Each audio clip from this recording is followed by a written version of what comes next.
So what is data is we have various kinds of definitions, but then coming to this course, what I mean by data is we don't want the operating system to be very huge. Database management system. So DBMS is set of programs, right? It is actually, so coming to computers, these are nothing but the data which is stored on the computer, and these are the set of programs which are used to manipulate it. This particular entity has to participate in at least two, and whenever you write it in the exam, you should be able to do that mapping. Informally, you can think of it as a table. So what is the relation? It is simply a table. This course mainly deals with these few things. In order to understand this course, you have to understand clearly about the meaning of these things. First one is data. So what is data is we have various kinds of definitions, but then coming to this course, what I mean by data is it could be any fact that can be recorded and stored, right? So data is any fact that can be recorded. If you can record it, that's just a data, okay, according to this course. And if you want to see any examples about data, you may think of data as some text, right? Your facts can be written in terms of some text, like names. Name is a fact, isn't it? Or some numbers, like your address, phone number and all. Or it can be even some images, right? Images means the pictures that we take, right? That could also be a data. Or it can be videos, like right now you're watching, right? Videos. Or there are various types, like speech. So these are all data. If they can be recorded, then it is data. And then from this we are going to define database. So a database is collection of related data, which means if you take a collection of text, or if you take a collection of numbers, or if you take a collection of images, or if you take a collection of videos, they are all called as database. So database, according to this definition of this course, see, whatever terms these are, they have various definitions. You can find them on the internet, but coming to this course, these are defined this way, okay? So database means it is actually a collection of all these related data, right? So it is collection of related data. Okay.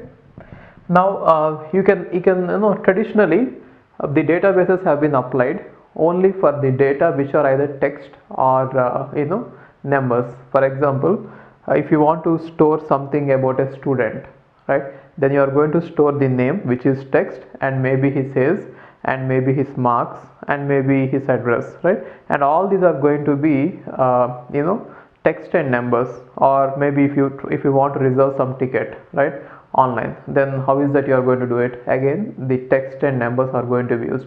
Traditionally it has been numbers and text.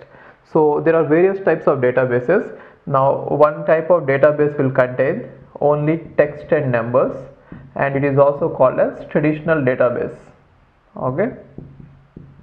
And recently, with videos being uploaded and downloaded at a very frequent pace, there has been a database created, which is a database of videos, or they might even contain database of speech, or they might contain database of songs or movies, anything like that, and that is called as multimedia database, right? Multimedia will be present in that. And recently you have seen this. There has been lot of these satellites, and these satellites are going to take the images of Earth, and they are going to send you back. Or even we have sent many rockets, and which are going to take the space photos, right? So they are all called as geographic information systems, which will contain mainly images, right? So depending on what we are trying to do, there are various types of, and there are even real-time databases. So real-time databases means these are generally used in the production, right? Or if you have a store, if you have a supermarket, and now you are selling some goods, you want to keep track of how many items are remaining of each type, so that you want to place some order if the entire stock is over, right? They're all called as real time. So there are various types of databases, and sometimes we have, other than databases, if the database size is going to be very huge, then it is called as data warehouse. So data warehouse is also a kind of database.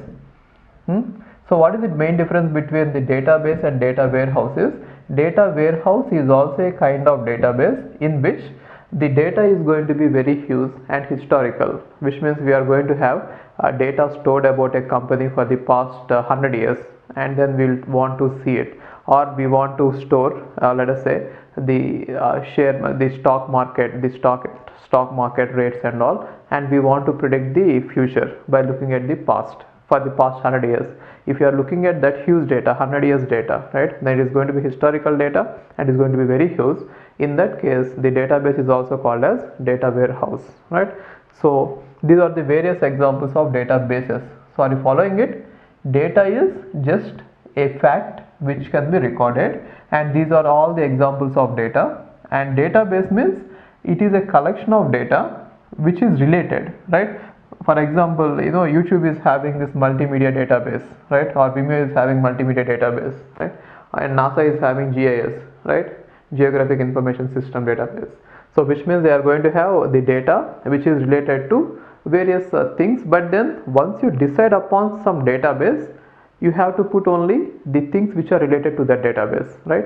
So every insertion and deletion will be only concerning the data which is related to what you have defined, okay? And then once you have come up with a database, you are going to store it on a computer mainly. See, earlier databases were managed manually. Then what is a database? A book, you can take it as database. Then how do you manipulate it? Using a pen, right? Because it was managed manually, right? And later, now we are going to computerize everything. So every database is currently present on the computer. Now whenever you have a computer and data present on this, there should be some programs which should be defined, isn't it? You have to define some programs, right? And those programs should typically be able to do this. So like it has to define, which means you have to define the data types, the structures, and data type means integer, character, string, like that, okay? You have to define the data which you are going to place in that, and then maybe you have to construct the database using the software, right? So constructing means how are you going to place the data on the hard disk or the storage device, and then manipulate. So manipulating means, that adding and deleting data from the database. So whenever you have this database, now you need this software which should be able to define the database, construct it, and maybe manipulate it, right? So for this reason, we had to write some programs.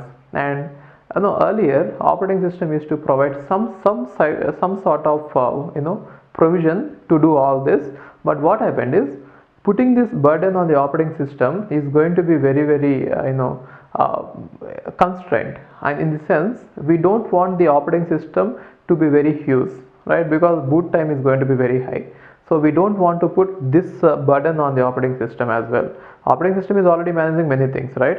And moreover, if you give this responsibility to the operating system, the problem is whenever you want to go to your database, you are supposed to call the operating system, and operating system, whenever it is called, it will switch from user mode to kernel mode, which is very secured, right? And in most of the cases, we don't need that much functionality. We want the fastness, right? Therefore, users, whoever are defining the database, they just want to access the database very fast. They don't want many services which are given by operating system.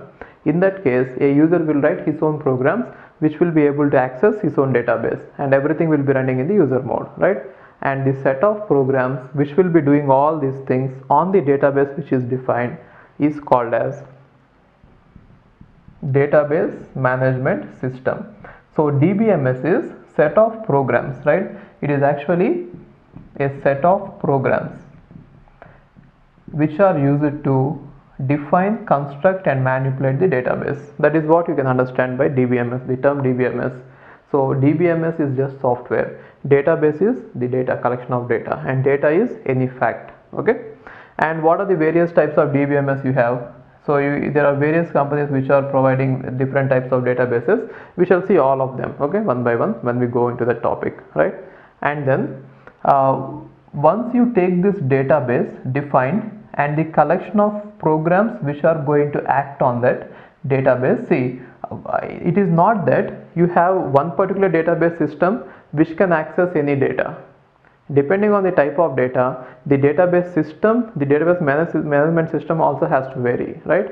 Therefore, the collection of database and the database management system, these two are generally combinedly called as database systems, DBS, right? So database is the collection of data and it is set of programs. So the data plus the programs which are used to manipulate this data is collectively called as database systems. So if you want to understand it, you can think of it this way. Database, you can think of it as a book, one book, and database management system, you can think of it as a pen, right? In the real, without computers, right? So coming to computers, these are nothing but the data which is stored on the computers, and these are the set of programs which are used to manipulate it, and combined they are called as database systems, right? Okay. Whenever we design anything, we have to first come up with the models. For example, I'll just tell you a correlation. See, before any civil engineer, he constructs a house, he's going to show you some model, isn't it? That is called as a blueprint. Sometimes that blueprint will be, what they do is they will write the blueprint in the chart, isn't it? See, before they do anything, they'll design some charts. If you have that subject of, I don't know that subject name, we are supposed to have one engineering drawing subject, I think, right? So in that subject you might have constructed some charts like top view, side view, and like that, right?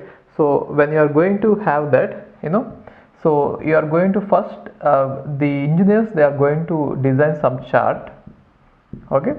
But then when they show you this the model, they are not going to present you with the chart, because you might not understand the technical details.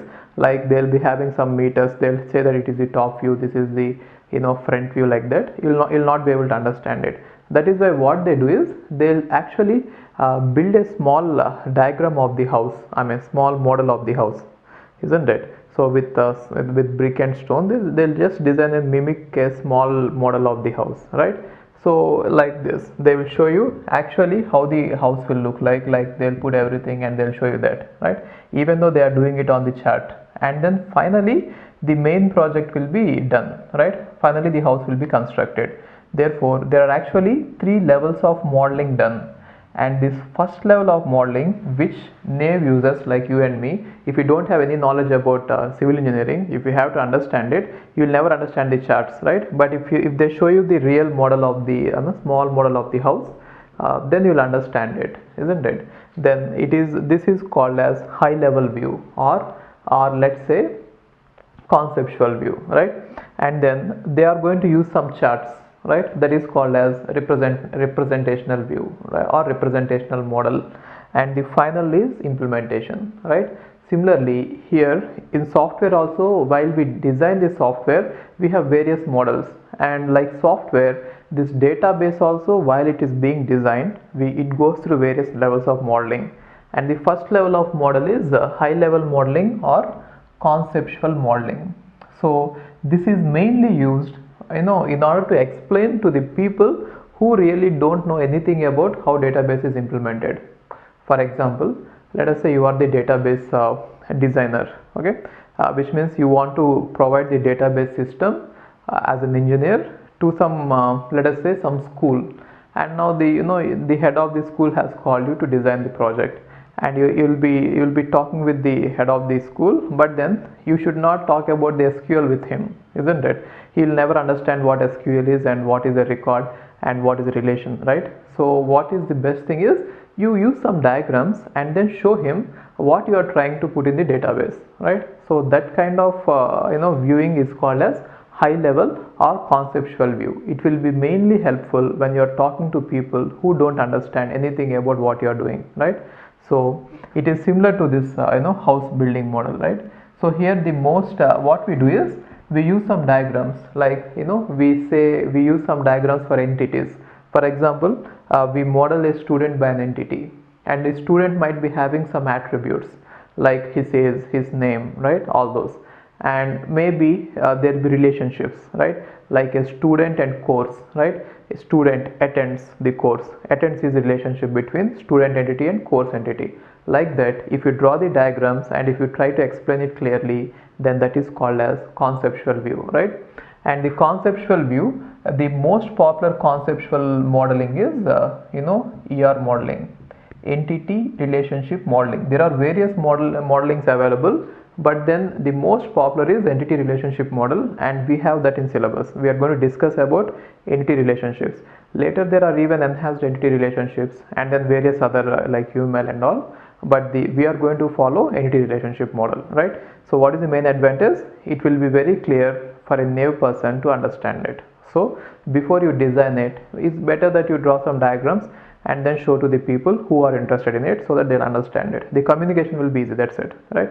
And later, representational or implementation model is just like these charts, right? While building a house, the charts which you are going to use, that is nothing but the representational. So these models are used by the programmers, right? If you understand how the query runs, SQL query runs, or any query programming language runs, then you are going to use this representation to represent the database, right? So this level of modeling, generally we use relations.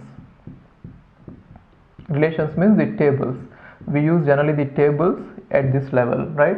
So it is also called as relational model, okay? And later we are going to take the table and we are going to implement it, right?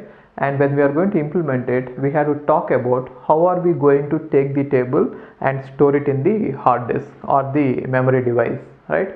Then at that point we have to deal about what is the structure of the record, how are you going to store it, right? Especially what is the data type and what is the structure and how are you going to place it, and when you want to retrieve it, how many bytes should you go in, right? For example, if a table is represented like this, see, if an entity is represented like this in high level language, then a table will be shown like this as a set of some rows and some columns. But then you are not going to save like the entire table image in the memory, right? You are going to store it as a sequence of bytes, which means maybe if you go record wise, you will place the first record and then the second record and then the third record, isn't it? Then in order to access the third record in the table, you might have to skip these many bytes, right? It is called as accessing. So how do you access a record? Everything that will be discussed by using this physical or low level models, right? ER model has been used for past many years in order to represent this, design this database. Maybe if you are comfortable with, or if you have gone through this UML models at least once, you can easily relate to this. In UML diagrams you have something called as class, right? So exactly like that we have in ER diagrams. It is like this in software design. No, the way UML diagrams are going to play the role, in database design ER diagrams are going to play the role of it. And various things in ER diagrams are, one is called as entity. So ER itself means entity relationship model, right? ER model means entity relationship model, right? And in this entity relationship model there are actually three things that you should know. One is called as entity, okay, and the other is called as attributes, and the other is called as relationships, okay. So why do we generally use this ER diagram? Just to write in terms of pictures what is the information we collected. Just like this software design, first we are going to collect the requirements, which means we go and talk to the people, like what do they want, and now they are going to say in words they are going to describe what they need. Then we are going to convert that word description of their needs into these diagrams, right? And now whenever they speak of something, whenever they say their needs, there are going to be nouns, and the nouns are nothing but the things or the object. For example, they say person or car or board, whatever. So every object is nothing but an entity. So now when they talk about it, when they speak about it, when you collect the requirements, the nouns are going to be the entities, right?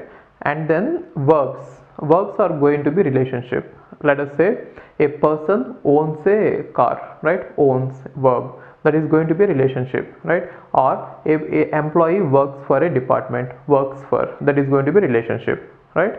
So now an entity is nothing but any object in your database is going to be an entity, right?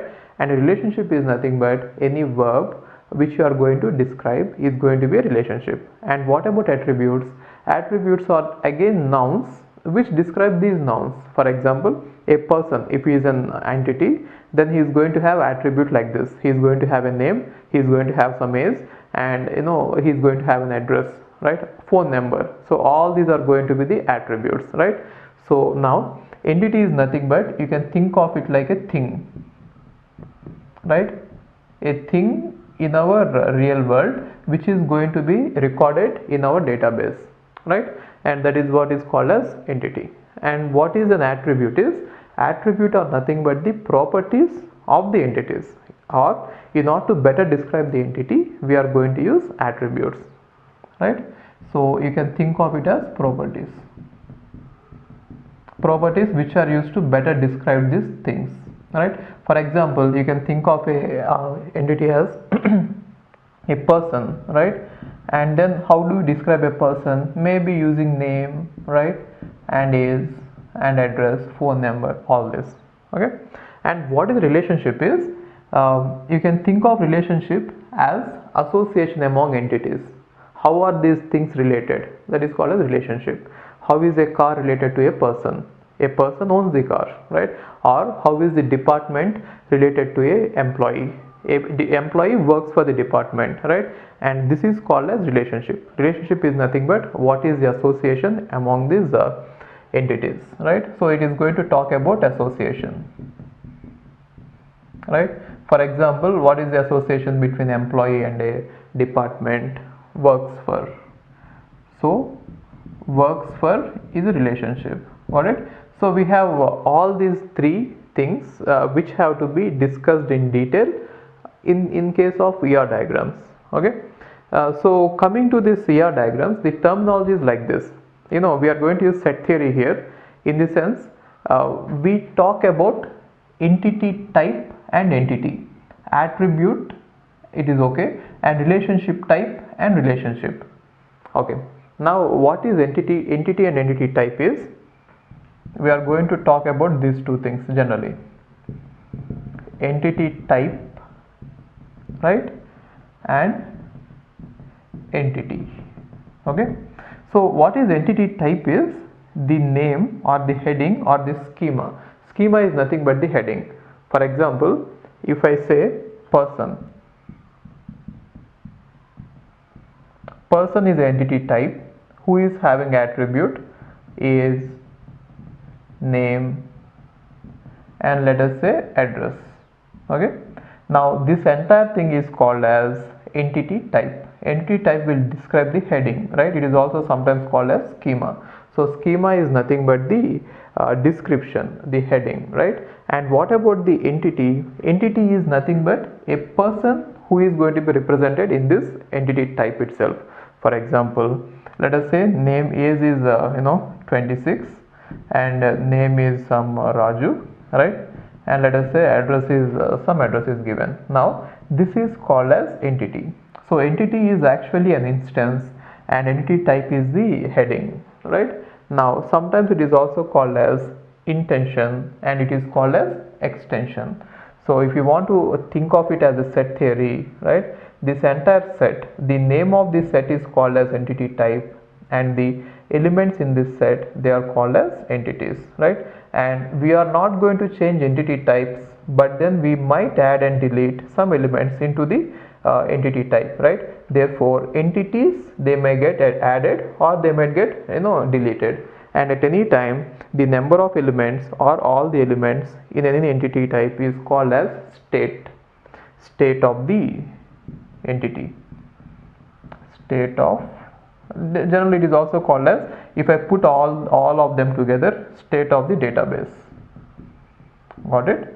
So even though this is quite, it is used, but then generally people will call an entity type as an entity, an entity as an entity type. So they are going to use them as if there is no difference. Actually there is difference. Okay, entity type means just the name, and entity means the instance, right?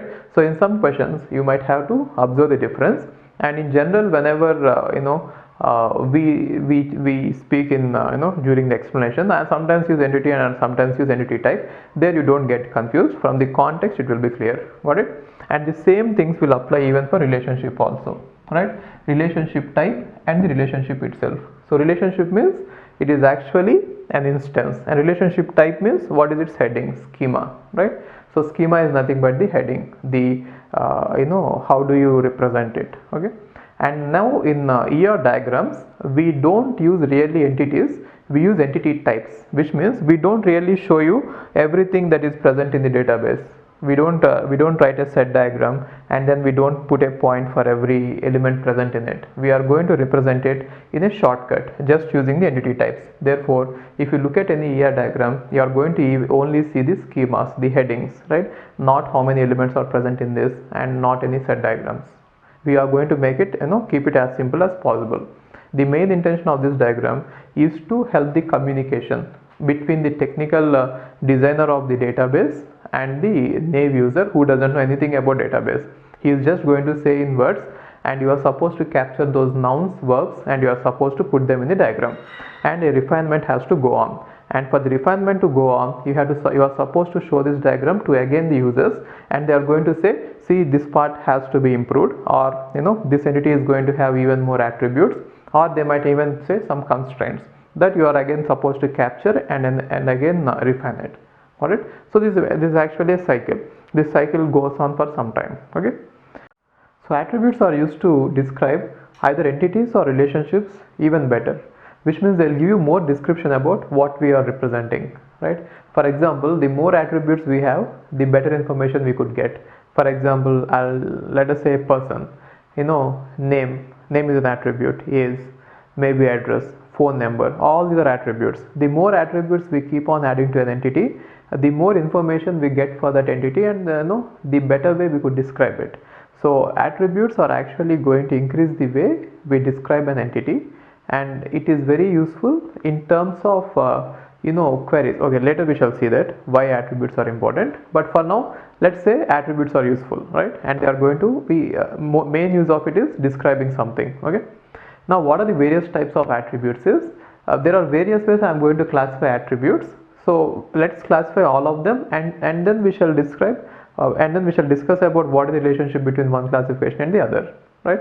So let's take this simple one. Assume that person is an entity, right?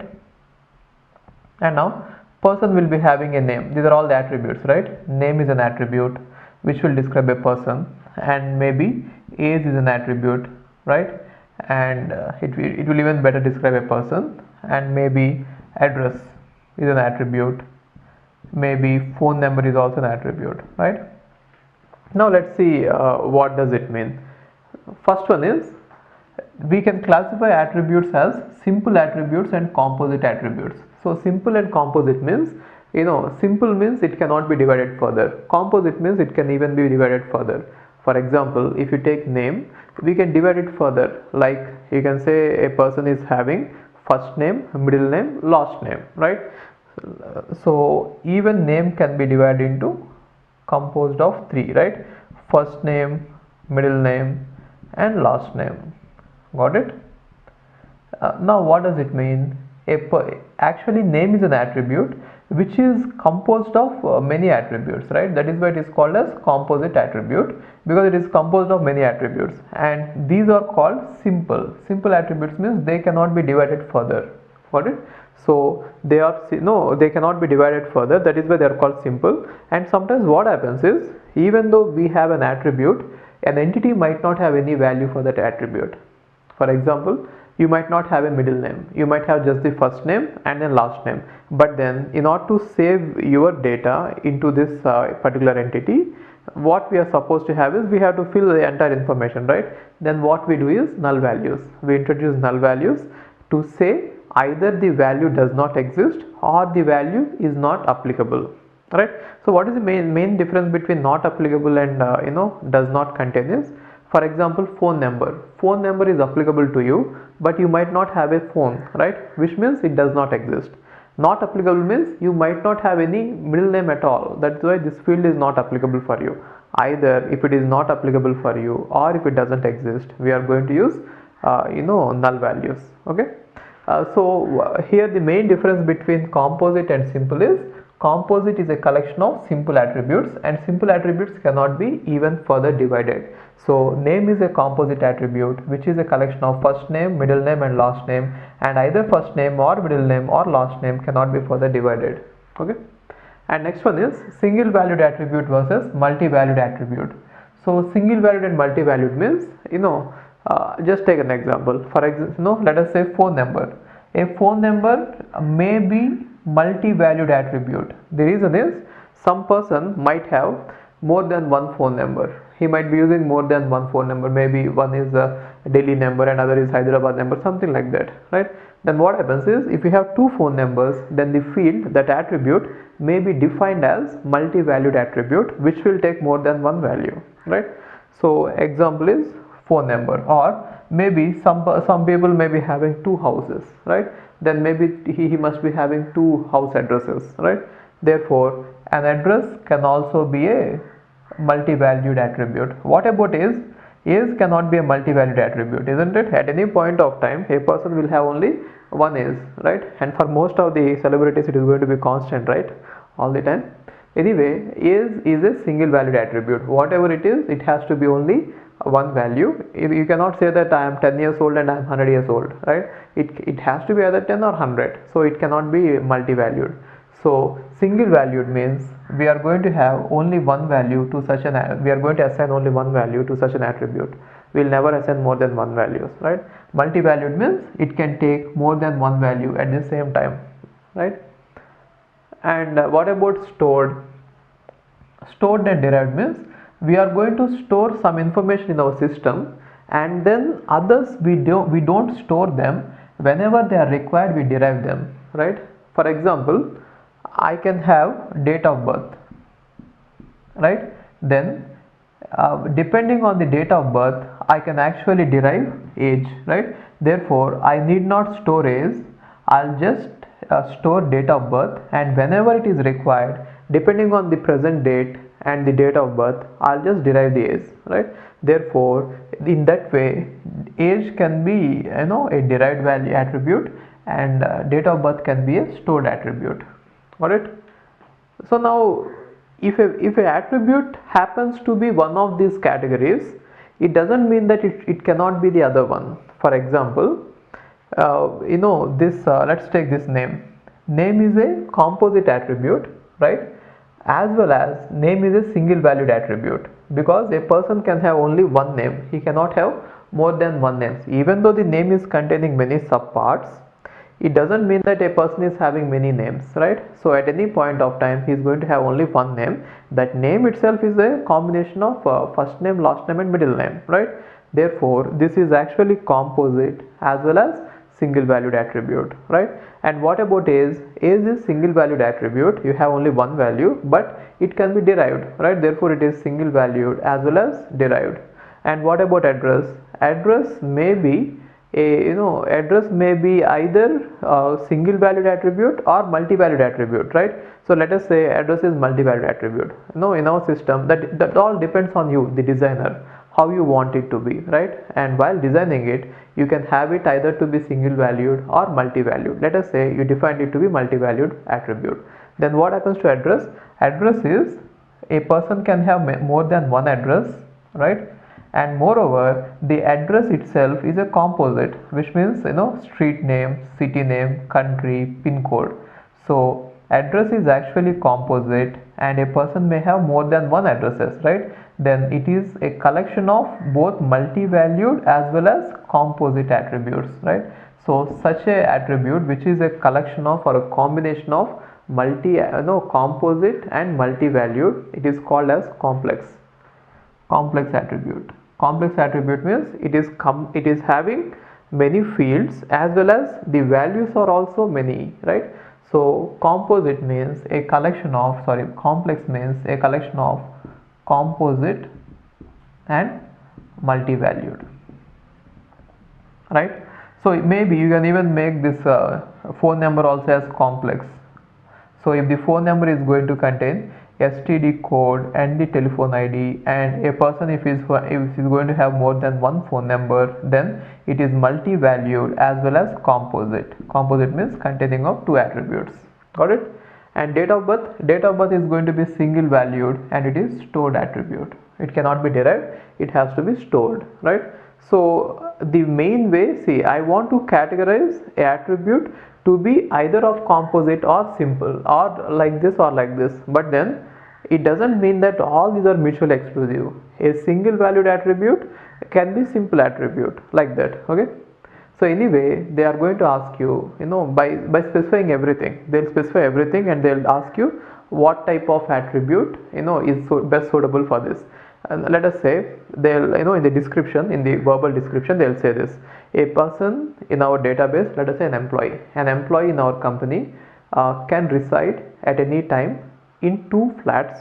One is in one city headquarters and other is in a branch, right? Now what should we define the address field to be, address attribute to be? A composite, complex, multi-valued, single value, like this, right? So if they even say that address is going to contain street name, the street number and city, pin code, everything, then you have to derive it this way. See, so let us say first thing is they are going to describe an employee is going to reside in two places, right? Then what is the address attribute going to be? Then the address attribute is going to be multi-valued, right? Or they will say an employee is going to have an address, and address can consist of street number, pin code, city, country, everything. Then what is the address going to be? Address is going to be composite. And then they'll say an employee is having two addresses and address is going to contain all these fields. Then what is address going to be? It is going to be complex. Got it? Let's talk about relationships. A relationship is nothing but association among entities. What is the relationship between two entities? That is going to be decided by the relationship, right? So how do we get whether we have to put a relationship or not? Again, from the description, right? So in the requirement analysis phase, we are going to get the verbal description. In the description, wherever you find a verb, that is going to be translated as a relationship, right? Let us say while you have collected this requirements, let us say that user said that an employee works for an department. Now employee is a entity and department is an entity, and works for is a relationship, right? Let's take an example and see how it looks like. Say this is the entity set and this is the department set. This is the employee entity.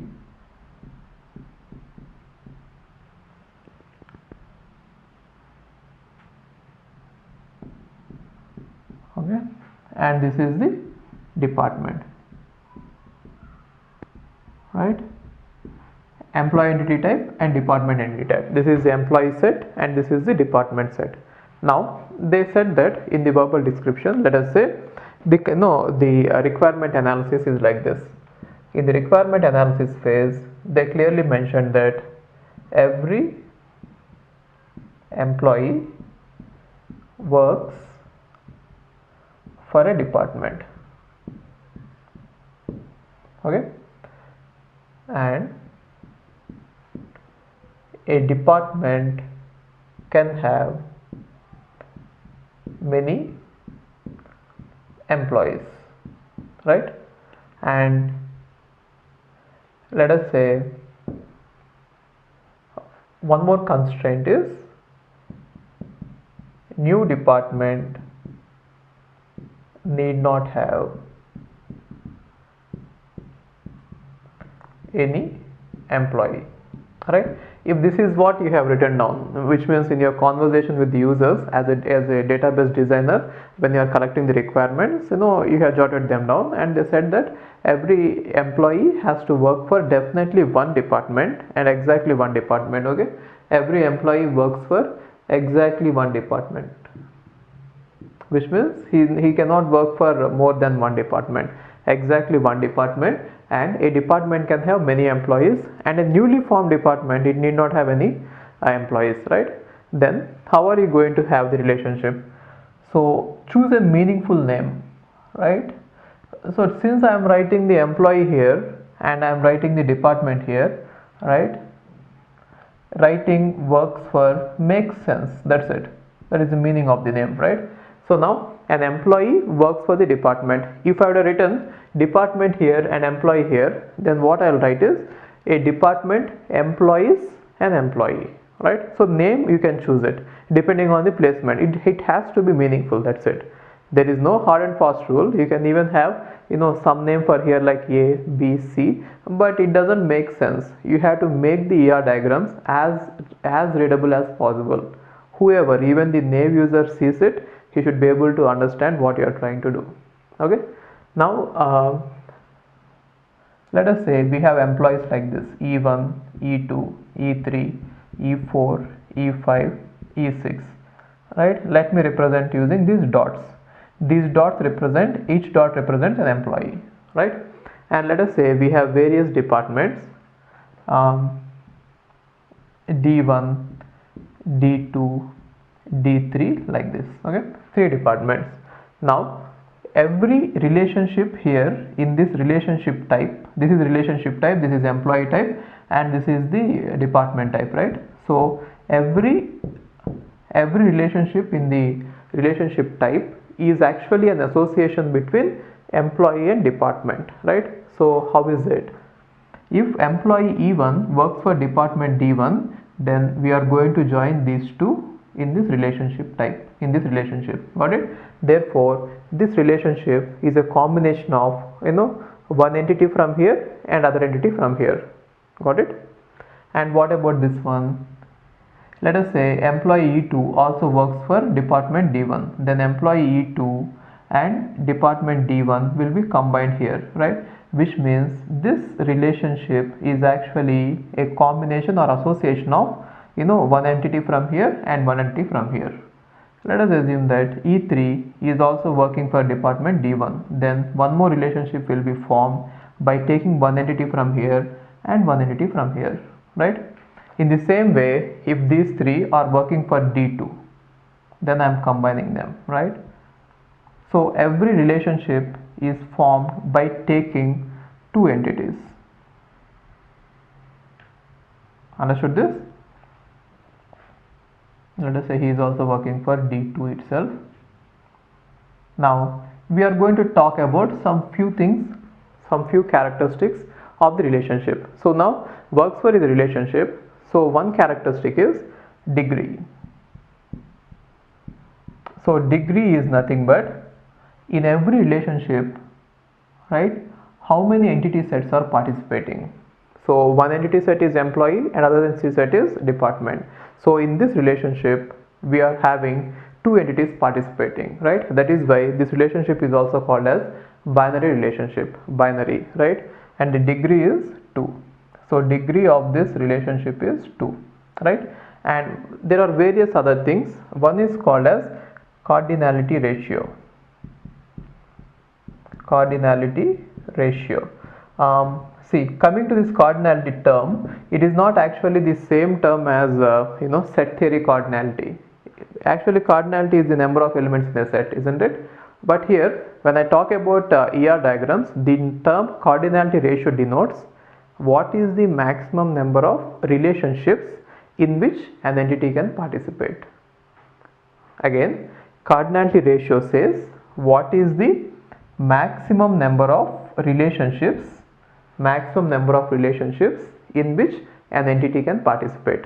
For example, if you look at this E1, right, he can participate only in one relationship and he is not participating in any of the relationship, isn't it? Therefore, what is the cardinality of employee? The cardinality of employee is 1, isn't it? Because every entity in employee is participating only in one relationship, right? And what about the cardinality of department?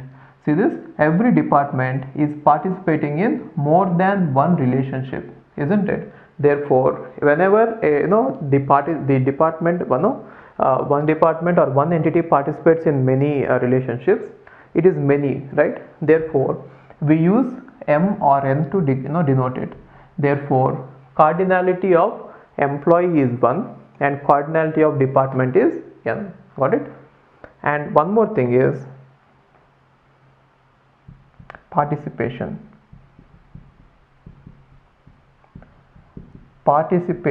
or existence.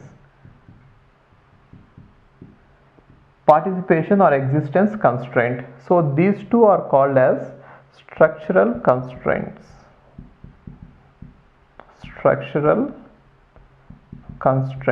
Okay. Now what is participation is minimum. So when cardinality says what is the maximum number of relationships a entity can participate, this participation says what is the minimum number of relationships a entity can participate. Sometimes this participation is also called as minimum cardinality. Cardinality is nothing but maximum, and sometimes when it is also referred to as minimum cardinality because it discusses about how many minimum relationships a entity can participate, right? Now if you watch this, in this one, what is the minimum number of relationships in which each entity can participate? Each entity has to participate in at least one, isn't it? Therefore minimum is 1, right? And what about this one? The minimum number of entities in which it can participate is actually 0. The reason is, if you look at this newly formed department D3, it is not participating in any of the relationships. Therefore participation is 0. Are you understanding this? So the degree of this relationship is 2 because in this relationship 2 entities are involved, and then cardinality is the maximum number of relationships an entity can be present. So the maximum number of relationships, that depends on the type of verbal specification. See, how did we derive this? We derived this everything from the verbal specification of the this requirement analysis. They said that every employee has to participate in exactly one, has to work for at least one and exactly one department. That is why the cardinality of E1 is 1. I mean, this employee is 1, right? And what about the cardinality of this one? They said that a department can have many employees. Therefore, the maximum number of relationships this can participate is n. Got it? And now what about the minimum? That depends on whether they are participating at all or not, right? If you look at this, we have a constraint saying that at least every employee has to work for at least one department, or he has to work for exactly one department, which means there should not exist any employee who is not working with any department, right? That is why it is also sometimes called as existence constraint, which means the employee is having a constraint of existence. He cannot exist if he doesn't work for a department, right? So from that we got the existence constraint to be 1 here. And what about this? Here I got 0 because they said that a new department need not have any employees, right? So from the verbal description you are supposed to draw everything, right? In the exam they might give you this entire verbal description and then they'll ask you what is the cardinality, what is the participation, or what is the degree of it. Now this is all about this entity type and entity set representation. But coming to this ER diagrams, we are not going to use these sets, right? We use completely different representations. Generally, entities will be represented by rectangles and relationships will be represented by diamonds, right? So let us say this is the employee entity type and this is the department entity type and this is the works for relation, right? So one way to represent it is one popular way, or most of the cases we are going to represent it this way. See, we know that cardinality of employee is 1, right? And the We know that. Okay, so we know these two things. One, cardinality of employee is 1, which means the maximum number of relationships in which an entity of employee participate is 1, and the maximum number of relationships in which a department can participate is n. But when we are writing this, we will not write 1 and n here. We write n here and 1 here. Okay, even though department cardinality is 1 and employee cardinality is here, it is n and it is 1, we are going to write n here and 1 here, and we are not going to write anything here. Got it? So this is how it is represented. So what does it mean? Department to employee is 1:n ratio. The cardinality ratio from department to employee is 1:n. What does it mean? Department to employee is 1 to many function. It means that one department can have many employees, 1 to many, right? And what about the participation? The participation is department is not going to participate in a relationship, which means it is not guaranteed that every department is going to participate in a relationship, right? Why? New departments need not have any employees, but then every employee has to participate in a relationship because every employee should work for a department. In that case, we are going to write like this, right? So if it is total participation, we are going to use double lines, and if it is partial participation, we are going to use single line. What is partial? If some of the entities are not participating in the relationship, then it is called partial. This is called total participation. What is total participation? If all the entities of this set are participating in the relationship, then that is called total participation, right? And this representation is also called as cardinality ratio, single line, double line. Single line, double line representation of ER diagram. It is quite popular and used at many places. And one more representation which is also popular is this one. Without using single line, double line, we use the minimum maximum representation. The same ER diagram can be represented in other way like this. So one side we are going to have employee, and other side we are going to have department entity, and we are going to have a relationship, right? And this relationship is works for. Okay, now we are going to have within brackets on either sides what is minimum and what is maximum, right? So on one side I am going to have minimum and maximum, right? So here see this, what is the minimum participation of this minimum cardinality of employee? Every employee is going to participate in at least one relationship. I already told you, right? See, why? Because every employee is supposed to work for at least one department. That is what is given. Therefore, minimum cardinality is 1 here, right? And what about the minimum cardinality of department? Every department is supposed to have it may need not have any employee at all. Therefore, minimum cardinality is 0 here, right? And what about the maximum cardinality here? And every employee can work for only maximum of one department. Therefore, maximum number of relationships employee can participate is 1. What about department? A department can have many employees, so maximum number of relationships a department can participate is n, right? So this is called as minimum maximum representation, min max representation. Got it? And both are quite popular, so in exam they might give you anything, right? And this is easy to draw, but it can represent more information. Like sometimes what happens is this one can represent only partial or total, and this one can represent if it is minimum, how many is minimum. For example, let us say an employee has to work for minimum 2 departments, right? Then we are going to represent 2 here. Got it? So sometimes in minimum maximum representation we can even represent more information compared to this single line double line representation, because if I have minimum cardinality ratio as, let us say, 2 and maximum cardinality ratio as n, or let us say n, right? Then what does it mean? It means that this particular entity has to participate in at least 2, right? Now if I represent this in terms of single line double line representation, even though the minimum number of participations is 2, it will still consider it as a total participation, and it will just represent it using a double line.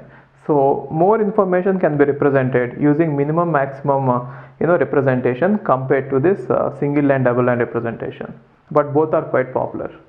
Understood? This is one type of relationship which is actually 1 to n.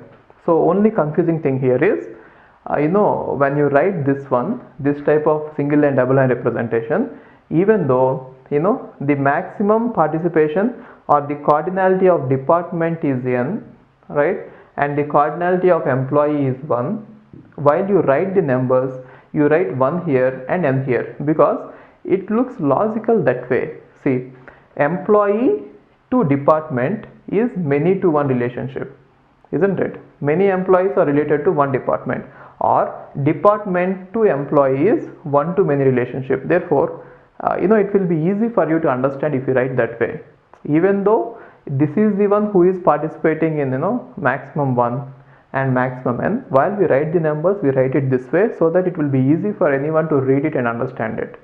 Got it? Yeah, these are the important points. And degree is 2, right? Sometimes what happens is, along with this entity types, we even give the role name. In every relationship, every entity plays a role.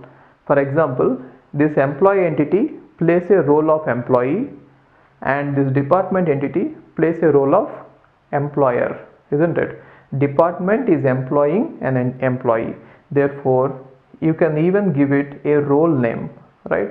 So role names are not very useful in case of this kind of relationships. Sometimes we have recursive relationships, which means a relationship will be defined on same set 2 times. In that case, the same set is going to act as 2 different roles. In that case, we are going to have role names. Let's see one more type of relationship possible among entities. Let us say there is again employee entity set. This is employee entity type, and this is employee entity set, and there is department entity type and department entity set. Okay, this is the department entity type and this is department entity set. Now there are many employees here, right, and there are many departments here. And from the verbal description of the requirements, let us say you have inferred or you jotted down these few requirements, and they are like this. Every department should have a manager. Okay, and every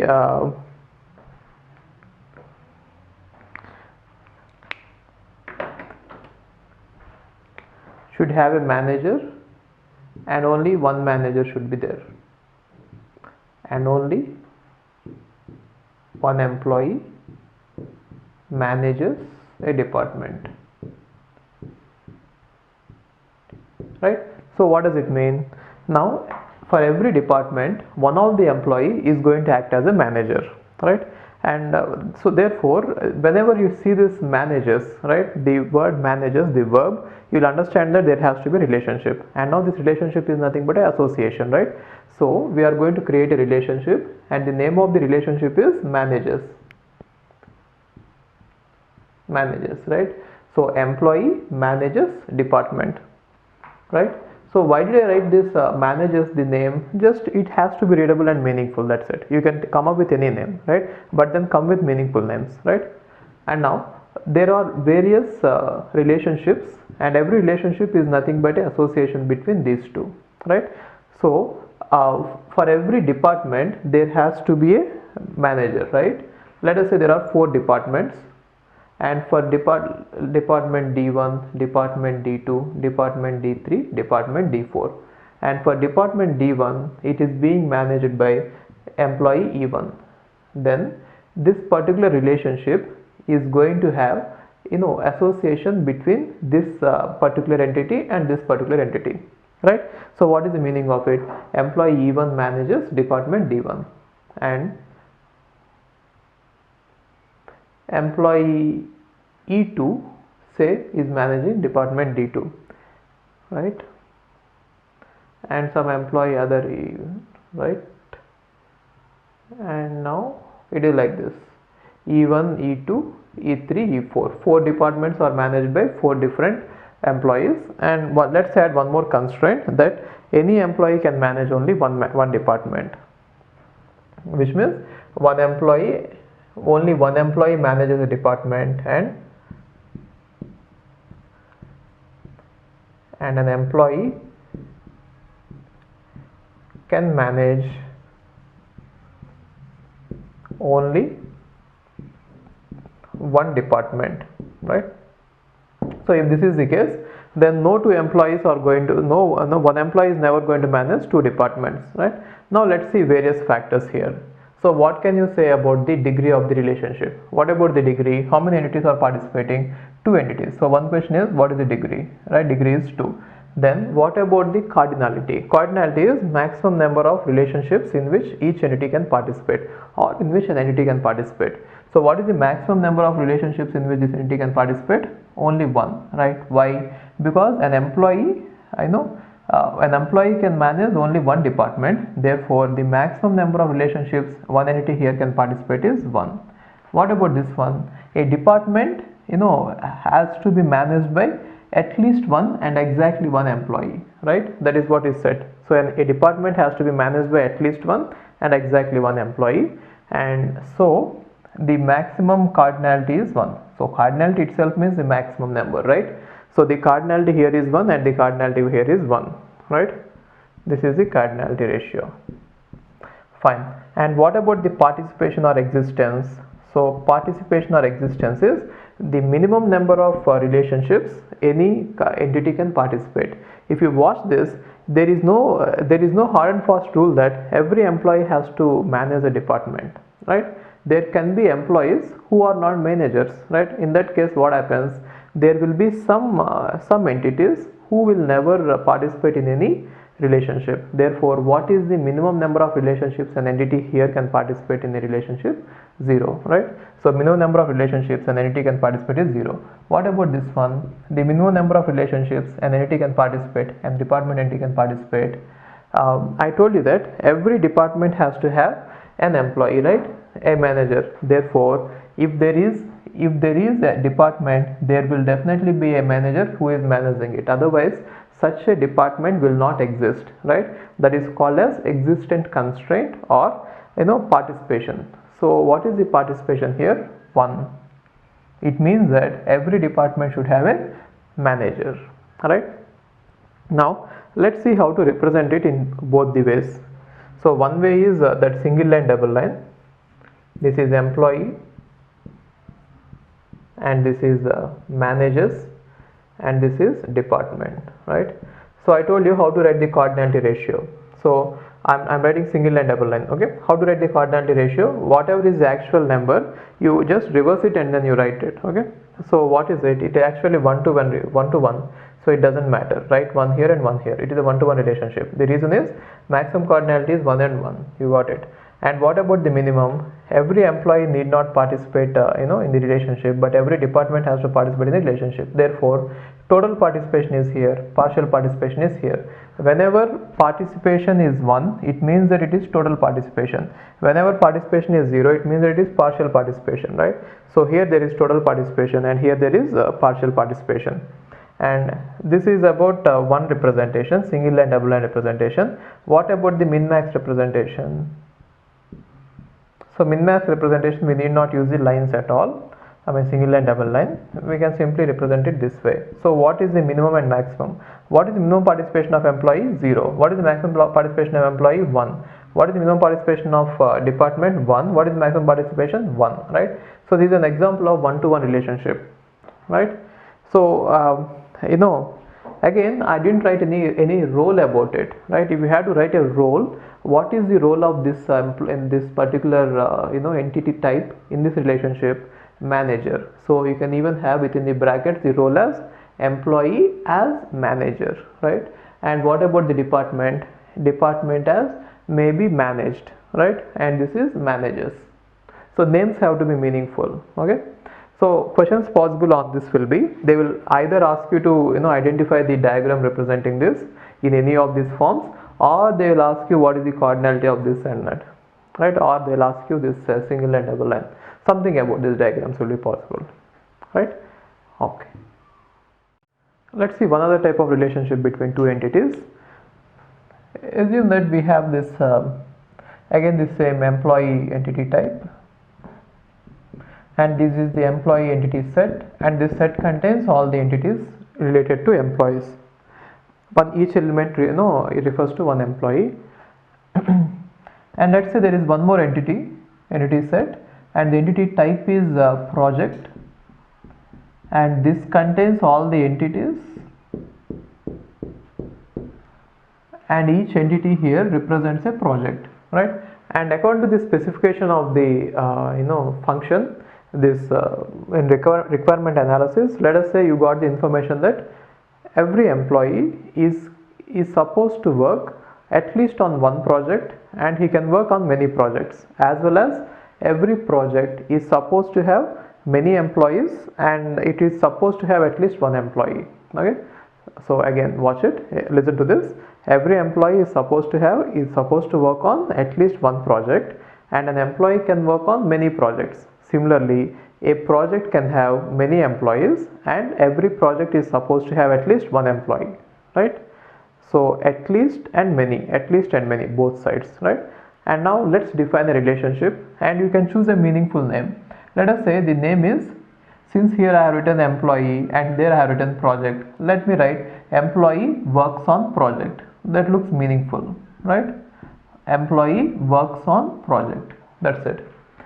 And now I have to take each relationship and associate it with one entity from here and other entity from here. See, in some sense you can even think of it like this. There is one set and there is other set, and you are actually taking a cross product of these two sets, and a relationship is nothing but a subset of cross product. Just like in mathematics, in set theory you might have seen it, right? What is relationship? What is relation is a subset of cross product. Here also a relationship can be actually visualized the same way. How? You are taking this set and you are taking this set, and you form all the cross products, which means all the elements possible by cross producting this one and this one, right? Cartesian product. Then you are going to get some set. From that set you are going to take subset of it, that is going to become relationship, isn't it? Now let us say employees are like this: E1, E2, E3, E4, E5, E6, E7, E8, and the projects are like this: P1, P2, P3, P4, P5, P6, something like this, P7, P8, right? And assume that the working relationships are like this. Project P1 is having employees E1, E2, E3 working on it, and project P2 is having employees E2, E4 working on it. Project P5 is having employee E5 working on it, and project P6 is having P4 is having employees E1, E5, E6, so on, right? Let us say this is P3 and P4.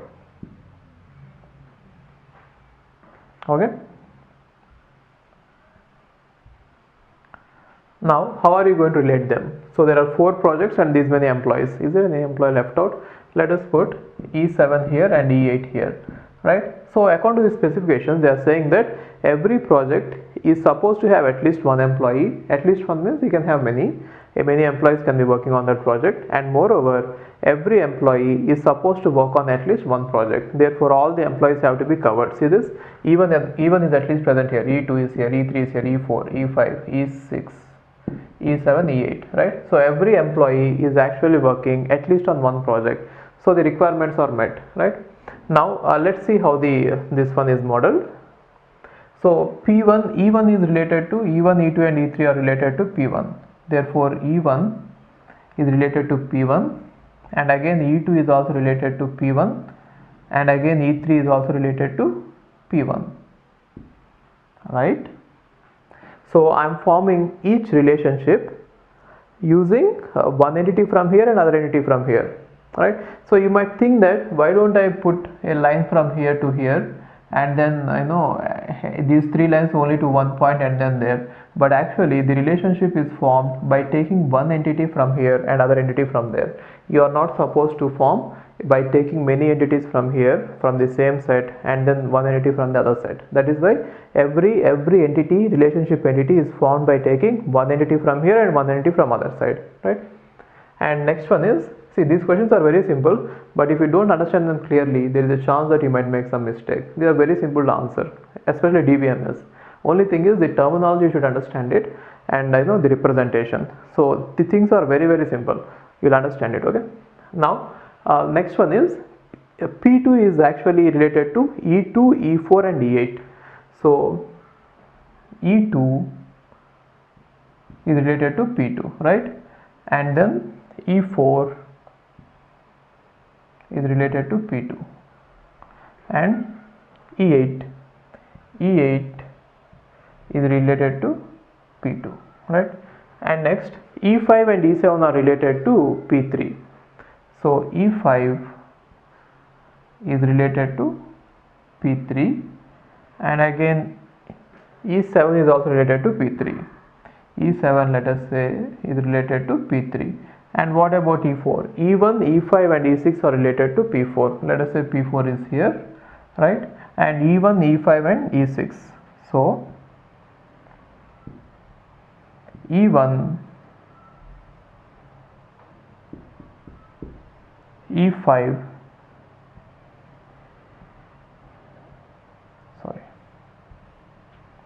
E5 and E6.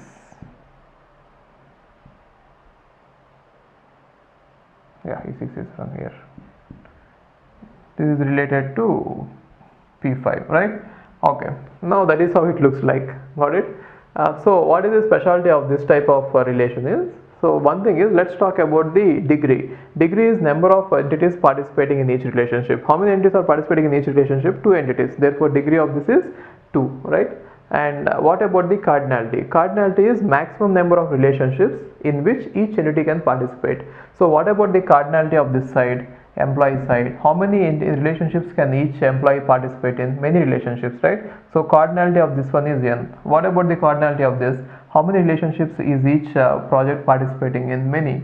Therefore you can write n here, but instead of writing n and n, maybe that might lead to a confusion saying that equal cardinality. Let's write n and m. N and m, anything which is not either 0 or 1 or like this.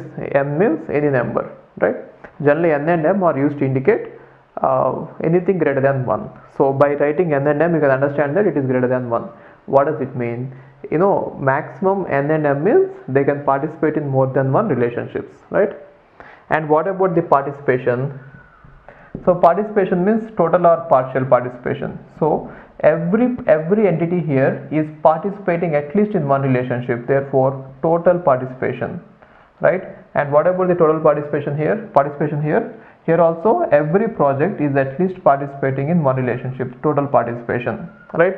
Now how can we represent it in both the representations? If you say this is employee and this is works on and this is project, the relationship between these two, see, it is total participation, therefore double line. And what type of mapping is it? Cardinality, m is to n, right? You can put m here and n here, no problem, not an issue. Either m here or m there, anything. Both of them indicate it's a many to many relationship, right? And in case of minimum and maximum representation, min-max representation, it is the employee, it is the project, and it is works. What is min-max representation for this? What about the minimum here? Minimum is 1. And what about the maximum? N. And what about the minimum? Minimum is 1 here and maximum is m, right? You can write anything there. Okay, so that is the representation of various things here. And you can even, sometimes in the exam they might give you a role also in the brackets, so don't get confused. In brackets they can say employee as some name, as a project worker, and that one as the employer, something like this. Role will be given. So anyway, only these questions are possible on this, right? Let's look at a different type of relationship. This type of relationship is actually between two entities and the entities are same. So like recursion. So that is why it is also called as recursive relationship. I'll just show you with an example. Let us say we have employee only, and every employee, according to the specifications I am talking about it, let us say the specifications are an employee is going to have a boss, and that boss might have some boss, right? So every employee is supposed to report to at least one person, and we can call them as subordinate and boss, or supervisor and supervisee, something. And every employee is supposed to have, let us say, at least one supervisor, right? And if that is the case, right, so employee is going to have a supervisor, and some employee, at least one employee or some employees are not going to have supervisors. Generally they are the CEOs, right? And every company is going to have all the employees listed. Even a CEO is also an employee who doesn't report to anyone, right? Now I want to represent this particular relationship. The interesting thing about this relationship is both the participating entities are actually they belong to the same entity type, which means employee. An employee is going to manage some other employee. Till now we have seen an employee managing a department or employee working on a project, which means there are two types of entity types, and the relationship is among these two types. But from now we are going to discuss about this thing. An employee is actually managing some other employee, right? So it is interesting in that way. So watch it. Even though it is only one entity type, I am going to write it two times. Don't get confused. So if I write it only one time and then put the relationship between them, it will be really confusing. Just to avoid confusion, I am just going to elaborate it. But then when we represent it in the ER diagram, I'll again combine them, right? So even though I am writing this set, this same type, entity type, two times, don't get confused. It is actually only one entity type. I am writing the same entity type two times. Okay. Let us assume that employee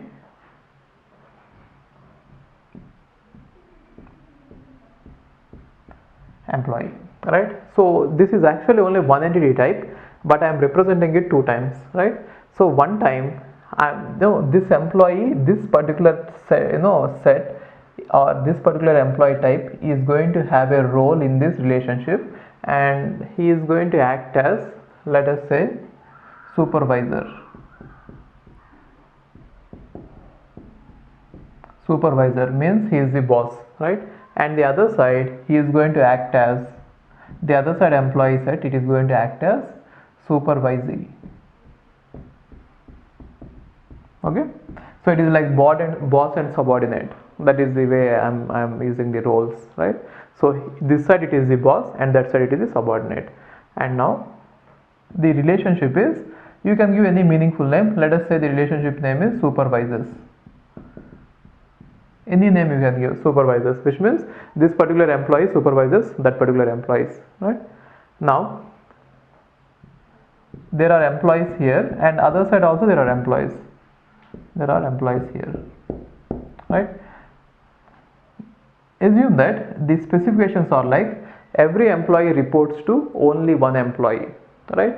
Which means you are not going to have two bosses. Every employee can have only one employee, and every employee except one or two or except few are going to have the bosses, the supervisors, right? Therefore, if you are going to report to someone, you will be reporting to only one. That is the meaning of it, right? So this particular employee is going to supervise this particular employee, right? As well as the same employee might be supervising some other employee, right? And the same employee might be supervising some other employee, like this.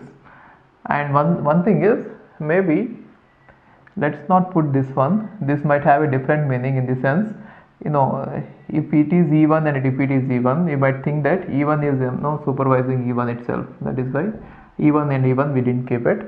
Now what is the meaning of it? E1 is supervising E2 and E1 is supervising E3. Therefore E2 reports to E1 and E3 reports to E1. Employee number 2 reports to employee number 1 and employee number 3 reports to employee number 1. If you want employee number 1 also to report to someone, right? Let us say somewhere there is E4 and employee number 1 reports to E4, or E4 supervises E1. Then how is the relationship here? See this. E2 and E3, they are reporting to E1 and E1 is actually reporting to E4. Are you understanding this? See, E1 is supervising E2 and E3. E1 is supervising E2 and E3, and E4 is supervising E1. E4 is supervising E1. That is the hierarchy, isn't it? So somehow you can represent the relationship on two entity types which are actually the same, right? In that case, it is called as recursive relationship. This particular relationship is called as recursive relationship. What is the degree of it? How many entities are participating in every relationship? Two entities. Therefore, the degree is obviously 2.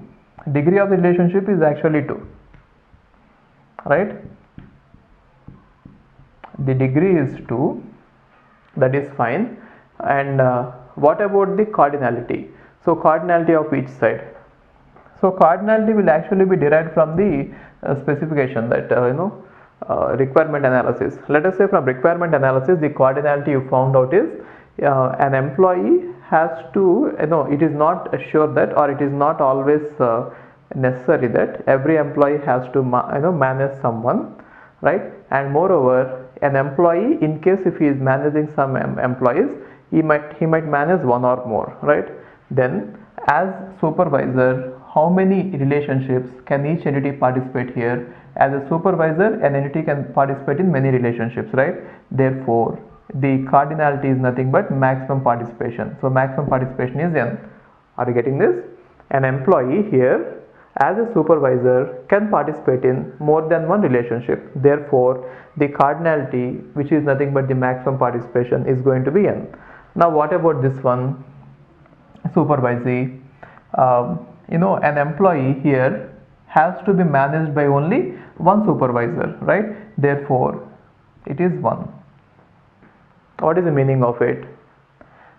Maximum, you can be managed by only one boss. You cannot be managed by more than one boss. So how did I get that? From the specifications only, right? And now next one is participation. So participation says what is the minimum number of relationships an entity can participate in. So if you are looking at a supervisor, is it always guaranteed that every employee has to act as a supervisor? Not necessary, right? Therefore, the minimum, which means from this side, the participation can be 0. The minimum can be 0, which means there can exist an employee who will never participate in any relationship, which means an employee might never manage any other employee or might never supervise any other employee. He is just a bottom level employee, right? And what about the other one? What about the minimum participation here? The participation here, every employee, it is not always necessary that every employee need to have a boss also, right? The reason is there might be CEO who is also an employee who might not have a boss, who might not have a supervisor, right? Therefore, let us say 0. So participation here is partial and the participation here is partial. Got it? Now, how can we write this? This is the relationship and the relationship is supervisors. Okay? And on both the sides, we are going to have the same entity type, and the entity type is employee, right? And one side it is going to act as supervisor. This is the role on one side, and the other side is going to act as supervisee, right? And then what is relationship? What type of relationship is it? Is it 1 to n or n to n, like that, right? What about the cardinality? See, now we have seen that on the supervisor side, so from supervisor to supervisee, it is a one to many relationship, right? Therefore here I am going to write 1 and here I am going to write n. Are you getting this? It means that a supervisor can have many supervisors, so it is one to many relationship, right? Now if you want to write the same thing in min-max representation, now how many minimum relationships can supervisor side participate in? 0. And how many maximum can supervisor participate in? N. What about this? How many minimum can supervisee participate in? 0. And how many maximum can he participate in? 1. Right? This is the min-max representation. Without these numbers, this is the min-max representation, and with the lines, it is the representation. Anyway, nowhere we are going to have total participation. That is why it is just single lines. Got it? It might be it is actually a different case in the sense there is a difference in how we represent this one with the roles. These are called as roles, right? the role is also represented it. It is just a bit different from the ordinary binary relationships, right? Anyway, it is also a binary relationship and it is called a recursive relationship. Even though it is called recursive, it is still binary only, right? Why? Because only two entities are participating in every relationship here. Okay, fine. At conceptual level, we have already used ER diagrams.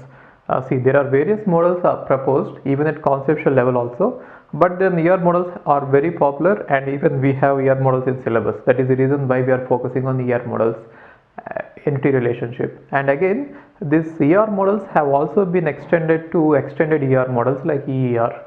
But we don't have that in syllabus, so I'm not going to talk about it. So let's go on to the next step. See, I told you that there are various levels, right? So one is conceptual level, other is representational level, and other is physical level, right? Now conceptual level is mainly useful at the requirement analysis phase.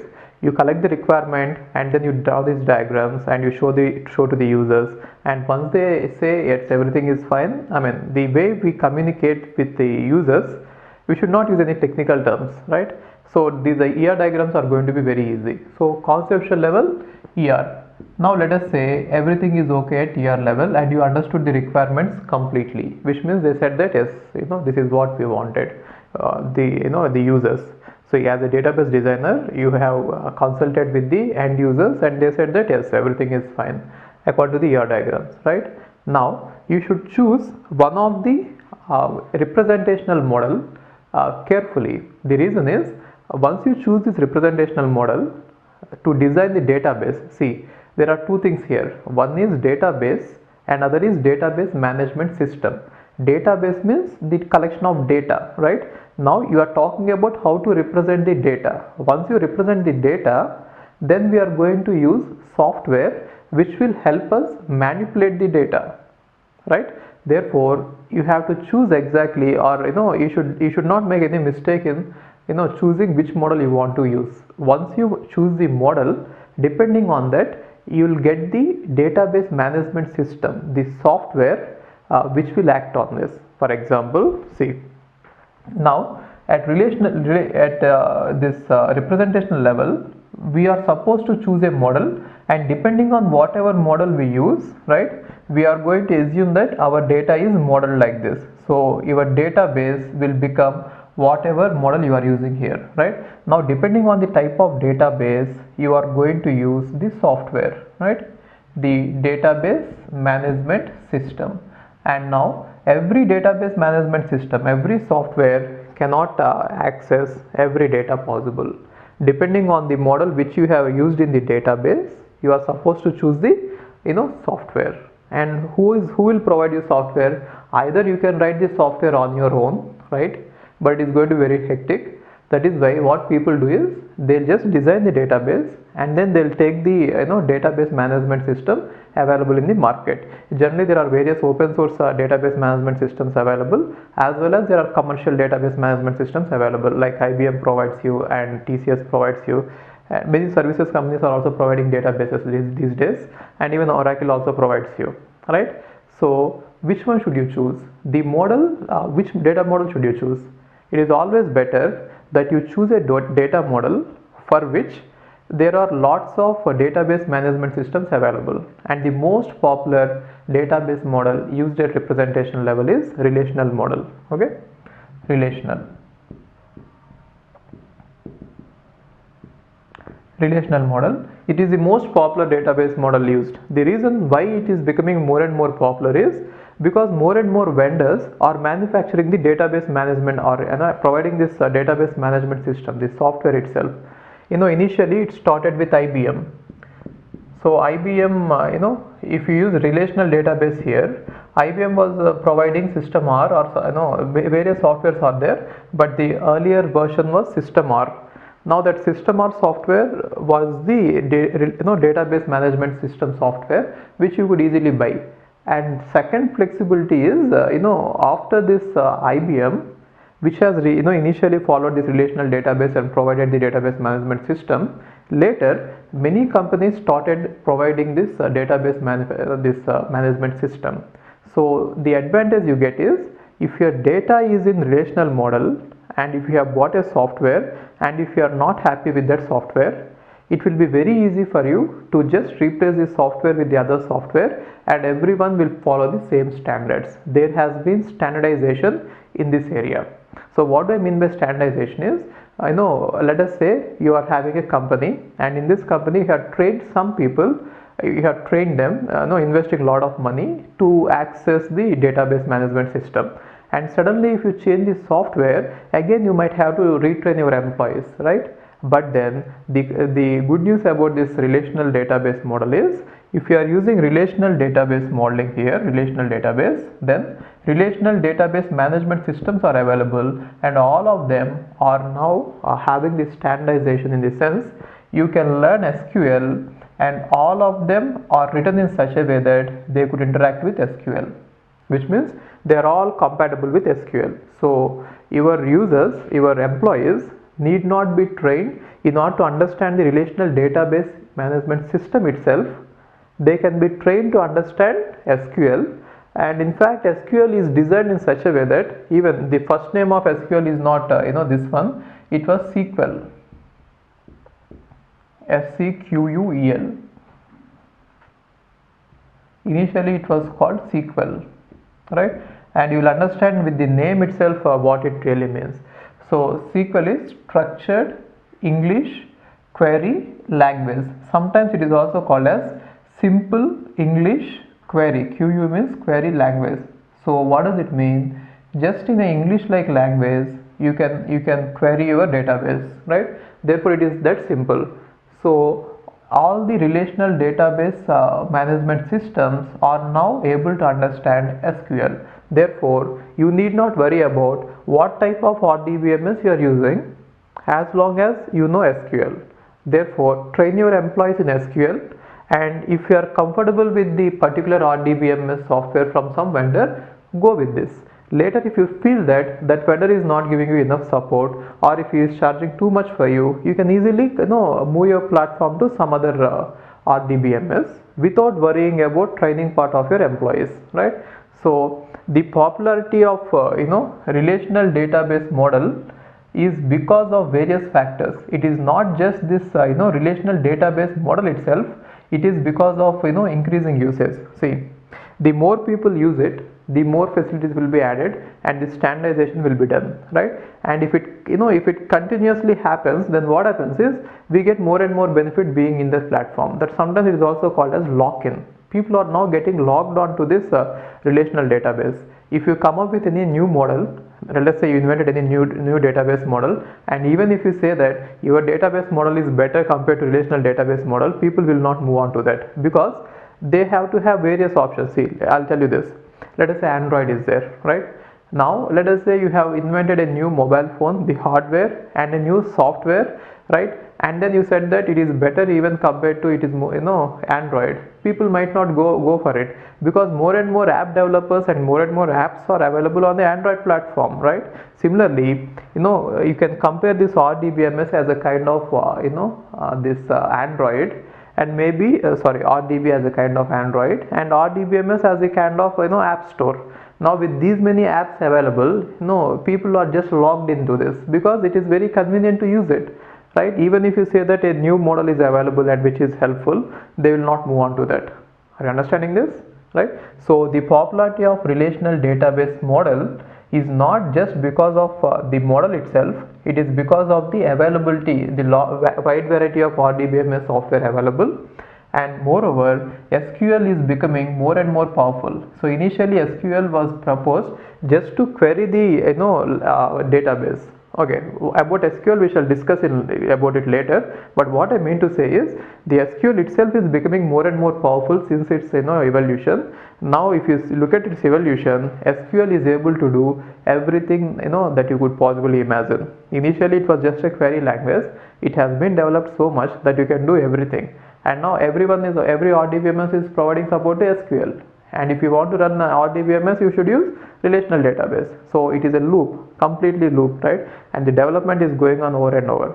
For the past 30 years, the most dominant database system or database modeling available is this relational database. Other than this, there are various models used. maybe in 1960s and 1970s. In 1960s and 1970s, what happened was, popularly, in 1960s and 70s, IBM used to have the machines, the hardware, and there were no big competitors for IBM. There were this company called as Burroughs, and what used to happen is IBM used to invent some software, write some software for IBM machines, and then this Burroughs used to have the hardware, and someone had to take the IBM code and then modify it in such a way that it used to run in this Burroughs, right? And there are only these two machines. Now even the database was also initially used on IBM machines, and it was developed by IBM itself, and they were called as legacy machines, legacy systems. So legacy means you can think of it as historical, which means very old. So earlier, before this relational database, on IBM machines and Burroughs machines, the database models used were, one is hierarchical database and other is network database. So these two database models were also popular, hierarchical and network database. And the problem with these two are now there are no service providers who are providing this software for this database modeling, and so they are called legacy. So but then what happened is, companies in 1960s and 70s, they have already stored lot of data in this database model, and therefore they are still continuously using it, and now there are tools being developed in order to move that particular database model into this relational model. So automated tools are available so that you can use them. So, and one more thing is, since the data is very huge, people are nowadays using this data mining algorithms and data warehousing. So what is the difference between data warehousing and databases is, in data warehousing, we are going to have huge data. In databases we generally have less data, right? And from 1960s, if you are collecting the data is very huge, right? So in those systems, even other models are popular, but at present everything is relational database. And in our syllabus we have relational database, and even if you go for any interviews or anything on database companies, they'll ask you mainly about relational database only, right? So we shall focus only on relational database, right? So later, see, we have various levels, right? So now we have already seen what is ER model, and now we are going to see what is relational model. And later what we should do is, after designing the data model in ER model, we are supposed to convert it to relational model, right? So there are various ways to convert ER model to relational model. We shall see it. And then after relational model, we should even discuss about the physical implementation. How are we going to store this relational model into the this storage devices, right? So before going ahead, we shall discuss all the terms which are present in this relational model, understand this model well, and then convert the ER diagrams into relational model, and then we shall discuss about how to query this relational model itself using various, what are the languages available for that. Actually, relational model is a theoretical or formal platform, right? And it is derived from set theory. From set theory they derive relations, and from relations they derive relational this model. And now they have even proposed some formal languages like relational algebra and relational calculus. Okay, see, relational database has been proposed. Along with this, researchers in IBM, they have also proposed some formal languages like relational algebra and relational calculus. So if your database is in relational database model, then you can implement relational algebra and relational calculus in order to query this, right? So popular databases, relational database management systems are using this relational model, and they are providing an implementation of relational algebra and relational calculus, which is called SQL these days, right? So in order to use this practically, what is that you are supposed to do is, you have to design it in ER model and then convert it to relational model, and then install any relational database software, management software, and you can use this SQL, right, which is an implementation of relational algebra and relational calculus, and you can use this SQL to query on the database through relational DBMS, right? So what is the relationship between SQL and relational databases? SQL runs on top of relational database management system, and whatever query you give it to the relational database management system, it is going to be converted into relational algebra and relational calculus, and it will finally act on the relational database model itself. We have to get used to this relational terminology before we get into the data model. See, there are various terms which will be new to you. What I try to do is, I'll try to put them in correspondence with some other terms so that it will be easy for you to remember. But strictly speaking, you should use only these terms in this relation model. But to make it easy for you, what I found out is, whenever I use these terms, it will be difficult for it is generally difficult for students to immediately recollect what the concept is. So what I try to do is, I map them to some other terms, but I shouldn't be doing that. I do it because it will be easy for you, right?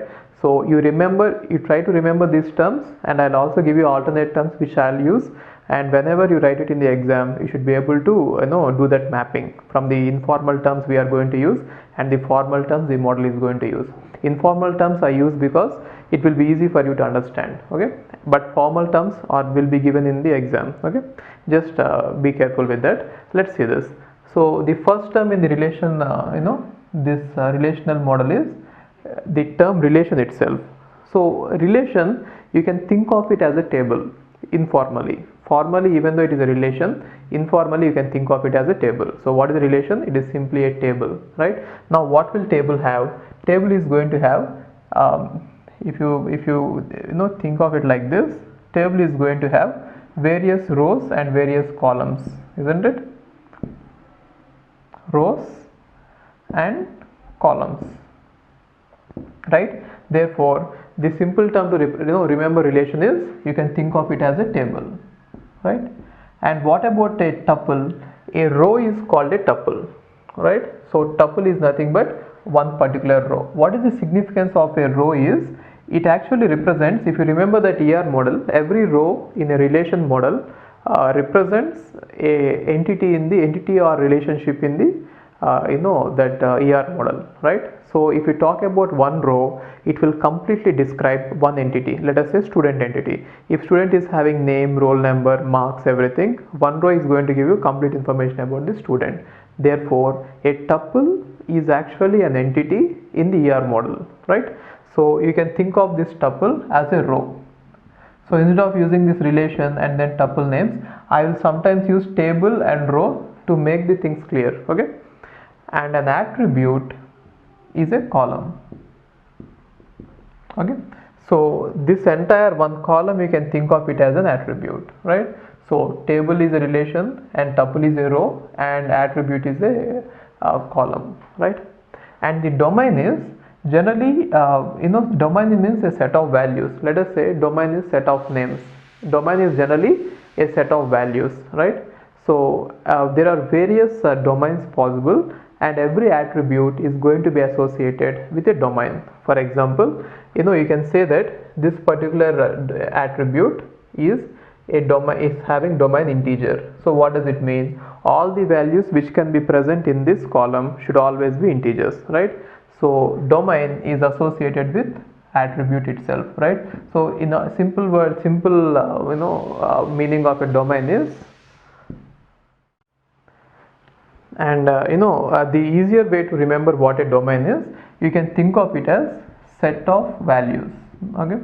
For example, set of integers or set of names or set of characters, anything. So domain is generally a set of values, and we generally assume that it is finite. So domains, if you think of it in general sense, domain should not be finite. But when we think about it here, in especially this model, we say that a domain is, or we assume that the domain is finite. It has got some implications. We shall see what is the implication of this later.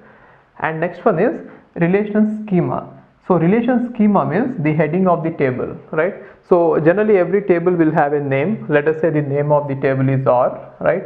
And every domain is also going to have a name, right? Every attribute is going to have a name, like A1, A2, A3, A4, let us say A5, right? Now we have how to represent this entire table. Heading is, you can represent it this way, or A1, A2, A3, A4, A5, right? So this entire thing can be called as relation schema, right? So relation schema is nothing but heading of the table. You can imagine it that way, right? And then each each attribute is going to have a domain, right? Let us say D1, right? D2, D3, D4, D5. Let us say these are the domains associated with these attributes, and sometimes two or more attributes can have the same domain, right? But then their attribute names will be different. Maybe you can think of it this way, right? Let us say we have phone number and maybe we have address, and address is a door number. Now phone number and door number both are integers, therefore two attributes can have the same domain, but then they have different names, right? So now the reason why this is actually called as a relation is there is a deep meaning in it. Actually it is all derived from mathematics, especially the set theory. It is all a formal notation, okay? So you can think of it this way. See, now A1 is nothing but a set of all. A1 can take any values from D1, isn't it? And A2 can take any values from D2, and A3 can take any values from D3. All these are set of values, and all these are attributes, and in any particular row we are going to pick one value from this, one value from this, one value from this, one value from this, and one value from this, in order to make it a tuple, right? Therefore you can imagine, or any row, right? Or you can imagine, first of all, a cross product of all this, Cartesian product, D1, D2, D3, D4, D5. If you take a Cartesian product of all this, what do you get? An ordered pair which is containing one value from all of this, isn't it? Now a relation, which means a table, can be imagined as, small r represents a table which is having the heading capital R. You can think of it as a subset of this. Are you following it? Any table is a subset of Cartesian product, and in mathematics any subset of a cross product or Cartesian product is generally called a relation, right? That is why it is meaningful that they are calling this table as a relation, because it is actually a subset of Cartesian product. And how many elements are possible? The number of elements that can be possible in this relation will be as big as the number of total elements possible, isn't it? Then how many total elements can be possible? That depends on the cardinality of each set, right? So let us say the cardinality is represented by like this, right? Then how many elements will be possible? How many rows will be possible in the worst case? As many as, you can think of it this way, right? If the cardinality of this one is 10, 10, 10, 10, 10, then 10 power 5 rows are possible with all these combinations, and all those rows can be present in your table, right?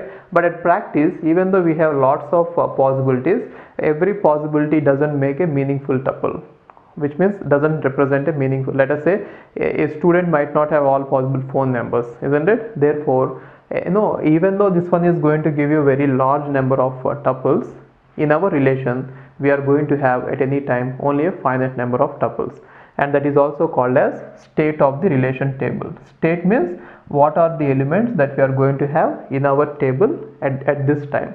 So the number of elements or the elements present in this table at any given point of time is called the current state or state of the relation table at that time. Got it? And next one is yes, relation schema means the heading. You understood that, right? And next one is degree of a relation. So degree of a relation means you can think of it this way: the number of if you look at this columns, the number of columns, you can call it as relation straight away, or the number of attributes, right? So the degree of a relationship is not relationship, it is relation. See, relationship is different and relation is different, okay? So the degree of a relation is the number of attributes I have in the table is called relation, degree of the relation, right? And next one is relation state. So the relation state or the current relation state both mean the same thing, which means the table itself. And intention, sometimes the relation schema is also called as relation intention, right? So intention means the heading, schema only. So the relation schema is also called as relation intension, and relation extension means the table itself. Got it? So these are the various terms which we are going to have. So just not to have any confusion, and to make it clear, whenever there is a term relation, I use the term table, and whenever there is a term let us say tuple, I use the term row, right? So with this you should not be getting confused.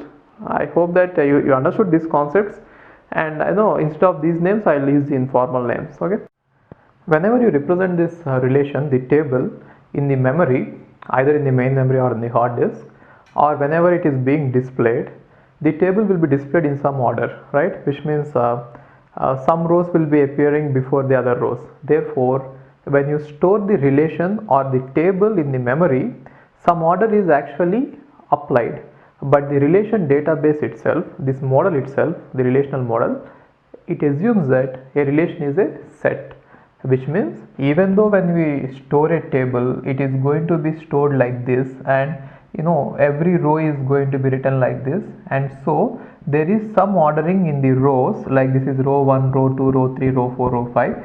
The definition of the relation in the relation model itself, this particular model, it says that a relation is a set, which means a rows, they are just the elements of the sets, and so it doesn't give any ordering, right? See, ordering is what we give, and since it is actually written as a set, one more interesting thing about a relational model is, in a relation, no two tuples can have the same values in all the attributes, which means no duplicates are allowed. It is same as set theory, isn't it? In a set, we cannot have two members, same two members, isn't it? So similarly here, a relation will never have two tuples as the same, which means, let us say it is a relation and it is student name and then student number, and let us say it is address. Okay, instead of address, let us say phone number. Okay, now somewhere a student number A is there, a student name is A, student number is 1, and let us say this is 201301 phone number, and at some other point you should not have the same thing in a relation, because these two tuples are having all the values and therefore they are duplicates, and in a set duplicates are not allowed. So it is important that you remember a relation is a set. So once you remember that it is a set, you will understand what are allowed and what are not allowed. Okay, and next thing is, see, the values that can be present in an attribute are generally derived from a domain, right? And the domain is predefined. Sometimes what happens is, even though we know that we have to take the values from the domains and write it here, right? Let us say in the phone number, we have to take all the valid phone numbers and put them here, right? Sometimes what happens is, some tuple, some row might not have the value. For example, a student might not have the phone number. Then in that case, what are you going to write there? So just to handle these exceptions, like there are two kinds of exceptions. One is we don't have the values at all, or sometimes it is not applicable at all. Let us say name is having first name, middle name and last name field, right? And a student might not have middle name completely, right? In this case, this particular field is not applicable for that particular student, right? Or let us say phone number. So phone number is applicable, but then the student is not having a phone number, right?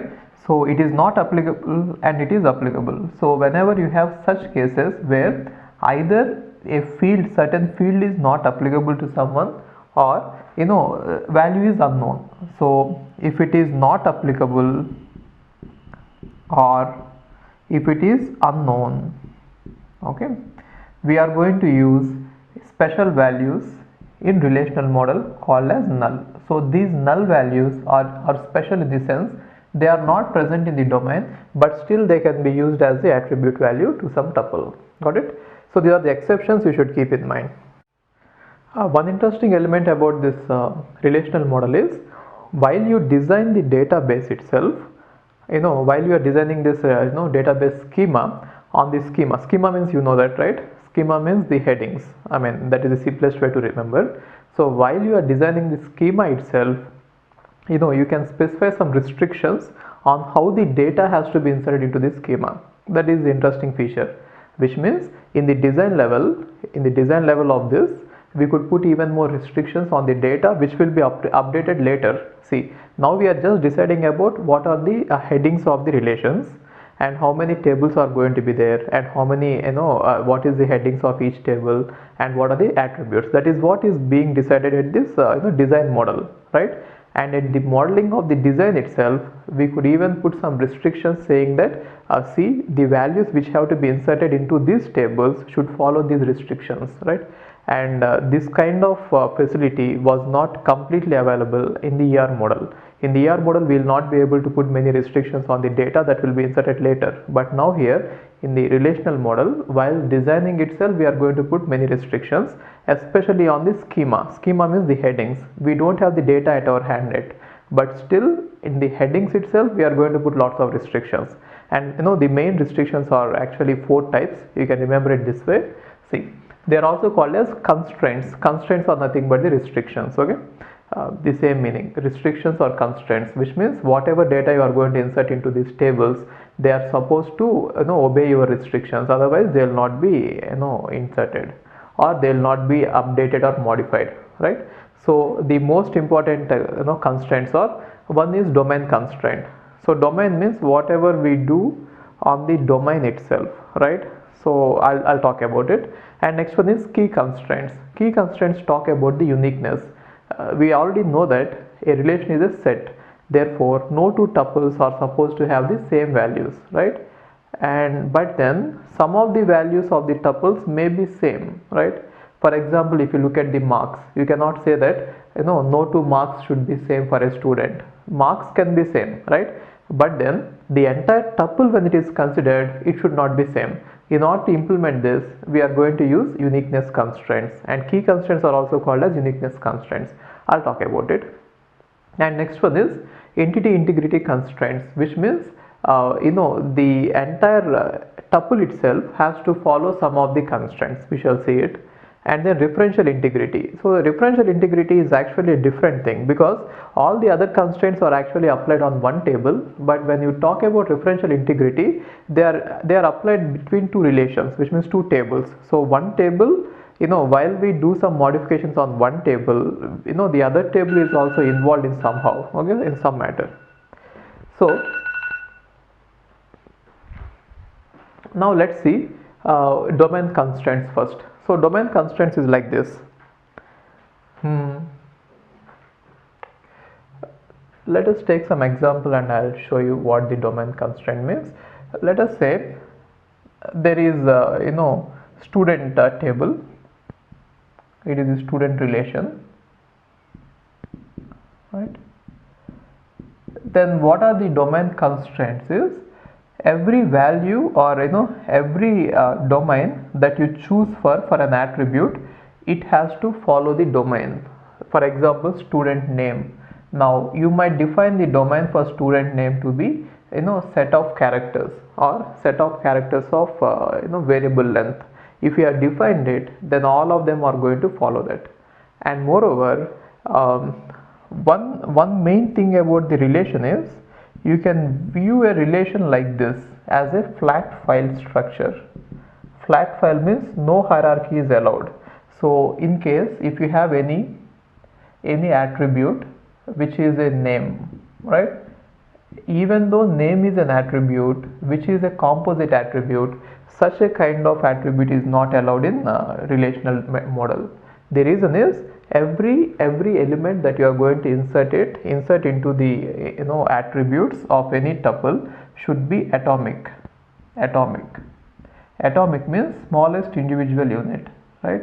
So it cannot be divisible. It has to be indivisible. For example, if you take name can be further divided into 3 parts: first name, middle name, and last name, right?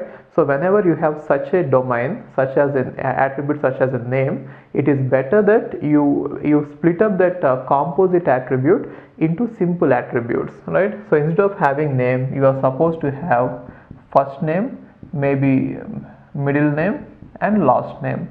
This is allowed. So what I mean to say is, every domain should contain atomic values. You are not supposed to allow these composite attributes. You are supposed to allow only simple attributes, and sometimes you might have some domains which are multi-valued, right? Like phone number, a person might have many phone numbers, right? So in this case, this multi-valued attribute should also be not allowed, right? So which means we are not going to have more than one value for any attribute, or we are not going to have a collection of many values for a attribute. So domain constraints say that we are not going to allow either composite attributes or multi-valued attributes into the domain. So everything that you insert has to be atomic, which means the smallest indivisible part. If you are going to have any bigger than atomic, then you are supposed to break it either in the same table or in a different table. Generally what we do is, whenever we have these multi-valued attributes, we construct a new table or relation specially for that attribute, and in case of composite attribute we break them. Later I'll show you how to deal with it. We are not going to talk about it here, but then there are ways to convert any non-atomic attribute into atomic attribute. There are definitely ways possible, right? So what does this constraint say is, whatever schema you are going to design in relational database, see that the entire schema of attributes should always be atomic. That is what is domain constraints. Got it?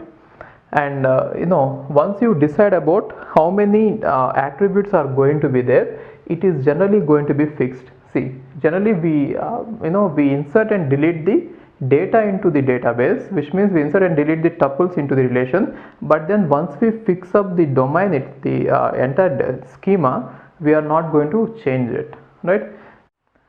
Now let's see this entity integrity and referential integrity. So entity integrity means this. So once we have decided the primary keys, no primary key should ever have a null value. The reason is, if you allow null values to be in the primary key, then what happens is 2 or 3 tuples, they might end up having null values, and we will not be able to identify which one it is given the null value. See, what I mean to say is, if you say that the primary key for a relation is employee number, right? I'm saying that you should not allow any null value in the employee number. The reason is, if you have allow null value, if 2 or 3 values happen to be null, and now if you want to search for a tuple whose employee value is null, then you might come up, you might not be able to locate exactly one tuple, right? You may be referring to more than one tuple in that particular query, isn't it? Therefore, entity integrity says that no prime attribute should ever have null value. Got it? And next one is referential integrity. So referential integrity is, in order to understand referential integrity, you should understand the concept of foreign key. Now we have seen the primary key. Now let's see the foreign key. Assume that it is the employee database, employee relation, which means it is the employee table, right? Here you are going to have employee number and maybe employee name, right? And maybe there is some field called as department number. So this department number is what is the type of the department, what is the department for which this particular employee is working. Let us assume that there is employee number 1, right, and his name is A, and the department number is, you have to write it some number here, right? But then you are not supposed to write any random number. The reason is, an employee should work only for the department which is existing. Therefore, you are supposed to write some number here which is already existing in some other relation of the department table, isn't it? Which means there must be some other table or relation which is called department, which will contain the information about what are the valid departments in our company, right? And that particular department number has to be present here. What I mean to say is, this is what I mean to say, right? So a particular attribute of one relation should refer to some attribute of other relation, and whenever you write some value here, you should see that this particular value already exists here, right?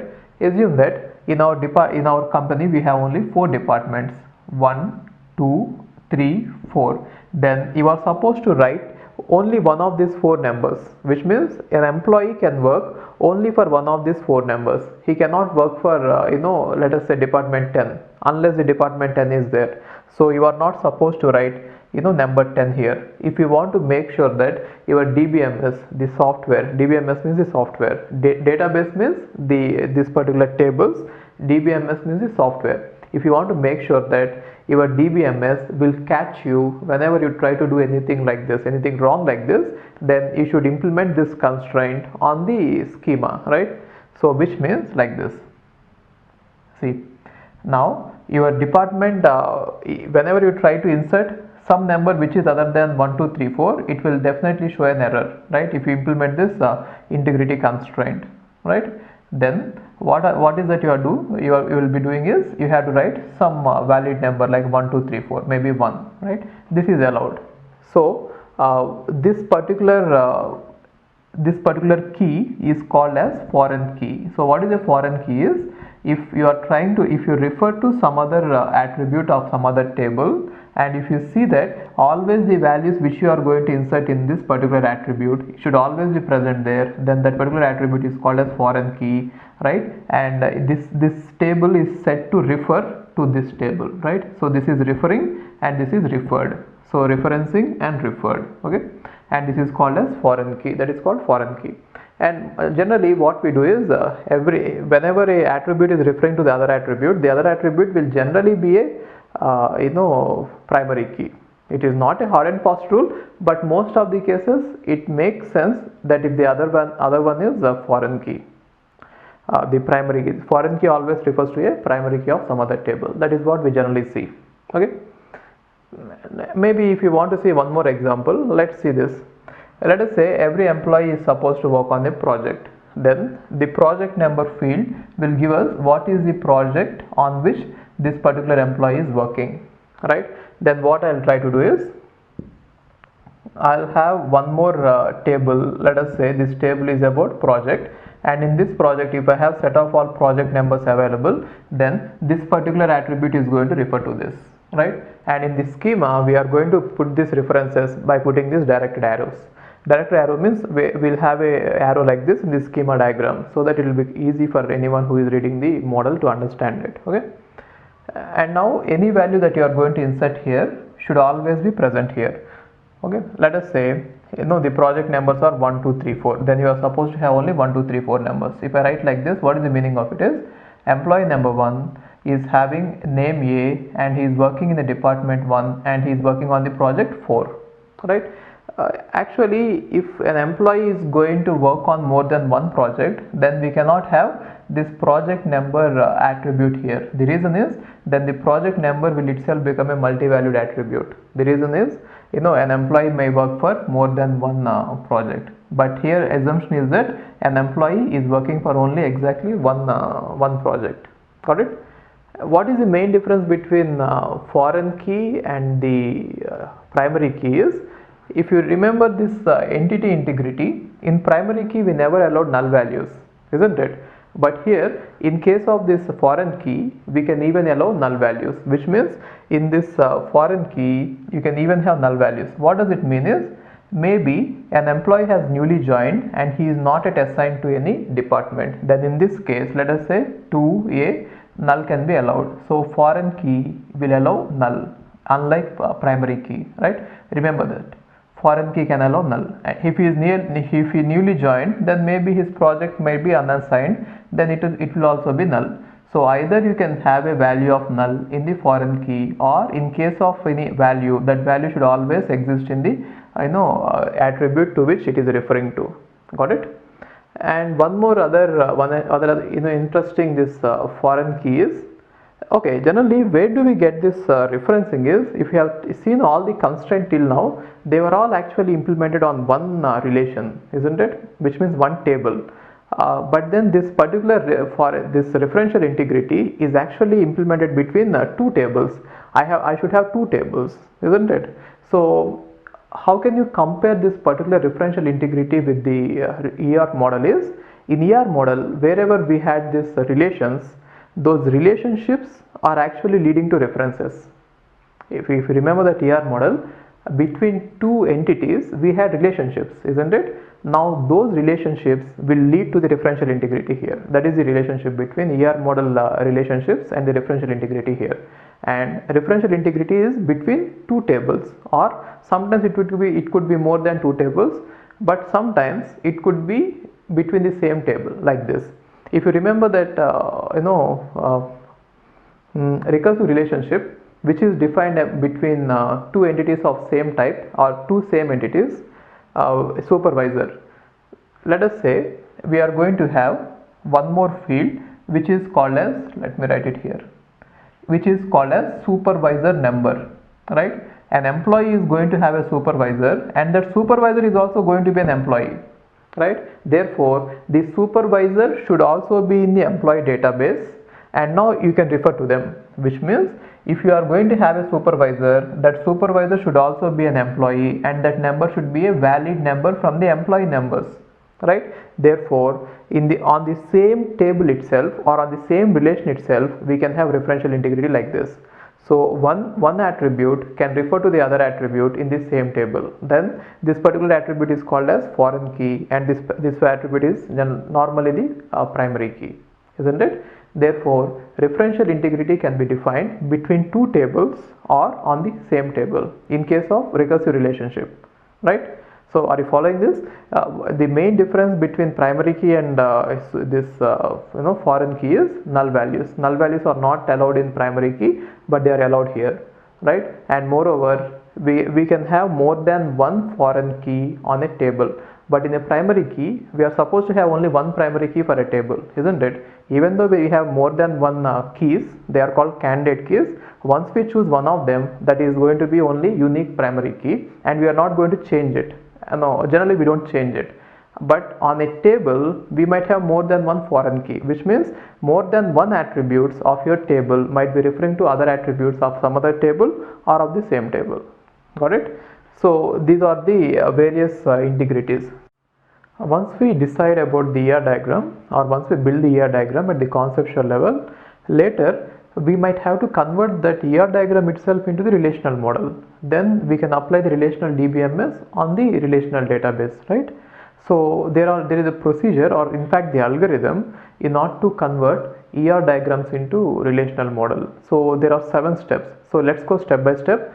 It is all about this. We are going to have entities, relationships, and weak entities, and identified relationships. So these are all the entities present. Now we have to convert everything into tables, the relations. So now the first step is, for every entity in the ER model, we have to come up with a relation in the relational model, right? So the first step is like this. I'm just taking an example. With this example I'll explain you. It is step number 1. We want to convert an entity into the relation. Okay. Now how to convert entity into relation is, we know that entity is going to have various attributes, right? So let us say this entity is student entity, okay, and there are attributes like this. One attribute is student number, and the other attribute is a composite attribute which is student name, and assume that it is having various parts like first name and last name, okay. And the other attribute is one multi-valued attribute is there. Multi-valued attribute is there, right, which is phone number. And say one more attribute is there, which is marks. Okay. Now this rule says that for every entity in the ER model, we are supposed to construct a relation in the relational database model, right? So now for this particular entity called student, I am going to build a table, or I should at least build this schema, right? So now the schema of this relational model is going to look like this. Student is the name of the relation name, and how many fields are going to be there? For every simple attribute, we are supposed to have a attribute in the a relational model. So what is the simple attribute here?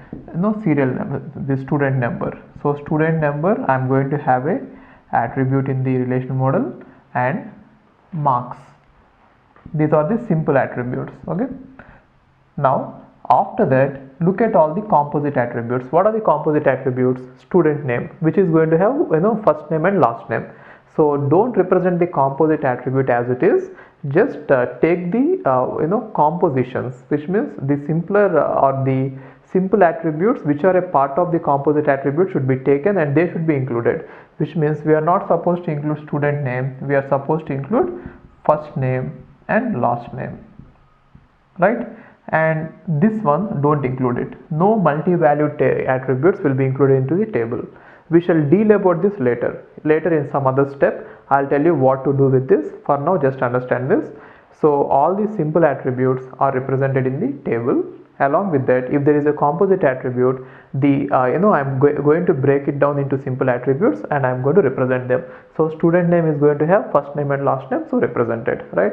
And next thing is, if there are any prime attributes, let us say the student number is prime attribute, then I'm going to represent student number as the prime attribute even for this primary key for this. Okay. So whatever is the primary key attribute for the here this entity, I'm going to make it as primary key for the relation, right? In case if more than one attribute are going to form a primary key for this, we are going to do the same here, right? In case if the composite attribute is actually is a primary key for this, then I'm going to use the same notation here, which means I'll have all the simple attributes which are the part of the composite attribute, and I'll take all of them and make them the primary key. Primary key can be more than one attribute. Got it? Step 2 is about converting the weak entities into relations. So strong entity can be converted straightforward. Coming to weak entities, there have to be some extra things here. Let us take an example. Let us say there is employee relation or entity. Okay, this is the employee entity, and there is a weak entity called dependents.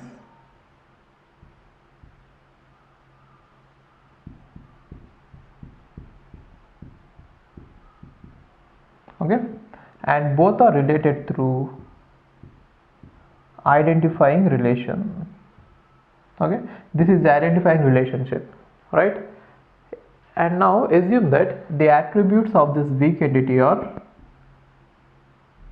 one is name, which means the dependent name, and other is, let's say, is, and other is relation. Relation means what, how is the dependent related to the employee. Okay, and now within this dependence table or this entity, we don't have any primary key, which means we cannot identify any entity in the dependents uniquely. But then what we could do is there is something called as partial key. Partial key means we cannot identify anything uniquely, but then given the employee, for a given employee we can use this particular key, particular thing as the key, and we can distinguish among various dependents. Among all the dependents over all the employees, we will not be able to identify it, but then given a particular employee or given the dependents of particular employee, we will be able to identify it. Such a key is called as partial key. Let us assume that this name, this particular thing, is a partial key, right? Partial key means for a particular employee, if I give you the name of the dependent, I'll be able to identify the dependent entity. Okay, now I want to convert this into the table. Then what I do is create a relation as it is. I'm talking about the schema. Okay, create the relation as it is and have all the attributes. One is name, other is, and the other is relation, right? And along with that, let us assume that this entity is this employee is a strong entity which is already created. Let us say there is employee number, which is primary key, and the employee name.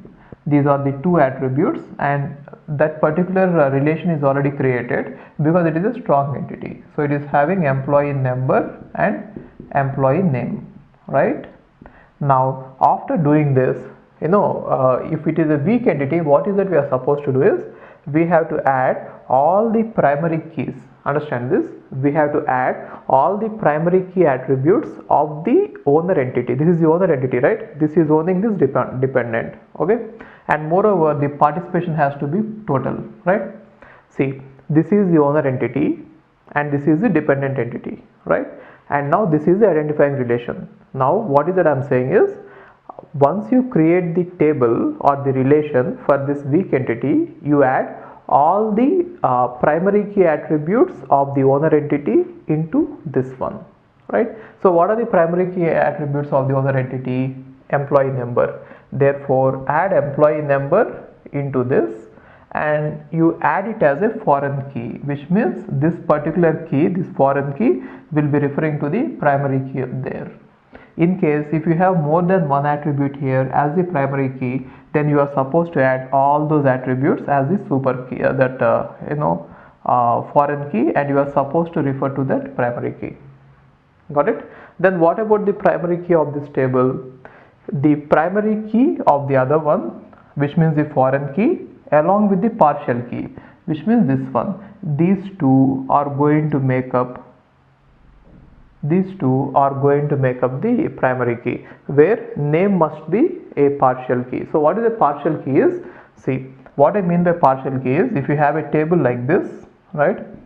Now given that partial key, you will not be able to identify a tuple uniquely in this table, but then given the partial key and then the employee number, which means for a particular employee the dependents will be only few, and in this few, given that partial key, you will be able to identify that particular tuple. That is about the partial key. Partial key means you will not be able to identify a particular tuple uniquely in the entire table, but then given a part of the table, how can I know the part of the table? Only the dependents on one employee, right? Given the part of the table, inside this part of the table, you can use that partial key to identify a tuple uniquely, right? So things that you have to keep in mind here is, one is you can directly make a table for this, the relation, and simple attributes directly go into it. In case of any composite attributes, break them and put them there. And in case of this multi-valued attributes, we shall see it later, right? And you take the actual whatever it is there, actual primary key of the owning entity, you add it as the foreign key, and you see that that particular thing refers here, right? And moreover, you declare the combination of that primary key as well as this one, the partial key, as the primary key for this one, right? And moreover, by writing like this, even this identifying relationship has been taken care, which means you need not do anything for the identifying relationship also. It is also being taken care by this. How is it taken care? By including this foreign key, right? So foreign key is not just about the weak entity. Weak entity is already represented as a table, and this relationship itself is actually represented as the foreign key. Therefore, by including this foreign key, even this this identifying relationship is also represented. You need not worry about it later. Got it? In case if it is having any attributes, the identifying relationship, you generally will have it here. Got it? Okay.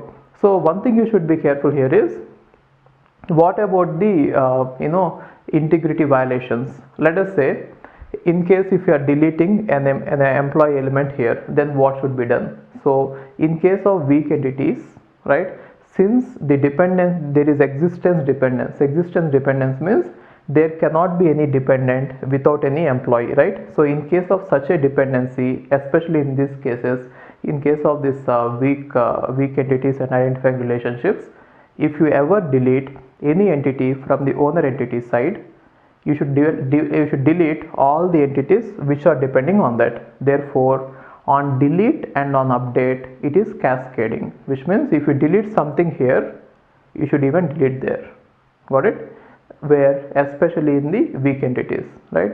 So when there is a weak entity and when there is this reference, which means there is a foreign key which is referring to a owner entity, then whenever you are going to delete something here, you are supposed to delete all the entities from this side, right? And this rule is applicable especially for this weak entities, right?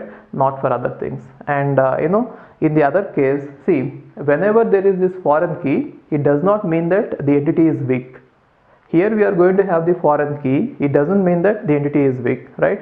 And whenever there is total participation, it doesn't mean that entity is weak. It here so happened that the entity is weak, but then even without this weak entity type, there will be total participation, and even without this weak entity type, there will be cross-referencing, which means there will be a foreign key which will be referring to the primary key of the other table, right? Therefore, only in case of weak entities, whenever there is deletion here, we are going to delete all the tuples here, because without the owner, there will not be these dependents. Got it? So in case of other relations where we are going to have these cross references, cascading need not be applied, and cascading should not be applied according to the semantics. Now let's talk about how to convert the relationships into relations. Okay, relationships into relations. Relationship is a term from the ER diagram, and relation is the term in the relational database. So just to not to have this ambiguity, let me call relationship and table. Okay, relationship means in the ER diagram, table means in the relation. Okay, now let's talk about the relationships, how to convert it into tables. So let me take an example. It will be easy for us to understand it that way. Let us say there is employee entity type it is, okay, and there is a relationship, and employee is related to department, and here the relationship is, let us say, managers, which means an employee manages a department, right? Now what type of this participation is it? One-to-one. The reason is an employee can manage, let us say, according to the rules defined, the semantics of this database from the requirement analysis, an employee can manage only one department, and every department has to be managed by exactly one employee, and every department should have the manager, right? Therefore, an employee can manage only one department, but it is not necessary that every employee has to manage a department. Among all the employees, there will be some managers and some of them will not be managers, right? Therefore, all the employees will not participate in this relation, which means all the employees will not manage any department, right? Will not manage a department. Some of them will manage. Therefore, from this side, the participation is partial. From the other side, every department has to be managed by an employee. Therefore, every department will have a manager here. So from this side, the participation is total, right? And just for the sake of example, let me take few attributes here. So one attribute is employee number, and say other attribute is employee name. Okay, and employee number is the primary key for this. For the other side, let us assume that there is one attribute which is department number, and one more attribute which is department name, right? And assume that department number is a primary key, right? And now we have this relationship which is actually one-to-one. Okay, now since these two are strong entities, they are strong entities, right? They must already be having their own tables. So there must be a table already created, because in the step 1 itself we have already discussed about what to do about the entities. The strong entities, tables are created, right? Now step 2 discussed about the weak entity. Here there are no weak entities, both are strong entities, which means both must already be having tables. So one table for employee must already be existing, and it is having employee number, which is the key, primary key, and employee name. These are the two attributes which are already present in this table, and the name of the table is employee, right? So instead of calling it as a relation, I am calling it as a table. Otherwise, this relationship and the relation, you might get confused. And now I am going to use other table which is already created for department.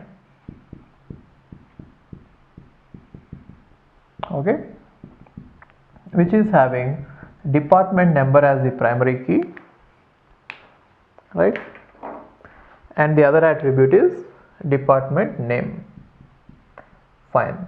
Now, in order to represent this relation, the best method is take the primary key of one side and include it as the foreign key on the other side. You can do anyways, which means you can take this primary key and include it as the foreign key here, or you can take this primary key and include it as a primary key here. Anything you can do, but the best thing is do the inclusion on the total participating side, which means since department is totally participating in this relationship, it is better that you include the primary key of this one as the foreign key of that one, which means it is better that you include this employee number here, right, and make sure that this one refers this. This is how you can represent that relation. Now that relation is included by this foreign key. Got it? And having this name as employee number here is actually a bit not conventional, or it is not meaningful. So it is better that you change the name of this attribute to manager, right? Let us say manager. So what does it mean? It means that whatever values you are going to write here should already be present here. Every employee can be a manager there. Only an employee can be a manager there. Therefore, referential integrity has to be maintained, right? So why do you think that we have chosen to add the primary key of this side as the foreign key into total participating side? Since this is partial participation and it is total participation, I told you that the total participating side we are going to do the update. Why do you think it is true? Why do you think it should hold? The reason is, if I add this particular entity on the total participating side, then for every particular department this will be containing some value. Because the reason is, department is defined in such a way that every department should have a manager, isn't it? Therefore, for every tuple of department, definitely there will be a manager. That is the semantics of the database, right?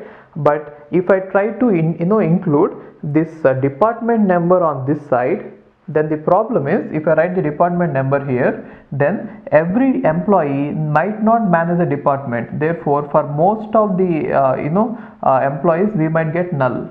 Let us assume that the number of departments are 2 and the number of employees are 100. Then if I include this department number here, 98 entries will be null. Only 2 entries will contain the department.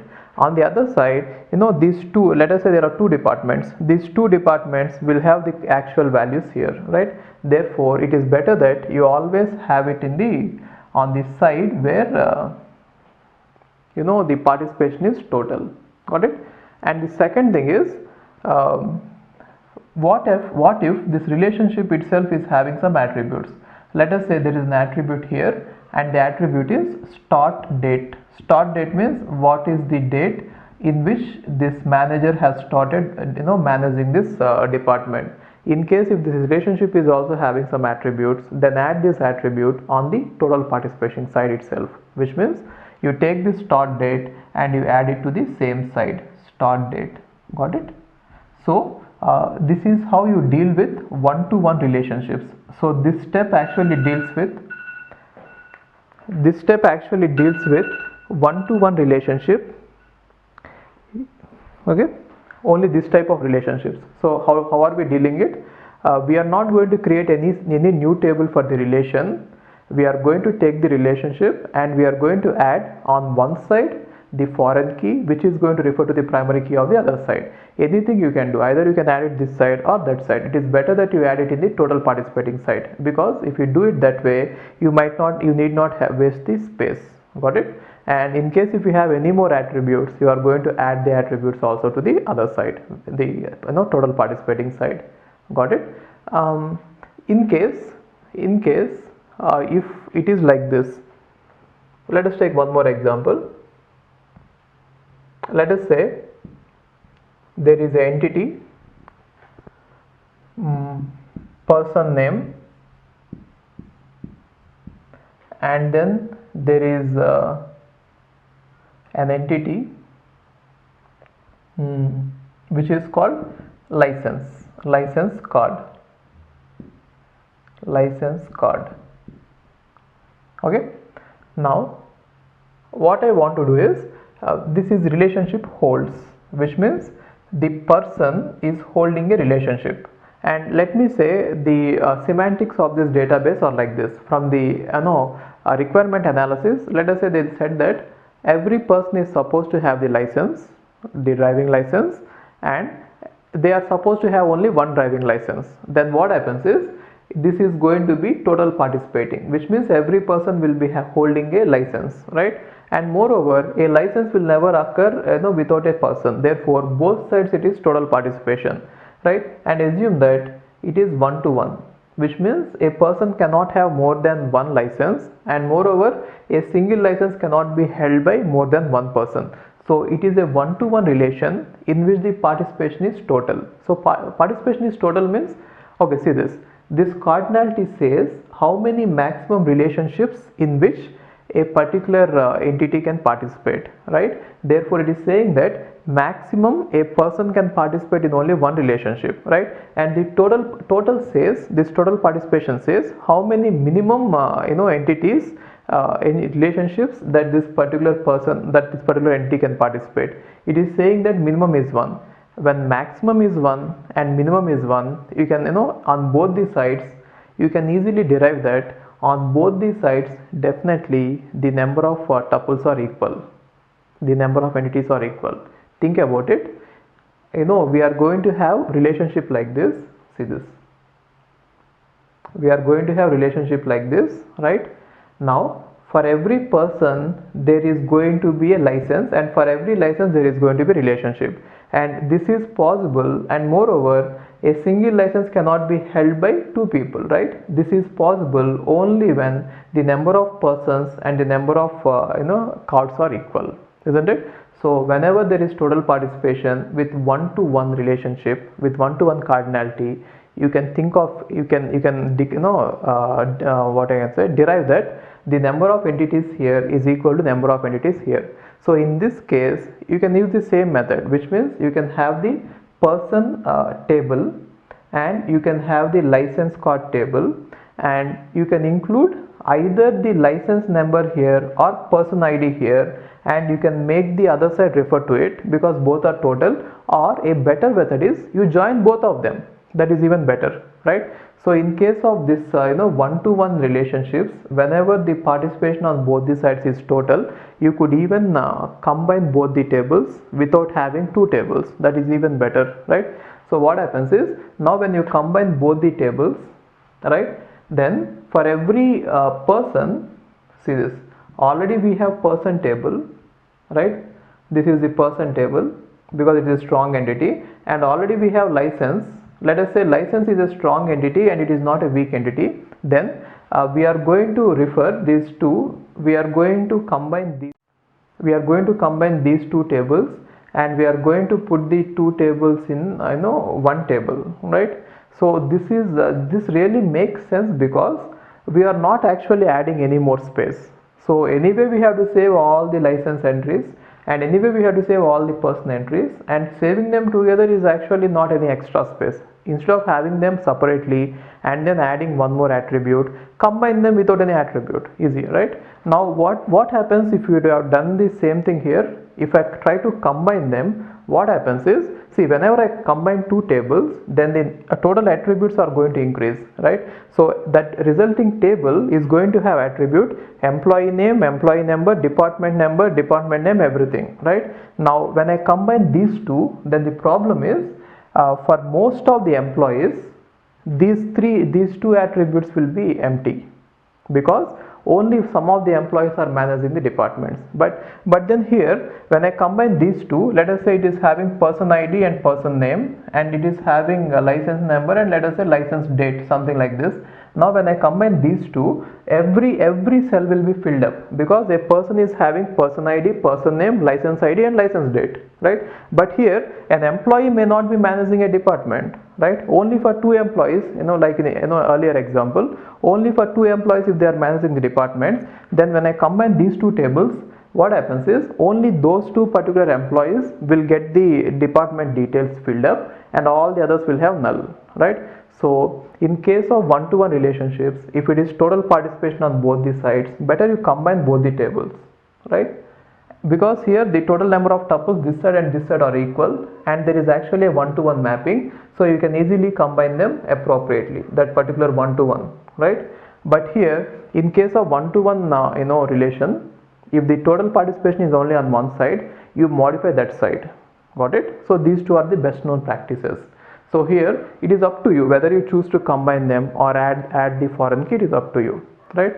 So anyway, combining them is actually taking less space, isn't it? Because you need not add one more extra attribute here, right? So this is the best one. Here don't combine both of them, have one more attribute. Got it? Step 4 is, let's see how to convert a one-to-n relationship into a table. For that, let's take an example. You must be knowing this, we have already seen it, maybe works for. So if an employee is there, let's take the same example, employee entity, and there is a relationship, and there is department entity. Okay, this is employee entity, and this is department entity, and the relationship is works for. So an employee works for a department, right? And according to the meaning of this, let's first talk about the meaning, the semantics which you got from the requirement analysis. Let's say the requirement said that every employee has to work for at least one department and exactly one department. Okay, and a department can have many employees, right? Then what happens is, employee is going to participate totally in this relationship, right? Because every employee has to belong to one department. Or let's leave that restriction, because when we delete a department, some of the employees might not work for the department. Let's say it is not total participation, it is partial participation. But then let's assume it this way: a department can have many employees, right? Then what about the cardinality? So if you are writing it in terms of cardinality, here it will be 1 and here there will be 1, which means an employee will work for only one department, but a department can have n employees. It is counterintuitive, even though the maximum number of relationships in which an employee entity can participate is 1, we write 1 that side, and even though the maximum number of entities that a department can participate in this relationship is n, we write n this side, right? But anyway, the one which has got n, that is going to participate in only one relationship, okay, maximum, and the one which has got 1, that is going to participate in okay. So you have to think it this way. So n side is actually participating only in one relationship, every entity, but one side is participating in n relationships. Okay, now since these two are already strong entities, let us assume that there is employee number here, which is the primary key for this, so it is strong, and then employee name here, which is an attribute. Okay, and now here also we have department number, which is the primary key, therefore it is strong, and there is a department name, right? And let us say there is one attribute for this works for also, maybe the start date, the date in which he started working for that particular department. Fine. Now what I wanted to see is how to represent this particular relationship. We already know that for strong entities we already have the tables, the relations. So one relation is going to be this way.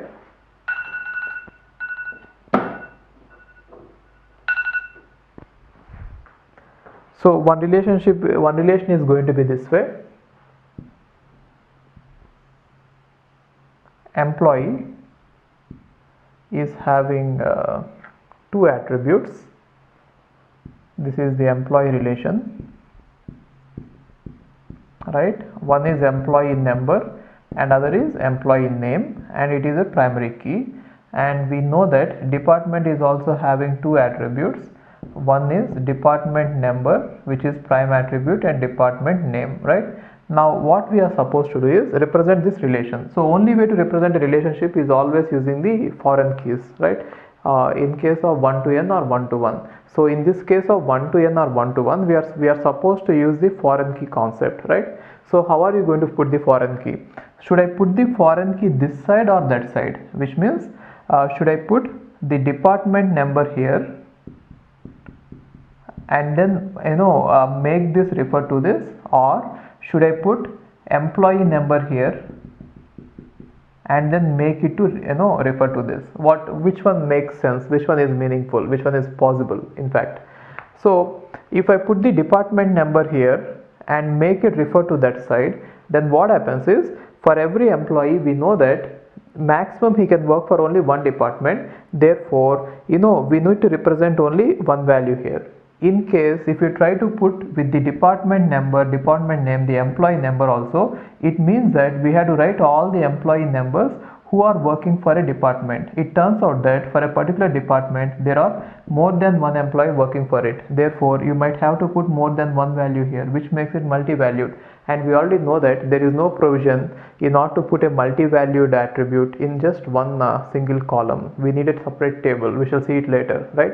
Therefore putting all the employee IDs who work for a particular department in just one tuple which is related to that department is impossible, right? So the logical way, or the only possible way is have the take the n side, which means the employee wherever there is n, take the n side, right? And then in that n side you should add the foreign key which is going to refer to the primary key of the other side. Got it? Therefore it is not meaningful to include this one, right? So meaningful is take the n side is employee, and add the primary key of the one side here and see that it is going to act as the foreign key, and that foreign key refers to the primary key here. Got it? And now every employee has to have a department number, and the department number should already exist in this table, otherwise that referential integrity will take care of it. Got it? Okay. And now one other thing is, what are you going to do with the attributes which are associated with the relationship itself? The same thing, go to the n side and you add the attributes. So whatever you are going to add it on the n side itself. The reason why am I doing this is because on the n side every entity is participating only in one relation, or for every employee there will be only one department, but then on the other side for a department there will be many employees and I will not be able to add all of them in just one tuple. But here I can add the department name in one tuple, right? Therefore I am going to have here this particular start date also, right? So this is how we can implement this this particular relationship, right? So this is the implementation of 1 to n. See, in the earlier step we have seen how to implement 1 to 1 relationship, and here we have seen how to implement 1 to n relationship. In both the cases we are converting the relationship into actually a foreign key, not into a table itself, right? We are actually making one foreign key refer to the other side, and that is how the entire relationship is represented inside it, right? We are not using a special table. Okay, fine. In this step we shall look about how to deal with the multi-valued attributes. So we have seen that composite attributes can be split down into simple attributes, and those simple attributes can be recorded in the relations, the tables. But then we didn't see what to do about the multi-valued attribute. So what is that I am trying to say is, if you have an entity, right, and let us say it is employee, or let us say student entity, then you are going to have student number, which is a simple attribute and which is a primary key, and assume that the name itself, the student name, is a composite attribute which is comprising of two simple attributes. One is first name and other is last name. Then how are you going to represent this in the relation, in the table itself, right? So we are going to have student number as the attribute. Along with that you are going to have these simple attributes, which is first name and last name, right? And along with this you are going to have assume that we have a multi-valued attribute which is phone number. So what is multi-valued is, a student might have more than one phone number. Then student number 1, let's say his first name is A, second name is B, and phone number, if he is having more than one phone number, I might not be able to represent all of them in a single tuple which is representing the student, right? Therefore we are not going to represent it at all in the table. So for the multi-valued attributes we have to create one more new table, which means for this particular attribute phone number, I'm going to create one more new relation, the complete table itself. So I'm going to create the new table completely. In this new table, I'm going to put phone number, and along with that, in this table, I'm going to include the foreign key of foreign key, which is the primary key in this. So student number, which was the primary key here, I'm going to include it as the foreign key, which means this one will be referring here. So what does it mean? For every student, if he is having more than one phone number, let us say student number 1 is having one phone number, then student number 1 phone number 1, student number 1 phone number 2, student number 1 phone number 3. I can have all of them, right? Now since we have got a new table, you should decide about what should be the primary key for this table, right? So what do you think is the appropriate primary key? Should I go with the only student number? If I go with student number in this table, obviously uniqueness is not guaranteed, right? So can I go with only phone number? Maybe not, because maybe two students might be sharing the same room and they might be having the same phone number, which means some other place student number 2 might be having the same phone number because they are sharing a single room, right? Then the problem is it is also repeated. So you might not be able to use either student number. It is definitely not possible to use student number, because since it is a multi-valued attribute, you will definitely have two values for the same student. Therefore there will be repetitions here. So student number will not give you uniqueness, so it cannot be used as a primary key. Now there is no chance that, or sometimes there might be collisions even if you go with the phone number. So only option remaining is use both of them as the primary key, a combination. Got it? In case if the multi-valued attribute is also a composite attribute, which means if the phone number is containing in itself two more simple attributes, let us say STD code and telephone ID, then what should we do? Then we should break this phone number into simple attributes. One is STD and other is maybe telephone ID, right? So in case if it is complex, what is complex? Multi-valued as well as composite, then you are supposed to break that composite attribute into simple attributes. Got it? And in case here, instead of having one attribute as a primary key, if you have two attributes, then you are supposed to have both the attributes and both of them should refer to there. Got it? Anyway, everything you put here is going to be a primary key, right? So whenever you convert any multi-valued attribute into a table, remember that everything in that new table should be a primary key for the new table, right? And you are going to have a foreign key which is going to refer to the primary key of the initial one, that original table. Got it? So multi-valued attributes have to be separately placed there. The last step is to deal with the N-ary relationship. So whenever you have N-ary relationship, which means binary means two entities are participating in the relationship, right? N-ary means n entities are participating. If you have more than one entity participating in the relationship, right, then what you should do is you should definitely create a table for representing the relationship, right? So if this is a relationship in which four attributes are participating, then you should definitely create a table which is representing the relationship, and in this particular table you are supposed to have as foreign key the primary keys of all the tables. Let us say the primary key of this one is A1, the primary key of this one is A2, the primary key of this one is A3, primary key of this one is A4. Then in this particular table you are supposed to have A1, A2, A3, A4, all of them referring to those particular primary keys. So these are all going to act as the foreign key inside this table, right? And what is going to be the primary key for this table? The combination of all these attributes, right? All these the foreign keys put together is going to represent the primary key for this table, right? In case if this attribute, if this relation is also having some attributes, then if they are simple attributes, just put them there, right? If they are composite attributes, split them and put them there. Got it? So this is how you deal with relationships which are having multiple entities, right? See, in most of the databases, what happens is we have various tables, we form various relations, and then Let's just take an example. See this. Let us say we have an employee table. This contains all the information about the employee. Let us say this is the employee ID, this is the employee name, and maybe this is the department ID in which this particular employee works for. Employee number 1, whose name is A, works for department number 1, something like this. And now what should be this department ID? We know that it has to be a foreign key referring to the department, right?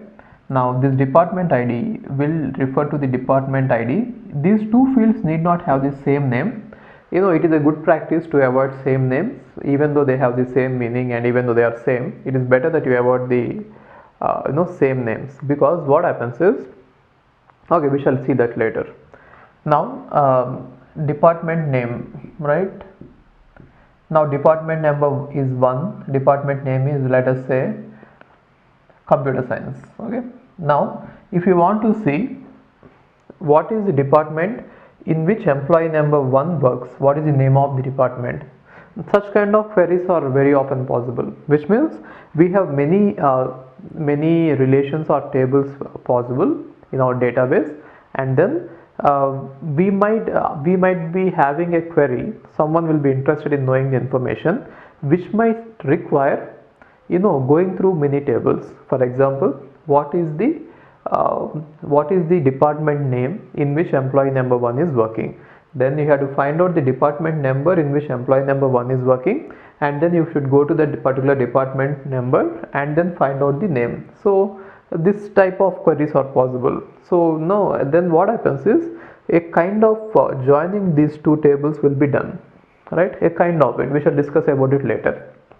Anyway, when we have hundreds of tables, and if we have to continuously join the tables in order to answer many queries, then what is logical is, why should we make these many tables at all? The simplest database design will be putting everything together in one table. What is the advantage? No overhead of maintenance, right? You put them all together in just one table, have a universal table. Let's call it as universal table, which means I want to put everything that I have in my database in just one big table, right? Everything, either it is employee or department or like this. I'll have many columns. All the attributes will be kept in these columns, and everything is kept in one big table. Let me call it universal table. Now what is the problem with this, or what is the advantage of this? See, information retrieval is easy now, because you need not go through many tables painfully. You can go to anything that you want and you can search for whatever they are asking. For example, if I have employee ID here and then employee number, and along with this, if I even put department ID and maybe department number, right? And if this department is also having some supervisor ID, right, then I'll have supervisor ID of the department also, everything here. Then if I need what is the department for which employee number 1 is working, then I can directly go to the department name and I can give this field, isn't it, without going through various tables. It is simple, and I need not break my head over how many entities are there, how many relationships are there, what are the attributes. Given the extract all the attributes and put them all in one table, and it is done. You need not do anything else, right? But the problem with such a table is, there are various problems here. One simple problem is obviously redundancy, right? So redundancy is possible. Why redundancy? Because let us say a department is having 100 employees, right? Employee number 1, employee number 2, employee number 3, so on, 100 employees, right? Then I should continuously have the department ID, right? Let us say all of them are working for department number 1, whose name is computer science, and the superintendent name is that supervisor name is, let us say supervisor ID is 10, right? Then I should have this information for every employee who is working for the department. In case if you would have had these two tables, then keeping this information in a separate table requires this information to be present at only one place, right? This ID will be repeated here, but then the entire information will not be repeated. Therefore redundancy is there. So obviously there is wastage of space. Fine. Okay, anyway, let us say we have enough space and we want to go with this, but then there are lots of problems that will get arised whenever you try to insert something, delete something, or update something, right? They are called as anomalies. So one is redundancy, other problem with such a table is anomalies. So what are there are three types of anomalies. Okay, anomalies means problems, you can think of it that way. So what are the problems is, one is when you insert, there will be some problems, insert anomalies. So how will an insertion create a problem here is, assume that we want to insert a new employee with 101 who is also working for the same department, and you are trying to insert it. You have written the department ID as 1 and the department name is supposed to be computer science, but because of some mistake, some error, some typing error, let us say you have written it as ECE. Okay, now let's say by mistake, because of some error you have typed it as ECE. Then what happens is, the same department now in the database will have two names, and this insertion might go unchecked, which means database might accept it because it doesn't know where to check or how many tuples to check, and it doesn't know which one is right? So when you are having the same information at many places, there is a chance that it might get inconsistent. At one point, at one place it might show some information, and at some other place it might show some other information, right? Therefore insertion anomalies are possible, right? Next one is deletion anomalies. Deletion anomalies means, I'll just take an example here. Let us say I want to delete all the employees, all the 100 employees working for department number 1. Now no employee works for department number 1. Then what happens is, when you delete all the employees of department, then the department itself gets deleted because there will be no entry which is containing the department number, right? So in case if you want to have that department even after deleting all the employees, then you might have to have only the department details, and in the place of employee details in that tuple you should have all the null values. And again you should keep track of whether I have deleted all the employees, or is it the last employee, or the first employee is added. If the first employee is added, then you have to modify this. It is going to be a very headache. It is all an overhead on the software. You have to make lots of checking, and the software code itself will become hectic, because writing the code itself is going to be a pain, because whenever you insert something, delete something, you might have to check the entire table, which sometimes may span to GBs or terabytes, right? So deletion is also going to create some problems. And then update anomalies means whenever you try to, let's say, modification, okay, or update analysis, update anomalies. So update anomalies means whenever you try to update some entry, that might create a problem. For example, let us say you wanted to change the name of department number 1. From computer science department, you wanted to add something to the name of it. Let us say it is CS and IT now. The computer science department is now changed to computer science and information technology. Then what happens? You have to search in the entire database, and you have to see wherever computer science is written, and you have to change every name. It is going to be very, very painful, right? In case if this information is just present in one table like this, going there and changing it is very easy. It is like that hash define, isn't it? In C programming language, if you have a constant, it is always better that you will define the constant using hash define at one place, and you use that constant name wherever you want it. Later if you want to change it, just change that hash define, right? Similarly here, instead of having this throughout the database, just have it at one place. That will be better, isn't it? Okay, so these are all the problems which will occur if you try to reduce the overhead of designing the database by combining all the tables, right? So this solution is always simple. Divide the tables into as small tables as possible, right? Then how small should it be? Ideally, if you don't want any of these problems to occur, if you don't want any anomalies, or if you don't want any problems, the ideal size is 2 attributes, which means make a table in which every table has two attributes.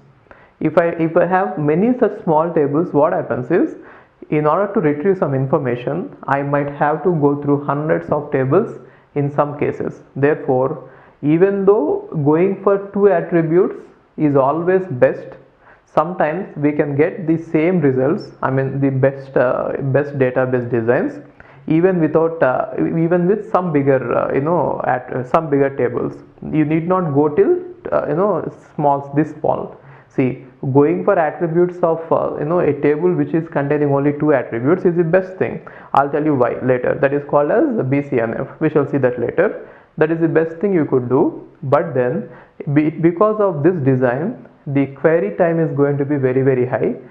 So what other solution we have is, instead of going for so small tables, use some laws, use some formal methods in which you can get the same kind of good design even with a bigger table, but not with so big table, right? So now the solution for all these problems is to divide all the tables, not just this one. Even this table might also be having the same problems, right?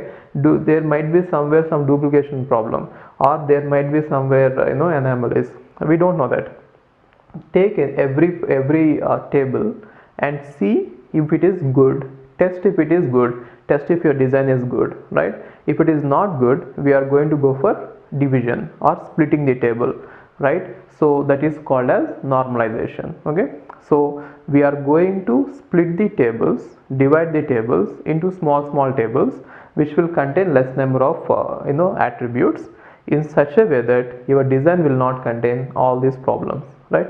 In order to do that particular process, which is called as normalization, that procedure of dividing the tables is called as normalization. In order to do this normalization, we are going to use something called as functional dependencies, FD in short, functional dependencies, right?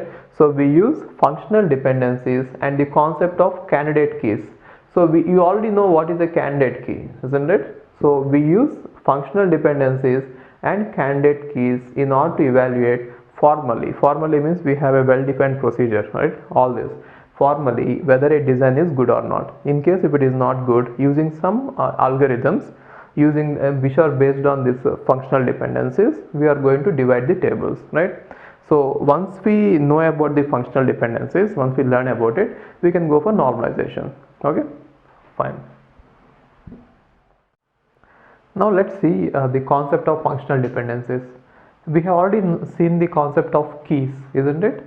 Candidate key, super key, like that. So what is a key in general? Given the value of that particular attribute, we should be able to identify a row in the table uniquely. So what I mean to say is, whenever you say that an attribute is a key, the actual meaning of that term is either candidate key or a super key. The meaning of that term is, given that particular, let us say this is A, and I am saying that A is a candidate key, right? So given that value of A as let us say 2, you will be able to identify the other values. Let us say this one is A and this one is B, right? So given the value of capital A as 2, you will be able to find out the values of other attributes, right? That is the meaning of the key.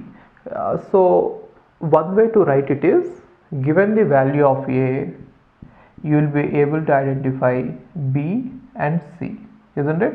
So this is called as functional dependency. Got it? I'm just generalizing it, right?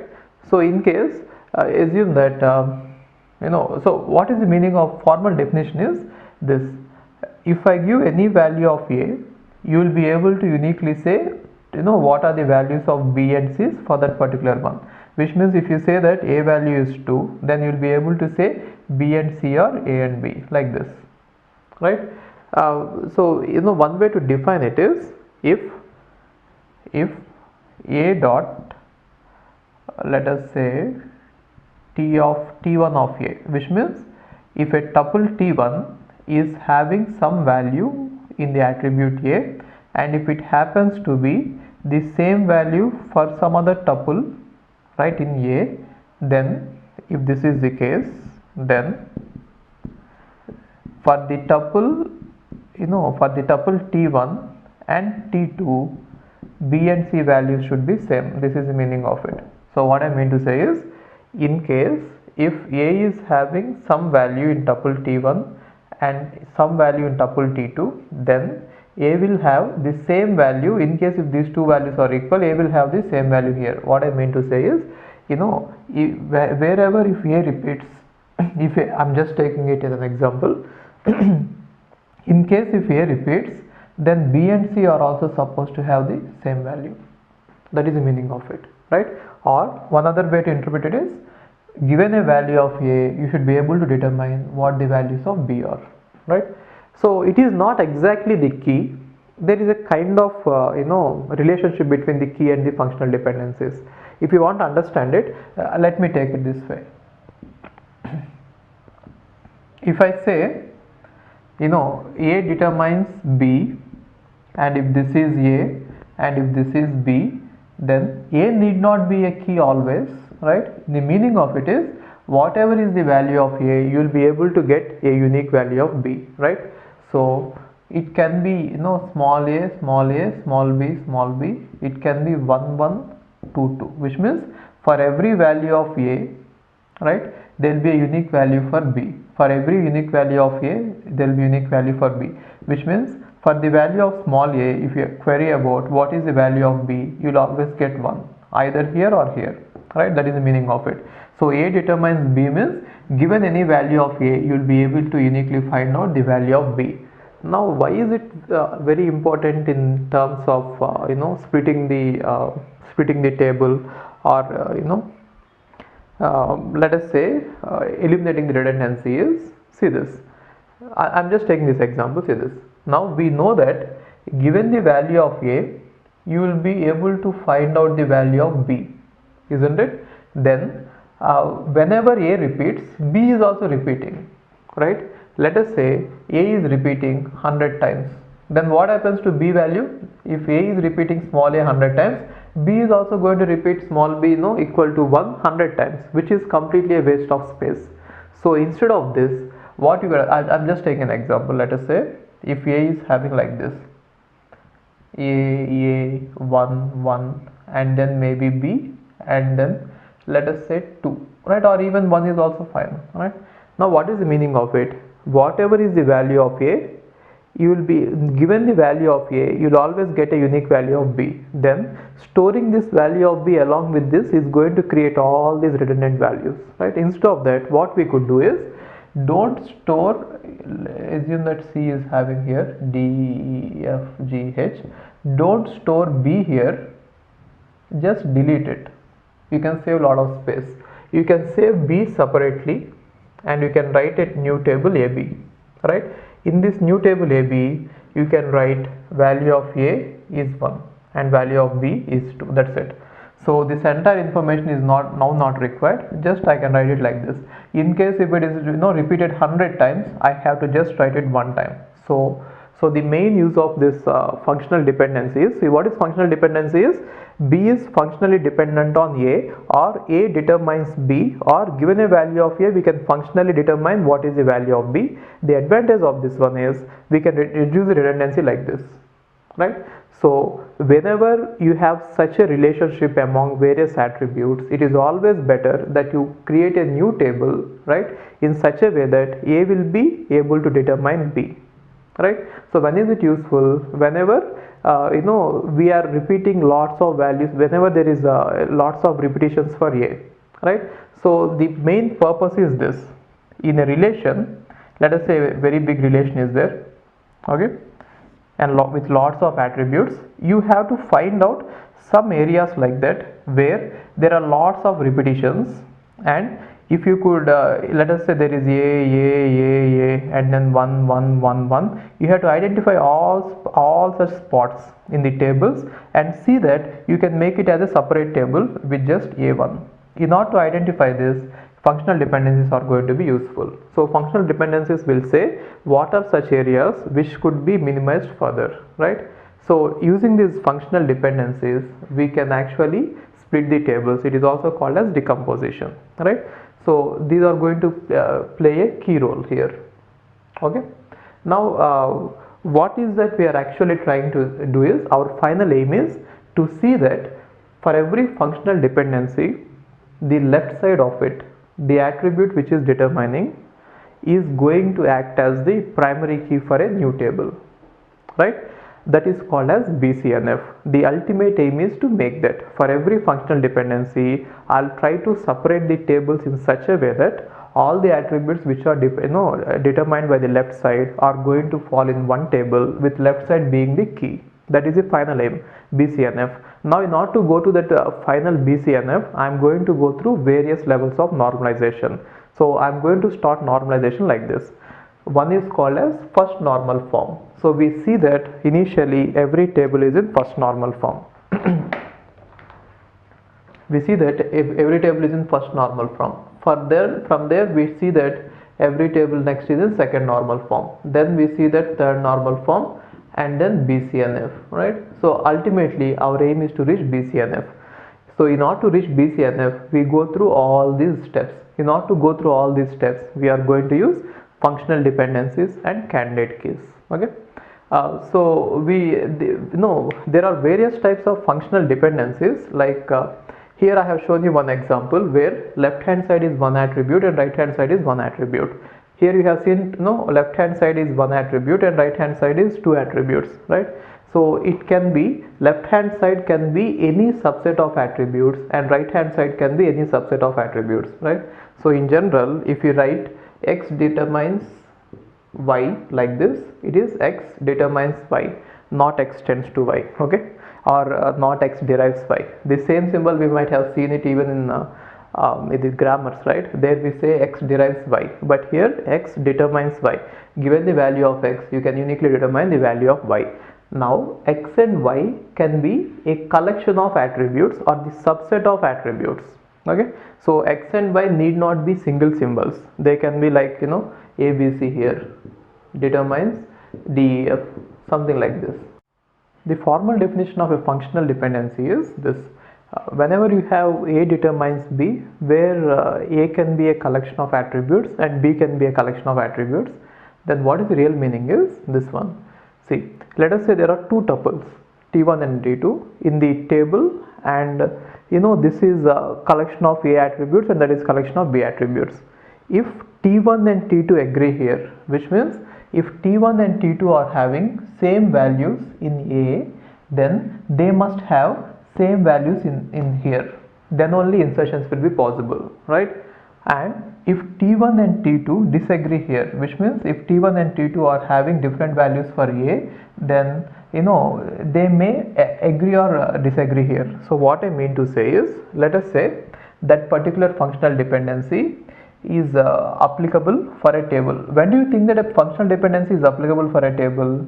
Whenever all the attributes present here and here are also present on the relation schema, then that particular functional dependency has to be applied on every such relation, okay? So before you insert or delete, or before generally insertions only, right? Generally whenever you try to update it or modify it, we are going to see that this functional dependency always holds on all the relationships for which it is applicable. Let us say this is the table and there are some set of attributes. Even though I am writing it as if it is two columns, a and b might be two columns, which means might be simple attributes or they might be collection of attributes, right? Now what is that they are saying? If a determines b is a functional dependency you have defined, then definitely on this table whenever a values agree, which means if a values are like this same, then they must agree here also, which means b value should also be the same. So if it is a here, it should be a, right? If they don't agree, which means let us say it is 2 3, right? And here they may or may not agree, which means either you could have a here or you could have b here. It is valid. Got it? So now if you observe it by defining it this way, right? So if you observe it by defining it this way, what happened is everything here. So for example, a derives b. See this, for a given value of a value of b is unique, and in case if it is different, we never check about it. Got it? So functional dependency means it is applicable wherever in some part of the relation. If it is applicable, then wherever you see the left hand side as same, then the right hand side should be same, and if it is different, it is going to be different, right? So why are we going to insert 2 times the same left hand side? See, it is definitely possible, right? The entire relation as a whole should not get repeated, but a part of it can get repeated. There is no problem, right? And now especially this is going to cause, such entries are going to cause redundancy. Let us say we have one more time 1a, one more time 1a, one more time 1a, right? Now instead of storing at this entire thing in this table, we could have stored it in a separate table simply containing a and b, and then we have only one attribute like this, right? So instead of all this 1 2 3 4 5, we can have just one tuple, and that one will represent this. The redundancy can be eliminated. So the entire focus here is, making every functional dependency applicable to one particular table in which the left hand side is not repeated. See, here the left hand side is repeated because a is not a primary key for this table. Got it? In case if you make it a primary key, definitely left hand side will not get repeated. If left hand side doesn't get repeated, then there will be no redundancy. Redundancy is only when left hand side is repeated, isn't it? See, the rule is this: if T1 and T2 agree, which means if two tuples are having the same value for a, then only we are getting the same values here, then only we are getting the redundancy. In case if we can make it a primary key, how can you make it a primary key? You make it a separate table itself completely. In that table you can make it a primary key. In that you see that all the values of a are different, right? Then there will be no redundancy at all. Okay, fine. Now using these closure properties, I want to find out the candidate key. Let us say this is the table. Table is containing 4 attributes, and these are the functional dependencies given. A determines B, B determines C, C determines D, and D determines A. These are the functional dependencies. Now my aim is to find out what are all the candidate keys on this table. The reason is I will find out the candidate key and then make one of them as the primary key, right? So how can I find it out? Now what is the candidate key is, given an attribute, you should be able to uniquely determine all the other attributes of the table. Then it is going to be a candidate key in this definition, right? So now how many candidate keys can be possible, or how many elements or how many candidate keys I should test? In the sense, if I have 4 attributes, how many total candidate keys can be possible? See this, if I have 4 attributes, let us say if I have 2 attributes A and B, right? And how many candidate keys can I get? One is A, maybe other is B, and other is AB, isn't it? Similarly, if I have 3 attributes A, B, C, then how many candidate keys might be possible? I'm not saying that everything is going to be a candidate key, but how many combinations or possibilities are there? A can be a candidate key, B, C can be a candidate key, AB can be a candidate key, BC can be a candidate key, right? CA can be a candidate key, or ABC can be candidate key. So here I got 3 and here I got 7, isn't it? So in general, what is this? Given this set, what is this? This is nothing but set of all subsets except one element, isn't it? What is that element? The null element, right? So except null, this is the set of all subsets, right? Therefore, if I have n elements, which means if I have a1, a2, so on, an, right? How many candidate keys might be possible, right? Totally. So it could be 2 power n is the total number of subsets possible from this, out of which you should always take out that null cannot be a candidate key, right? Therefore 2 power n minus 1 candidate keys will be there. So I might have to test each one of them and see whether it is really a candidate key or not, right? Okay, and then one more thing is, okay, let's see this example and we shall explore it, right? So for this, coming to this example, how many candidate keys will be there? 2 power 4 minus 1, which means 15 candidate keys will be there. So should I examine all the 15 combinations, or can I rule out some of them? It turns out that we can rule out some of them. So just for the sake of this example, I'm just trying to do it. We are not going to do this procedure in all the examples. Just for this example we shall see it. Okay, it is not required, so don't worry, there are shortcuts also, we shall see them, but just for you to understand the concept, I want to do it. Okay, Now for this one, for this particular table, is there a guarantee that at least one of these combinations turn out to be a candidate key? There is definitely a guarantee. And what is that candidate key? If you don't find any candidate key, you take the combination of all the attributes, and that is supposed to be a candidate key. In case if you don't find anything else to be a candidate key. How is it possible? Because we already have the rule that in a table, no two tuples can have the same values in all the attributes. Therefore, by the definition of relation itself, the table itself, a relational database, we have this constraint that if you take the table all the attributes, you will definitely get that as candidate key. In case if you don't find any other candidate key, got it? Therefore, there is definitely a guarantee that if you don't find any candidate key, set of all attributes is going to be the candidate key. Fine. Now, how many candidate keys are there for this example? 15. Now, I want to see out of all these 15 possibilities, which of them are really candidate keys, right? So, how can I find it out is, first there is, this is a candidate key of length 4. Now, I want to find out the candidate key of length 3. ABC, right, or ACD, or ABD, or BCD. These are the candidate keys which are possible of length 4. Now I want to see the possible candidate keys of length 2. AB, BC, CD, right, and DA, right, and AC, AD, AD is over, right? So AB is over, AC is over, AD is over, AB, AC, AD is over, and then BC, BD, BC is over, BD is not over, BD, and then CD. Let me check. 1, 2, 3, 4, 5, 6, 7. I'm supposed to get only 6. 4C2 is 6. CD is repeated here. Okay. Fine. So 6. Right. So here I got 1. And here I got 4. And here I got 6. Right. So how many is this? 11 I got. And what about the candidate keys of size 1? So A, B, C, D. Right. These are the candidate keys of size 1. So 4. Isn't it? So I got all 15. Now I have to test each one whether it is going to be a candidate key or not. Now tell me from which order should I start? Which means, should I start from here searching for the candidate key, or should I start from here?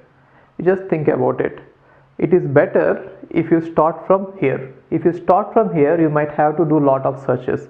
If you start from here, you will have to do only few searches. The reason is, see, if A turns out to be a candidate key, I'm just assuming, okay, if A turns out to be a candidate key, then what happens is, anything which contains A will not be a candidate key, that will be a super key, isn't it? So candidate key is minimal. Now if you say that A is a candidate key, you cannot say AB is a candidate key, because AB has to be minimal. If you remove B, you can still get a better candidate key, minimal, right? Therefore, if A is a candidate key, no superset is going to be candidate key. Therefore, if you search for this one and if you find that this one is the candidate key, then you can rule out many things, right? So you can rule out everything that is containing A. Maybe you can rule out this, right? And then you can rule out this, and you can rule out this. Therefore, see this, how many have dropped out, right? So in case if you find out B, you can rule out many things, right? That is how you should go. In case if A is not a candidate key, then you might have to observe the things which are not which are like that.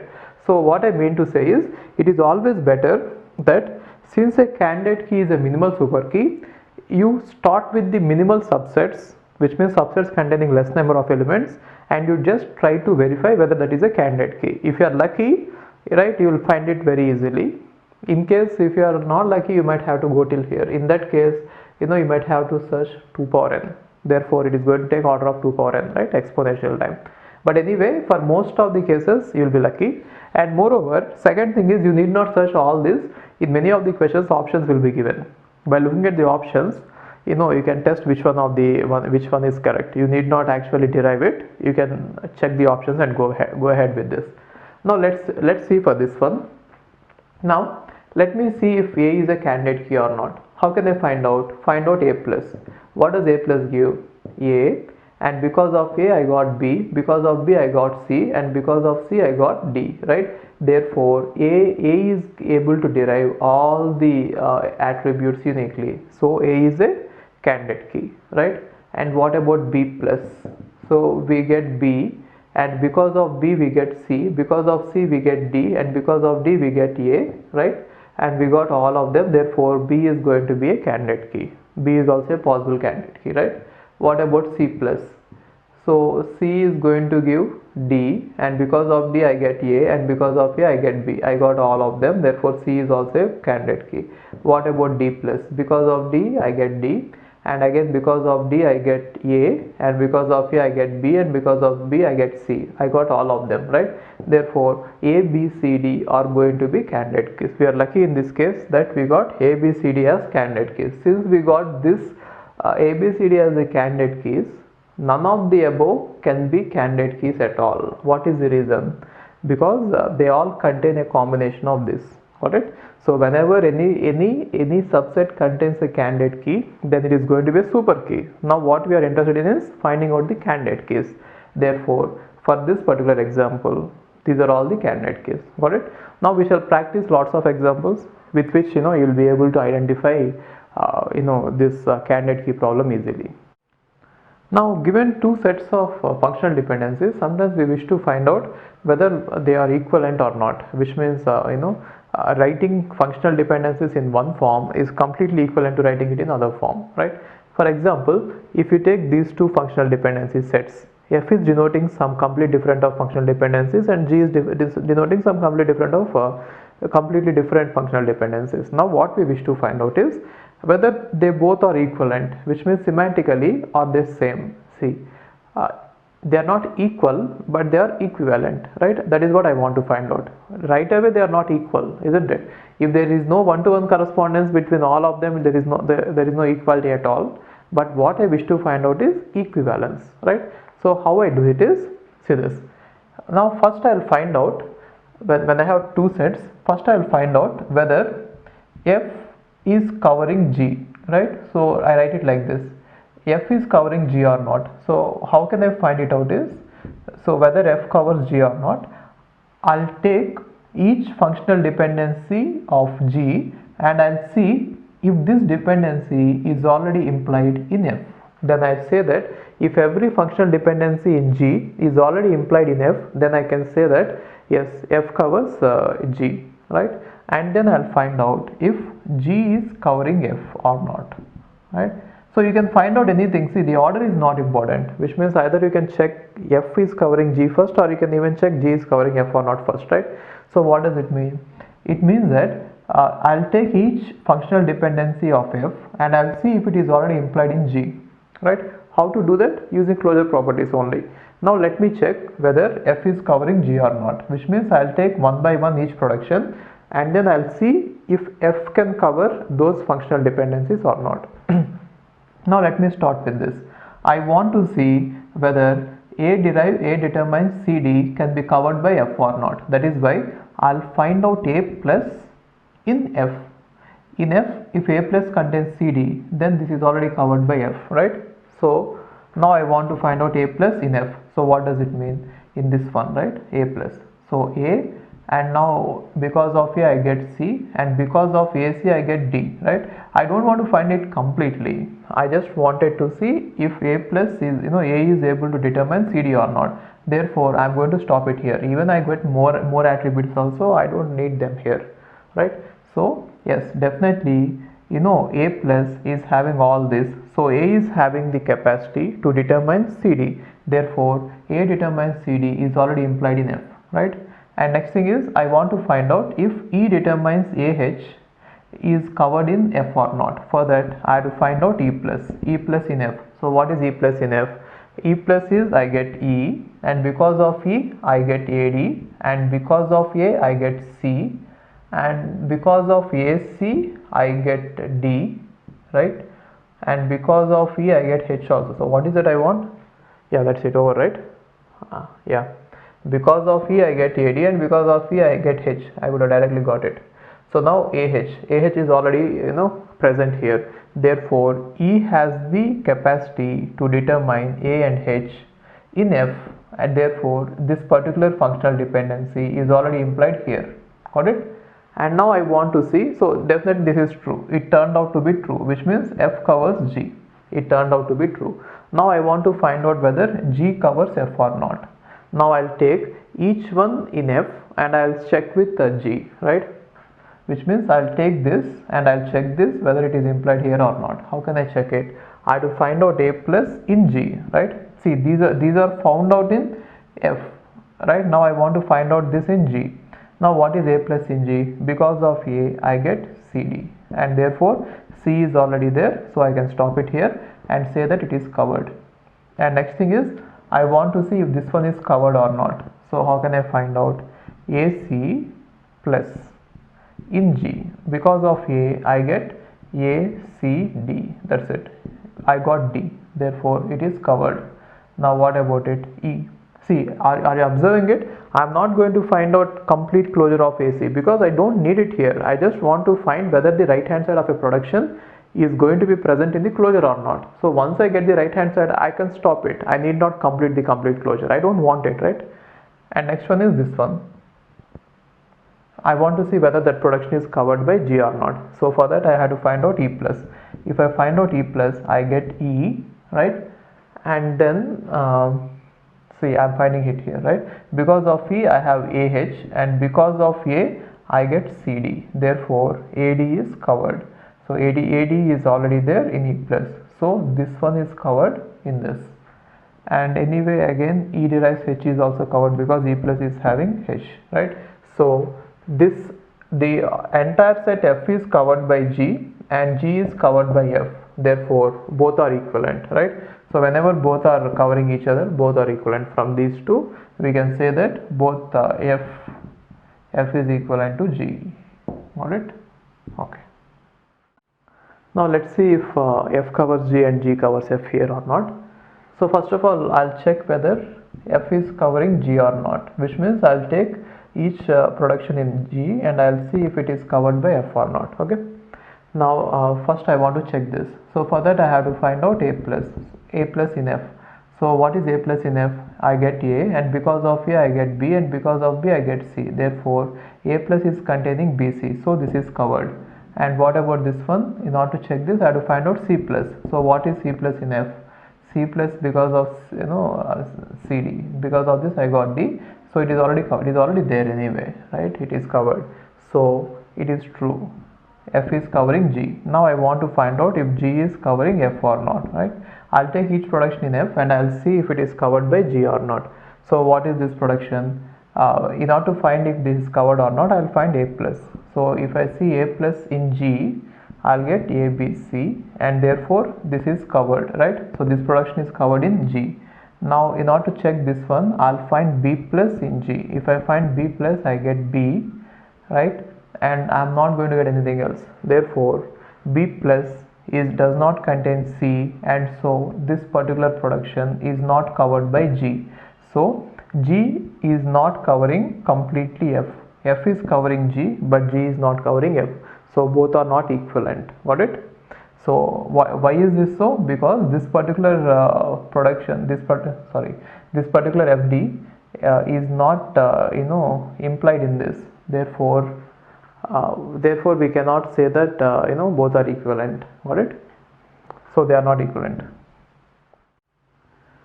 Now let's try to minimize a functional dependency set.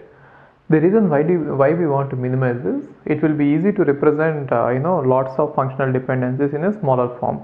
If you have very less functional dependencies and which is going to convey the same meaning, it is obviously easy for us to store it in the computer, isn't it?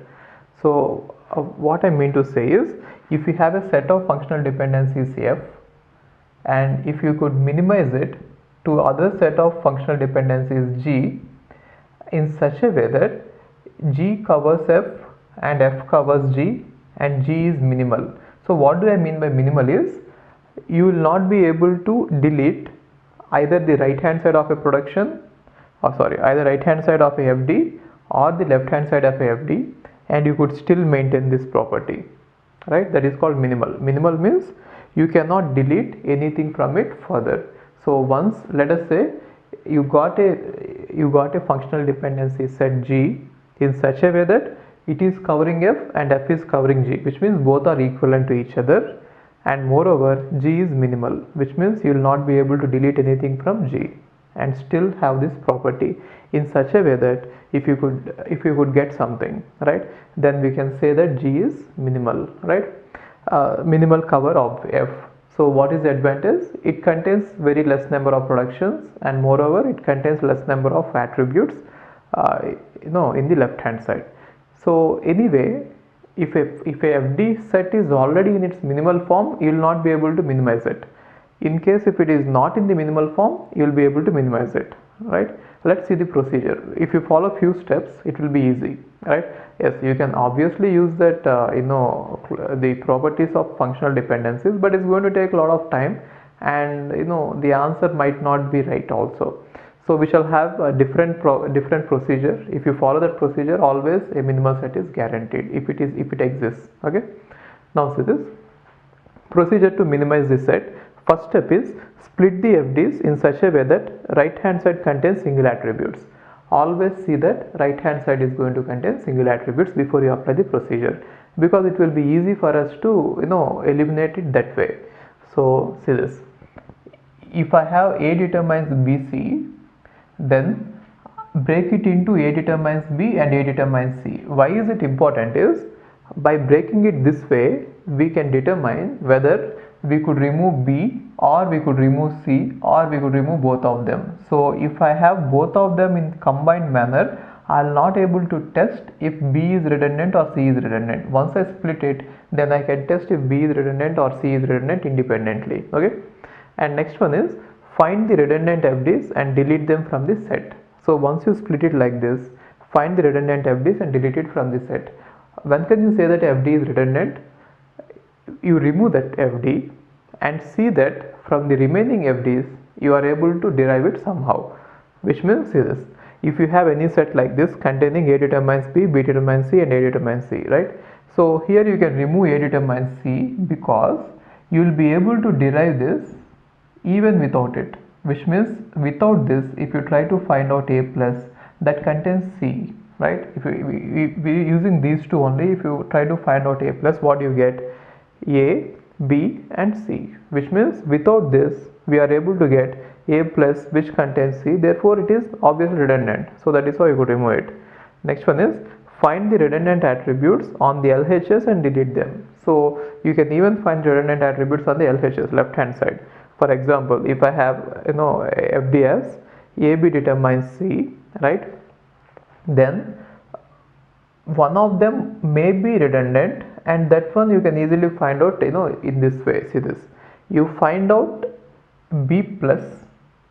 If B plus contains A, then this is redundant.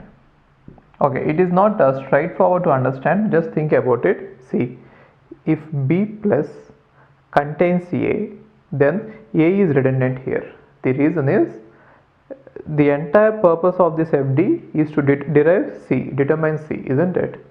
Now when you try to start with only, when you try to have AB plus, definitely you are going to get C, fine. And in case if B has the capacity to determine A, then B plus will first contain A, and then using AB, you can determine C. Therefore this turns out to be redundant. Got it? So in case if B plus contains A is not required for this functional dependency, because just with B plus you will be able to get A, and anyway AB is going to imply C, right? Therefore if A plus contains B, right, then B, you can easily delete B, or if B plus contains A, you can delete A. Got it? Now let's see this example. With this example I'll explain you all these steps, maybe it might be clear then. Okay, so first step is you try to split them. So step number 1 is you try to split them in such a way that right hand side contains only one attribute. See, first production A determines C, only one attribute is there. and AC determines D, only one attribute is there. E determines A, one attribute is there. I am splitting it, okay? E determines D, one attribute, and then E determines H. Now what you do is take each production one by one and see without that if that production could be covered by the remaining, which means if I delete it, right, then without it I'll see if this one can be covered by the remaining. A determines C. From the remaining I'll try to find out A plus. If I find out A plus from the remaining, what do I get? I get A. That's it, I think, nothing else. Therefore A plus does not contain C, which means without this production A does not have the capacity to determine C. Therefore it is required. Got it? And now let's see about this. Take this one and delete this, and from the remaining, which means this one, this one, this one, and this one, you try to see if it could be covered. So without this production I'll just try to find out AC plus. If I find out AC plus, I get AC. That's it, nothing else, and I don't get D. Therefore without this production AC will not be able to determine D. Therefore this production is required. And now let's see this. So take this production, delete it, and in the remaining productions see if you could get that A in E plus. Let us find out E plus. E plus contains E, and because of E I get D and H, right? But there is no way I can get A. In fact there is no other production which can determine A without this. Check that. A is not present as right hand side anywhere, so there is no way you will be able to determine A unless it is in the left hand side, right? Therefore it is required. And what about this? Let's see this. Without this production, you try to find out E plus and you see if D can be derived. So if I find out E plus, then it contains E, right? And because of E I get A, and because of A I get C, and because of AC I get D. Yes, so even H is also present, but it doesn't matter. So E plus is going to contain D. Therefore without this production I am still able to get D. Therefore this production is useless. Got it? So sorry, this FD is useless, right? So you can actually delete that FD. Now what about this one? Again do the same thing. Assume that it is already deleted, don't take into consideration. Now let's check this one. E determines H. So without this, right, and without this, in fact, because that has already been deleted. Now without these two, just find out E determines H and see if you'll be able to get anything here, right? So E determines H. I'm going to find out E plus without these two, because it is already found out to be redundant and removed, and now we are going to remove it and see in the remaining if we are going to get H. So anyway we are not going to get H because it is simple. See this, right hand side of any of the other productions does not contain H. So how can I get H here? There is no way, isn't it?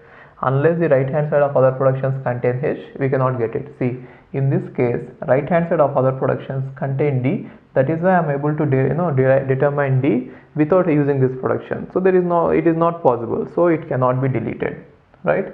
So it turns out that only this particular FD can be deleted, not the others. So after deleting this particular FD, should I again check if anything becomes redundant? Actually, after adding something, some other production might get redundant. After deleting something, some other production might not get deleted. Therefore you can just do it one time and stop it, which means just go through it in one cycle and you find out what are the functional dependencies that could be deleted, and once you find out, delete them and leave it. Okay, you need not do it second time. Now let's go to the second step. So what is second step? See, first step in fact decides about the right hand side. So since right hand side is containing only one attribute, deleting FD is nothing but deleting the right hand side, isn't it? So first step is about finding out the let's say it is second step, right? This entire thing is second step. This writing this is first step and deleting it is second step. Okay, now second step is about finding out the redundancies in the right hand side. Deleting FD is nothing but deleting the right hand side, since right hand side has only one attribute. And the third step is about deleting redundancies in the left hand side. Now when will there be redundancy in the left hand side? Whenever there is more than one attribute in the left hand side, right? So if there is only one attribute in the left hand side, or if there is only one attribute in the right hand side, that will be taken care in the second step, because deleting the FDs is nothing but deleting the left hand side if there is only one attribute, or deleting the right hand side if there is only one attribute. Now when there is more than one attribute, then we go to the third step. In this we shall see if in the left hand side, if you have more than one attribute, if you could delete one of the attributes, right?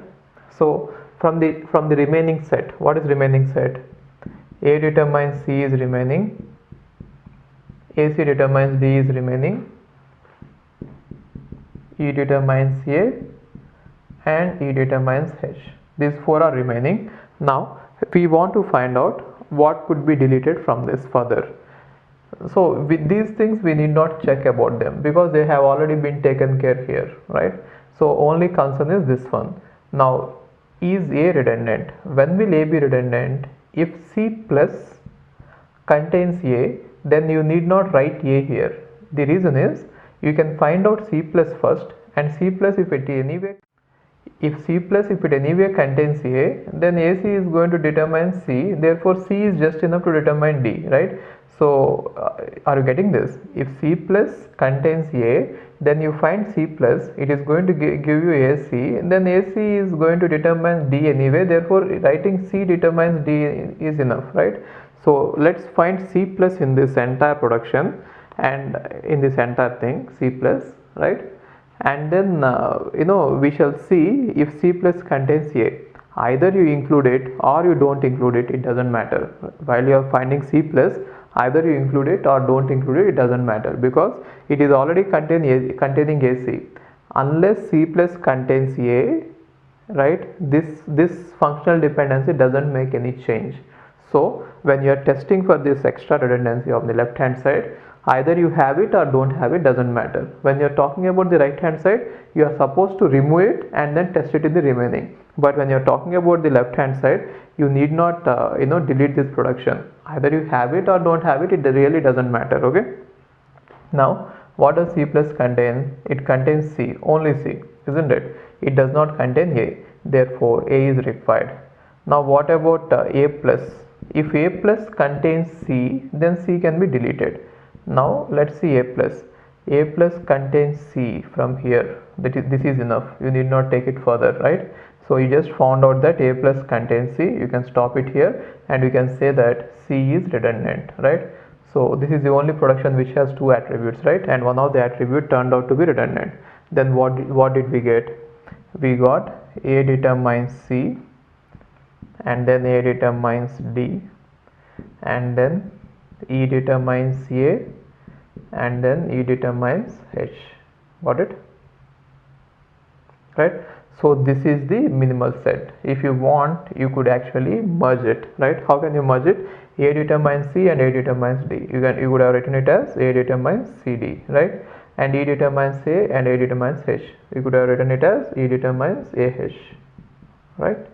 Therefore, this is the minimal set for this set. So you have actually minimized it into two productions. Given 4 productions, we got 2 productions, right? Fine. So anyway, minimal means you should not be able to reduce anything, and you should not be able to get the same thing. And if you have any doubt after doing this procedure, I suggest that you just see if both of them cover each other, right? Which means you should be able to get this production from there. See this? A plus should contain CD here. So if you find out A plus contains AC, and AC contains, because of AC you got D. Therefore this one is covered. And E plus should contain AH here. So E plus will contain AD and H. Yes, it is covered.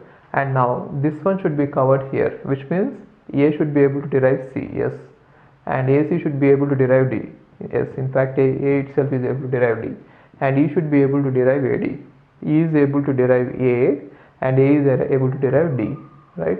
and E should be able to determine H, right? Yes, E is able to determine H, right? Therefore, both are covered by each other, and so they are equivalent, and moreover, it is containing minimal number of attributes, which means you cannot delete anything from this further, and you can get the same property holding. What is the property? Both cover each other, right? This is how you can minimize it.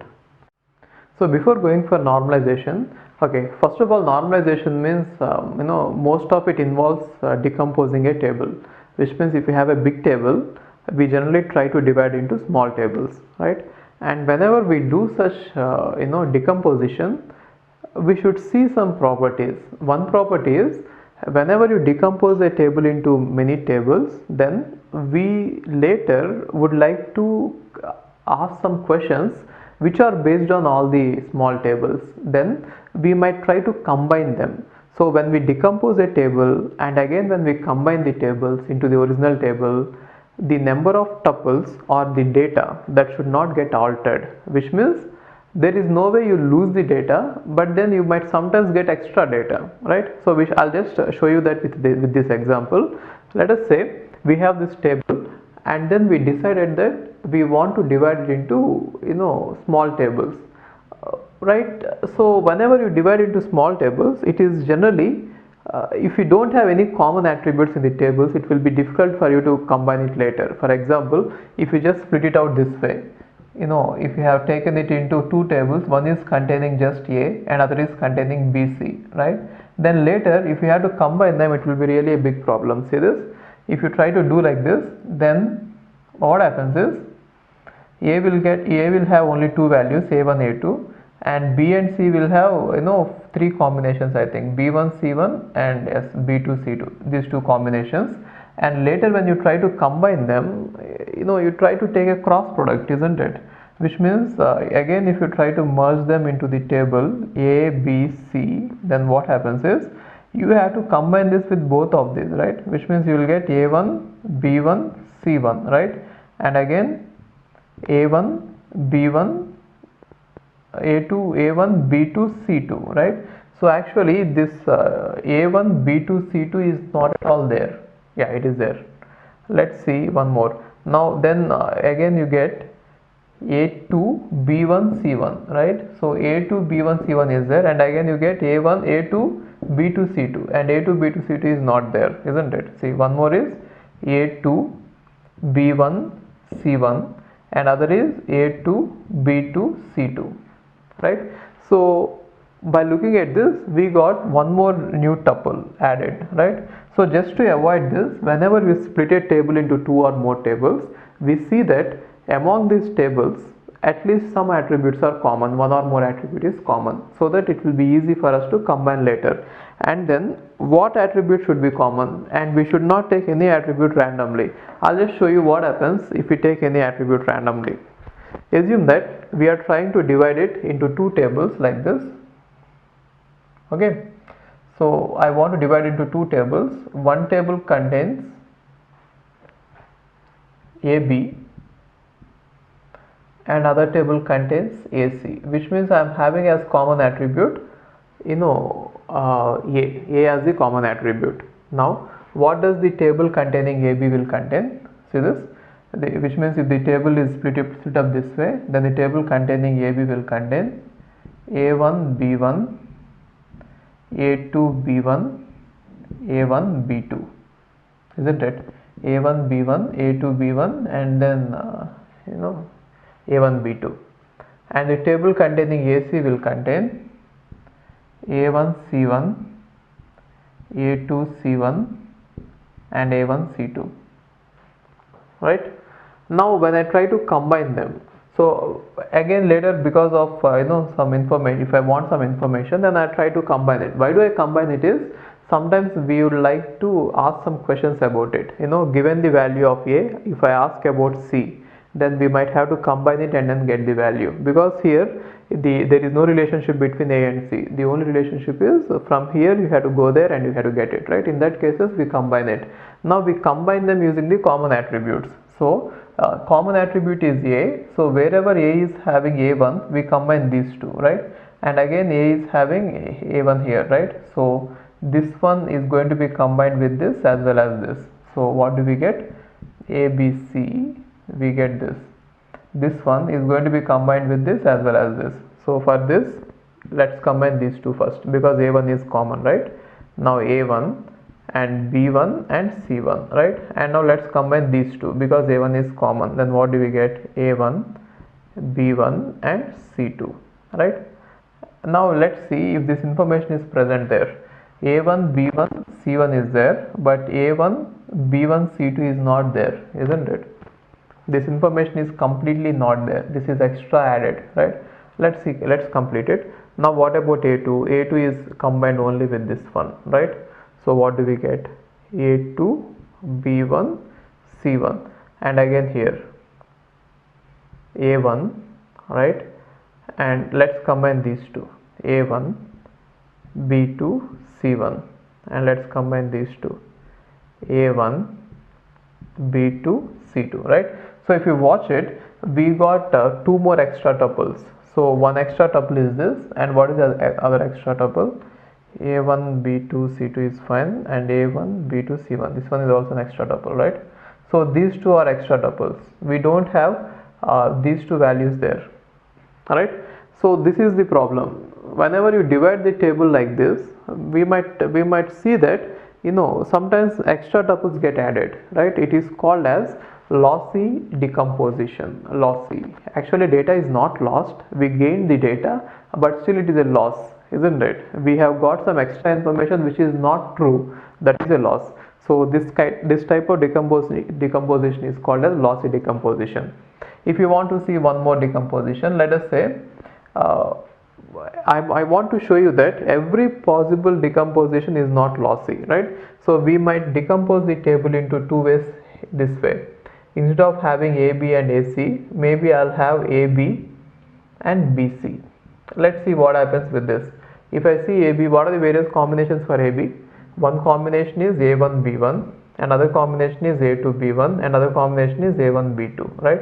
And what are the various combinations for BC? One combination is B1 C1, another combination is B2 C2. Now I want to combine them. So these two can be merged and this one can be merged this way, right? Then what do we get when I combine these two into the table containing all these three?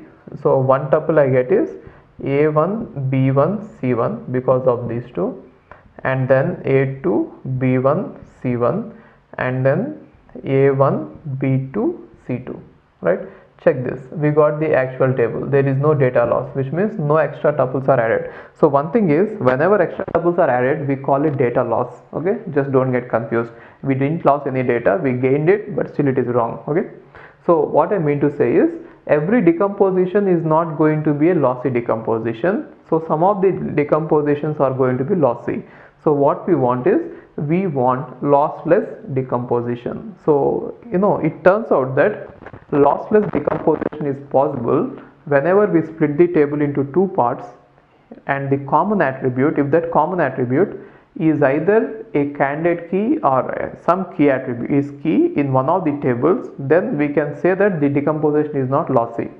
Which means, see this, we decompose the table into two parts, isn't it? Now what is the common attribute? B. If the common attribute is a key in one of the tables, then the decomposition will not be lossy, right? Here it so happened that B is a key in here, which means B values are not getting repeated even though B is repeating here, right? That is why, if it is at least key in one of the tables, then the decomposition will not be lossy. That is why this is not lossy. And here if you watch it, A is a key either in this or this, right? A is repeating here as well as here, right?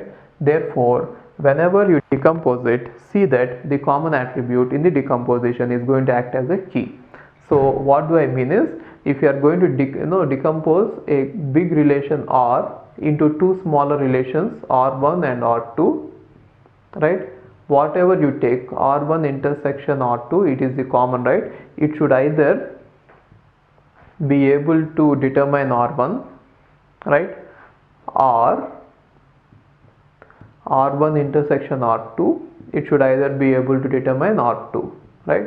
Which means the common attribute has to be either a key here or a key here, right? Then the decomposition is not going to be lossy, right?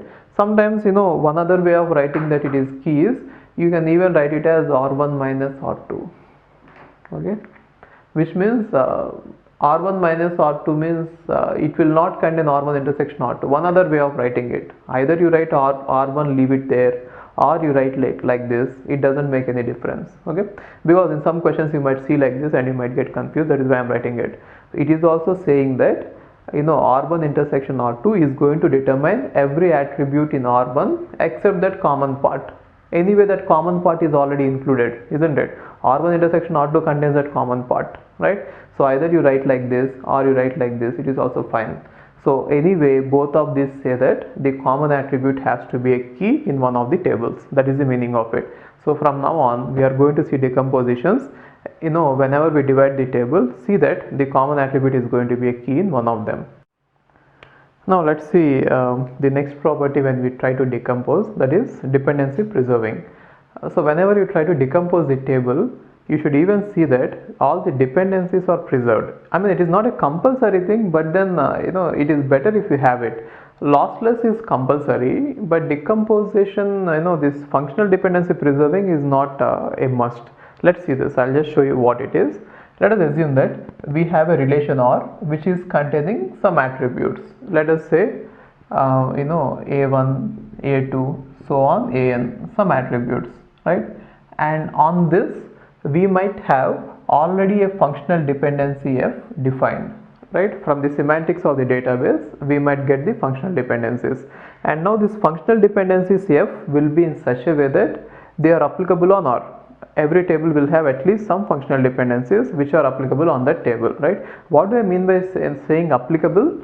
If all the attributes of the functional dependencies contain only A1 to AN, then we can say that this particular set is actually applicable on that, okay?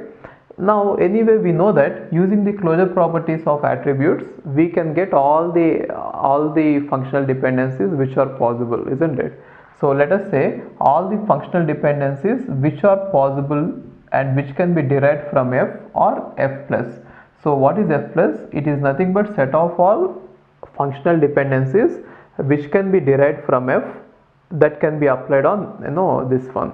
So we have seen that, right? Already we have seen how to derive all the functional dependencies which are valid from a given set of functional dependencies. We have already seen some examples on that, right? And now let us say we want to decompose this table into two smaller tables, R1 and R2, in such a way that R1 contains some attributes of this and R2 contains some attributes of this, and union of R1 and R2 contains all the attributes. See, first thing is, it is definitely, you should always see that whenever you decompose a table, you should not lose any attributes. That one I am not going to talk about it, because it is we always assume that every decomposition is attribute preserving, which means we are not supposed to lose any attribute. If you lose some of the attributes, obviously the data is lost, isn't it? So first thing is, attributes should always be there. So if you have n attributes here, A1 to AN, all these attributes should be present either in R1 or in R2, right? Which means R1 union R2 should give you R. That is fine. And what we are trying to do is, we are trying to analyze the functional dependencies. Now, out of all these F plus, all the functional dependencies might not be applicable on one relation, because some of the functional dependencies here might contain attributes which might not be present in R1, right? So let us call F1 as the set of functional dependencies which are subset of F plus, which are applicable in R1. Are you following this? Which means some of the functional dependencies may not be applicable in R1 because it might contain some attributes which are not present here. For example, let us say R is like this: A, B, C, D, 4 attributes, okay? And here in R1 we got, let us say, 2 attributes, A and B, right? And here we have a functional dependency, A determines C. Now, even though A determines C is a functional dependency originally present, you cannot apply A determines C here because C is not present here. That is what I am saying. Even though we have many functional dependencies here. All these functional dependencies will not be applicable on this table, right? Only some of them will be applicable. What will be applicable? The functional dependencies which contain only these attributes. Got it? That one I am calling it as F1, right? Similarly, F2 is a subset of F plus, which contains all the functional dependencies which are applicable in R2 on R2, right? Now dependency preserving means if I take F1 union F2 and if I try to derive all the functional dependencies which are possible from this, then I should get back the original set. This is the meaning of it, right? So if I can see that this happens, then such a kind of decomposition is called as dependency preserving, which means we don't want to lose any dependencies. That is the meaning of it, right? And now we have seen two properties. One property is lossless decomposition, which means whenever you decompose and whenever you combine, we are supposed to get the original table, not anything extra. And second thing is functional dependency preserving, which means whatever functional dependencies we originally had, we want all those functional dependencies later also, right? These two properties should definitely be followed whenever you try to go for any decomposition. And this second property, dependency preserving, is not generally so compulsory, which means even if we don't have this decomposition preserving also, sometimes we decompose the tables. What we really want is lossless. Decomposition preserving is functional dependency preserving is not a mandatory thing, right? But still it is better to some extent if we can protect the functional dependencies without losing all of them, right? Let's see some examples, and now we shall decide whether a decomposition is lossless and dependency preserving, right? Let's see this. So why is it important? Because entire normalization is about decomposing the tables, and whenever we do decomposition, we want to see that these properties are followed. So before talking about the normalization, we shall see whether some kinds of decompositions are following these properties or not. Later we shall go for normalization. See, everything we are doing here just as a basics for normalization. Later these things will be important and applicable in normalization procedure. Fine. Now let's see this first normal form.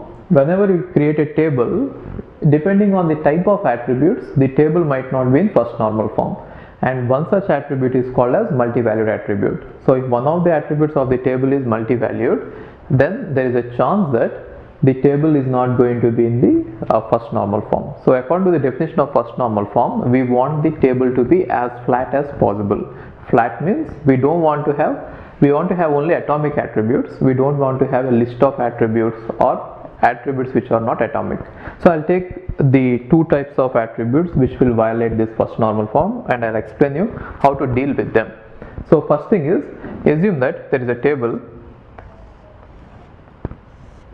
Let us say first one is employee number, one attribute, and the other attribute is employee name, and the other attribute is phone number.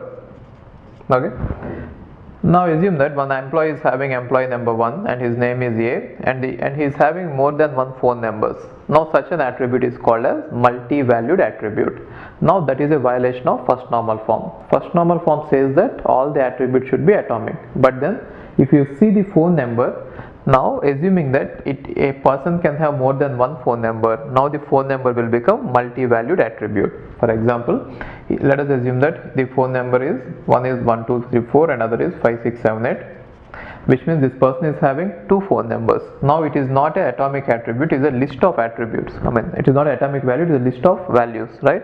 Now how to deal with it is, okay, I'll take one more entry, 2B, let's say something like this. Two numbers are there, right?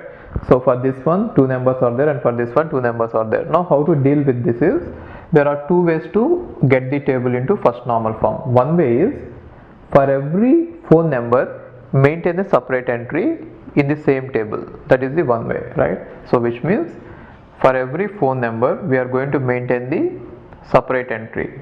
So let us say this is employee number, employee name, and then phone number. Now 1A 1234, and again, which means for this phone number 1234 I have maintained one entry, and again for the next phone number 4567 right? I'm maintaining one more entry. Got it? Which means for every phone number, if I maintain a separate entry in the same table, this is going to be one approach. But as you can see, this is obviously, it is not a good approach, because if you observe it, there are a lot of redundancies. 1A is repeated, 1A is repeated, right? So it is not good. Now, on the same grounds, you can also do for this 2B, 2B, since he is having 2, also is having two numbers, 2, 5, 4, 7, 1, 8, right? So now what the other approach is, try to maintain two different tables, one having the original values and the other one is specifically to maintain the multi-valued attribute. So in this case the multi-valued attribute is phone number. So try to create a new table for this attribute, and in that attribute, whatever is the primary key for the original table, maintain that primary key in the second table as a foreign key referring to this primary key, right?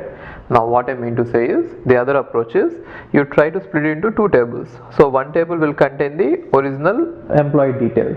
So one is employee number and the other is employee name. Now employee number 1, employee name A, employee number 2, employee name B. Fine, this part is clear. Now in the other table, we are going to maintain the attribute which has created the problem, that is nothing but the multi-valued attribute, which is phone number in this case, right? So for that we are going to have one attribute phone number and the other attribute is going to be employee number only. Now this employee number should refer to this original primary key as a foreign key. Got it? So whatever is the primary key here, I am going to maintain that primary key as a foreign key referring that original primary key, right?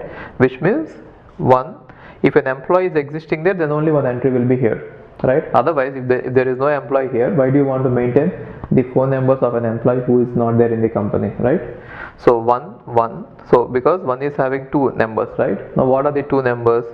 1, 2, 3, 4 and 4, 5, 6, 7 and 2, 2.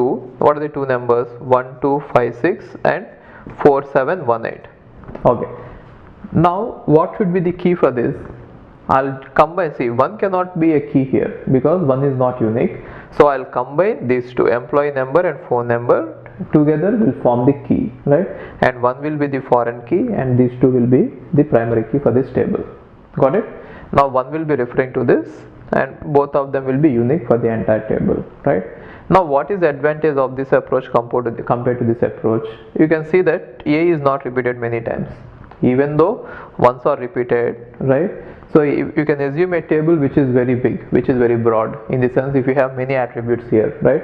If I go with this approach, I'll have to repeat all the attributes for every phone number, right? But here if you observe it, I'll be repeating only the employee numbers for every phone number. Therefore obviously the second approach is better, right? So you can go with any approach. What I mean to say is, there are various ways of dealing with it. So whenever you have these multi-valued attributes, the table is not in first normal form, because according to the definition of first normal form, all the attributes should contain atomic values, and since it is not atomic, we are going to go with any of these two approaches.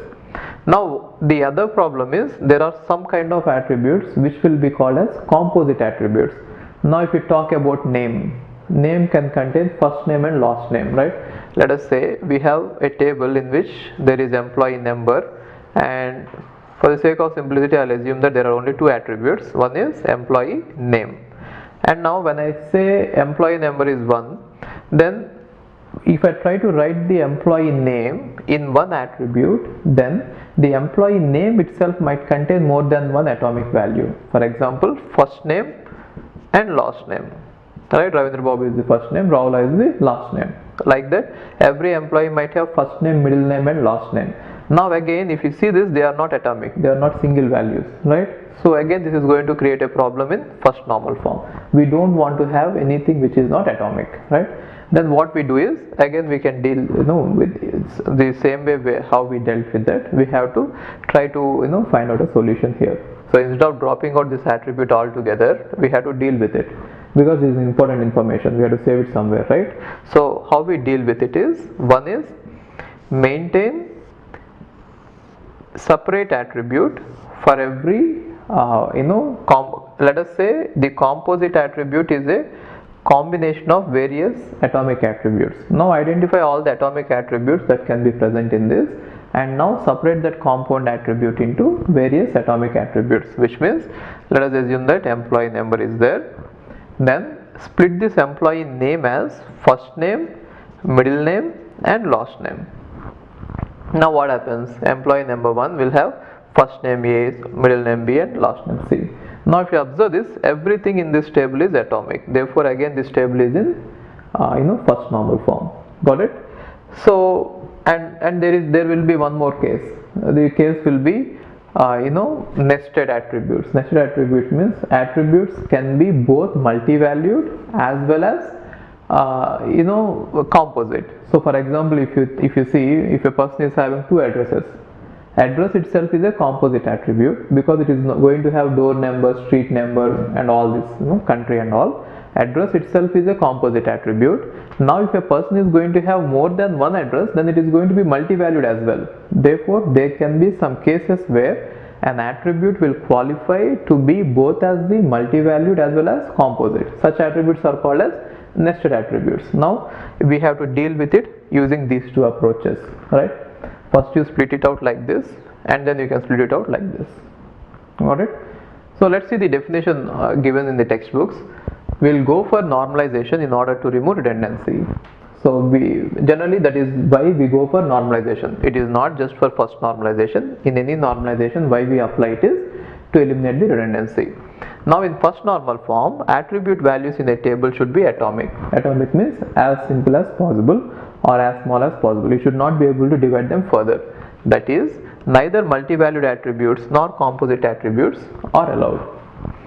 Now every table is in first normal form, since the formalized definition of the relation guarantee that the attribute value should be atomic. So in general, when you are coming from the definition of the definition of relation itself says that relation is a cross product of two sets, and each set is going to contain atomic values. Therefore, whenever you say that the set is containing atomic values, all the attributes are supposed to contain atomic values. So the formalized definition itself guarantees that every table is in first normal form. Now let's see this second normal form. So using the second normal form, we can eliminate some redundancies. I'll take an example and explain you before going with the definition. Let us say we have a table A, B, C, and the dependencies, the functional dependencies given on this table are, let's say, like this. One is AB determines C and the other one is B determines C. Okay, so first of all, try to find out the candidate key. If you try to find out the candidate key, on the right hand side you don't see A and B. Therefore every candidate key should definitely contain AB because they cannot be determined by any of the functional dependencies. So the candidate key itself should contain it. Okay, so let's find out whether AB is sufficient. See, AB are necessary to be present in the candidate keys. So let us see if it is sufficient to be the candidate key, which means if I find out AB plus, I want to see if it is covering everything. Now I get AB, and because of AB, since AB is in the left hand side, I can add C. Therefore everything is covered by ABC. So what can we say? AB can be a candidate key, right? Now if you observe these functional dependencies, now whenever you find out the candidate key, these attributes A and B are called as key attributes. So in this case, the key attributes are prime attributes, sometimes called as prime attributes, sometimes called as key attributes. Both is one and the same. Now A and B are key attributes, and non-key attributes in this case is only C. Now if you observe this, key attributes are completely determining C, which means C is completely dependent on the candidate key in this case.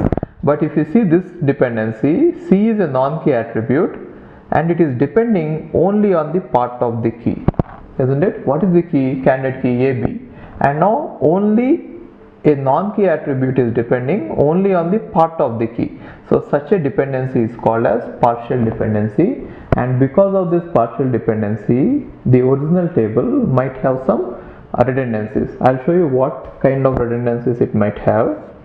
Let us assume this AB is the candidate key, therefore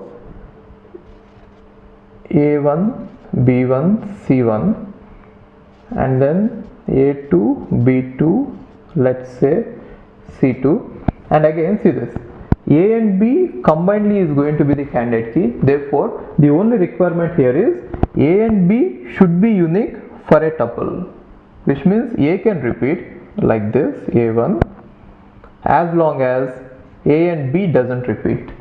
So what I mean to say is, see this, now I can have A1 B3. If you observe this, A1 and A1 are repeating, right, which means the values of A is repeating, but then if you take the value of AB as a whole, it is unique. See this, A1 B1, A2 B2, A1 B3, got it? So that can happen here. So now let us say it is C3, and assume that we have now A3 B3, A4 B3, A5 B3, like this, let's say A6 B3. Now observe this. So in all the tuples, if you see this, A and B are unique. A and B taken together are unique, right? Now if you see this dependency, B determines C, what does it say? Given a value of B, you should be able to determine the value of C uniquely. Right? Given a value of B, you should be able to determine the C uniquely. What does it mean? If you say that B value is B1, then you should be able to say that C value is C1, right?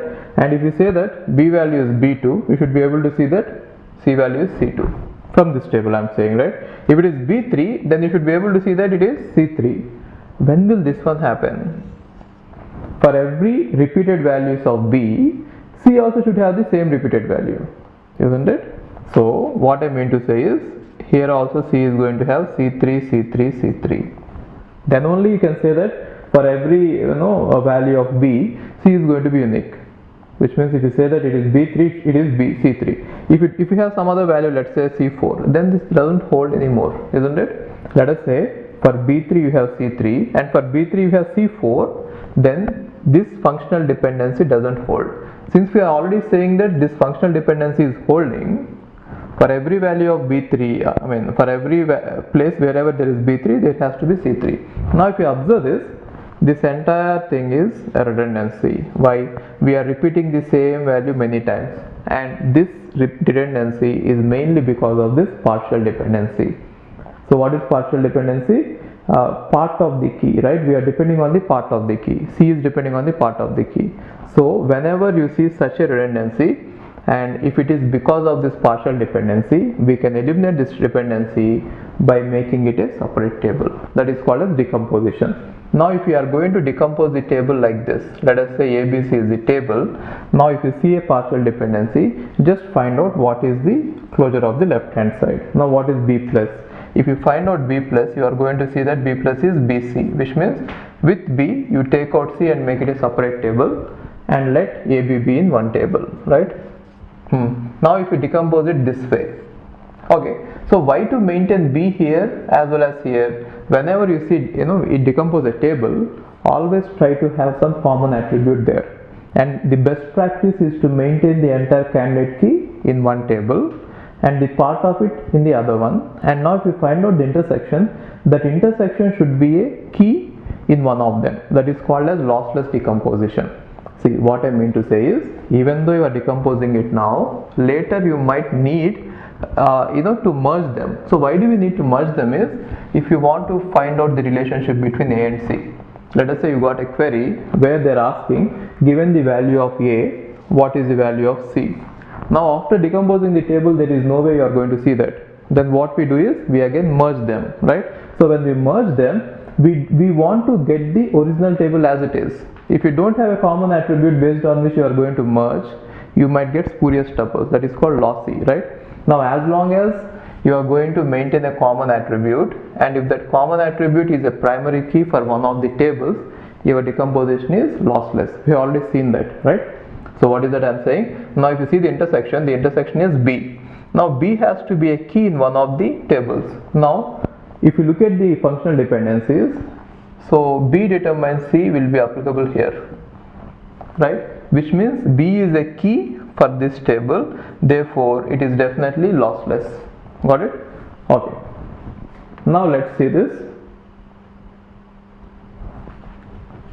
So what will the table be? Table will contain A1, B1, A1, B1, A2, B2, I'm just writing all the values, again A1, B3,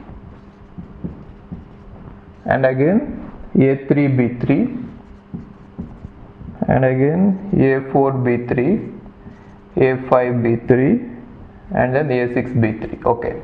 And now coming to the BC part, there is only B1, C1, B2, C2, and B3, C3. Now if you see this, I am not repeating the values of C3 so many times. So that is how eliminating this partial dependency is going to help us, right? But if you see this redundancy, this cannot be eliminated. So this is present in the original table, that can never be eliminated because AB is the key. But you can eliminate this redundancy to some extent. Now if you see this is a small table, you might feel that there is no bigger improvement, but if you can go to a scale where these entries are going to be 1000 times, then you will see a lot of improvement there. Got it? So let's see the definition here. In 2NF, we do not allow any partial dependencies. So partial dependencies means dependencies of this kind. A relation schema R is in 2NF if every non-prime attribute capital A in R is not partially dependent on any key of R. So if you see this non-key attribute is partially dependent on the key, isn't it? So that is called as partial dependency. If you don't have such dependencies, then it is called as second normal form. A functional dependency x determines y is a partial dependency if some attribute A belongs to x can be removed from x and the dependency still holds. So what they mean to say is, if you take this AB determines C is a dependency. Now it is called a partial dependency if you can remove some part of it and the dependency still holds, then that is called as partial dependency, right? So this is one other way of identifying the partial dependency. So best thing is you find out the candidate key, and if you see the left side is a part of it, then you can identify that it is a partial dependency. Also right side should be a non-key attribute. Now till now we have seen that once the table is in second normal form, some of the redundancies have been eliminated, and these redundancies were mainly because of the partial dependencies. Now it doesn't mean that all the redundancies are eliminated, right? Even though a table is in second normal form, still there can be redundancies because of other types of dependencies. I'll show you an example. I'll just take an example and show you how a table in second normal form is not going to guarantee 100% redundancy elimination. Okay, so let us assume that we have a table with A, B and C, three attributes. Okay, now let's say the dependencies on this, the FDs which are applicable on this are like this: A determines B and B determines C. Now if you look at these dependencies and try to find out the candidate key, you will see that A is a candidate key because A plus is going to be A, B and C, right? And since the candidate key is containing only one attribute, there is no way that you are going to have any partial dependency, isn't it? Partial dependency arises only when a part of the candidate key is determining non-key attributes, right, or other attributes. Now if you see this, there is no part of the candidate key. The entire candidate key is a single attribute. Therefore, there is no way that there will be redundancies because of partial dependencies, or I can say that there is no partial dependencies in this, right? Therefore, the table itself is in definitely second normal form, but still there can be redundancies in this which can be eliminated, right? So if you observe this, okay, I'll just take an example. See this. Now since A is the candidate key, it should be unique in the entire table, right? Let us say A is having values like this: 1, 2, 3, 4, 5, 6. Okay, and A is determining B. So B can be like this: B, B, B, and maybe C, C, C. Okay, and along with that we have one more dependency which is saying B determines C, which means for a given value of B, you will be able to say the value of C uniquely, right? So what does it mean? If B is having some value here, same value, then C will also have the same value there. If two values of B are same, then two values of C will also be the same, right?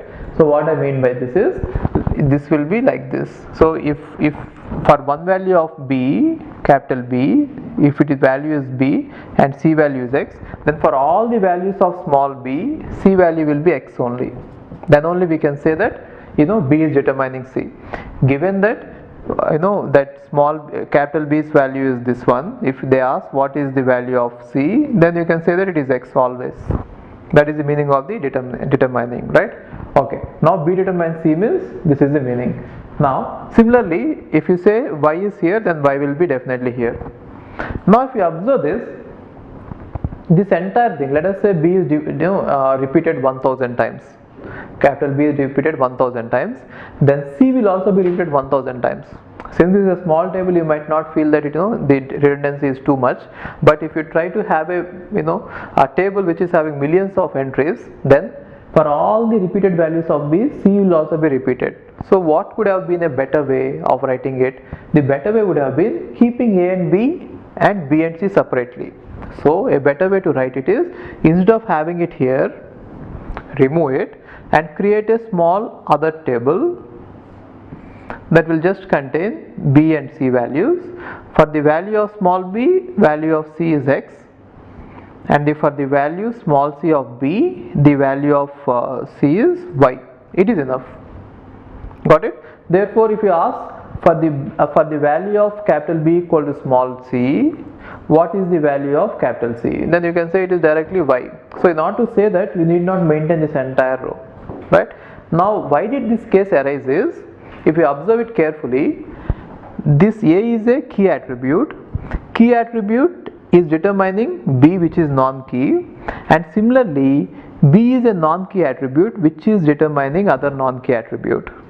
So that is called as transitive dependency. Transitive dependency means A is a key attribute, it is trying to determine a non-key attribute C through a non-key attribute B, right? Which means C is transitively dependent on A. So such kind of dependencies are called as transitive dependencies. So what is the way of understanding whether there is a transitive dependency or is there or not? If the left hand side of a functional dependency is non-key attribute, and if the right hand side is also a non-key attribute, which means if a non-key attribute is trying to determine a non-key attribute, then that is called as transitive dependency. Now because of such transitive dependencies, we are going to get such redundancies, and now these redundancies can be eliminated if we can split the table in such a way that you are going to take with this non-key attribute all the attributes that are determined by this into a separate table. Got it? Now what did we do? We are dividing the entire table A, B, C into two tables. One table is going to contain A, B, and other table is going to contain B, C, right? Now the intersection between these two is B, right? And if you observe this, B is a key for this. So if you see B plus is going to contain BC. Therefore B is a candidate key for this table. So when the intersection is at least candidate key for one of them, you can say that it is lossless. So the decomposition is definitely lossless decomposition, right?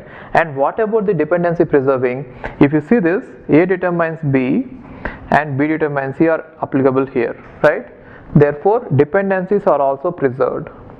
So this table is saying that A determines B, so you have this dependency, you can apply this dependency on this table and you can apply this dependency on this table. Therefore dependencies are also preserved. So by splitting up the table based on the transitive dependency, we can see that the newly formed tables will all be in third normal form, which will reduce the redundancy, right? And now the third normal form, in the third normal form, it is lossless decomposition. When you are decomposing into third normal form, it is lossless decomposition and also dependency preserving. Now whatever I have explained till now are all under the assumption that the table is already in second normal form. So what is the meaning of it? First we are seeing that the table is in first normal form. According to the definition of a relation, every table, every plain table is going to be in first normal form, right? And then we are seeing that the table is in second normal form, which means there will be no partial dependencies, and after checking that we are seeing that the table is in third normal form, which means whatever method I have applied here of finding the transitive dependencies and then decomposing the table according to transitive dependencies will give us the tables in third normal form only if the original table is in already second normal form. In case if the original table is not in second normal form, then also you can directly apply third normal form, but then we shall see other definition by which we can do that. Okay, before going ahead, okay, anyway we are always going to follow this. First we see that the table is in first normal form, and then second normal form, and then third normal form. So till now we have seen one way of getting the tables into third normal form, that is first get them into second normal form, decompose the tables in such a way that we are going to get it into second normal form, and after that we shall see that non-key determines non-key, which means transitive dependency, right? So that is how we are doing the examples till now. Now there is one more way of finding out whether a table is in third normal form or not directly without getting it into second normal form, right? So see, now given a relation, till now what we are trying to do is first decompose it in such a way that we are going to get it into second normal form, and then decompose them and then get them into third normal form. This is what we are trying to see. But without doing this, if you want to directly take the table and then see whether it is in third normal form or not, or get into directly third normal form, we are going to use this formal definition. That is the only difference. Okay, and also till now whenever we have been discussing about the examples, we are lucky that for the given relation we are getting only one candidate key, right? But this formal definition will discuss even the cases where for a given table there are more than one candidate keys. Let us say there is candidate key 1, candidate key 2 and candidate key 3, then we can apply this formal definition. So what is the main difference is, when you have only one candidate key, only the attributes which are present in the candidate key are called as key attributes or prime attributes, and the attributes which are not present in this but which are present in the given table are called as non-key attributes, right? And based on that we have applied second normal form and third normal form. What does second normal form say? If a part of the key which means partial key, if they determine non-key attribute, then we can say that it is partial dependency and therefore the table is not in second normal form. What does the third normal form say? If a non-key attribute is determining non-key attribute, then it is a transitive dependency, which means key attribute is determining this non-key attribute transitively. That is why it is a transitive dependency and the table is not in third normal form, right? Now this formal definition says that take all the possible candidate keys or take all the candidate keys of the relation and then find out all the key attributes.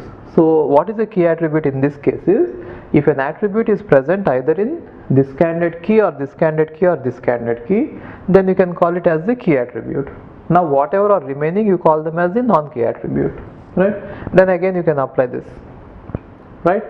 And also when they talk about keys, when they say that it is part of a key, right?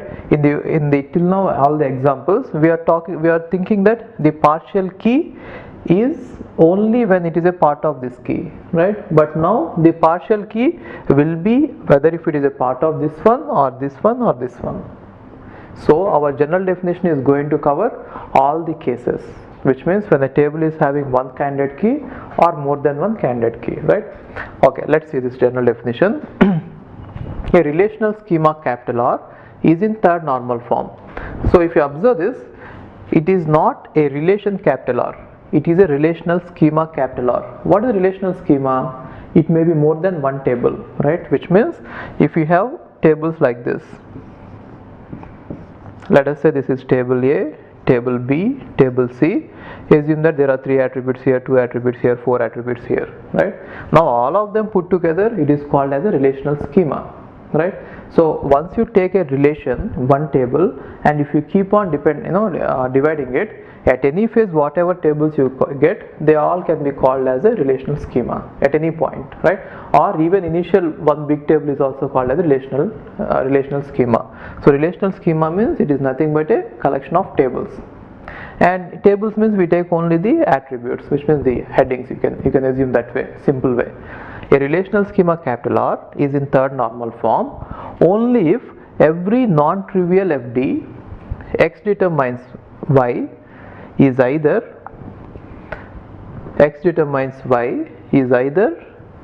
x is a super key. Okay, so again see this. A relational schema capital R is in third normal form only if in every non-trivial functional dependency x determines y, either x is a super key or y is a prime attribute. So what is that they are saying? Let us say this is a schema and there are many functional dependencies, right, of form x determines y. Now this schema is in third normal form if either for all the FDs, if you take each FD and examine it, then either x has to be a super key or y has to be a prime attribute. If you can check it, that is enough. Getting this? Now let us say this is the relation schema given and there are a set of FDs. Now take each FD and you see whether each FD is passing this test or this test. What is this test? X means left hand side. Left hand side of the FD has to be a super key, which means it can either be a candidate key or a superset of it, or it should pass the second test. What is second test? X is a prime attribute. Now what is the meaning of it is, let's take it the other way.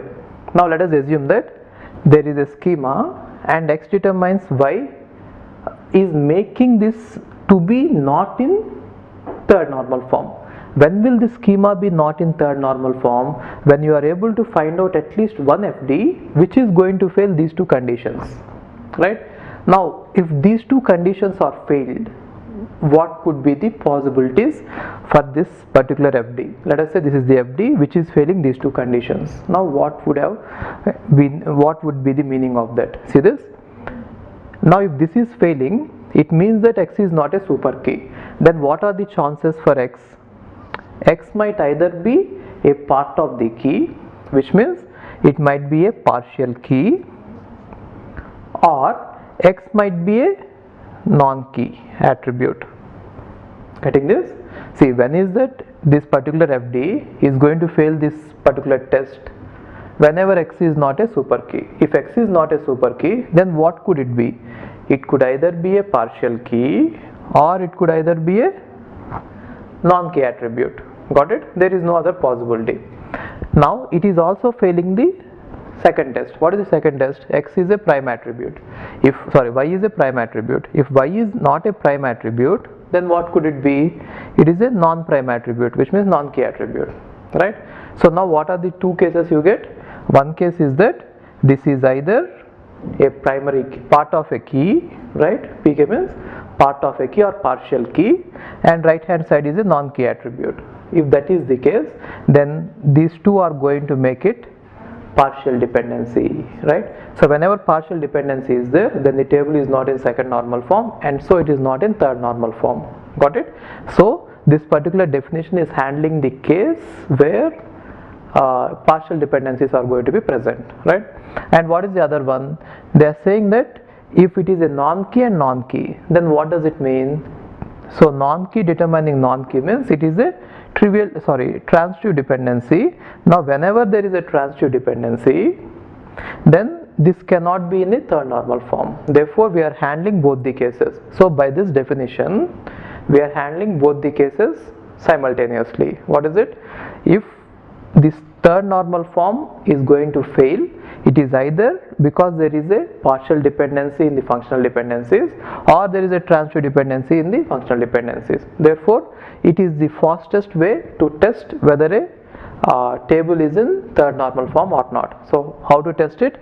Take a table and take the collection of tables and take all the functional dependencies on this, and you find out all the candidate keys possible, and now take each functional dependency and check these two conditions. What is it?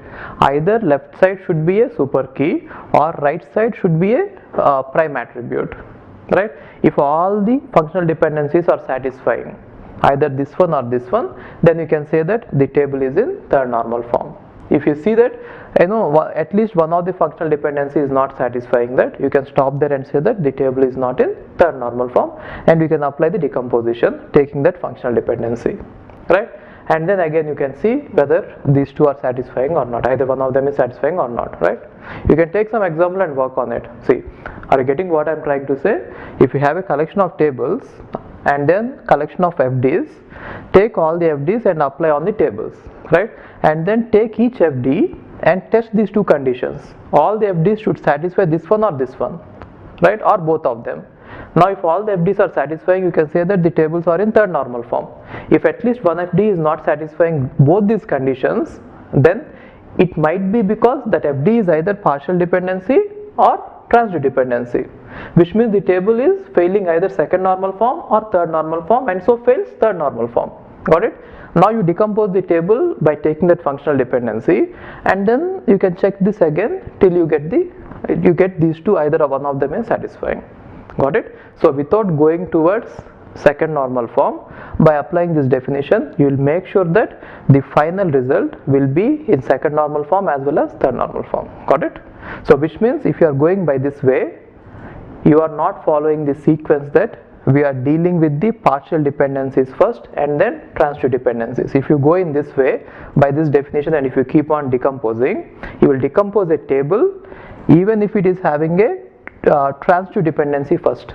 Till now what is that we have been doing? We are following the order in which we decompose the table based on the partial dependencies first and then the transitive dependency. But if you go like this, now you will decompose a table even when you see the transitive dependency for the first time, which means you are not following that order.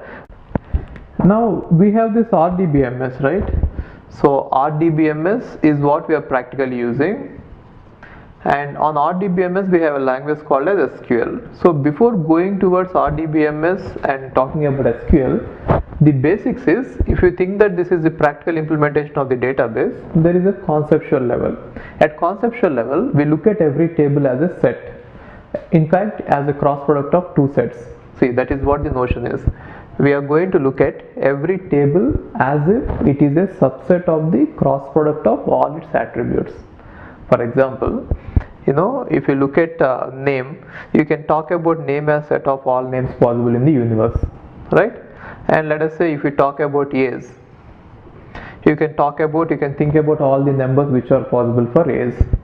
And let us say there is something called as marks, you can think about set of all marks possible. Now if I create a table which is containing these three attributes, one is name and the other is age and the other is marks, you can think of it as if it is a cross product between these three sets.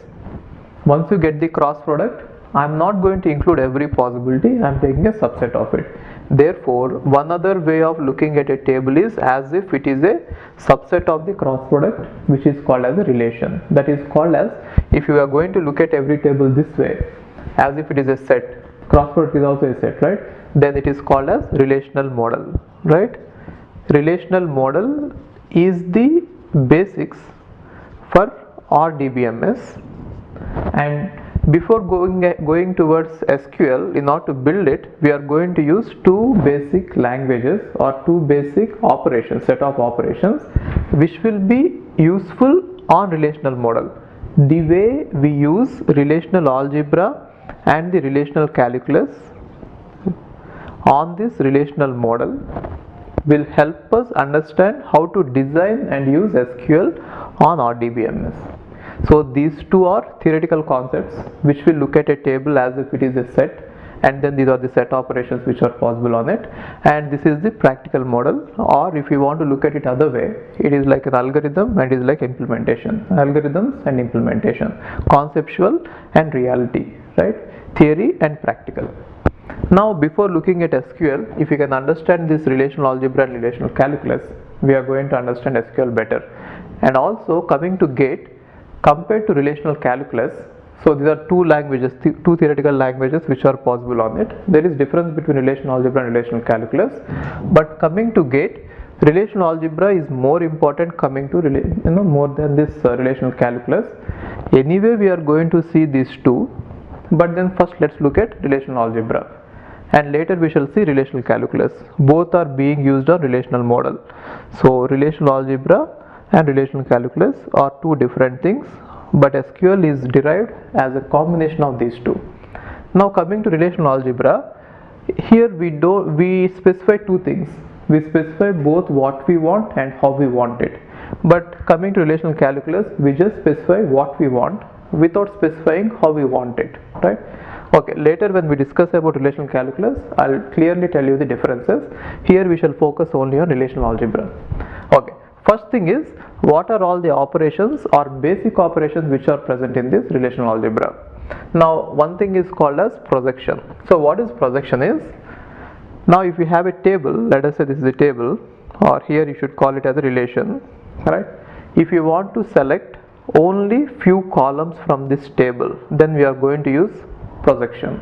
Now if you try to project some few attributes, you are going to get only few columns from the table.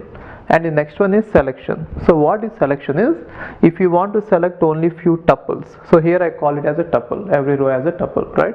So if you want to select only few tuples, then we are going to use selection. And you have to be very careful here. When we use selection and select in SQL, both are actually different. In SQL we are going to have something called as select, and here we are going to have selection. Both are actually having the same name, kind of it, but then what they do is different. Okay, later when we go to SQL I'll show you the difference, but here selection is an operation which is used to select some of the tuples from the table. Got it? And the next one is cross product. And cross product is, sometimes what we need is, if you have a table with a tuple here and one more table with a tuple here, now whenever I want to compare some attribute of this tuple with some attribute in this tuple, then I might have to use these two tuples from two different tables, right? So in that case what I do is, I try to combine these two tables so that these two tuples will also be merged, and then I'll try to apply the comparison in a meaningful way.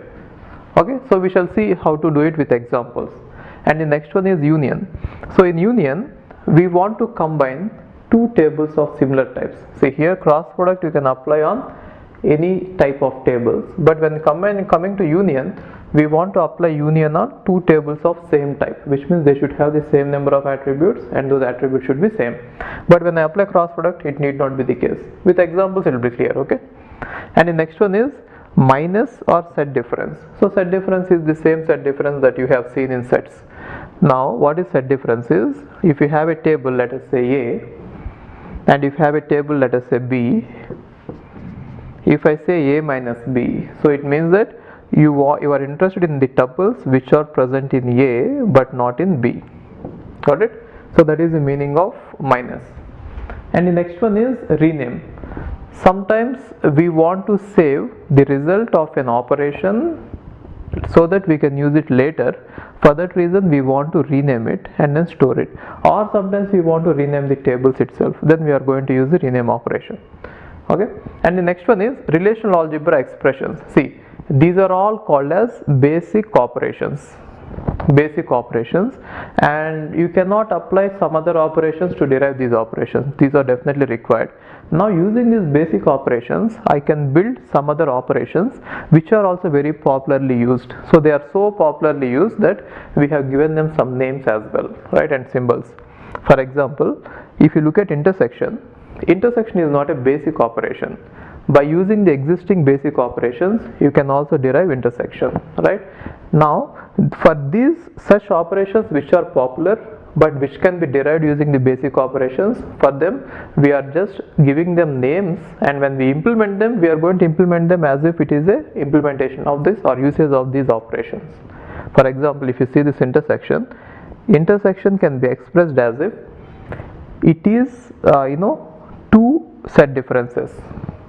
So what is the meaning of it? See this, now A minus A minus A. If I want to find out A intersection B, then I could have written it as A minus A minus B. See this, Now first find out a minus b. So what is a minus b? If it is a and it is b, first find out what is a minus b. So a minus b is this part, isn't it? Now if I write a minus b, what is the meaning of it? From a you delete this part. From a if you delete this part, which is stripes, then whatever you are going to get is actually a intersection b. Therefore we are able to implement a intersection b without using intersection, with using only the basic operation minus. That is why this is not actually required, but then it is so popularly used that we have given it a name and we are going to implement it as if it is a sequence of basic operations, right? So it is a sequence of operations. And in the same way we are going to have something called as join. When you see cross product, when I apply cross product, every tuple will be combined with every other tuple, right? See, if I apply cross product, then what happens is, if I have two tables, let us say, now every tuple will be combined with every other tuple without any meaning. If you say this is an employee table and it is a dependent table, now if dependent is saying who are all the dependents on the employees of the company, then it will be meaningful if I combine every employee only with his dependents, right? Not with all the other dependents. Sometimes the queries may be how many dependents that does each employee have. In that case, it is meaningless to combine every employee with every dependent. We want to combine an employee with a dependent, given that this dependent is actually a dependent on that particular employee, right? In order to combine such or doing such meaningful operations, we need actually joins. So join is an extension to cross product where we do it meaningfully, right? Which means after applying cross product, if you select only the meaningful tuples, then that is going to lead us to join.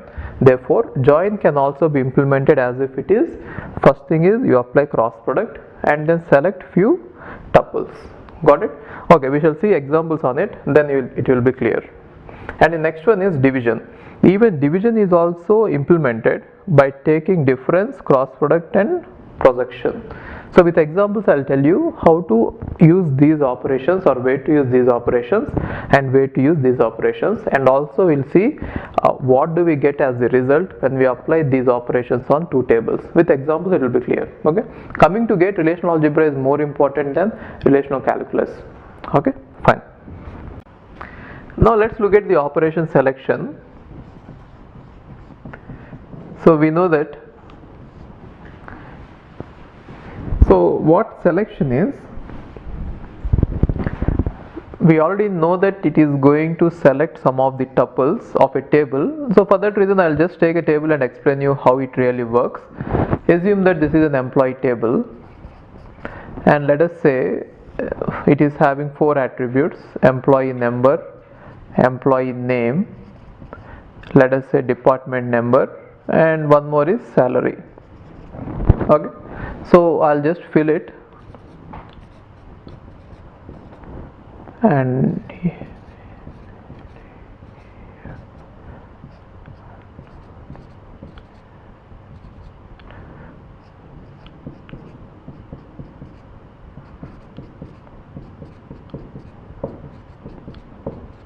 okay, assume that this is the table we have, and now I want to take from this table, I want to select from this table some of the employees or all the employees of department 3. Then how I can write is select from table employee, so that is what is the table is, right? And I want to equate department number equal to 3. So department number equal to 3. Now what does it mean is, from the table employee you are going to select only the tuples which have the attribute department number as 3. That is the meaning of it. So what will be selected is these two will be selected, right?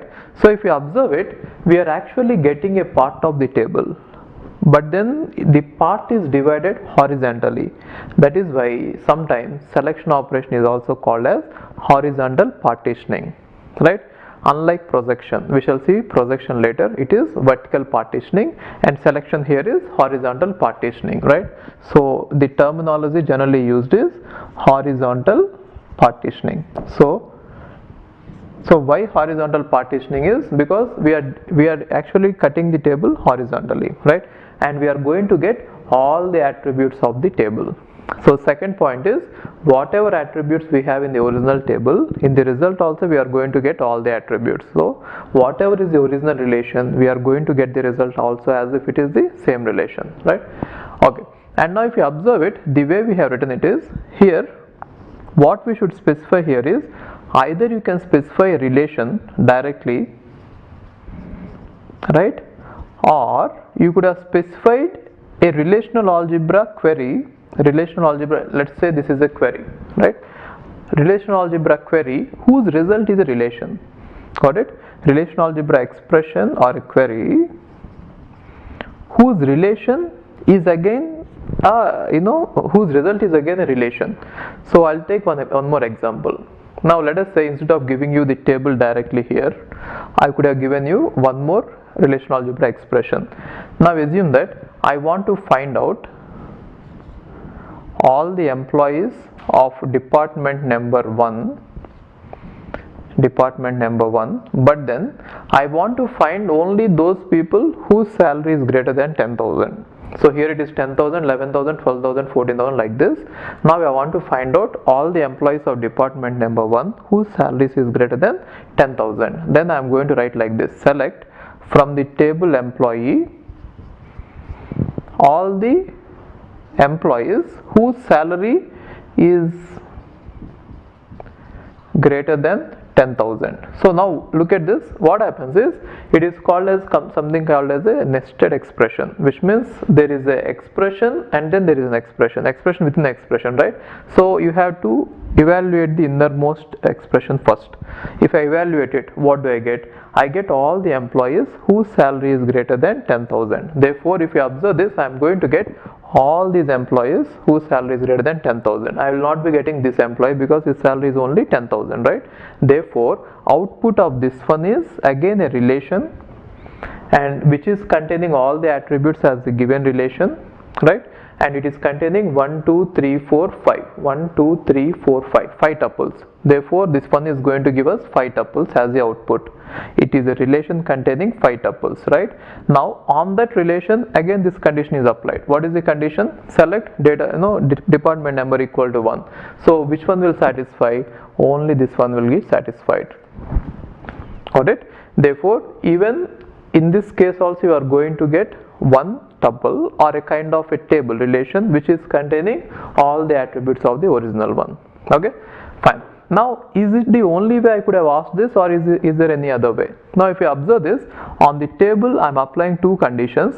First, salary condition and then the department number condition. I could have even applied it the other way, which means I could have applied it as if it is, first I could have selected select from employee table. I could have selected this all the employees of department number 1. Now on that one I could have I had chosen the employees whose salary is greater than 10. Got it? This way it would have been even efficient, right? So why only these two will be selected first, and then we are going to compare among them, right? So anyway you are going to get the same answer. Now if you observe it, the way I apply the conditions doesn't matter because the final answer is actually same. Therefore, this one more important point or interesting point about selection is it is commutative. It is commutative means either you write like this, a condition A and then condition B on a table E, either you write like this or this is equivalent to you write like this, you apply condition B, right? Both are same and it can be applied to any number of conditions. See, either you apply condition B first and then condition A, or condition A first and then condition B, the answer is going to be same. Now you can apply this to any number of conditions. Also, you need not apply them separately. You could have also combined these two conditions and applied in the same one, which means you could have written it this way: salary greater than 10 and I can use this boolean connective and I can connect any number of conditions and I can check them in the single expression, right? Department number equal to 1 in employee. Now all these three are actually equivalent. Either you write like this or write like this or write like this, everything is equivalent. Got it? Okay. Now what about the cardinality of the output? So let us say there is a relation R, okay, on which you are trying to select based on some condition, okay. Now how many tuples do you get as the output? So what is the worst case number and what is the best case number? Now how many minimum do you get and how many maximum number of tuples do you get in the output? So minimum number of tuples you get in the output is going to be 0. Why? If none of the tuples actually satisfy this condition, then you are going to get a 0. For example, in this one, if you ask a condition saying that find out all the employees whose salary is less than 10,000, then there are no employees, therefore nothing will be selected, therefore minimum number of tuples you get is 0. Now what is the maximum number of tuples you get? In best case, everyone in this one is going to get satisfied. For example, if you say what is the number of how many employees are having salary greater than 9,000, then everyone will get qualified, right? Therefore the maximum number of tuples you get will be equal to the maximum number of tuples or the number of tuples in the original relation. Got it? Therefore the relation between these three is 0 is less than or equal to this number is less than or equal to mod r. So some questions are asked on in GATE based on this concept as well, so you have to understand this one, okay. So what is the general syntax of this? The general syntax of this one is going to be, you are going to have selection and then you are going to have some conditions on either a relation or a relational algebra expression which is going to give us some relations. Now this condition need not be one condition, it can be a combination of conditions, right? So which means it can be A is greater than 10 and B is less than C. This kind of conditions can also be applied. So if you observe this, I am comparing an attribute with a constant value, or I am combining an attribute with an attribute. How can I combine an attribute with an attribute? If these two attributes are present in the same tuple with the same domain, I can compare them, which means let us say I have one more attribute and it is called as manager number, right? Now if manager number and employee number are of same domain, we can compare it. Or in general, how we do compare two attributes is we apply the cross product first and then combine two tables, and from one table we combine, we compare an attribute with an attribute in the other table. Otherwise we cannot generally do that unless the domain is same, right? So in rare cases we are going to compare two attributes of the same table, but in general what we do is we apply the cross product first, which means we combine two tables and then we are going to compare, right? And generally you can see these kind of queries, comparing an attribute with a constant is, you can generally see it. In general this is the syntax in which you are going to use it. Here the relation can be either a relation directly or a query or an expression which is going to result in a relation, right? And then the condition, okay. Fine. Now let's see the operation projection.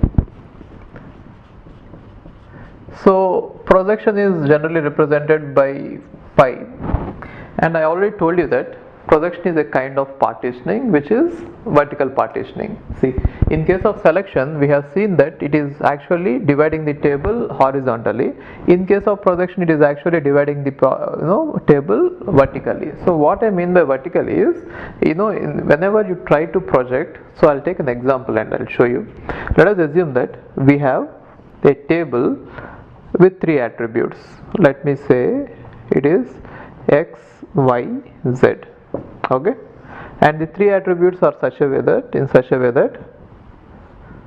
xy is the candidate key for this table. If xy is going to be the candidate key for this table, the combination of xy has to be unique for the entire table, which means 1a, 1b, 2a and 2b, and z is not part of the candidate key, or z is not some other variable or attribute. Let us assume that it is having some attributes like this, right?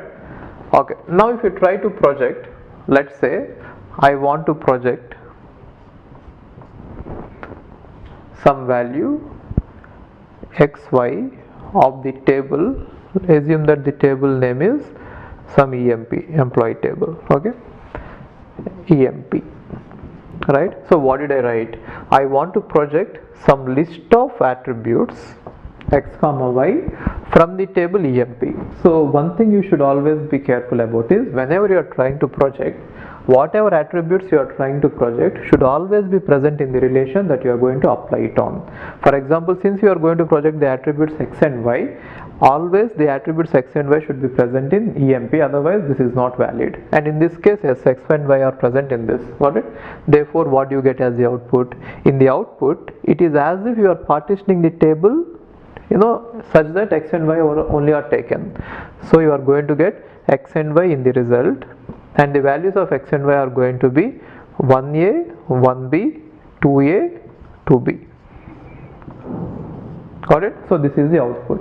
Now if you observe it, the output is also a relation. Always the output of either select or project or any expression, relational algebra expression, is always going to be a relation, right? Which means it is going to contain some tuples and some attributes. Got it? But then the main difference here is in projection you might get a degree of, a degree may be varying. So what is degree is the number of attributes that are present in a table. In this topic, the degree of a relation is nothing but the number of attributes that are present in the table. In the employee table, the number of attributes present are 3, x, y and z. But in the result, if you project, the number of attributes present are only 2. Therefore, the number of attributes are going to change, which means the degree is going to change. But in case of selection, the degree is not going to change, right? And now what about the number of how many? See, since we are going to get all the tuples, you might think that always the output should contain all the tuples, which means the cardinality of the given table and the cardinality of the result after applying projection, you might think should be same, but it is not always the case. So why will it fail is, just see this example. If I try to project only z from the employee table, then what happens? Only if I try to project this attribute, I am going to get a relation, right, with attribute as z, and the value will be only c, right? Why? Because even though you are going to get c, 4 values, all these values are repeated, and since relational algebra is completely derived from relational databases, right, and the relational model, right, in the relational model every table is actually modeled after a set, and in a set we are never going to allow duplicates. So duplicates should always be removed automatically. Even if we don't mention it, no relation is ever going to contain duplicates in relational database.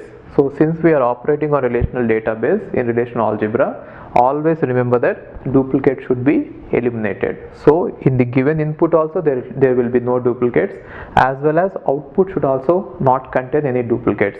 Since if I write all C's, it is going to be 4 duplicate tuples, all of them will be eliminated, only one will remain, right? Now what about this one? Let us say you want to select only x from this table employee.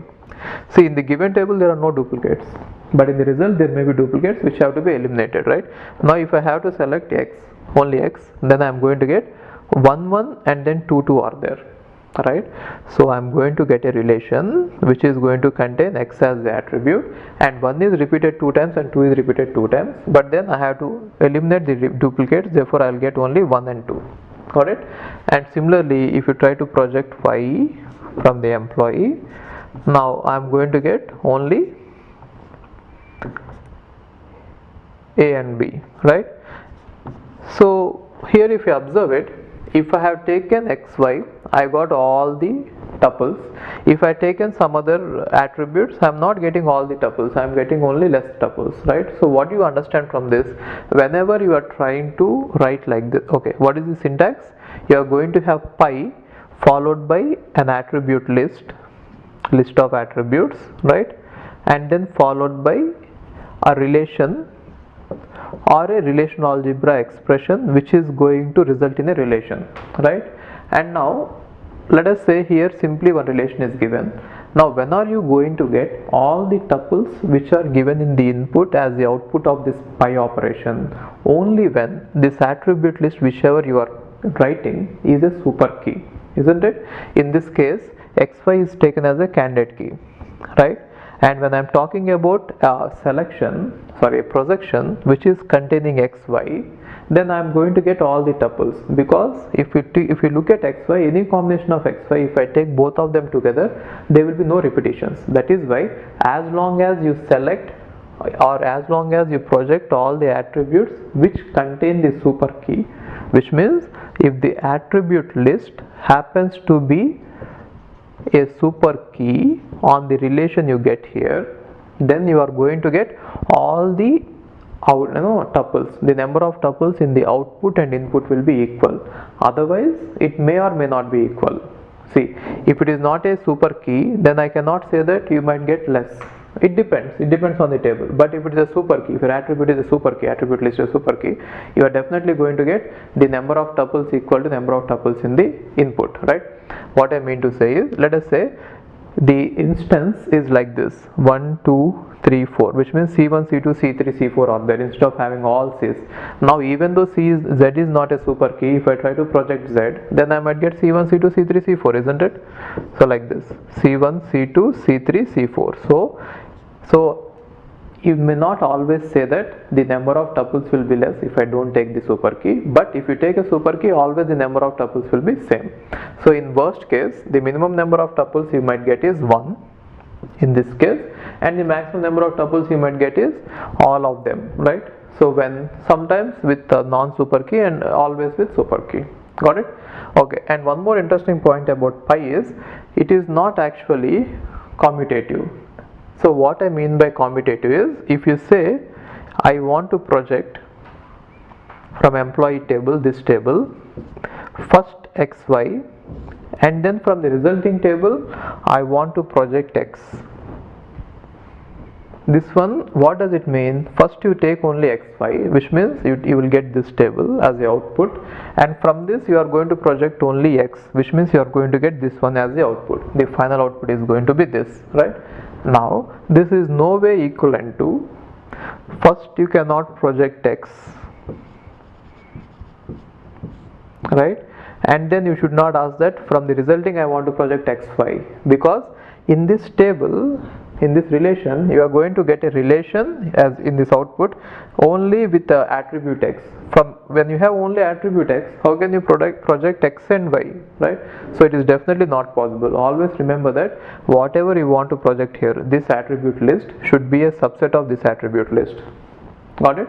So if you have this one as a valid, let us say there is one attribute list and then there is one attribute list,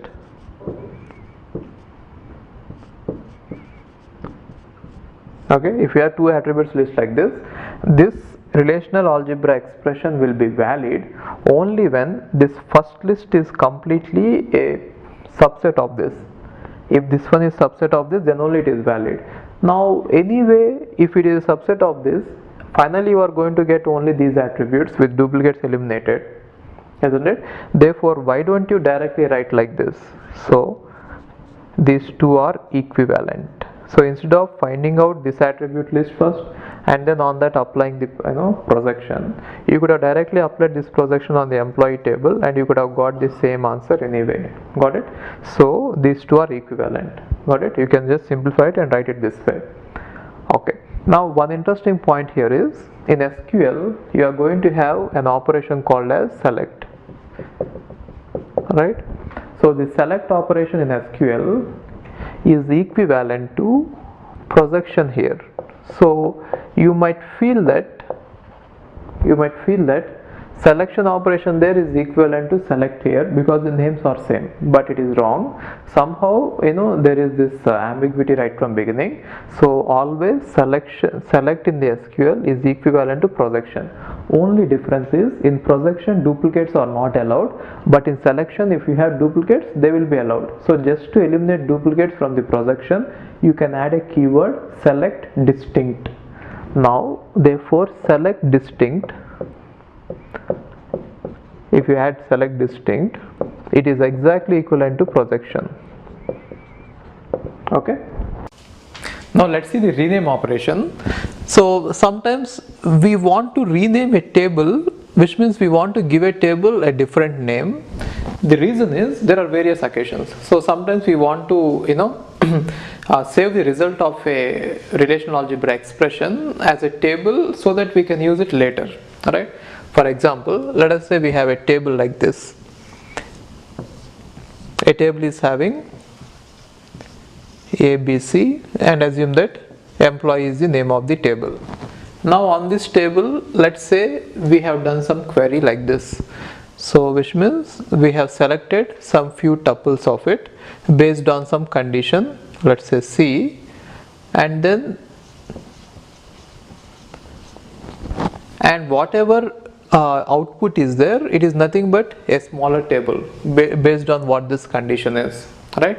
Now on that table, if I try to project only two attributes, which means pi a comma b. So now we are going to get a new table which is going to have a, b and some of the tuples of this, depending on which conditions we are going to satisfy. Now whatever table we get here, this table, we want to use it later again, then we want to save it, right? So in that case, or we might want to use it in the same expression again as a subpart of the query. Then in that case, I'll use the rename operator, and the rename is done by using the operation row. So row is the symbol which is used to rename. Now if I write row capital X some C comma D. Now what the meaning of this one is, this entire result, whatever result you get, which means this table, is now renamed as X. So the name of this one is X, and the attributes A comma B are renamed as C comma D, right? Or if you want to leave the attributes as it is, you could have directly written it as X. So there are many cases where we want to rename a table and give it some other name. So one other operation is, let us say you want to apply some natural join operation. We didn't discuss it yet. Later we are going to discuss it. Even in SQL also we have something called as join. Now when you use these operations, sometimes you want to join a table with itself, which means a table will be joined with the same table. In that case, when you have same names to two tables, it will be confusing for us to specify which one you are talking about. In that case, you can rename one table to other name, and then you can use it. So if you have a table like this, let's say employee table ABC. Now if you want to rename this to some other name, you can use this syntax: rename employee as, let us say, X. Now by writing this, what happens is the name of this table will be changed to X, right?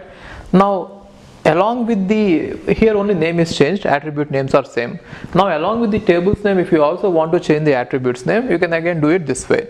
So rename employee table, so this is row, rename employee table as X in such a way that its attributes are also named as C, D, E, right? Now what happens, A, B, C will be renamed as C, D, E, right? Or if you want to rename only the attributes but not the table, then you can write it this way: rename employee, but then only the attributes of it to C, D, E. Now by writing like this, only the attributes will be renamed, right? And here we are trying to rename all the attributes. Sometimes you want to rename only few of them. For example, I want to rename only A and B but not C. Then what I could do is rename employee table, only the attributes. A and B have to be renamed as X and Y, and C has to be left as it is. Now in this case, C is left as it is, and the employee table is table name is going to be employee only. Only attribute A is renamed as X and attribute B is renamed as Y. Or sometimes you can even do this: rename employee name as, the table is renamed as X, but only, let's say, A and B are renamed to E and F. Okay, let's not use C. C has already been used, right? Here you could have used F. Okay, So A and B, these two can be renamed as S and T, and C can be left as it is. Now by looking at this syntax, you can understand that the employee table, the table itself is changed to X, the name of the table is changed, and the first attribute A is changed to S, and the second attribute B is changed to T, but the third attribute C is left as it is. Got it? So these are the various ways we can use the rename operation. So every operation is going to be useful according to the circumstance. So let's see what are the situations in which we might have to rename the tables when we go there. Okay, so later when we see some queries, we'll use this again. So this is how rename operation works. Now let's look at three set operations possible on the relational algebra relations: union, intersection, and set difference. Now till now, whatever operations we have seen, they are all unary, which means either for selection or projection or rename, always we are going to take one relation and we are working on it. But whatever these operations are, they are binary. So binary means we generally take two relations and then we operate on that. Now whenever we take two relations and operate on them by using any of these three operations, now they should be compatible for these operations, right? So if I try to apply R union S on two relations R and S, then R and S should be union compatible or type compatible. So what I mean by union compatible or type compatible is, let us say there is a relation R with R1, R2 and R3 as attributes, and this relation S, let's say, is having S1, S2 and S3 as attributes. Now what I mean by type compatible or union compatible is, both of them should be having same number of attributes, that is called as degree, right? So both of them should be having same degree, that is first one, and after that both of them should be having the same domain for the corresponding attributes, which means if R1 is having set of all numbers as the domain for R1, then S1 should also have set of numbers as the domain, right? See, you cannot union these two unless you have the same types here, right? So if you want to see an example, let us say there is a table saying that employee table of company C1. Now if they have employee name here and employee ID, generally employee name will be set of all names, that is domain for them, and employee ID is nothing but set of all numbers, right? And if you have some other company, employee C, if it is having a table employee table of company C2, then it will have, let us say, employee name, let's say EN is the employee name and EI is the employee ID. Then even though the names are different, they have the same number of attributes as well as the type is same. Here also employee name and here also employee name, which means it is going to have set of all names and it is also going to have set of all names and set of all numbers and set of all numbers. Got it? So now whenever you take union of two relations, the meaning of it is the result is going to contain set of all tuples which are present either in R or in S or in both of them. Got it? Either in R or in S or in both of them. So only thing you should be careful about is whenever you apply union, the result should not contain duplicate values. Is there a chance that we might get duplicate values? There is a chance, right? Why? Let us say there is an employee here with name A and his ID is 1. There might be a chance that there can be an employee A with name 1. Now when I apply union for this, if you don't eliminate the duplicates, then there will be 2 times A1 will be written. So in this case A1 is required to be written 2 times, but then our union operation when applied in relational algebra will remove all the duplicates. Got it?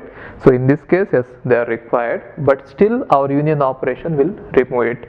So only thing that you should be careful about is union coming to relational algebra will never allow duplicates. For that matter, any relation in a relational algebra should not contain duplicates, because relation is nothing but a set. In a set we don't allow duplicate values. Got it? Okay. And the next one is intersection. Intersection is also same like union. both the tables have to be union compatible. See, even though we are talking about intersection, again we say union compatible only, because if they are union compatible, they will be also be intersection compatible. So what I mean to say is, number of attributes should be same in both the tables, and the domain of the corresponding attribute should also be same. So which means even when you apply intersection, you should see this rule. Now what is the meaning of R intersection S is, whenever you apply this operation, the result is going to contain all the tuples which are present both in R and S. In this case, you need not worry about duplicates. Why? Because since R is a relation and S is a relation, the given relations themselves will not contain duplicate values. Therefore, when you look at the intersection, they will also not contain any duplicate values. Got it? So what is intersection? It has to be present here and it has to be present here. If it is present here, it will be present only one time, because there are no duplicates here. If it is present here, it will only be present one time. Therefore, there will be no duplicates in the result, right? And similarly, R minus S means whatever tuples are present in R and not present in S, they will be present in the result. And here also both the tables should be again union compatible, right? Which means you just find out what are all the relations which are present in R and they should not be present in S. Got it? And you find out all such relations and you write them. That is going to be R minus S. So if you want to see an example, let us say R is a table which is containing two attributes, A, B, and S is a table, let's assume that, which is containing two attributes, C, D, right? Now 1, A, or let's say some numbers are there, 1, 2, some 3, 4, 5, 6 is there, and here you have 1, 2, 7, 8, 9, 10, something like this, right? Now if I try to write R minus S, then what should be in the relation? Whatever is present in R, that should not be present here. If it is present here, we are not going to write there. Got it? So if you look at 1, 2, this particular tuple, this tuple is already present here, therefore it will not be present in the solution. Now what about 3, 4? It is not present here, therefore it will be present in the result, right? What about 5, 6? It is not present here, therefore it is supposed to be present in the result. Therefore R minus S is going to be 3, 4, 5, 6. 3, 4, 5, 6, right? Now one thing you should be careful about here is, whenever you apply any of these operations, the result is also going to be a relation, isn't it? And that relation is going to get a default name and the default name for the attributes as well. Now that name will be decided based on which attribute you have actually provided in the beginning, or which operand you have given for the operation in the beginning. Which means if I write R union S, then the result will be named as R, and the attributes of the result will be named after whatever are the attributes for R. Got it? And same thing applies for intersection. The result is named as R and attributes will also take the names from R. And here also the result will be named as R and the attributes will be taken from R. Got it? And one more thing is, what are the various properties they hold? So if you see union, R union S will always be equal to S union R. Even though the result is going to take a different name, the number of tuples and the values of the tuples will be same, right? What does it mean? Union is commutative, right? And similarly, R intersection S is equal to S intersection R. So what does it mean? Intersection is commutative. But if you look at subtraction, this set difference, R minus S need not be equal to S minus R always, which means it is not commutative. R minus S, which means the set difference operator is not commutative, right?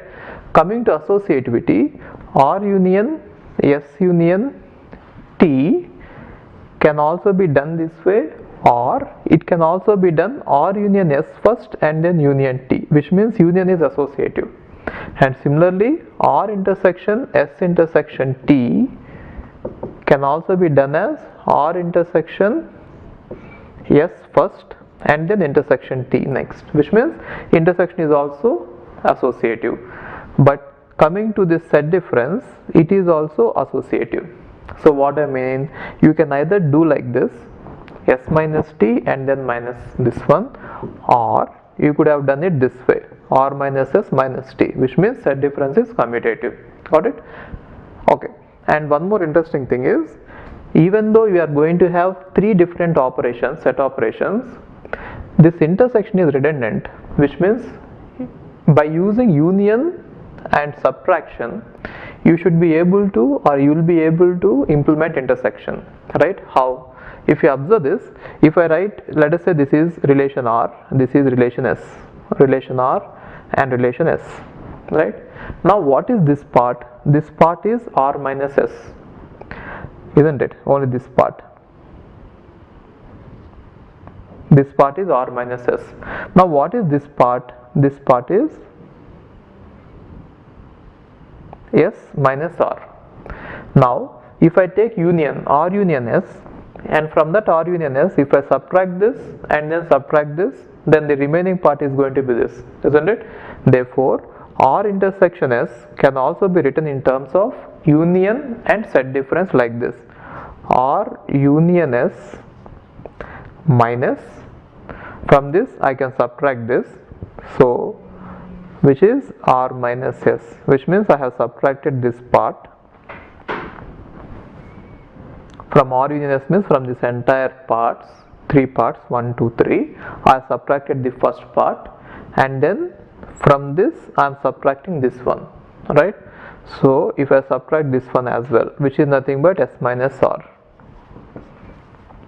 right, then the result is going to be R intersection S only, correct? Or other way of writing it is, if you feel that lot of operations are involved here, instead of this intersection is done only with one operator, then you could do it other way. So what is it? R intersection S, you have R S. Now from R, if I subtract this part, if I take R, which means only this part, right, and from R if I subtract this part, then the remaining is going to be R intersection S. So which means R intersection S can also be done as, from R if I remove from entire R. Now let's see the Cartesian product operation. So it is represented by cross and it is generally called as Cartesian product, right?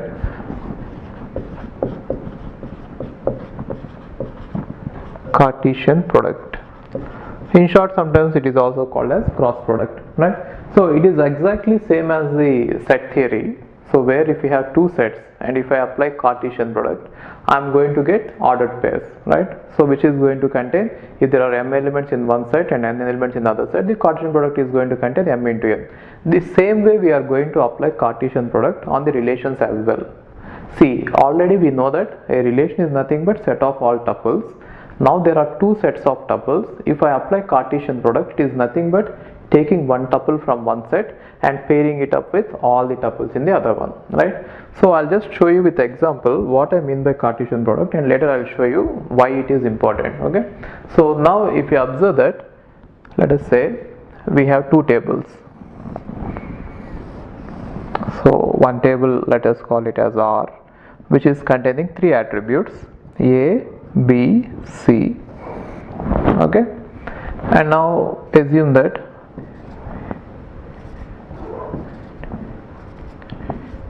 something like this, and the other table is containing S, and which is containing two attributes.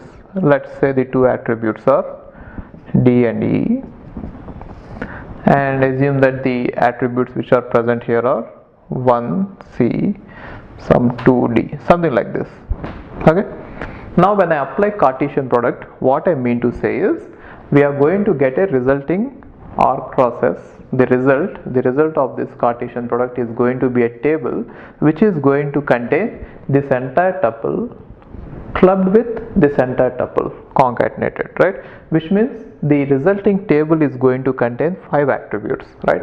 If there are here 3 attributes and if there are 2 attributes, the resulting table is going to take this one attribute and merge with all the attributes, take this one tuple and merge with all the tuples here. Therefore the resulting tuple size is going to increase, right? Which means in the result it is going to be, one is A, B, C, along with the D, E, all the 5 attributes are going to be present, right? And now for every tuple here, it is going to be merged with these two tuples. So I get 1AB from this, and it is going to be merged with 1C. Similarly 1AB, 2D, right? Similarly 2CD, 1C, 2CD, 2D, and similarly 3EF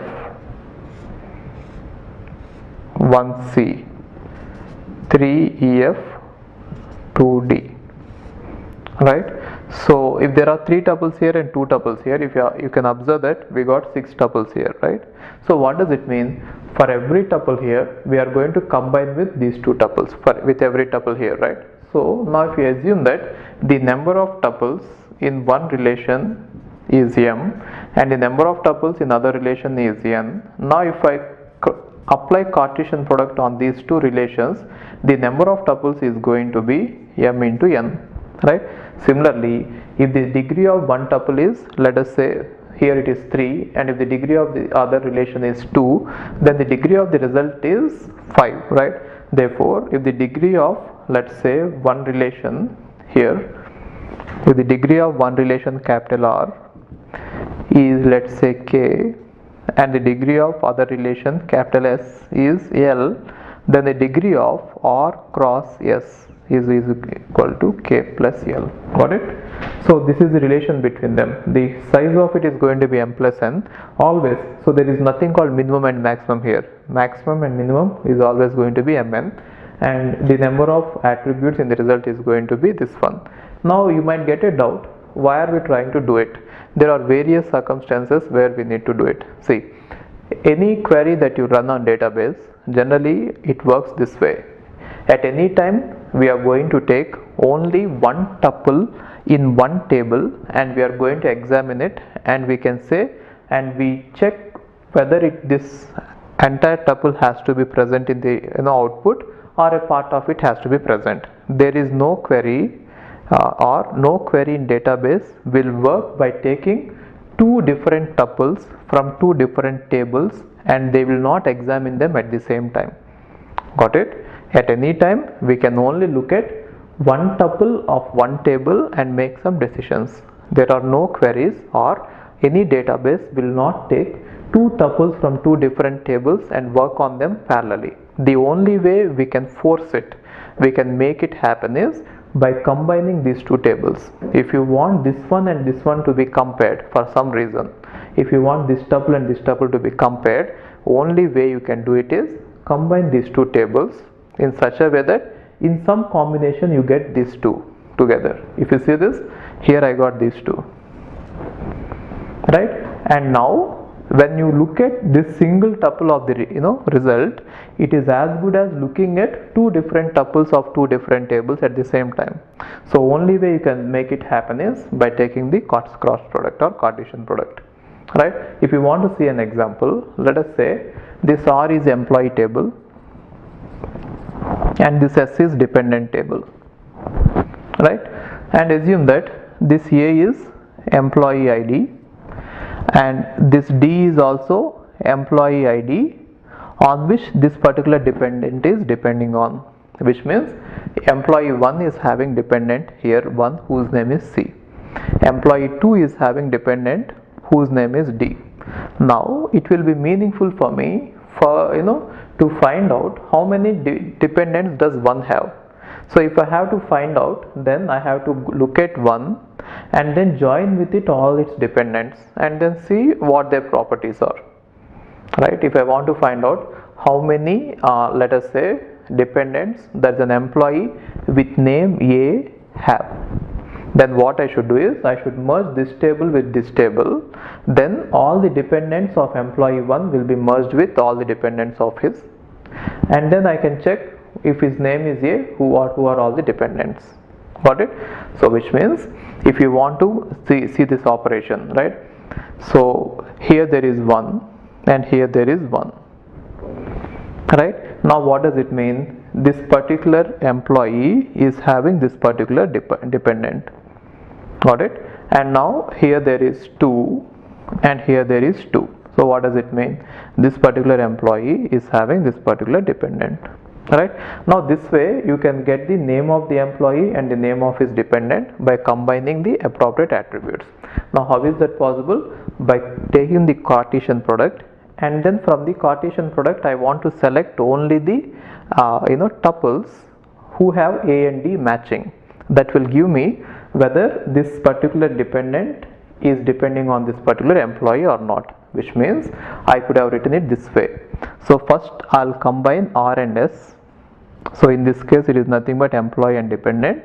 Now after combining them, I can select out of all the tuples only the tuples who are having these two matching, A equal to D, which means this particular employee and this particular employee ID should match. Then only we can say that they are the dependents, right? So in general, it is meaningful to write queries like this. We don't use Cartesian product unnecessarily, which means without any meaning we don't use Cartesian product. We generally use a Cartesian product followed by a selection and comparison on the operations. Now this is going to give me some meaningful table. For example, if I do this way, then what will be the output? Output will contain only two attributes, two tuples, right? All the 5 attributes are going to be there, A, B, C, D, E, but then only two tuples. So why 1 A, B, it is going to have one matching here, that is why that will be selected, and similarly 2 C, D, it is going to have two matching here, that is why you are going to get 2D, right? Now if you observe this, these two are matching, that is what the condition you have written, right? Now if I write the query like this, or the result of this one is going to be this way, and the result of this one is this. In general, we use Cartesian product followed by a selection to get some meaningful information, right? And this combination is so popular that we have also named it as a separate a one more operation, which is called as join. So we shall see about this join later.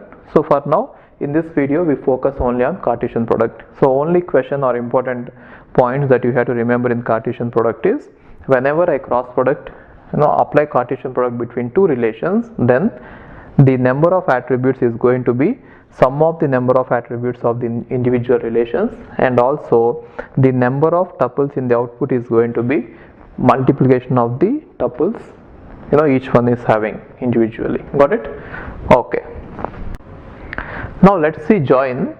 So join is an extension for Cartesian product, and the symbol also looks like it is an extension for Cartesian product. It is actually Cartesian product symbol which is closed on both the sides, right? Okay, now why do we need join is, as I discussed in the previous video, that whenever you are going to use Cartesian product, the result is not going to be meaningful unless we again select some of the tuples. Therefore, Cartesian product followed by selection is very popular, right? And so these two are actually combined and a new operation is proposed which performs the combined operation, which is called as join, right? So now in the earlier example, if we take it, let's say there is a table R which is having A, B, C as the attributes, and then there is a table S which is having, let's say, D as the attributes. Okay, now after combining these two, which means after taking the Cartesian product of these two, if I try to select some of the tuples based on some conditions, let's say here the condition I applied was A equal to D, which means if this value is equal to this value, if I want to take it out, it is nothing but a combination of Cartesian product followed by select. Now this can be written with just join operation this way. I can take R and I can join with S, and here I can write the condition. So what is the condition? A equal to D, right? So now this condition is called as join condition, right? So what is the syntax for this one is, you can take a table, a relation, and then you can join it with other relation, and here you can put the join condition, join condition, right? Now this join condition can be a collection of any number of conditions which are connected using logical connectives. For example, here I can have condition 1 ANDed with condition 2, right? So what I mean by this is, I can do something like this. In this join condition, I could have written it as A equal to B or equal to D and B equal to E, right? So if I write something like this, A equal to D and B equal to E, here I am comparing only attributes, right? So whenever you are comparing only attributes, such kind of join, that kind of join is also called as theta join. So theta join means if you are comparing only the attributes but not an attribute with a constant, then that is called as theta join, right? If you make a comparison, let's say with an attribute, in this case if I put in the join A greater than 100, which means if I make a comparison with a constant, then it is not theta join. Got it? So what is theta join? If I am making comparisons between two attributes. Got it? Okay. Now one interesting question is, if I apply join, what will be the size of the result? If one table is having 3 attributes and the other table is having 2 attributes, then the size of the result, the number of attributes present in the result when I apply the join, is going to be 3 plus 2, because it is nothing but a subset of Cartesian product, isn't it? The join output is going to be a subset of the Cartesian product. Therefore, whenever you apply join, the output is going to contain the same size as if it is Cartesian product size. So if it is if this R is containing, let's say, K attributes, and if this S is containing L attributes, then the join of these two, right, which means if I apply the join, then the join of these two is going to contain K plus L attributes, right? Then what about the number of tuples which are present in the result? In case of Cartesian product, if this one contains m tuples and if this one contains n tuples, then the result is going to contain m into n tuples, right? But then in case of join, since after applying the Cartesian product, we are also applying a selection condition over it, there is a chance that no tuple might be selected. In that case, what happens is we might get 0 tuples in the output. In the best case, all the tuples may be selected. In that case, I might get m into n tuples. Therefore, the minimum number of tuples which will be present after join is 0, and the maximum number of tuples which will be present after join is m into n. Got it? Now let's look at an extension for join, which is called as natural join. So natural join is useful whenever you are going to combine two tables which have common attributes with the same name, right? So generally that is where how you combine, right? If you have a table, let us assume that there is an employee table. Now in the employee table there will be something called as employee ID, right? Let's say this is the employee table, employee ID will be there. And similarly, if there is a dependent table, then dependent table is also going to contain, let's say this is dependent table. Dependent table is also going to contain employee ID. Now this employee ID represents who is the employee on which this particular dependent is depending on. Therefore, this is going to refer to this one, right?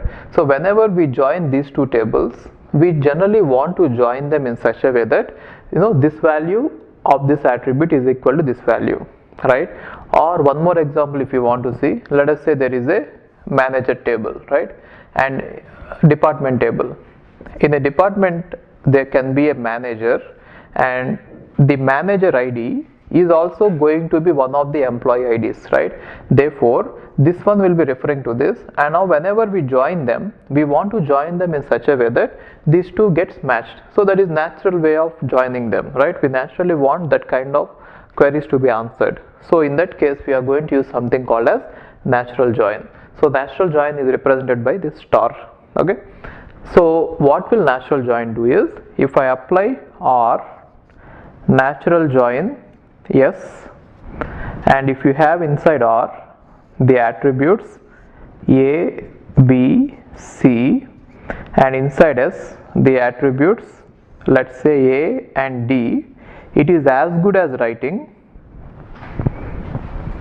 natural join, which means R normal join R joined with S in such a way that A equal to A. So here A means the A which is present in R, and here A means the A which is present in S. So which means these two are automatically compared. That is the meaning of it, right? Which is also equal to Cartesian product, isn't it? It is as good as taking the Cartesian product of R and S and then selecting from the result all the attributes or all the tuples which have a equal to a. Alright, so these three are actually equivalent, and this is the easiest or smallest way, simplest way of writing it. Now, whenever you have some attributes in common, if you want to join on them, they should have the same name. That is the only condition you should remember, right? And whenever they have the same name, and when you apply this natural join, this attribute A is called as the join attribute on which the join is done. Got it? And in case if you have a table like here, the attributes are having different names. If you want to combine them naturally, applying the natural join, and since they don't have the common name, what you could do is you can rename the table and you can get it, right? So what I mean to say is, let us say there is no A here. Assume that there is E here. Okay, now you want to apply natural join, then it is natural to rename this one and then apply the natural join. So how you can do it is, take R and then apply natural join with S only, but then you rename the attributes of S. So attributes of S have been E and D, so rename it as A comma D of S. So what does it mean? Rename the attributes of S as A comma D. Initially they were E comma D. Now what happens? This will be replaced as A, and now you have A here and A here. Therefore you can apply natural join, which is going to give you the same result as if they had the same name, right? And it need not be always joined on one attribute. You can even do it on two attributes. Okay, before going ahead, we shall see one example here. Let us assume that this name is A, renamed it, and now you have the attributes like this: 1AB, 2CD, and here you have 1D, some 3E. Now if I apply natural join, what happens is, in the result we are not going to get all the attributes. So whenever there is a common attribute whose name is same in both of them, instead of writing it two times, anyway if you write it two times, both of them are going to have the same value, isn't it? See, now they will maintain only one, A, B, C, D. Now if you observe it, this is the main difference between the Cartesian product and the normal join and the natural join. In the natural join, since two attributes are going to have same name, at least one attribute is going to have the same name in both of them. Now that common attribute need not be written two times. Why? Anyway, even if you write it two times, both the instances you are going to have the same value. That is why we need not write it two times, only one time. And see, this one when compared with this, here A and here A are having the same value. That is why A will be written as 1 and the remaining is A, B, D. Got it? Now if you compare these two, here A and here A are having different values, so they will not be written. Now if you compare these two, this one and this one, here A and here A is having the different values, so it will not be, you will not get anything in the result. Now if you compare these two, they are having different values, so you will not get anything in the result. So if you observe it clearly, this is the only tuple that we are going to get. So what is the observation you should make here is, whenever we have two attributes having different names, unlike join, in natural join, only one attribute will be represented there. Now assume that instead of this you had AB, both of them, and here we have AB and here we have AB, right? So there can be more than one attribute which have the same name. In that case we are going to equate them both, right? Let us say here the value of this one is 1A, right? Then what happens is, here AB should match with AB, then only that tuple will be written in the result, right? So which means the result is going to contain, if this table would have been this way, the result is going to contain only AB, which is representing these two ABs as well, and C. So the result is going to be simply ABC, right? And now for AB it is going to be 1A. Since it is matched with 1A, I am writing it there, and the C is going to be B, right? Now if you compare this one with this one, these two A are having different values, which means AB are having different values, and if you look at these two, AB are having different values. If you look at these two, AB are having different values. So this is the only tuple you are going to get in the output. Got it?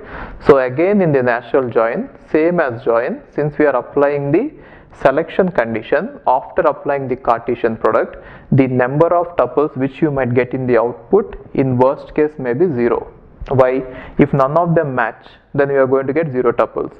And what is the maximum number of tuples? If everything match, if the output of Cartesian product, if all the tuples match our condition, then we are going to get m into n, where m is the number of tuples in the first table and n is the number of tuples in the second table. So this is the minimum and this is the maximum. Got it? And what about the attributes? The attributes in the result are not going to be k plus l like in the earlier case. That depends on how many attributes are having common. Got it? And also natural join need not be applied only on 2 tables, either join or Cartesian product or natural join. You can extend it to any number of tables, right? What I mean to say is you can apply natural join on R, S, S, T, so on. You can apply on any number of tables, right? Sometimes what happens is the names may not be same. Let's say A, B, C, D. The names may not be same, and you may not even use the renaming operation also. Now if you try to apply natural join, then in that case the output is going to be same as Cartesian product. Why? Natural join is nothing but Cartesian product, after that comparing the attributes. But then after Cartesian product you have not given it, let's say here ABC is there and let's say DE, right? So no common attributes are there. Now if you are try to apply the Cartesian product, if you try to apply the natural join, first Cartesian product will be done, and which is going to be normal Cartesian product. After that, when it try to compare the common attributes, it will not find any common attributes there. Therefore it will give you the output as if it is the output of Cartesian product, which means the result of this expression, if applied on this table, natural join is going to contain all the attributes which are A, B, C, D, E, all the attributes, all of them are going to be present there, right? And also the output is going to contain the same as if it is a natural Cartesian product, which means 2 into 2, all the 4 tuples are going to be present there. Got it? Now let's look at this division operation. So division operation is also a binary operation, meaning that we can apply this over 2 tables or 2 relations. And now this is not a basic operation. The reason is it can be derived with the basic operations this way. So before discussing about how to implement this division operation using the basic operations, let's see an example to understand how it really works. Let us say there is a table R with attributes A and B.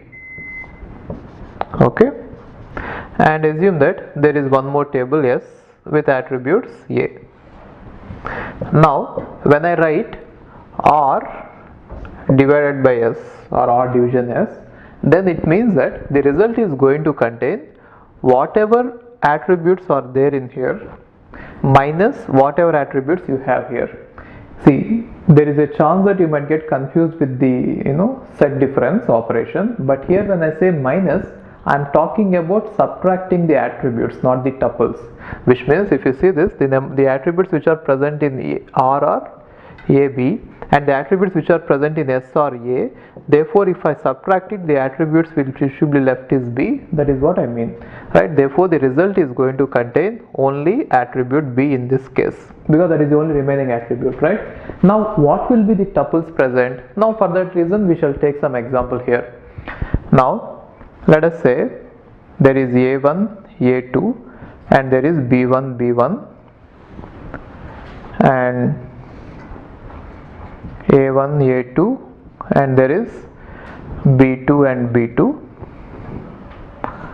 and let us say there is A1, there is B3, okay, something like this. And now assume that the table here S is containing A1, A2. Now we are going to get in this all the values of capital B in such a way that whatever values you get here, that combination with these 2 elements is present in the table. For all the elements which are present in this capital A, if you get an element here, it means that the combination with this element with these 2 are present. So what I mean to say is, see this. Now if you say B1, if you look at this attribute B1, right? This attribute capital B and the value is B1. Now B1 is present in combination with both A1 and A2, isn't it? That is why B1 will be there in the output. Similarly, if you see B2, B2 is present in combination with both these elements A1 and A2. That is why it will be present here. Now if you see B3, B3 is present only with A1 and it is not present with A2, so it will not be present there. Got it? So what is the meaning of this? For every element or for every tuple you get in the output, the combination of that tuple will exist with all the tuples in S in R. That is the meaning of it. Got it? So this is the meaning of division, right? Now how to implement this division using the basic operations is, first thing is you find out the projection of R minus S over R. So which means in this case what happens is, see, now we are finding out the projection of R minus S. So whatever tuples are present here minus whatever tuples are present here, which is nothing but project B from R. So what are we trying to do is, we are trying to get what are all the values of B present in this. So it is going to give us a temporary table which is called as T1. Temporary table is called as T1, and in this temporary table we have only B with values B1, B2 and B3, right? And next thing what we are trying to do is, we are multiplying, we are applying the Cartesian product between S and T1. Now what is S?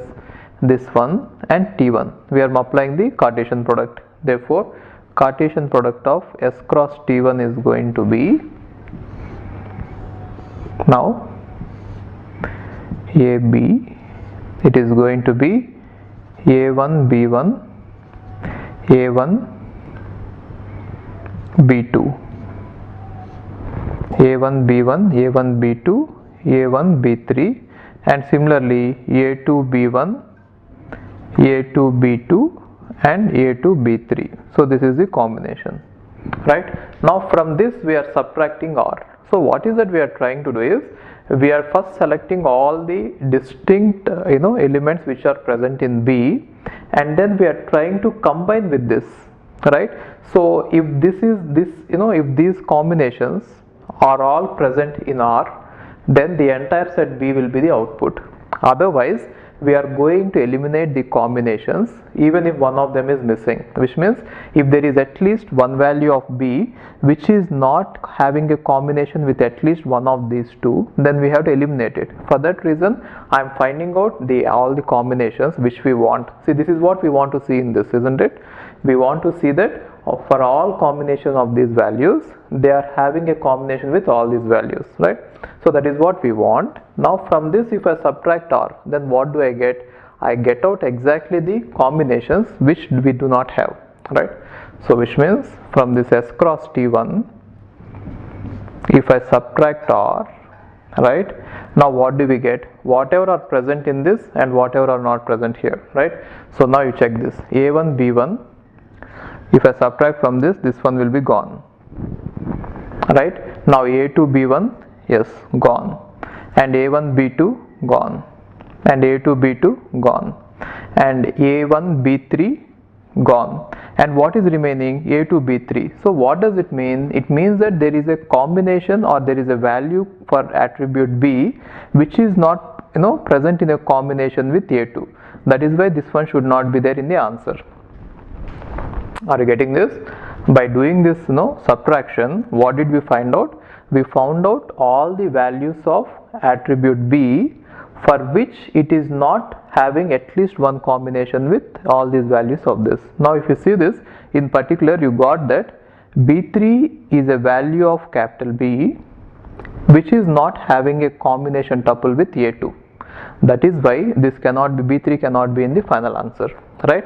Therefore from T1, from this one, you just subtract this B3. How can I subtract B3? These two are not actually compatible. I cannot apply set difference operation. That is why you just project B and then subtract it. That is why you just project, B. By this I am just projecting B into T2. Therefore T2 is going to contain just B3, and then I subtract from this. If I subtract from this, this one will be gone. Therefore, the answer will be B1, B2. Are you getting this? So what did we do? We have taken all the distinct values of B and we paired up with all the values of A intentionally. That is what we did, right? And from this, if I subtract R, then I'll get out whatever, then the result will be whatever are the values of capital B for which even one combination is missing with this. Now I have to find out such values of B, and from all the values of B I have to subtract it. That is why I am just subtracting it at the end. That is how I get it, right? So therefore the division can be implemented using these three steps using the basic ones. So division is not a basic operation, it is a derived operation. Even without implementing division directly, you could have used these basic operations and you could have implemented it. Got it? Okay. Now we say that a set of operations are complete if we can implement any other operation using this set. For example, a complete set of relational algebra operations are this. So selection, projection, union, set difference, and Cartesian product. If we have these operations, we can implement any other operations. That is why these are called as complete set. So we can say that the following set of relational algebra operations is a complete set. That is, any of the other relational algebra operations can be expressed as a sequence of operations from this set. So what I mean to say by this is, if you look at intersection can be implemented by using difference, only difference, or by using union and differences, right? Set difference. For example, if you want to implement join, now you can implement join by using selection and Cartesian product, right? Similarly, if you want to implement division, right, you can implement division by using Cartesian product and then set difference, right? So like this you can say, okay, maybe you might need even selection as well, right?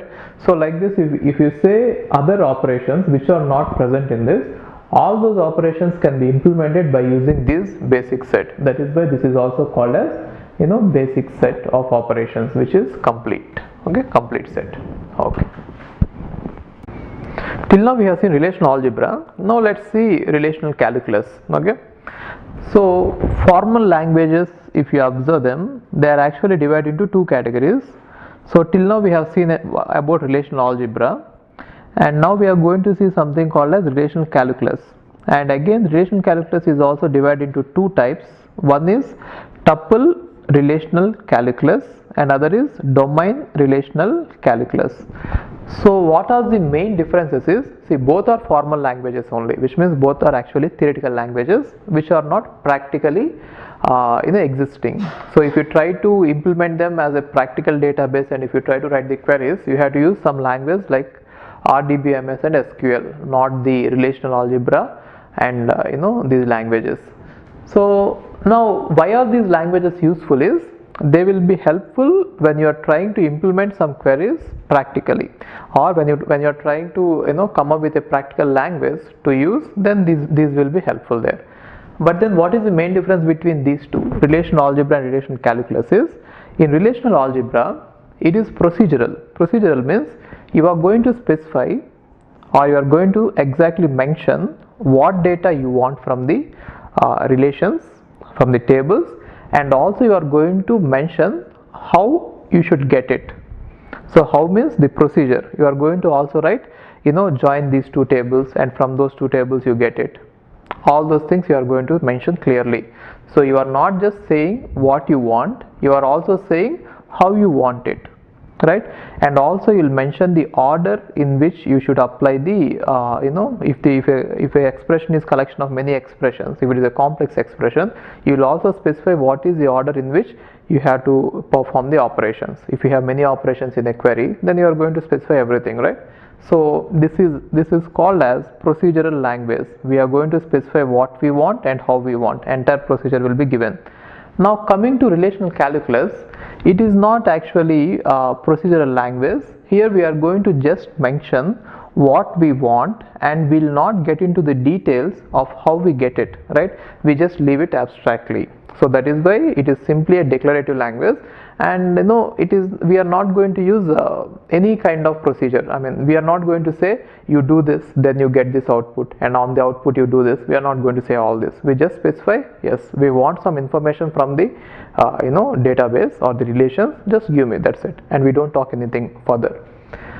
And now if you observe it, either relational algebra or tuple relational calculus or domain relational calculus, all are equivalent in par.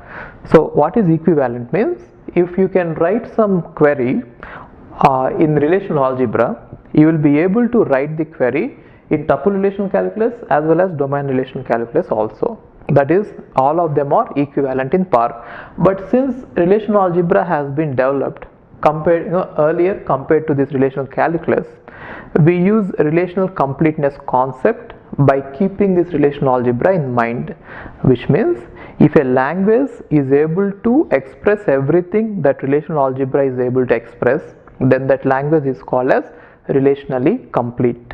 So relationally complete is a new term. Now relationally complete means, if you come up with a new language and if you are trying to sell it, let us say it is a practical language like SQL, you have invented a new language and you are trying to sell it as a vendor, then in the specifications you should mention that it is relationally complete. So what does it mean? Whatever you can do, or whatever queries you can express in relational algebra, you will be able to express in your language also.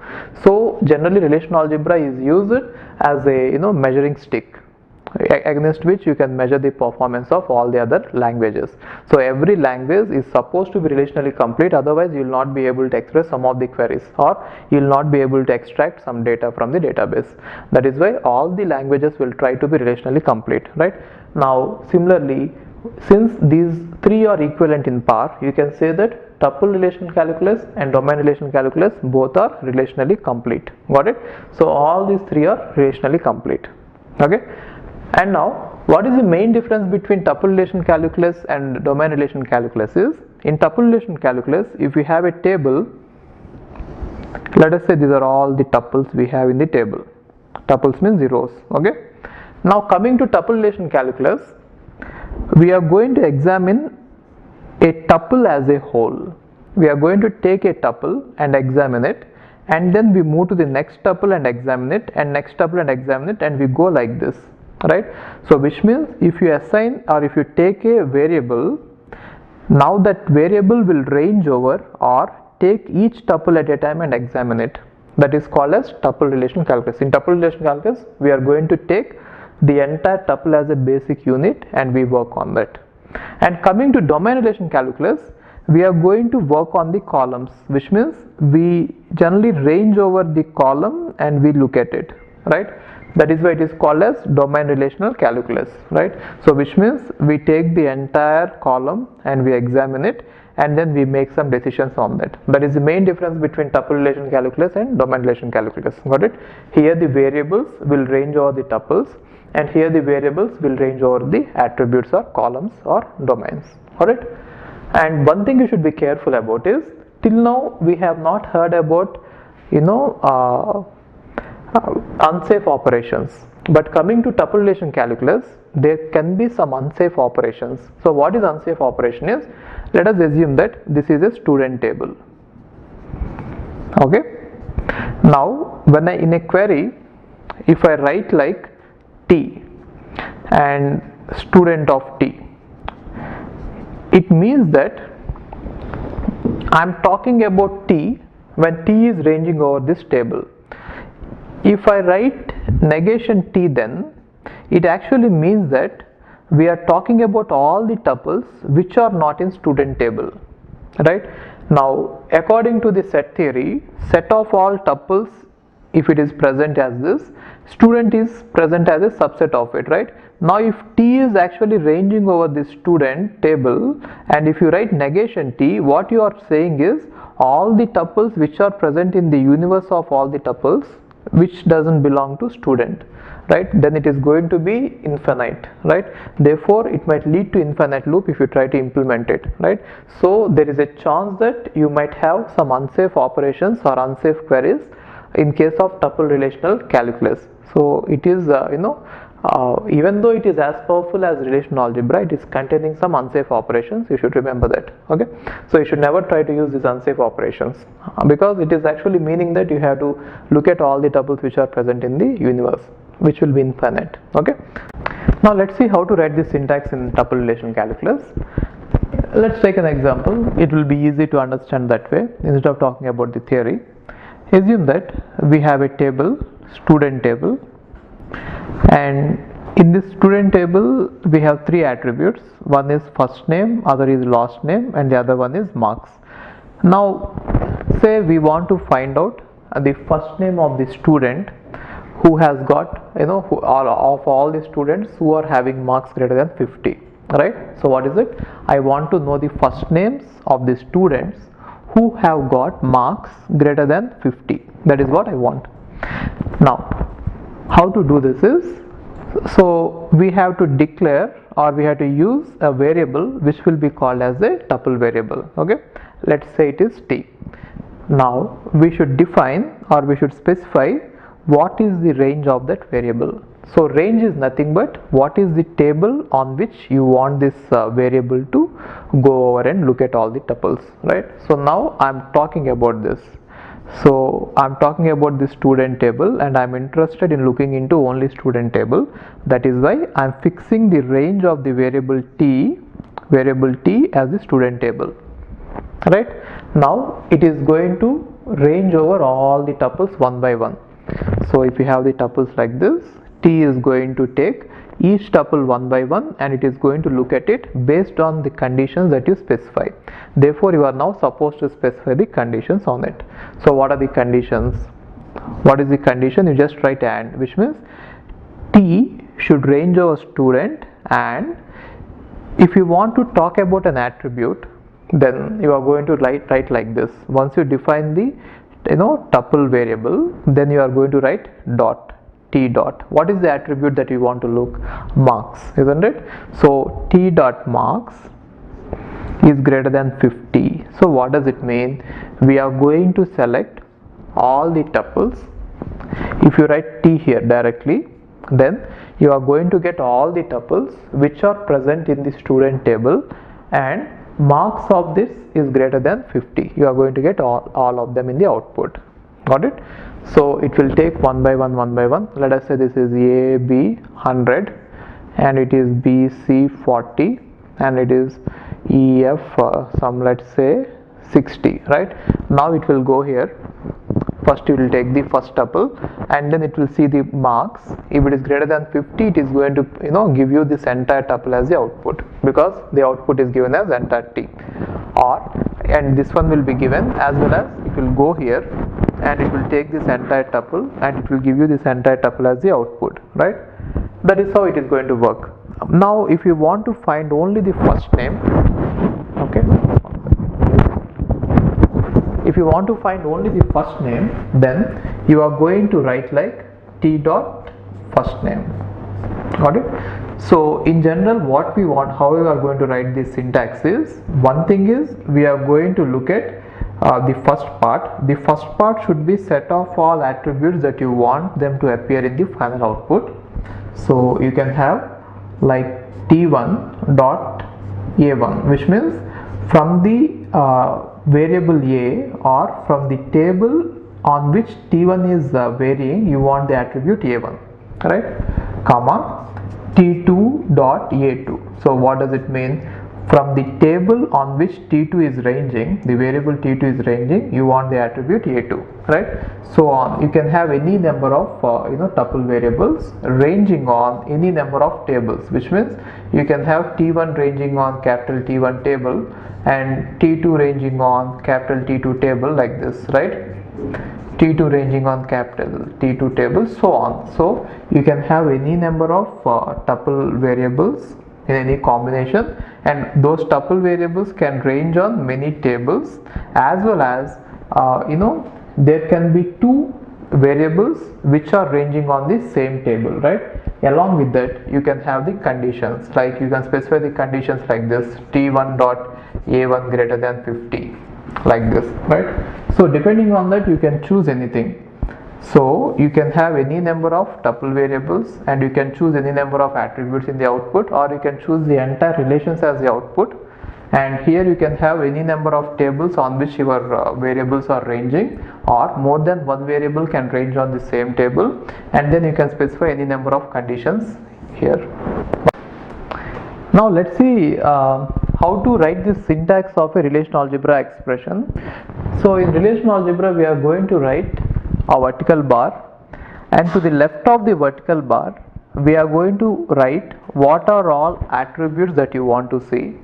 Like you can say that from table on which T1 is bounded, you want to see attribute A1, and from table T2 on which T2 is bounded, you want to see attribute A2, something like this. And in the right side of it, on the right side of the vertical bar, you are going to write some expression, right? And now these expressions are of two types. Whatever you can write on the right side, they are of two types. Either they can be called as atomic expressions or complex expressions. Complex, or let's say composite. Okay, atomic, or let's say simple expressions. Now what is the example of a simple expression is, assume that you are trying to bind a variable t over a table, let's say emp. So emp is the table on which you are trying to bind t. Then how are you going to express that? You are going to write it as emp of t, right? So this is an example of simple expression. Or sometimes you might try to compare some attribute of a table with some value. Let us assume that this is the employee, and say there is an attribute is, and you want to choose all the employees who are older than 20 years, right? So let us say you want to choose all the employees who are older than 20. Now how is that you are going to express this one is, you are going to say t dot a greater than 20. Now this is an expression of, or this is an example of simple expression. Now in this way, in this place, it need not be always greater than, it can be any comparison operator. It can be greater than, less than, greater than or equal to, not equal to, anything here, right? So whenever you have any expression of this form, you can call it as the simple or atomic expression. Or sometimes you can also have some other type of comparison, where you might try to compare one attribute from one table with other attribute from other table, let's say A2. Now what is the meaning of it is, assume that you have a table like this, let's say the table is T1, on which you have binded, or the range of this variable T1 is capital T1. Here assume that there is a attribute A1. Now this attribute you are trying to compare with some other table, let's say T2, and a variable small t2 is ranging over this table, and let's say you have an attribute here. Now you want to compare for every table, for every tuple, this value with this value, this value with this value. If you want to do like this, you can use this one, right? So these are the examples of three simple or atomic expressions. Now from these atomic expressions you can form complex or composite expressions. Now what is a complex or composite expressions is, every atomic expression is also a composite expression, right? So the first point is, it can be simply an atomic expression, or it can be a collection of it, which means this complex or composite can be a combination of atomic or simple expressions in such a way that if you say that A1 is an atomic expression and A2 is an atomic expression, I can use AND, right? Or I can use OR, logical AND, logical or I can also use NOT. Now this is also an example of composite or complex expression. Other than this, you can also have something called as quantifiers. For all t, and then there can be a simple expression or composite expression there. Similarly, sorry, this is there exists t, and then there can be a simple expression or composite expression, or for all t there can be some expression. Now whenever I have these quantifiers, then such a variable is called as bounded variable. If you don't have any such quantifiers, then it is called as free variable.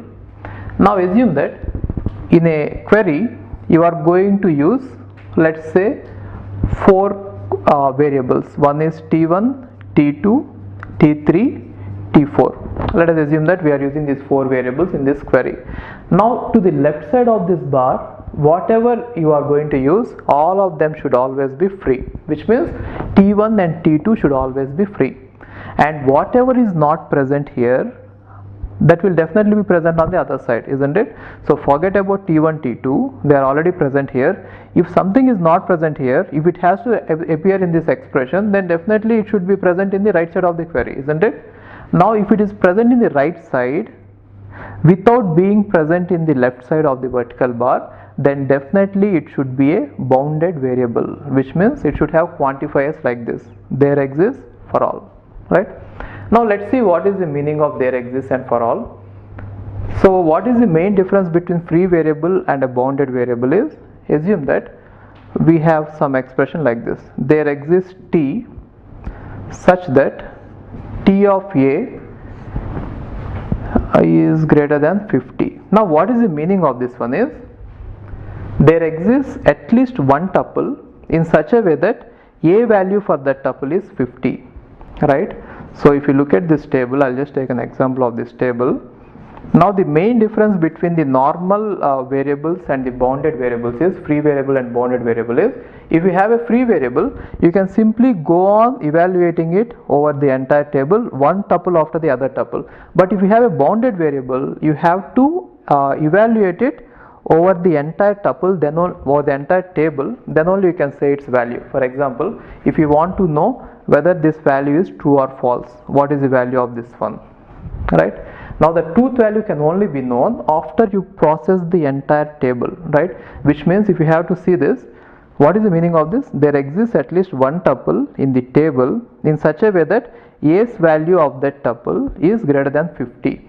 Now let us say a's value is 10, 20, 30, 40. Now the truth value of this one will depend upon what all the a values of this in this table are, right? Now if you see this, a values are 10, 20, 30, 40. Now there doesn't exist any value which is greater than 50, isn't it? Therefore it is going to be false, right? So the truth value of this expression is going to be false. Why? Because there doesn't exist anything. But then how did you come to this conclusion? Only after looking at all the values, isn't it? You cannot skip any of the values or any of the tuples, and you cannot say the answer is true or false. Why? Even if you try to skip one of the values, there might be one more tuple which is having 51 there, right? Therefore you have to see the entire tuple. Now let us say this is the instance on which you are working, then what will be the output of this one? It will be true. Why? Because there exists at least one tuple whose value is greater than 50. Got it? Okay. Now let us say one more example. Here the condition is this variable t is ranging over this table, then only it can be applied on the table. Okay. Now let us say for all t of, assume that b is less than 10. Now what is the value of this? So the meaning of this one is, for all the tuples, the value of the attribute b is less than 10. Let us say this is the attribute b. Okay. Now assume that here the values are 2, 3, 4, 5. 1, 2, 3, 4, 5. Okay. Now if you observe it, for all the tuples, the value of this b is less than 10, isn't it? Therefore, after looking at all these values, then only we can say that the truth value of this one is true, right? See, if you don't have this quantifier, if it is a normal free variable, then t of b is less than 10 means it will select all the tuples for which it is less than 10, which means for this tuple this expression will be true, for this tuple this expression will be true, which means free variables are going to work only on the tuples one after the other. Therefore the atomic unit of processing there is a tuple, right? And here when you are talking about quantifiers, the atomic unit of processing is the entire table. Got it? Okay. Now we can also combine along with these quantifiers some negations also. So if I say like this, negation of there exists T such that T of A is greater than 50. Now what is the meaning of it? There does not exist any tuple in such a way that A of T is greater than 50. What is it? There does not exist any tuple in such a way that T of A is greater than 50. Now if you see this, there exists a tuple in such a way that its value is greater than 50, isn't it? Therefore it is going to be false. Are you getting this? There does not exist any tuple in such a way that a value of that tuple is greater than 50, but then there exists a tuple in such a way that a value is greater than 50.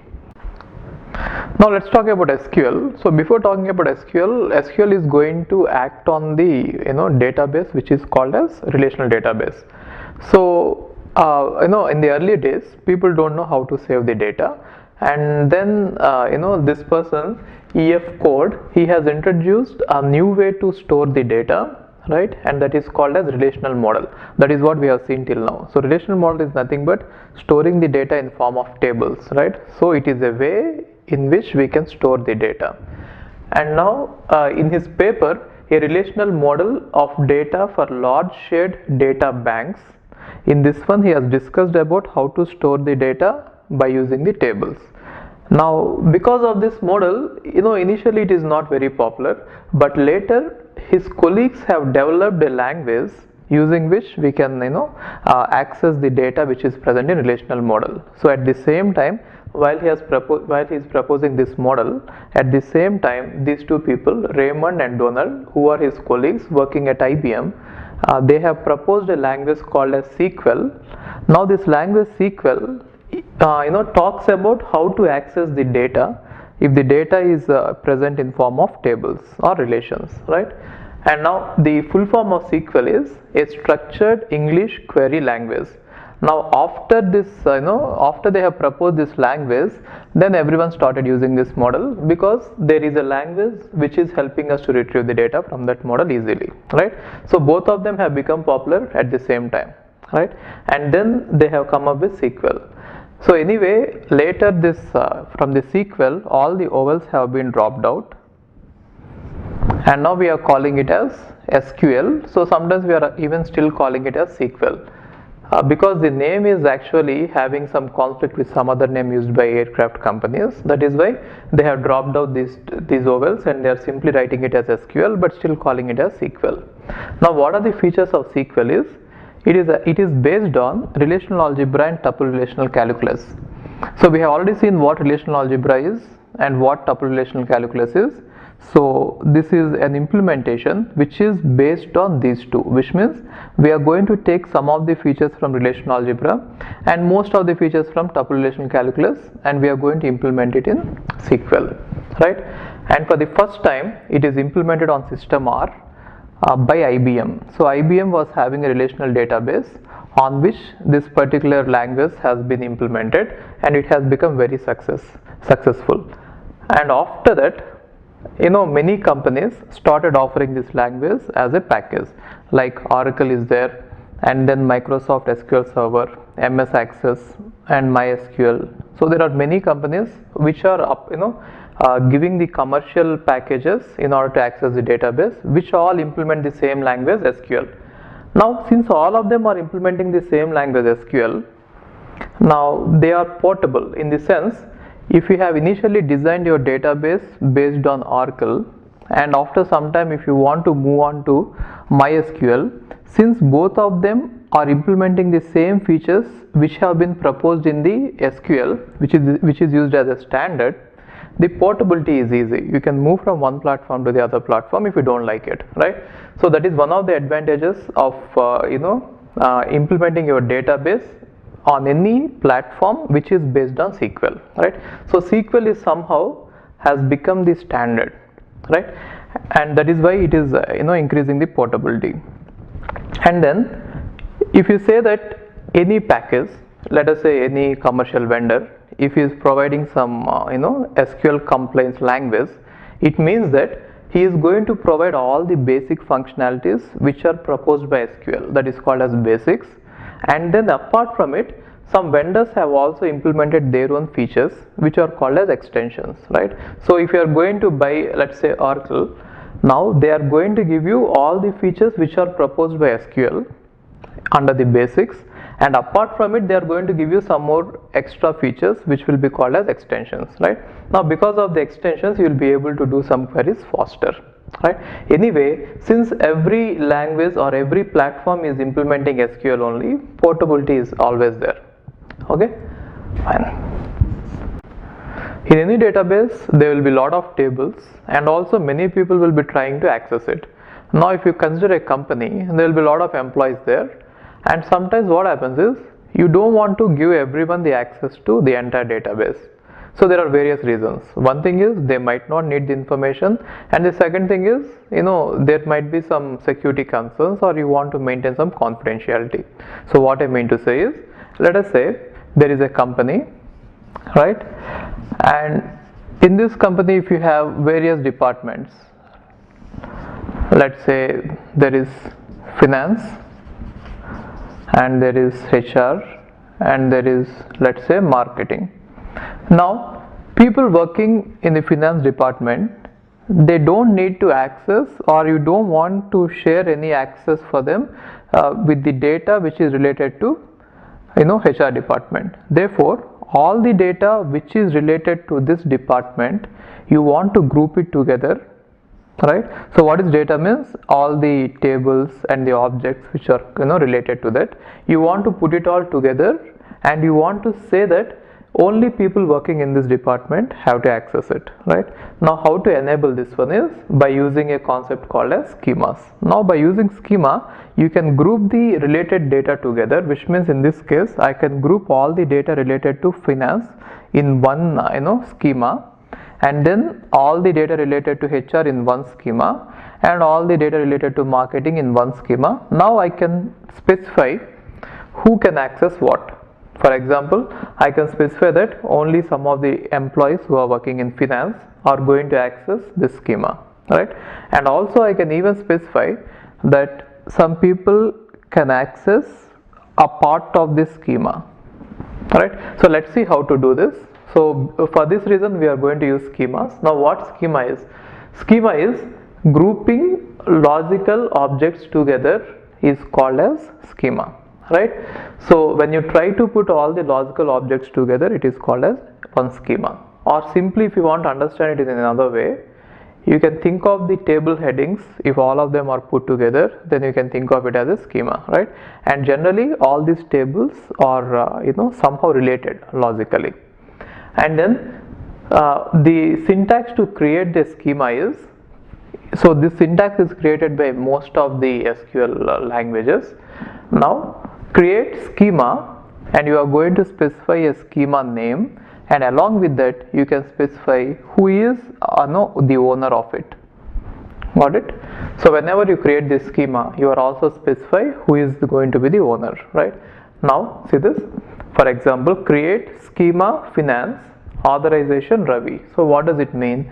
Ravi is the owner of it, and he is given the permission to access the entire data which is going to be present in this schema. Got it? Similarly, after creating a schema, you can also grant the access to some users like this.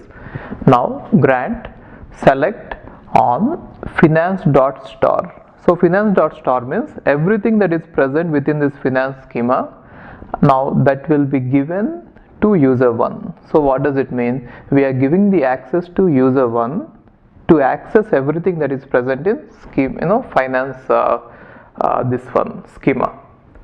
Now apart from this, you can also specify that you want to give access to a specific module, and you can write that module here. If you want to give access to a table, you can write the table here, and then only to that table which is present in this schema, to that this user 1 will be given the access.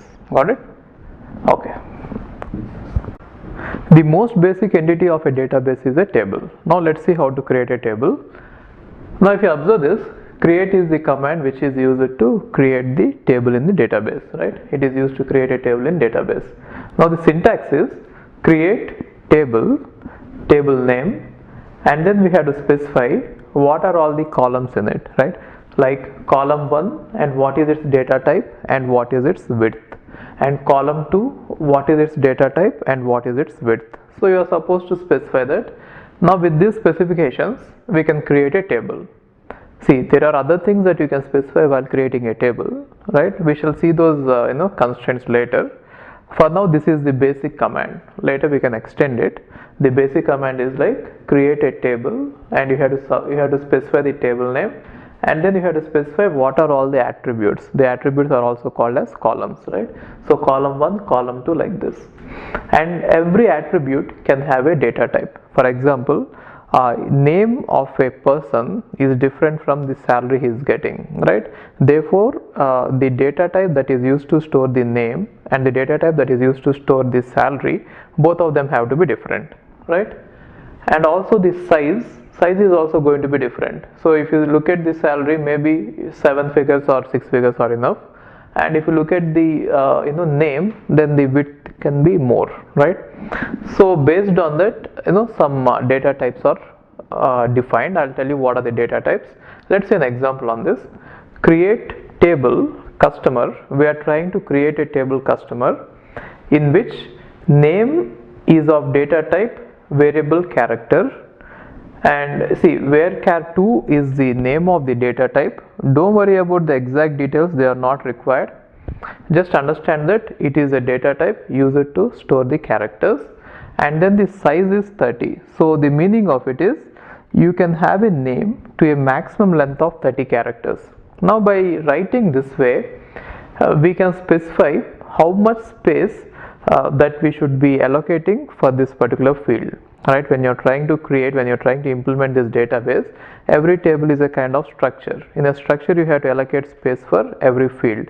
Now by writing like this, you will be sure that you don't need more than 30 characters. So it is always better that you give the width, so that creating of table will be effective in terms of the space. You are not going to dedicate more than 30 characters for any name. Okay, and the next one is customer ID. It is a number. So what does it mean? Customer ID is a field. See, so how to interpret it is, we are going to create a table and the name of the table is customer, and one of the attribute is name, right? And this is of type, data type. The data type which is used to store the name is var_char, variable character, and its size is 30, which means we are never going to exceed 30 characters in order to store any name. And the next one is customer ID. So it means that the customer ID is a column, which means one attribute, and generally customer IDs will be numbers. That is why the data type we are using is a number. And the next one is address. Now address is also a kind of text. That is why we are using the characters to save it. So var_char is a data type which is used to save it, and we are allocating 50 characters to store the address. Got it? Okay, now what are all the data types? If you see this, these are some of the data types, isn't it? Now let's see what are all the data types which are present in SQL. We have numerous data types in SQL, and these are all the list. If you want to save numeric data, which means if the data is consisting of numbers like phone number or salary, right, or let's say age, these are all numbers, right? Then you are going to use these formats. So what are the various formats used for numbers is, one is number and float. Float is used for floating point numbers, and then integers, real numbers, decimal, and binary float. So binary numbers can also be stored, right? And the next one is for characters. So if you look at the name of a person, or name of a department, or name of an employee, name of a dependent, right? So if you are looking at the names, generally they will be, even address is also characters, isn't it? Therefore we are having all these data types which can be used in order to save the characters. So one is char, other is var_char, and nchar and nvarchar2, long raw and long raw. So don't worry about the exact details of these types. So they are not required for us. Just know that they are existing. Okay. And the next one is date. So in order to save the date, again we have various formats. We can use the date format, or we can use the time data structure, or timestamp, or interval. And also you can have sometimes boolean, right?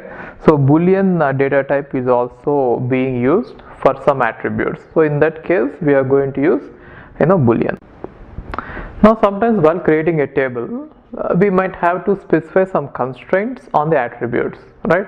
So I'll show you what are the constraints you might have to specify while creating a table. Let's see this. We have these 7 constraints in SQL. So one constraint is not null. So sometimes we need an attribute to have some value, and it should not show null as its value. For example, if you think about the employee name, an employee name cannot be null. He has to have some name, right? Now why are these constraints important is, let us say you have created a table and later someone is entering some data into the table, right? And if they enter some data which is wrong, then you have to catch it there. So for that reason you can specify what are the values that this table can accept and what are the values that this table cannot accept. For example, if you are saying that you create a schema, or let's say you are creating a table, and in the table you have created employee name, right? And you just created the table and you left it. Later someone is trying to update it. Now by mistake, if it tries to enter name as null, right, which means if it doesn't specify any name, then it is null, right? Now you should catch it then and there, and you should inform the person that name cannot be null. Now how can you make sure that your database will catch this? Only if you specify that this is an attribute which should not take any null, right? So in order to specify that employee name cannot take any null, we are going to use the constraint not null. Exactly how we are going to use it, I'll just show you with an example. So for now, just understand that not null means the attribute is not supposed to take the value null. And the next one is unique. Sometimes we want some attributes to have unique values, right? For example, if you talk about name of a department, no two departments can have same name. For example, computer science department and again computer science department. You cannot have two departments with the same name, right? So in that case you can specify unique. Unique means if already a name exists, then your database management system, the software, has to check that you are not creating the same name again, right? If you try to create the same name again, it should catch. For example, if you have department name here, right? Now if you want this to be unique, if you specify that it has to be unique, then what happens is, let us say you have created computer science and later someone is entering one more tuple, which means a row with the value computer science again, right? Then you should catch and say that department name has already been specified as unique and you are trying to use it second time, and it should catch it and it should throw an error. So for that reason we can specify this constraint. And the next one is primary key. So primary key, as you know, should be unique throughout the table and it should not be null, right? So primary key we have already discussed while talking about the functional dependencies, and the same concept is applicable here. Primary key is nothing but a field in a table which is going to be unique and which does not have any null values. Therefore you can think of primary key as if it is combination of these two, isn't it? So 3 is a combination of 1 and 2. Now what is a foreign key? Foreign key also we have seen in the this functional dependencies. If you have an attribute in a table which is going to refer to an attribute in other table, then it is called as foreign key. Now where are you going to use the foreign key? There we have seen an example where if you have an employee table, and employee table, let us say, is having employee ID, this, let us say it is employee table, and now you have a dependent table, and in the dependent table also we have employee ID. Now for every dependent, the dependent is going to depend on some employee in the company, isn't it? Therefore this should always refer to this. So the meaning of this one is, if you are going to have a dependent, now if you say that the dependent is depending on employee 1, then there should exist an employee with 1. Otherwise you should not be able to write it, right? So by specifying the foreign key, your database will be able to check or catch some errors. So what type of errors it might catch is, let us say you are creating a dependent who is depending on employee number 10, and in case if there is no employee number 10 here, then your database management system should catch it and say that since it is referring to this, your employee number 10 should already exist there, and since it is not existing there, this is an error, so you should catch it. So in order to specify that this is an error, you have to specify that it is a foreign key, then only all such errors can be caught. And the next one is check. So sometimes you want to check certain attributes. Let us say years can never be negative, isn't it? So years has to be a positive number. If someone tries to enter years as a negative number by mistake, you should be able to check it then and there, right? Now how can you specify it? You have to specify it by using this constraint, right? And the next one is default. So some values, if you are not going to write any value, then there has to be some default value, right? So let us say someone has not attended a test and now there is marks. Now in the marks you have to write something. Now what is the default mark? 0, right? So if you are not going to enter any value, then the default has to be 0. And the next one is a referential constraint. Okay, so what is this referential constraint? We shall see later. In this video we shall see all these 6 constraints with examples. Okay, now let's take an example. I'll give you some requirement, and then based on the requirement we shall use these constraints and we shall specify how to create a table with these constraints. Okay, now let us say our requirement is this. We want to create a department table. Okay, so we want to create a department table, and in the department table we need these 3 attributes. One is department ID, and the other one is department name, and the other one is location of the department. And in this, department ID has to be primary key, right? So what is primary key? It has to be unique and it should not be null, right? If you specify that it has to be primary key, then these 2 constraints are automatically implied.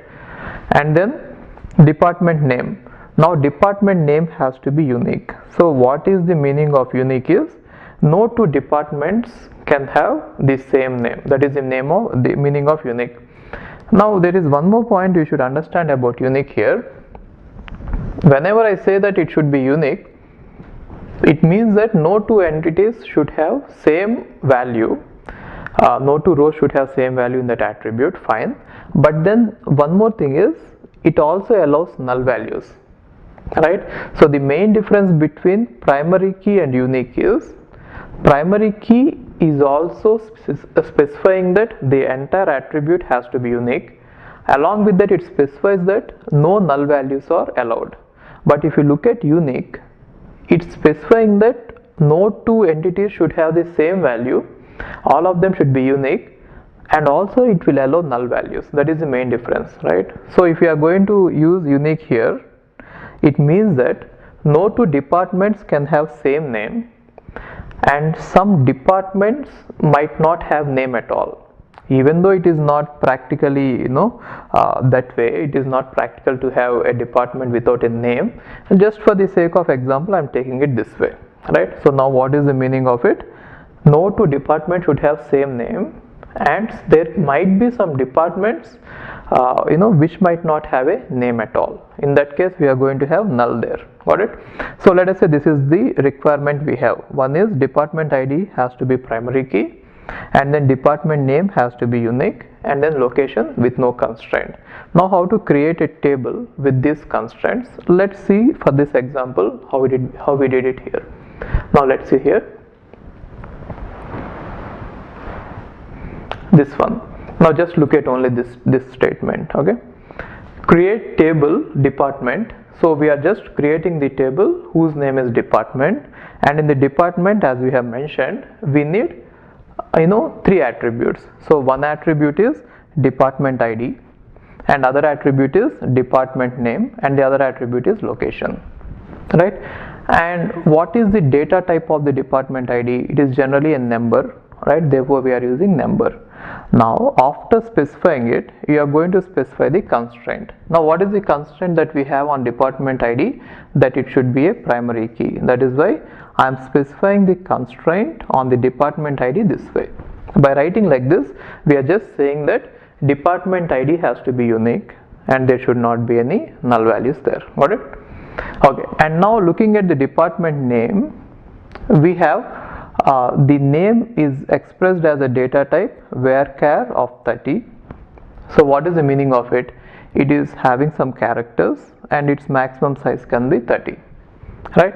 And what is the constraint we have on it? The constraint we have on it is it has to be unique, right? So that is why I am mentioning the constraint at the end here, right? Now if you look at it, primary key constraint is mentioned here and unique constraint is mentioned here. Now department name has to be unique, right? So along with the attribute, when I am mentioning the constraint, it is called as column level constraint, right? If I mention the constraint after specifying all the attributes at the end, it is called as table level, right? Therefore we can define constraints at two levels. One is called as column level and other is called as table level, and you can use any way, which means I could have even mentioned this primary key of number at the end, sorry, primary key of department ID at the end. I would have mentioned that, right? So either you can mention a constraint along with the attribute or you could put it at the end of the table, right? Both ways you can do it. Now there are some exceptions. So one exception is that not null, whenever you want to specify not null, it should always be specified at the column level, which means if you have a constraint, let's say, I'll show you later. So what is not null is, then it should be always associated with that particular attribute, which means the column.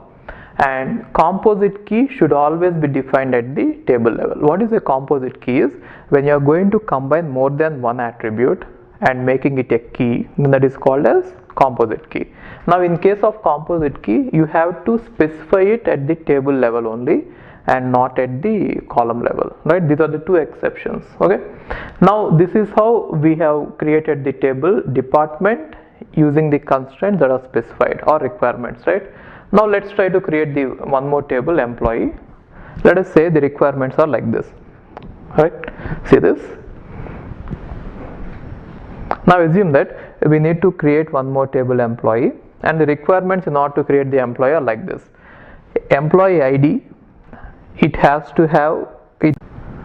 Now let us say it is having an attribute employee ID, and this employee ID has to be the primary key, and then employee name is one more attribute, and this has to be not null. So what is the meaning of it is, you should not leave any employee without any name.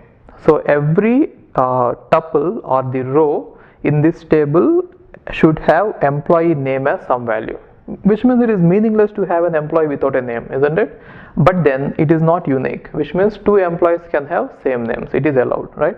Okay, and next one is job. So job is an attribute and there is no specific constraint mentioned on it, which means job is just a description of what he is doing in the company, and there is no specific anything like that. So it need not be unique, or it need not be any key, or it need not be not null, right? It is just a normal name. And the next one is department ID. Now if you look at the department ID, this department ID is referring department ID of department. So what is the meaning of it? Every employee should work for a department which already exists.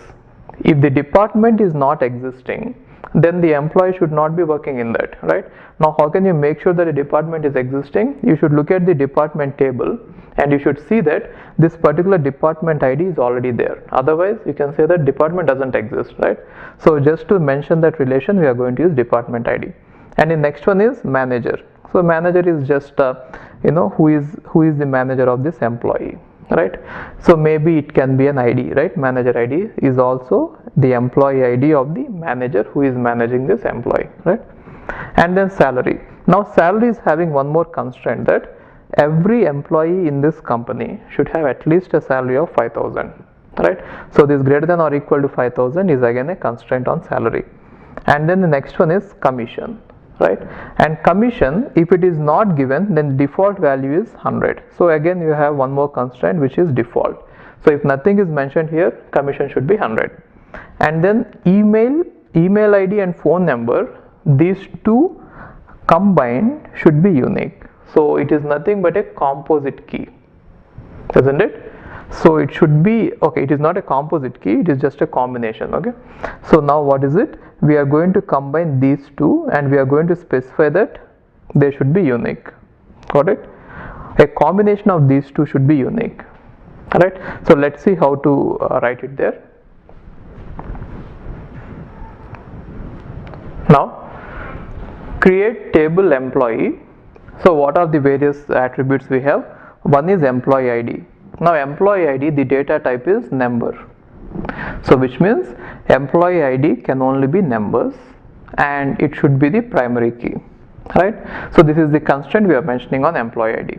And the next one is employee name. Employee name is characters, that is why I am using varchar, and 30 means the maximum size of employee is 30 characters, and it should not be null, which means you cannot leave it out. You should write some name for you should give some name for every employee, right? And the next one is department ID is a number, but then it is going to refer to the department ID of the department, just to make sure that every employee is working for departments which is already existing, right? And the next one is job. Job is simply a string of characters which can be maximum of 30 size. And the next one is manager. Okay, so manager's name must be given here. Why? Because we are taking the characters. Okay, so characters, and it is not going to exceed 30. And the next one is salary. We have a constraint on salary saying that it should be greater than or equal to 5,000, right? Therefore salary is a number, and what is it we are going to check? We are going to check that salary is always greater than or equal to 5,000. Now what is check is, you can specify some static values inside check. Got it? So this is a way in which we can specify the static values. And also you can say it is between this range. For example, salary is between 5,000 and 10,000. You can specify that, or you can say, if it is a department, you can say department in 1, 2, 3, 4, right? So there are various ways of specifying this constraint, and there can even be sometimes boolean values also. But whatever you are going to write here, it is better you maintain it as a static, right? And the next one is commission. Now we are saying that commission is a number and its default value is 100. And the next one is email ID and phone number. So email ID and phone number are both taken as characters. Phone number is taken as a string of characters which is not exceeding 13, and then email is also taken as a string of characters which is not exceeding 30. Now both of them put together, they should be unique. So what is the meaning of it? Email IDs can repeat and phone numbers can repeat, but then when I take a combination of these two, they should be unique, which means no two rows should have the same value of email and phone number. Got it? So this can be, you can think of it as if it is a composite key, right? So there are some attributes for which, see, if you look at this attribute is not null. Now only thing is, not null can never be specified at the table level. But then if you look at this primary key, I could have specified even the primary key at the end. I could have written it as primary key of email ID, which means primary key could be specified either as the attribute level or the table level, right? And similarly, what are the other things? Yeah, so that is the only thing here. So not null has to be always associated with the attribute, right? Not null constraint should be defined at the column level, and composite key should be defined at the table level, which means this one, when you are having a combination of two things, it has to be declared at the end. That is why it is at the table level. Got it? Okay. Now if you look at this phone number, for the phone number we are using varchar. Now you might get a doubt that phone number is a number but we are using a varchar, right? So it is actually used to represent character, but then if you look at a number, it can also be written as a character, right? Since a phone number is a sequence of numbers which can be written as a sequence of characters, I am just using this one. right? And also when you are looking at this manager, this can be a manager's ID, which can be a number, which means we can express a number even using a string of characters or by using number data type, right? Okay, and let us assume that you forgot to mention some constraint while creating a table, and later you know somehow you remembered it. Then you can alter the table and you can specify new constraint on it. So after creating the table also, you can use the command alter table and you can specify the whatever constraint you want to specify on the attributes again. Got it? Okay. Now that we have seen how to create a table, after creating the table we might have to enter the values into the table. Let's see with examples and the syntax of how to insert some values into the table. Now for that reason I am going to take an example. So let us say there is a table by name department DEPT, and the attributes in the table are like this. One is department ID and the other is department name, and say one more is location. Okay, so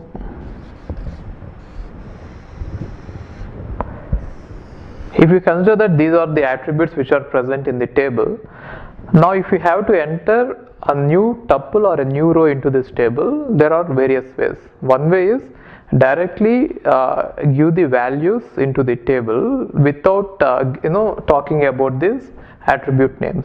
If you are going to give 3 attributes in the order, in some order, it will think as if the first attribute belongs to this, the first value belongs to this attribute, the second value belongs to this attribute, and third value belongs to this attribute.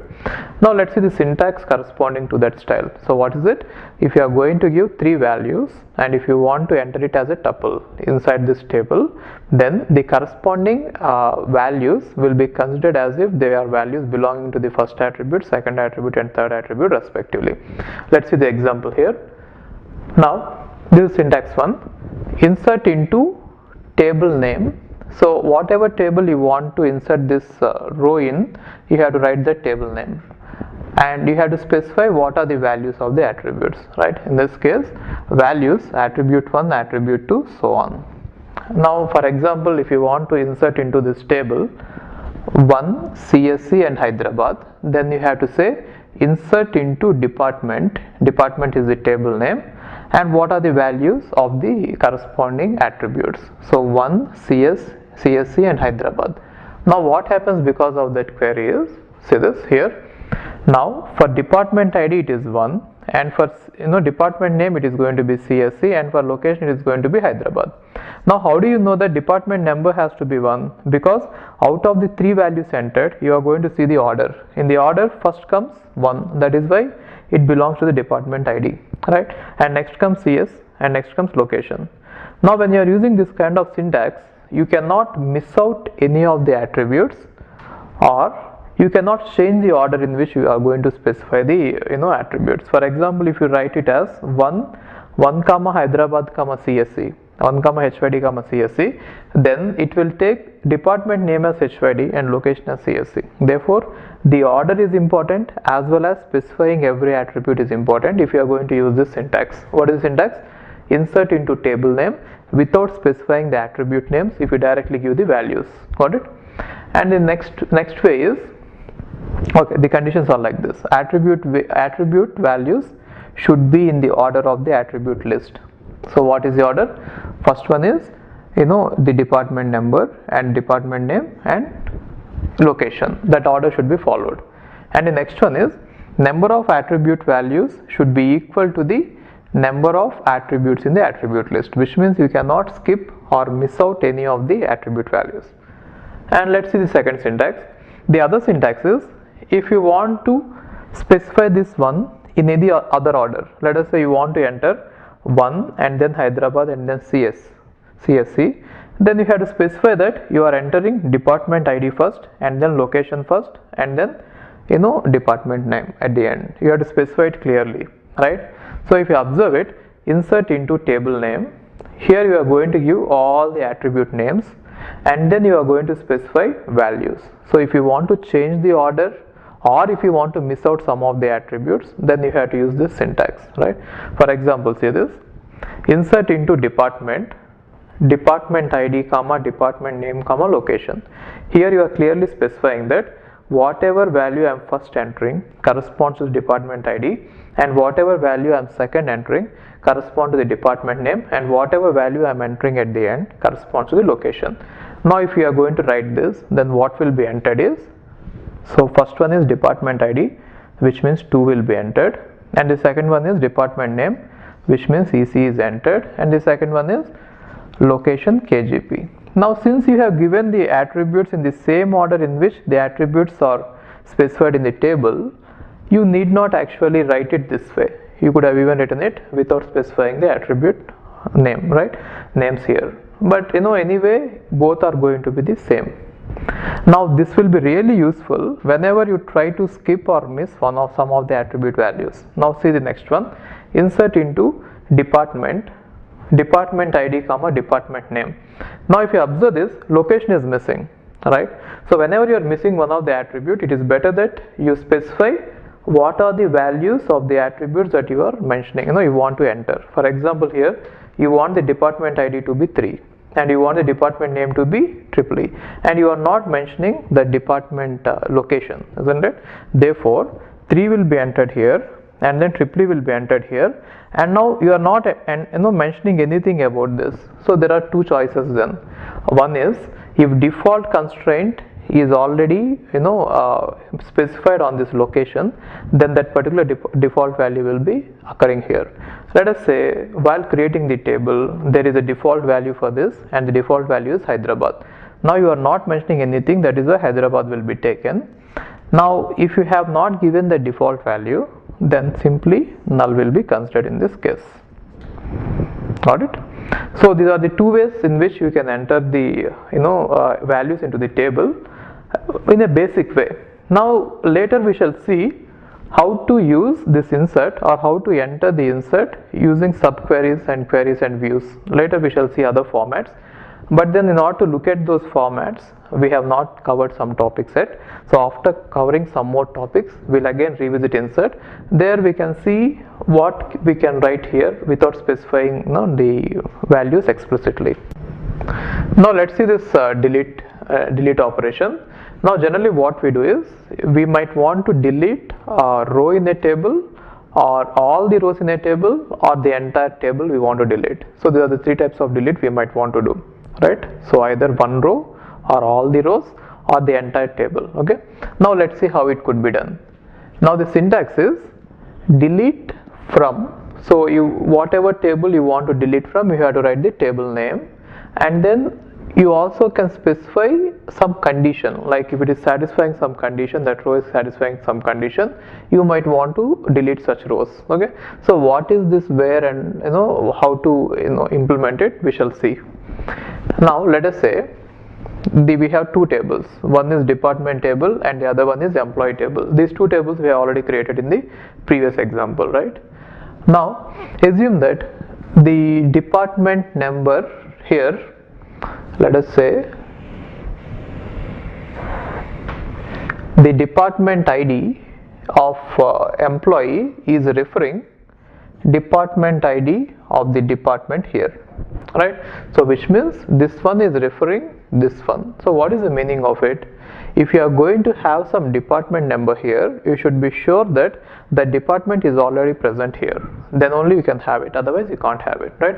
That is the referential foreign key we are going to have. So department ID of employee is going to be a foreign key referring to the department ID of the department, right? And all the other things are same as we discussed. Now let's see how to delete a row and all the rows as well as the table. Now first one is delete from EMP where employee ID equal to 1. So what is that we want is, we want to get into this EMP table. So from is going to give us the table name. Delete from employee table where EMP ID equal to 1. So whenever this EMP ID equal to 1, we want to delete that row. Now what will happen because of this query is, or because of that statement is, this one will get deleted. Got it? So employee 1 data is completely deleted. And now if I write delete star from EMP, then what will happen because of that statement is, this entire all the rows present here will get deleted. Got it? So this one, everything gets deleted. But then the table is going to exist. See, only the rows are going to be deleted, but the table is going to exist in the database. Again you can update, and again you can insert some values into it, right? It is not that the table is going to be dropped completely, right? Now if you want to delete the table and the rows completely, nothing should be remaining, then we can use the drop, right? Okay, so before that, sometimes what happens is, whenever you do some delete, it might create some problems whenever you have foreign keys. So in this case, just see this one. Now we have foreign key. One foreign key is, see, this is the foreign key, and one employee is referring to the value 2 and other employee is referring to the value 1. Now what is the meaning of it? This particular employee is present in department number 2 and this particular employee is present in department number 1, and these entries can exist only if department number 2 and department number 1 exists, right? Now in case if you try to delete department number 1 or 2, when you have employees here, that is going to create a problem. What is the problem? According to this integrity constraint, you are not supposed to have any rows here which are going to refer to a department which is not present there. Now if you try to remove either department number 2 or department number 1, it is going to create a problem, right? So for example, if you see this, delete from department where department ID equal to 1. Now we are specifying here that employee 3 is working for department number 1, and now you are deleting the department, right? Now it is going to make the database inconsistent because you are talking about an employee who is working for department number 1 when the department number 1 is not at all in the database, right? So this has to be handled in a different manner. For that we are going to see something called as referential integrity constraint. Got it? Something called as referential integrity constraints get violated, and how to handle it, we shall see it. So what is referential integrity constraint? Whenever there is a foreign key, whatever values you have for it should already be present there, right? But since one is not present there, it is violating the referential integrity constraint. Now how to handle it, we shall see it later. Okay, in the next video or sometime later we shall see it. Okay, and now the next one is drop. So drop is used to delete both the data and the table. For example, if I try to drop, see, the syntax is like this: drop table name. If I try to drop the employee table, it means that all the employees will be deleted as well as the entire table will be deleted. Now after you drop the table, you cannot use insert. Got it? See, now if you delete all the rows of a table, again you can use the insert and you can try inserting the rows into the table. But then once you drop the table completely, unless you create it again, you cannot use insert to insert the rows. That is the main difference. Got it? So once you drop it, again you have to create it. But once you delete all the rows, you need not create it, you can directly insert, right?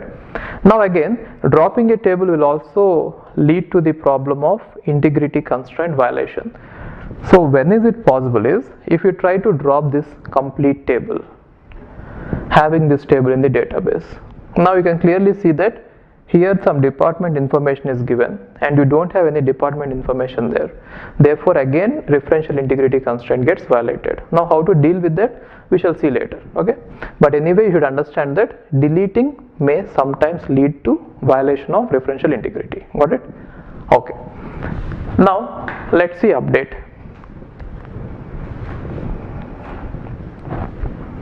Now why is update used is, it is used for updating the data of a table.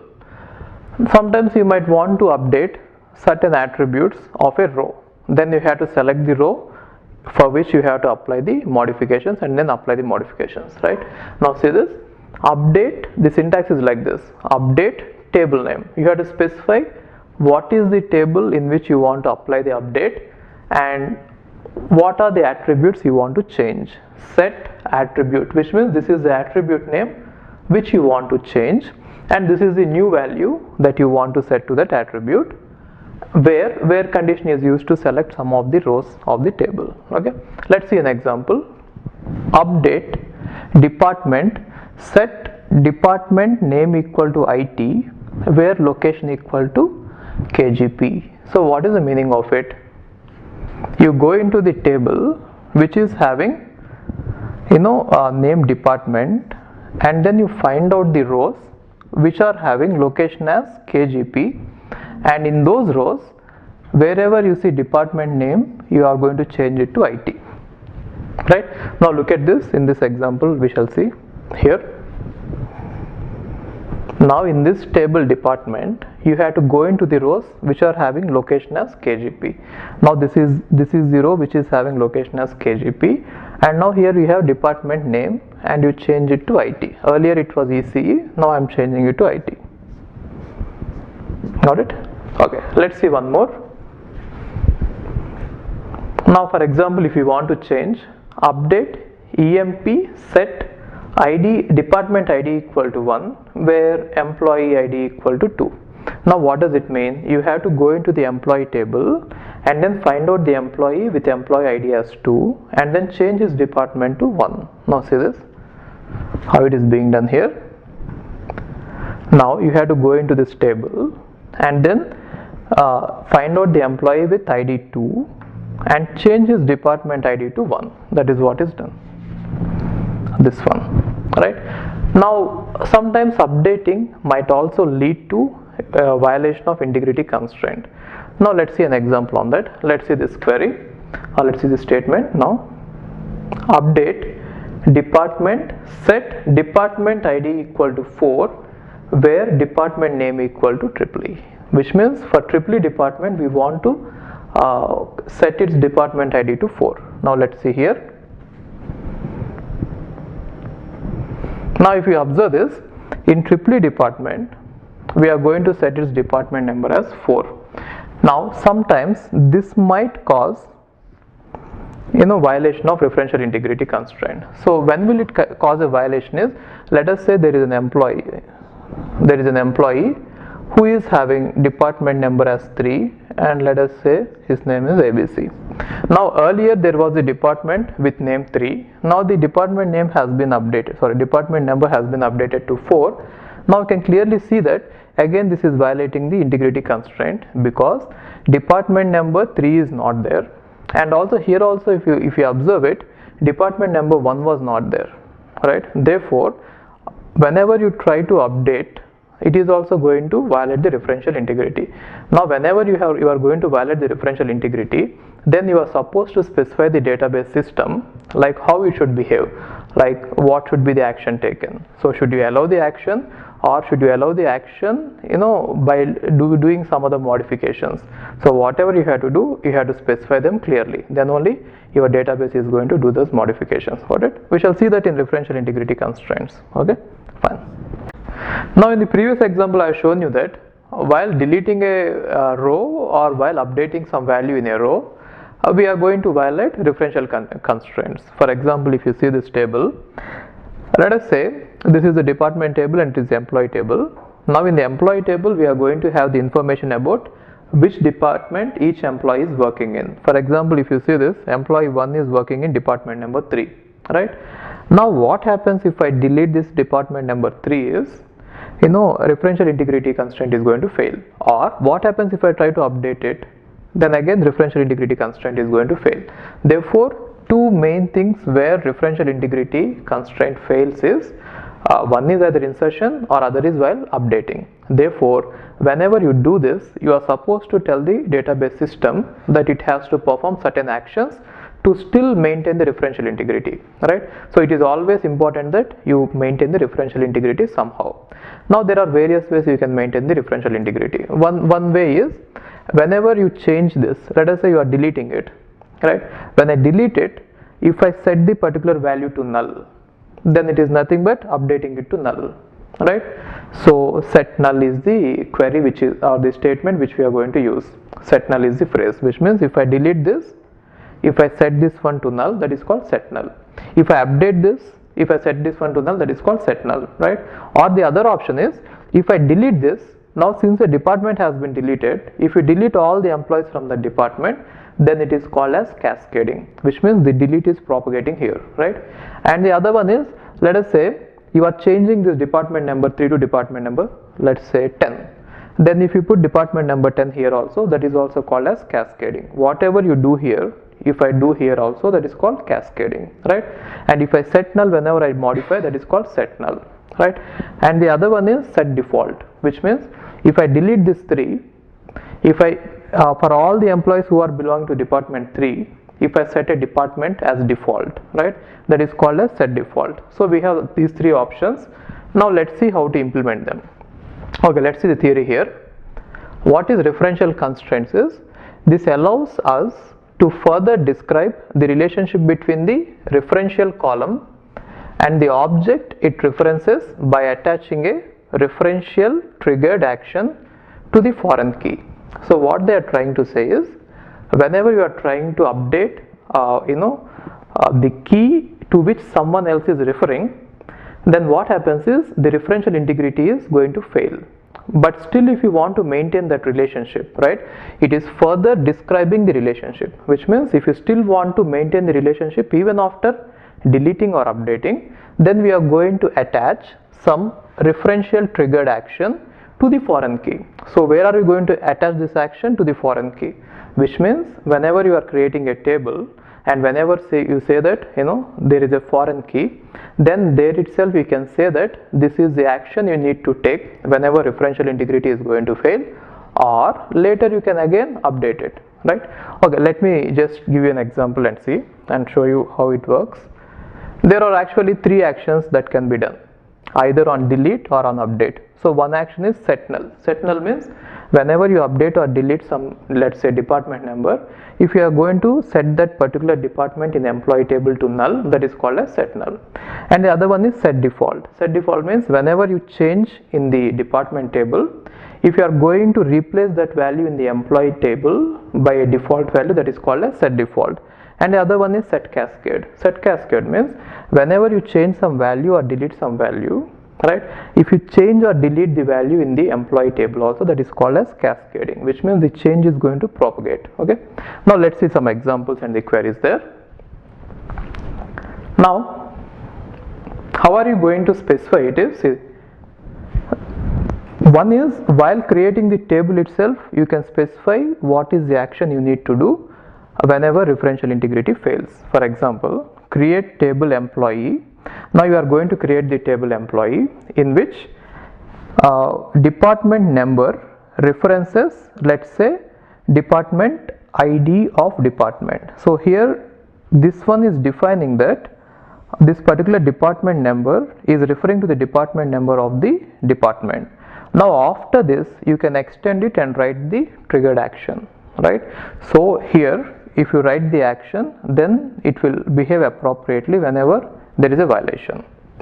Now how to write it is, just see this one, same thing, I am just writing the same thing. If you observe it, the same thing I will take from here. I will just show you how to modify it. For the set null first, so if you want to set null as the default behavior, then what we are going to do is, whenever department ID references department ID of department, then on delete, which means on delete of anything here, then you are going to set null. You are going to set that particular value here as null. That is the meaning of it, right?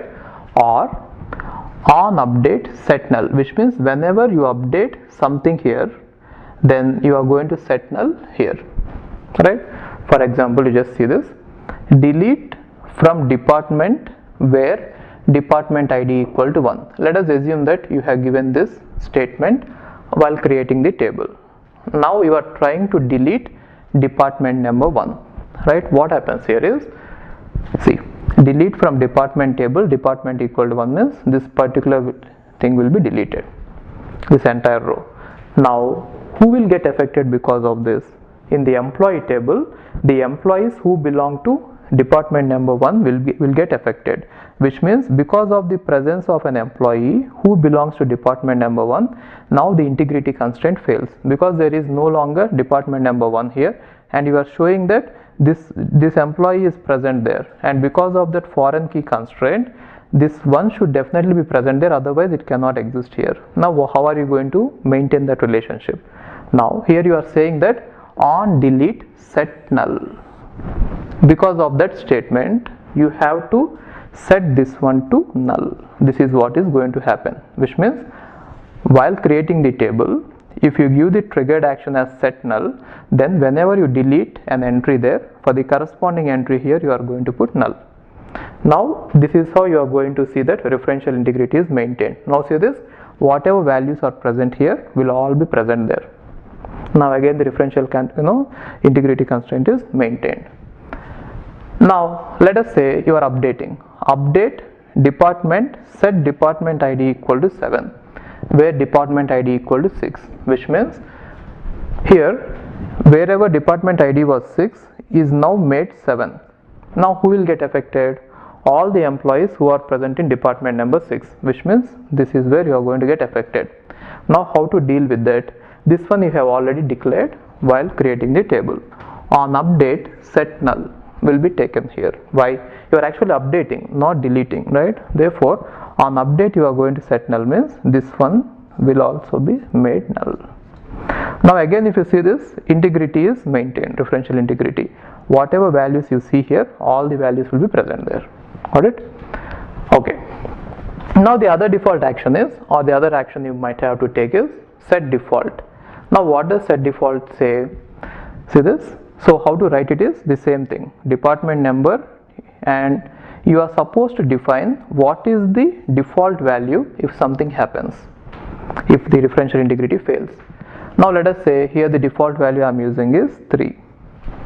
Now you are just defining that this department ID of the employee is going to refer to the department ID of the department. Along with that you are saying that on delete set default and on update set default. Let's see what happens here. Now assume that on this table this one is executed, this statement, delete from department where department ID equal to 2, which means from here you are going to delete this particular row. Now who will get affected? All the employees who are depending on or who are present in department number 2, which means here. So this particular row is going to get affected. Now how are you going to deal with that? Here you have mentioned that on delete set default, right? And what is the default here? 3. Therefore you are going to write here as 3. Got it? Now what if you try to delete 3 itself? When you try to delete 3, now if you try to execute it, this 3 will be deleted, and whoever got affected, again if they are going to set the default as 3, then it is never going to satisfy the integrity constraint, right? Therefore whenever you are going to use the default value, our database management system should always see that this default value will never be deleted, right? If that is deleted, you will never be able to satisfy the integrity constraint. The reason is, whenever something is deleted, you are going to make it as 3, and if 3 itself is not present there, how can you say that referential integrity is maintained? Got it? Therefore it is the responsibility of the software to check that whenever you have given something as default, it should never be deleted, right? In case if you want to delete it, just update this first. Just change the default to some other number and then you delete 3. Let us say you want to delete this one, you want to delete 3. Then what you should do is change it here first and then you delete there. Got it? Okay. Now let's say this one. How does this one work? Update department, set department ID equal to 8 where department ID equal to 3, which means if this one, if you try to make it as 8, then who will get affected? Okay, so you are not supposed to do this. The reason is, here what you are trying to do is 3 you have already maintained as default, and now you are going to change that to 8, right? Now what will happen is, either whoever is depending on department number 3 are going to get affected here, or later if you try to change someone else, some department number, if you try to delete it, then automatically for that particular employee the default will show as 3, but 3 will not be present there. Therefore you should not either delete or update 3 when it is being used as a default. Therefore this particular statement should not be allowed by the software. You should say that you are not supposed to do this action because 3 is already used as the default value. Got it? Okay. And next one is set cascade. Now the same way, so department ID number references department ID, on delete set cascade, on update set cascade. So this is how you are going to write this statement if you want to enable this feature. Okay. Now let's say an example, delete from department where department ID equal to 4. So what is the meaning of it is, if you are going to delete this one, delete from department table where department ID equal to 4, if you delete this one, cascade means the same action whatever you have done here should propagate to the other table as well, right? So that is called as cascading. So if you delete it here, all the employees who are depending on this department should also be deleted, which means the action taken here will be the employee who is present in department number 4 will be deleted. Got it? Now let's say update department set department, update department set department ID equal to 9 where department ID equal to 5, which means here wherever it was 5 you are now making it as 9. Now what did we say? It has to propagate. So what is the change done here? Updation, right? Therefore you have to update all 5s here as well, which means you have to take this entry. Why this entry? Because this is what is referring to the 5 there. Now you apply updation here as well. Got it? So that is how you are going to see that whenever the referential integrity is going to fail either because of deletion or updation, we are trying to do something, right? Either set null or set default or set cascade and still maintain the referential integrity, right? By now if you see this, whatever actions we did there, because of those actions whatever values you have here will all be present here, otherwise they will not appear here, which means after doing all this still the referential integrity is maintained. Now if you observe this, I have paired up on delete set null and on update set null. It is not necessary that you have to mention both of them, you can mention any one of them if you don't want the other behavior to be there, or you can also use a combination of this, which means you can say on delete set null and maybe on update set cascade. That is also valid, right? Now depending on what you write there, the particular action will be triggered whenever you either delete or update, right? So you can use any combination of this, and even if you forget to apply these constraints while creating the table, later also you can apply them. Now let's see about the select query. So selection is the basic query in DBMS in SQL. So if you see select, it is used to retrieve data from the database, and the syntax is like this: select, some attribute list is going to be given there, from some table list will be given here, where some conditions will be given, right? So we shall see the simplest versions of writing the select here, and later we shall extend it with complex queries, like there will be nested queries and all. So later we shall see that, but this is the simplest way you can write the select. So select attribute list from some tables where some condition is given. And now what is this attribute list is? This is the list of attributes whose values are to be retrieved by the query. So if you compare this one with relational algebra, there the projection is equal to selection here, right? So there you have written pi projection, right? So whatever attribute list you specify to be finally available in the output, there we have used projection, and here you are going to use selection for it, right? And next one is table list. Table list is how many tables you are using in this query to retrieve the information. Sometimes if everything is present in single table, then we need not use many tables. Sometimes what happens is, in order to get some information, we might have to join more than one table, right? In that case we are going to apply some list of tables here. Now whatever list you apply here, automatically a join will be taken for all the tables, and then we are going to apply a selection based on where. Okay.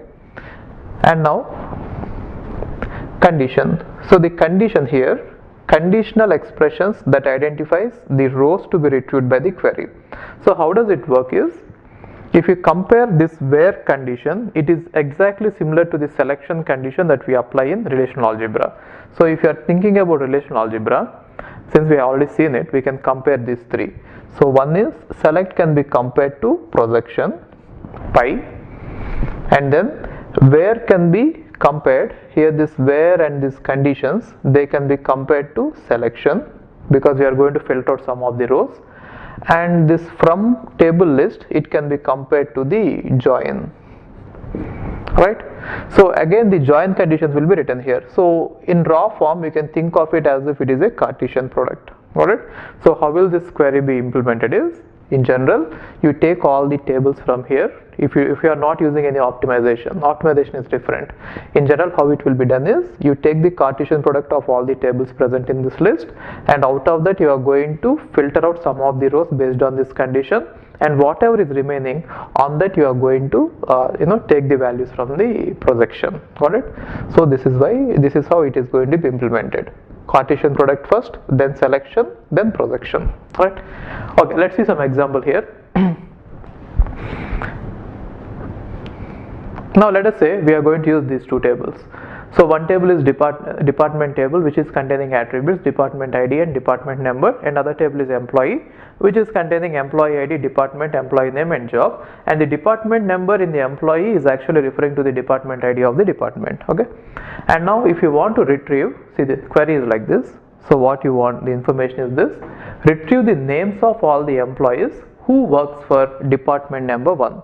Now we want to find out the names of all employees who are working for department number 1. So if you look at this employee table, it is containing the entire information, which means in this query we need only one table, right? So if you look at the employees who are working for department number 1, this is the only employee who is working for department number 1, right? So this one. And now you want to list the names, which means this is what you are going to get, right? So what does from contain in the select query? What does from contain? The from clause is going to contain the table employee, because this is where you want to get the information from. And what is the selection condition? The selection condition is whenever department number equal to 1, you are going to select such rows. And what is the final projection you want? In the select clause you are going to write employee name. Got it? So how to put it in the query is, see this, select employee name, which means we are finally going to project emp name, right?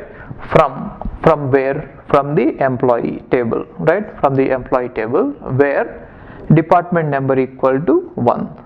So it will take this employee table and then apply the selection condition, which is department number equal to 1. Based on that selection condition, it is going to filter out this one, this one, this one, this one, this one. All of them are going to be filtered out, and whatever is remaining on that we are going to project whatever we need, right? So what is that we need? Only the employee name, which means we are going to get Santosh as the output. Got it?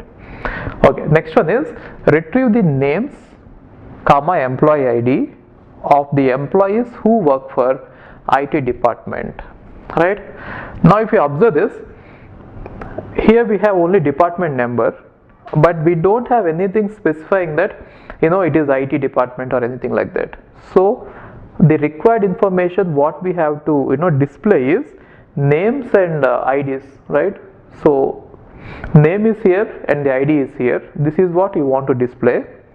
But then in order to display this, you have to find out the department IT. So that information is present here, IT is present here.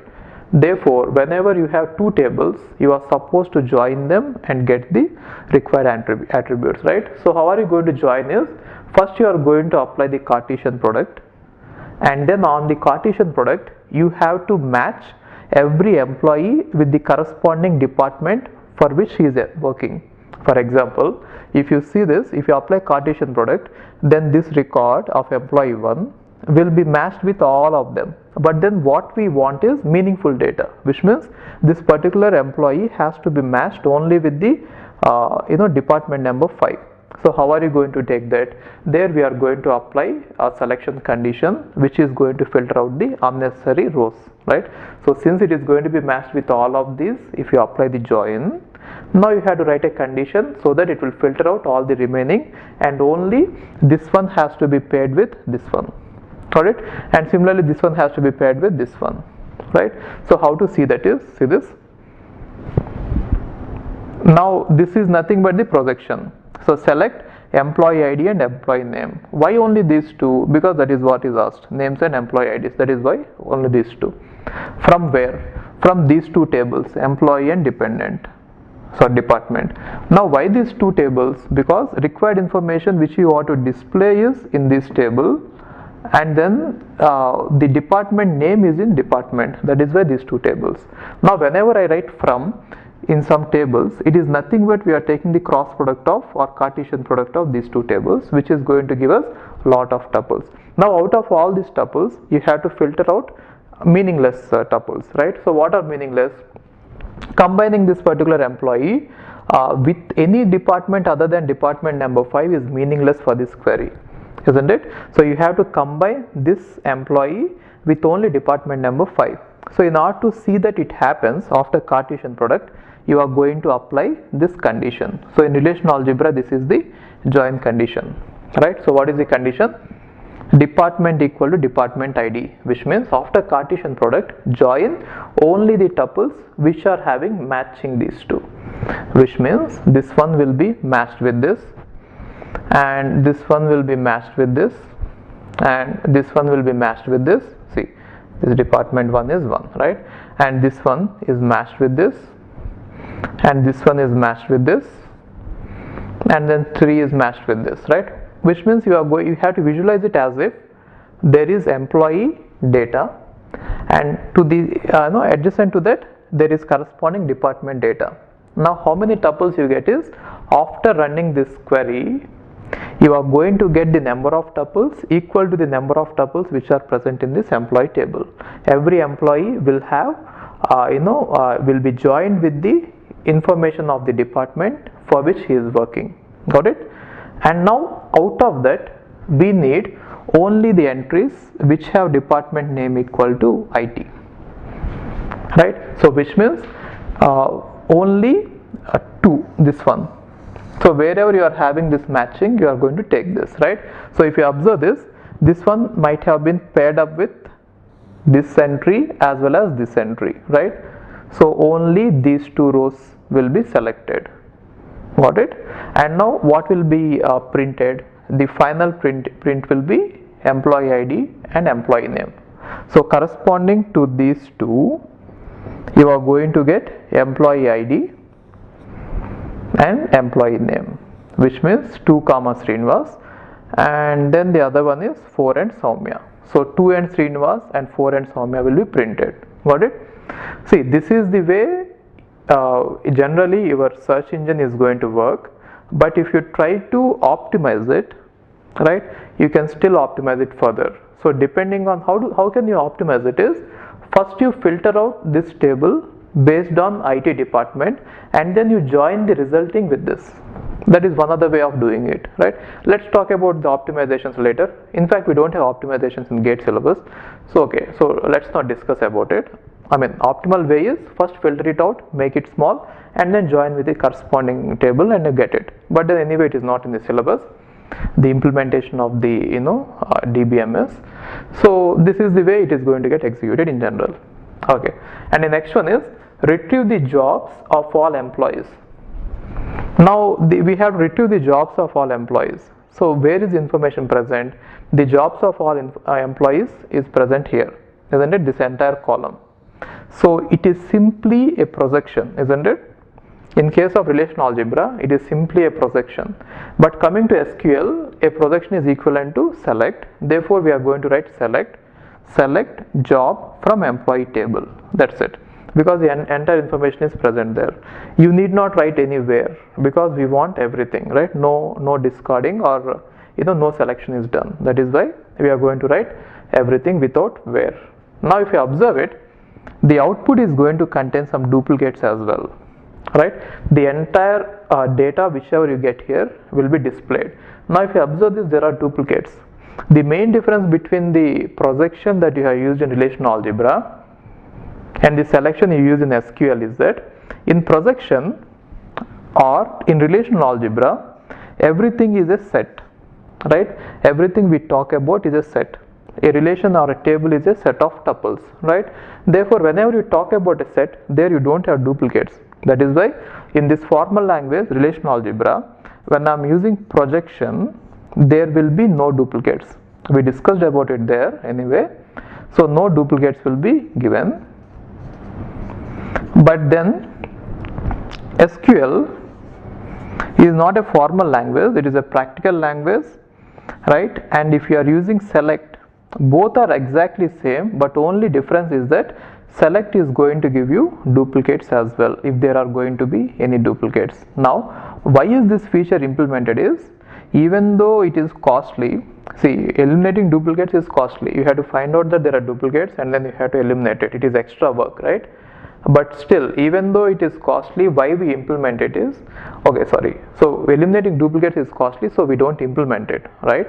So why we don't implement it is, one thing is, so why we don't implement is, first thing is it is costly, and the second thing is sometimes user wants to see the entire information. He don't want the database to eliminate any information. For example, if you want to count, then if you eliminate the duplicates, the count is going to be different, right? Or if you want to find the average, then some of the values will be missing, right?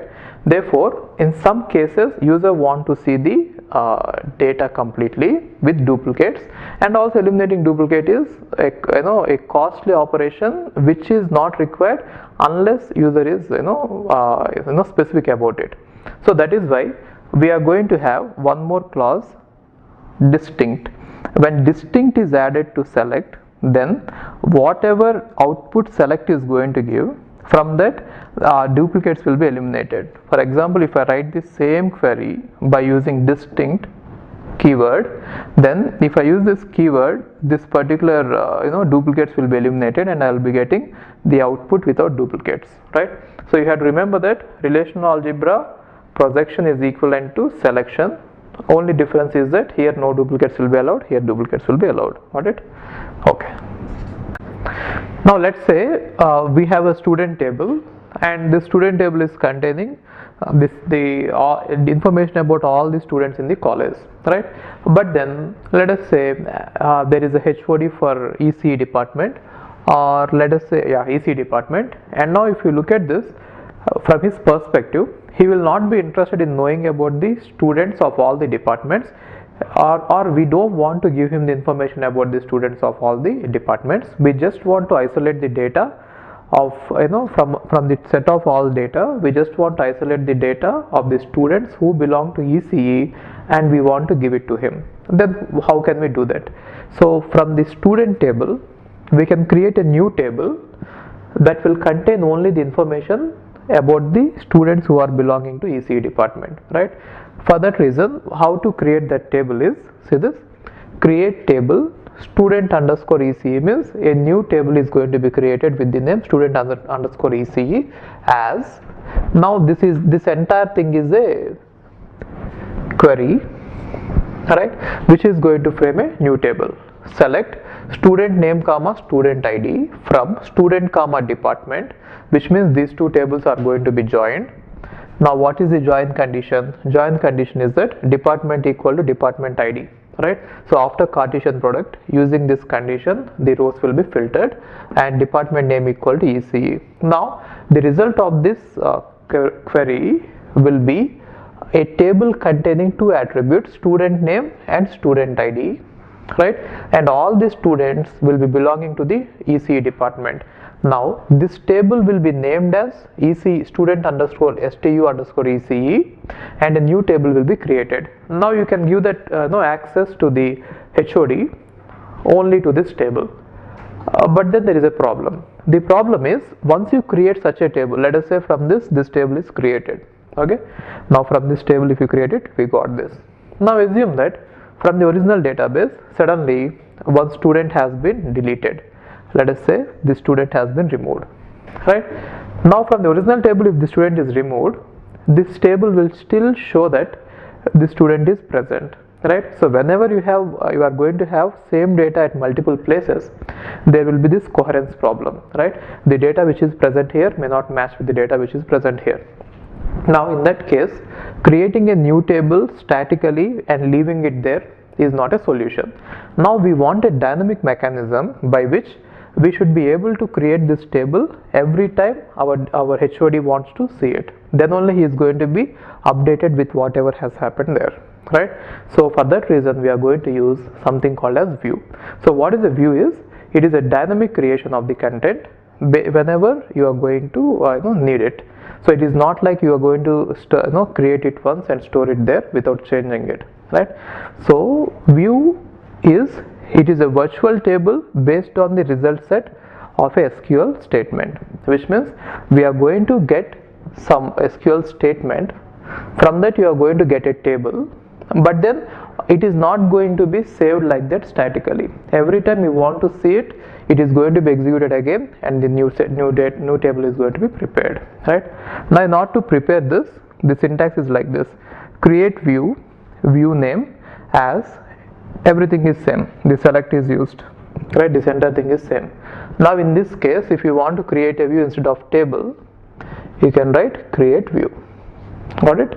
So like this you can create any number of views, and you can use drop view if you don't want to have the view. Got it? Now let's see the set operations which are available in SQL. They are exactly same as those are available in mathematics operations. So we have three such operations here: union, intersect, and then except. So union is exactly same as the union operation in mathematics in the set theory, and intersect is same as intersection in set theory, and except is nothing but the set difference in set theory. But then coming to SQL, we have two versions. So one version of these commands are going to allow the duplicates, and the other version is not going to allow the duplicates, right? So now if you look at these commands which are union, intersect, and except, so in this case duplicates will not be allowed, but then there is a requirement that in some of the situations we might intentionally want to see the duplicates. So for that reason, if you want to allow the duplicates, you are going to use this, right?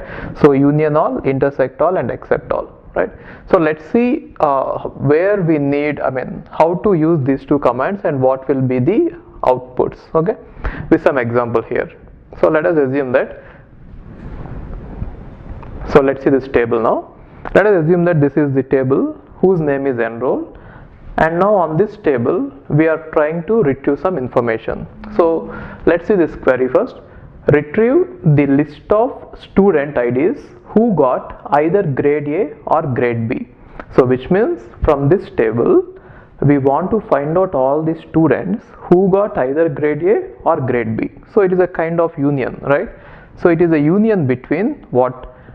The set of all students who got grade A, union the set of all students who got grade B. So it is actually union between these two sets, right? Now let's try to find out what is the set of all students who got grade A.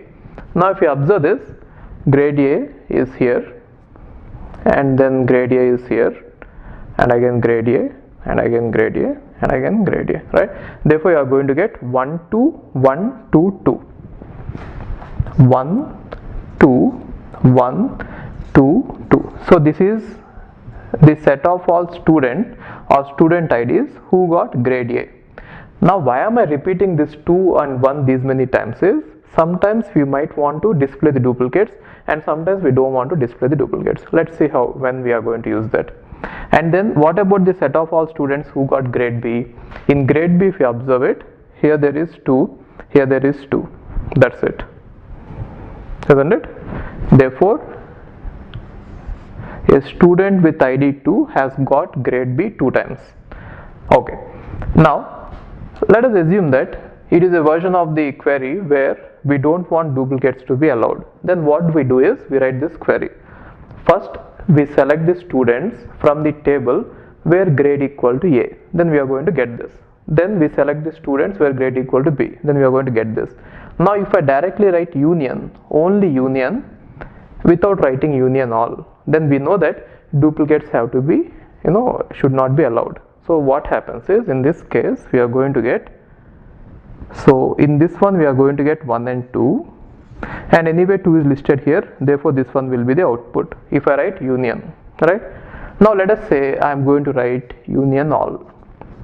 Now what happens in this is, I want to display even the duplicates also, so everything will be displayed.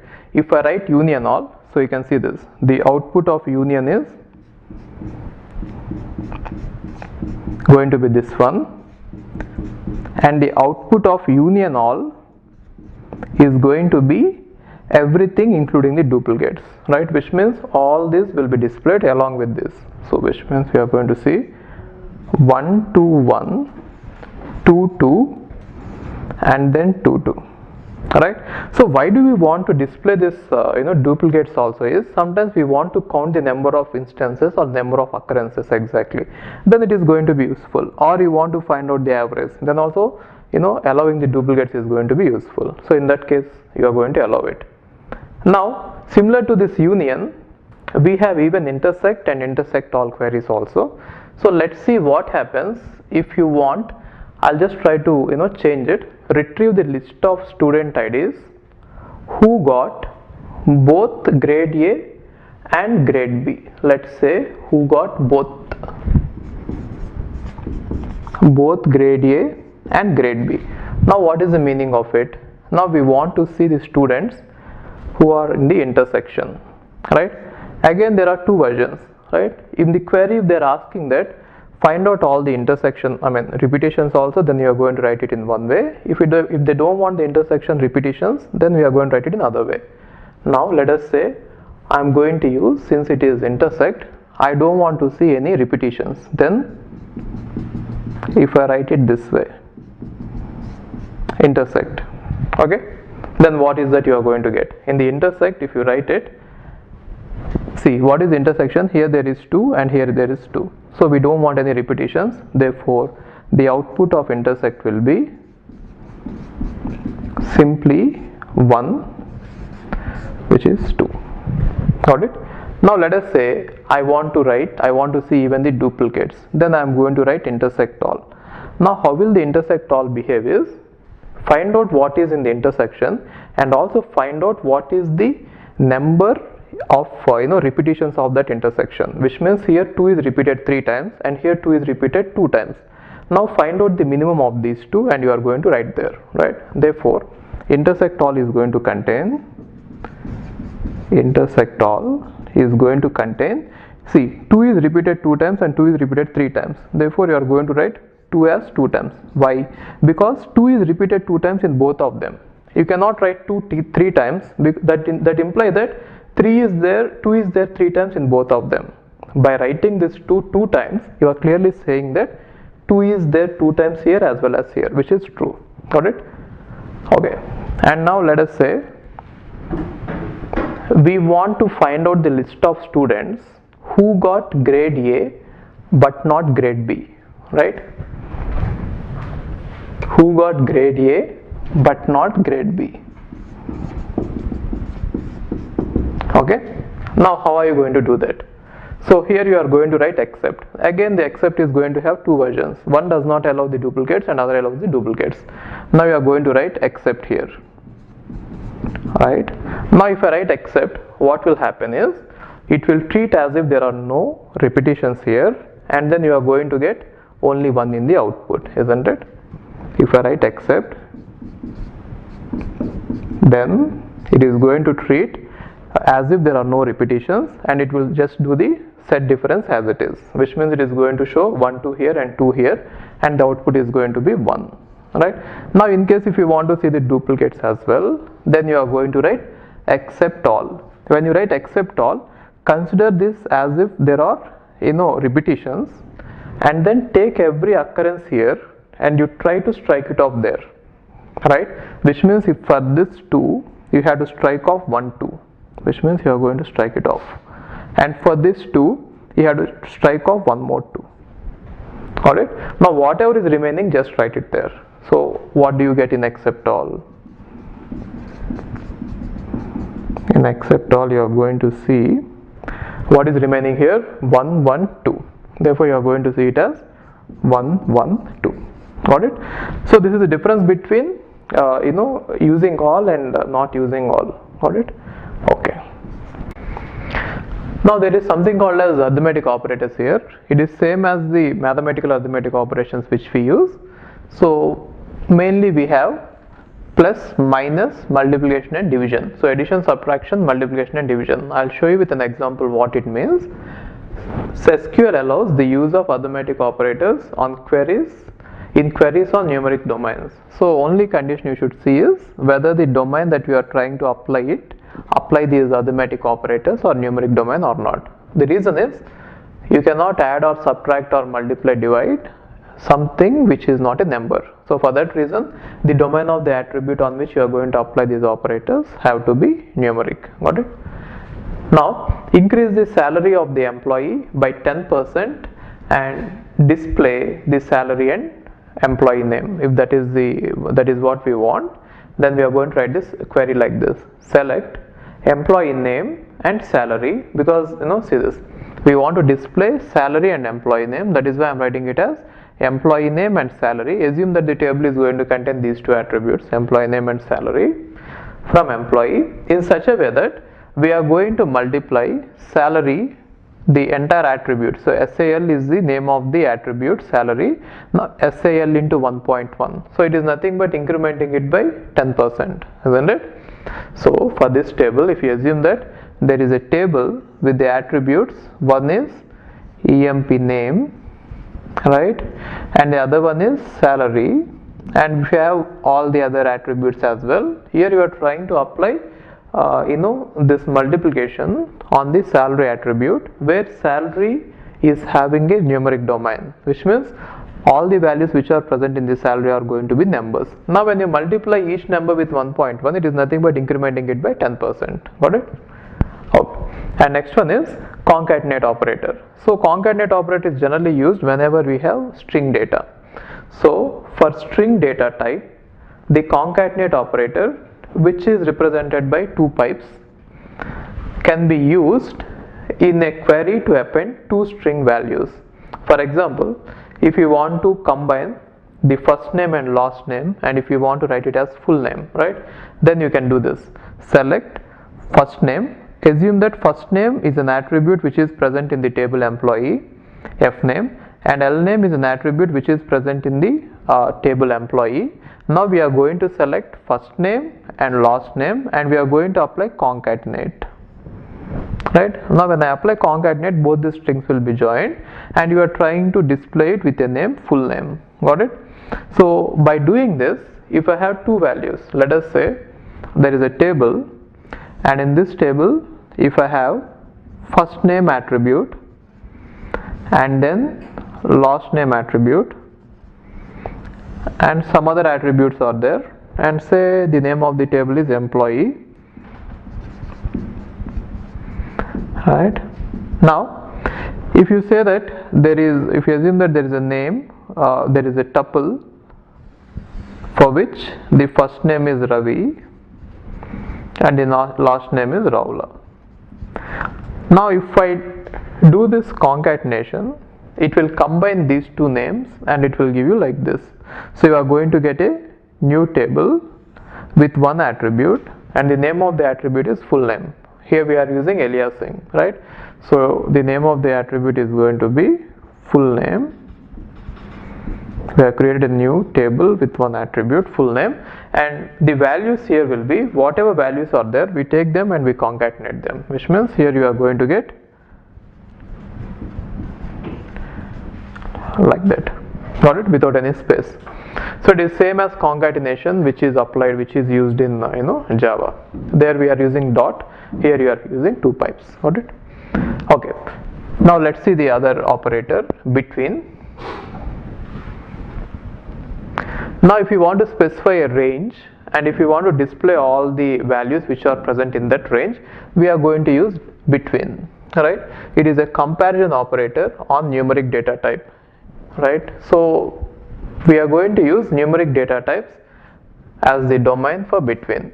Now retrieve all the employees whose salary is between 30,000 and 50,000. If you want to display everyone between 50,000 and 30,000, which means the salary range, then you are going to write the query like this: select star from employee where salary is between 30,000 and 50,000. Now it is going to display you all the employee details who are having salary ranging between 30,000 to 50,000. If someone is having salary exactly equal to 30,000, even that will also be selected. Or if someone is having salary exactly equal to 50,000, that will also be selected.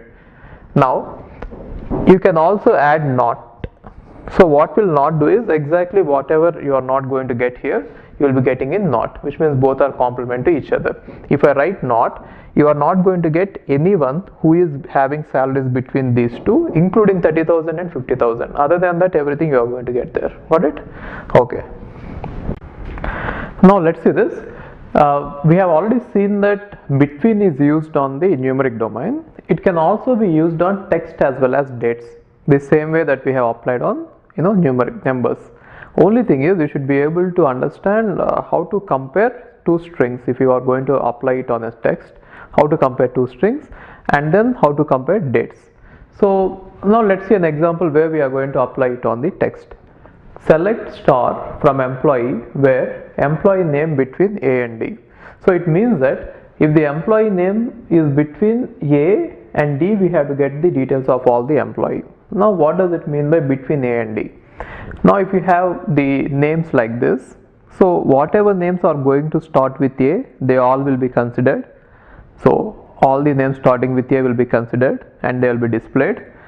And all the names starting with B will be considered and displayed, and all the names starting with C will be considered and displayed. And coming to the name starting with D, if you have a name which is only D and nothing else, that will be displayed. But then if you have a name like this, DA, now this one is considered to be greater than D and it will not be displayed. Getting this? So if you have names like this, A, it will be displayed. If you have the name AA, it will be displayed. And similarly, if you have name, see, having one character as a name is meaningless, but just for the sake of understanding, I am telling you what it means. And if you have BA, it will be displayed. Let's say BAB, it will be displayed. BABY will be displayed, right? And so on. Let's say there is a name D, it will be displayed. And if you have a name, let's say DA, it will not be displayed. So all the names starting with A, starting with B, everything will be displayed. And also if there is a name which is containing only a single character D, that will be displayed, and anything else that will not be displayed. Got it? And now you can apply this even as not between, right? So between is actually inclusive. Inclusive means whatever boundaries you have given, they will be included in the output. They will also be considered and included in the output. And not between is not inclusive, which means the boundaries will not be appearing in not between, right? So what does it mean? If you say that here, let's say B and D. So let us say it is between B and D, and here I have applied not between. Now what is the meaning of it? This one is starting from B, all the names starting with B will not be displayed, and all the names starting with C will not be displayed, and all the names starting with D, only out of those names, only names containing exactly D, it will not be displayed. Other than these three, everything will be displayed if I am going to use not. Are you getting this? So between means inclusive, we are going to have even the boundary conditions included. Not between means you are not going to have this. Other than this, you are going to get. Got it? Okay. And now it can also be used on dates. If the domain is dates, it can be used.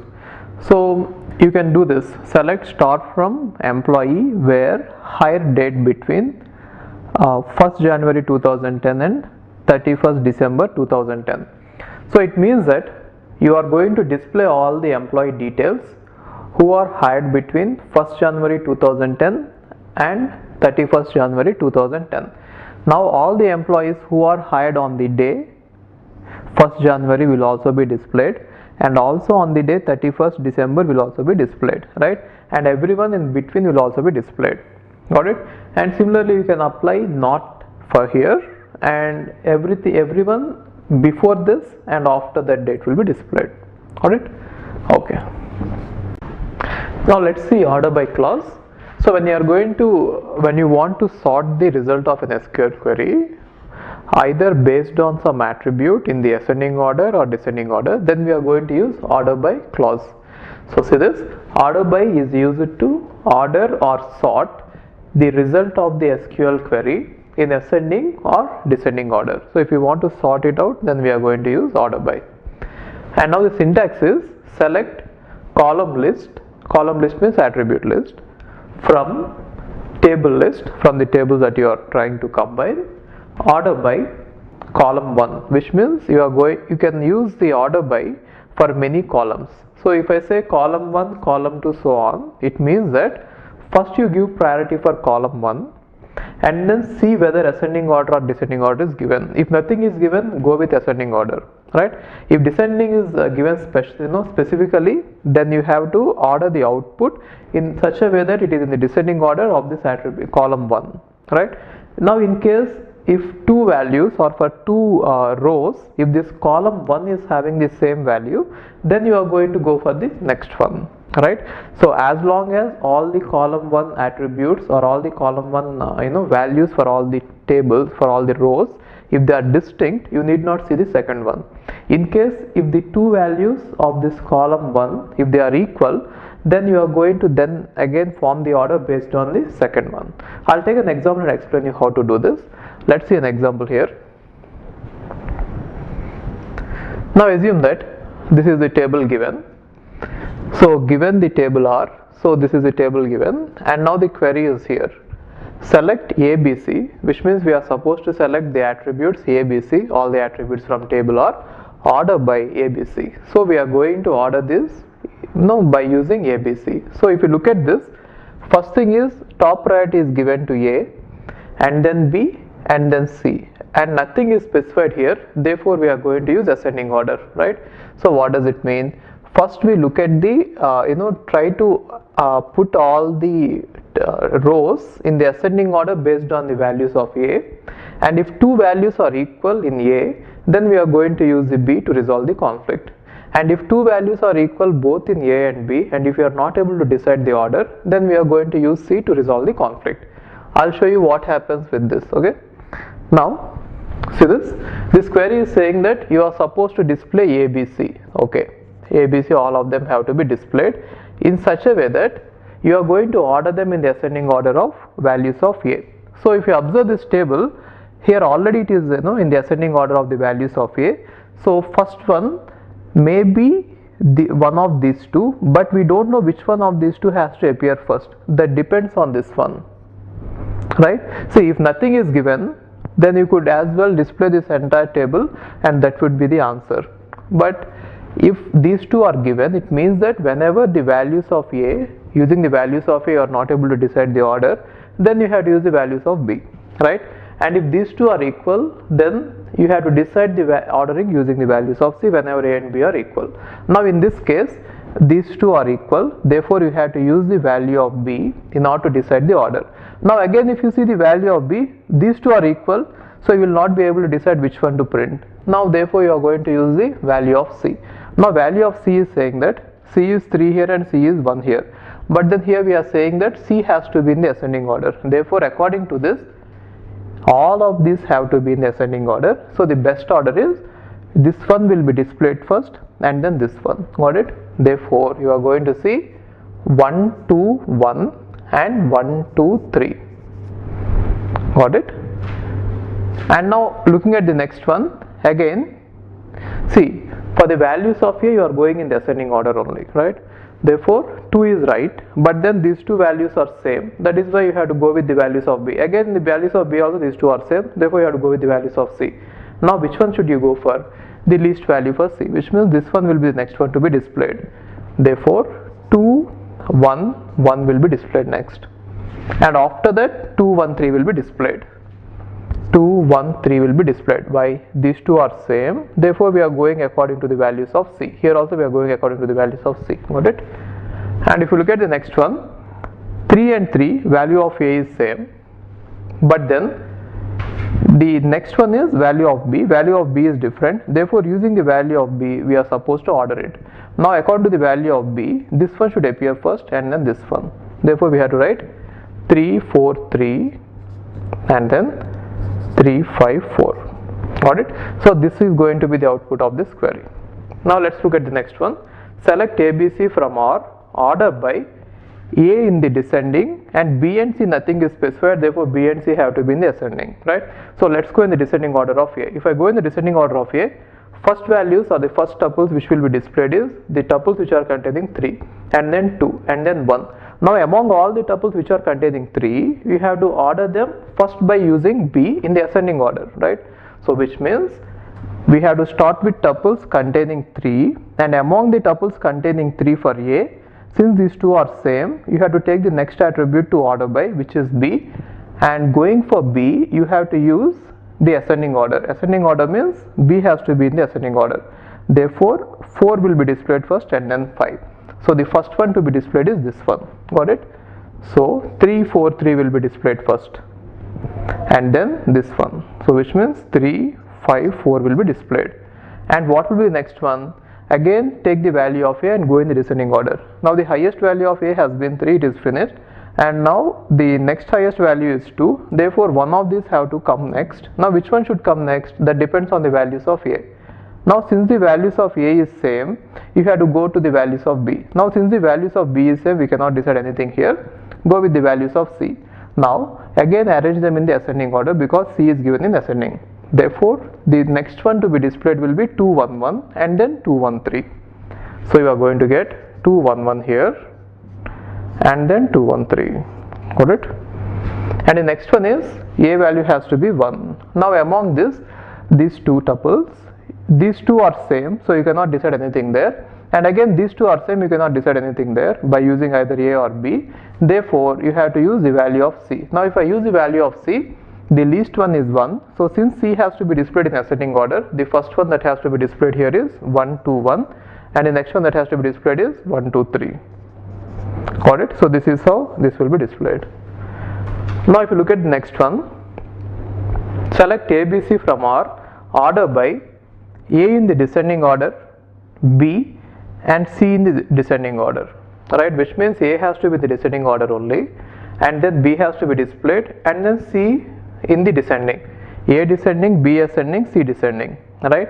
So it is exactly same as the previous one, but then C is actually in the descending order, right? So first let's go with the A in the descending order, which means all the tuples which are having the highest value of A should be displayed first.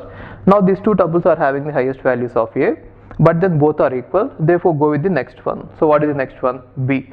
Now B has to be in the ascending order. Ascending order means this one has to appear first and then 5. Among these two tuples, this one has to appear first because it is the least value of B. Therefore the first one to appear is 3, 4, 3, right? And then the next one to appear will be 3, 5, 4, isn't it? Got it? And then again A is in the descending order, which means the next tuples that have to appear is these two. Among these two we have to decide the order again. Now for that reason, since A is same, we are going for B. Now B is also same, therefore you have to go for C. Now what does C say? C has to be the descending order. Descending order means highest value first. Therefore this has to come first and then this. So we are going to write it as 2, 1, 3 and then 2, 1, 1. Got it? And the next one is A value, the least value of A is here. So we have to write these two. Which one among this has to appear first? That depends on the values of A. But since the values of A is same, now we have to go with the values of B. But the values of B is also same, therefore you have to go with the values of C. Now C has to be in the descending order, which means the highest value of C has to appear first. This one has to appear first and then this one. So you are going to get it as 1, 2, 3 and then 1, 2, 1. Got it? So this is the order in which it is going to be displayed, right? Okay. Now we have operators like this, any or some and all. When combined with greater, less, greater than or equal to, less than or equal to, right, we are going to get different meanings here. So let's see a question here. Find out first names of all employees whose salary is greater than all employees in department number 5. Now we have to find out all the employees who is earning more salary compared to all the employees in department number 5. So for that reason, first I am going to find out what are all the salaries which these employees of department number 5 are getting. So I'm going into the employee table, and then whenever the department number equal to 5, I'm taking their salaries. Therefore, the inner query here is going to return all the salaries of the employees of department number 5. Let us say all the salaries happen to be maybe 10,000, 20,000 and 30,000, right? Now, if I write greater than all, find the first names of employees where salary greater than all. So if there is an employee whose salary is greater than all these salaries, then that particular employee's first name will be printed. That is what we want, isn't it? So we want to find out the employees who have salaries greater than all the employees. So only when their salary is greater than these three numbers, then only we are going to get their first name. So by writing this outer query this way, we'll be able to find out all the employees whose first names of all the employees who are having greater salary compared to all this. Now in place of all, if you have written any or some, let us say if I wrote any, then what would have happened is, if there is any salary, right, and if an employee's salary is greater than any of this, then it will be printed. For example, if some employee is having name as A and his salary is 11,000, then since 11,000 is greater than 10,000, A will be printed. If there is an employee with salary 31,000, since 31,000 is greater than 10,000, it will be printed, which means in this case all the employees whose salary is greater than this minimum value will definitely be printed. That is the meaning of greater than any, right? And greater than all means employees whose salary is greater than the highest salary here will be printed, right? In case if we had all here, and now if there is an employee A with, let's say, salary 11,000, he will not be printed. Got it? So greater than all means greater than the highest only will be printed. Greater than any means greater than the lowest will be printed. Got it? Okay. And now what is the difference between in and we have already seen in, right? So if I write like equal to any, now equal to any means if an employee salary is exactly equal to one of them, it will be printed, right? Or this is also equivalent to equal to some. So wherever you are going to write any, you can replace it with some and you can get the same effect. But then equal to any and equal to some has the same meaning as in, right? Now if you had used only in, then also you will get the same output as if you had used equal to any and equal to some. Let us say the query is find out the first name of all the employees who get the salary equal to any employee in department number 5. Salary must be equal to some employee in department number 5. Then what we can find out is all the salaries of employees of department number 5, and then here you can write equal to any. If I write like this, it means that if there is any matching, let us say there is an employee B with 10k, since this salary is matching up with this salary, this particular employee will be printed. Now the same effect, you can get the same effect if you can write salaries in, then also you are going to get the same effect. Therefore this one in is equivalent to this and also equivalent to this. There is a small difference with this. So in case of in, we have seen that you can compare more than one values at the same time. For example, in the previous example only we have seen this. I think we are comparing two values. One is the project and the other one is the number of hours. We are comparing these two values simultaneously by using in. But then if you are going to use equal to some or equal to any, here the restriction is that you cannot compare two values simultaneously at the same time, right? You can either compare the number of projects or the project number or the number of hours, but you cannot compare both of them at the same time. That is the advantage of in compared to these two. Got it? And now you can combine this any, all, some with any of these operators, equal to or less than, greater than or equal to, less than or equal to. You can combine with any of these and you can write depending on the need. Got it? Okay. Now there is one more symbol, so which is having less than and greater than together. So this is equivalent to, this is actually called not equal to. Alright. Now if you can also combine this one with any or some. If I combine this one with any, then it is like not equal to any. Now if I combine this one with sum, it is like not equal to sum. If I combine this one with all, it is like not equal to all, right? Now if I write like this, not equal to any, this one will be equivalent to not equal to sum, and this one will be equivalent to not in. So you can also write not in. So not in means if the value is not going to match with any of the values which are present inside this bracket, then you are going to get that value in the output. Similarly, you can replace that one with any of these two, provided that you are always talking about comparing a single attribute, not more than one attribute this way. Got it? So as long as you are comparing only single attribute, you can use any of these symbols instead of this symbol. Got it? Okay. Now let's see exists and not exists. The SQL exists condition is used in combination with a subquery and is considered to be met if the subquery returns at least one row, which means we are going to have a subquery in a query, and initially we run the subquery, and if its subquery is going to return at least one row, then we can assume that for that particular row which we are examining in the outer query, that the condition has been met and we are going to retrieve the information from that tuple. So I'll just take an example and explain it. This way it will be easy for me to explain. Now retrieve the first names of the employees who have dependents with the same first name, comma, sex as that of the employee. Right? Now see the way we have written the equation.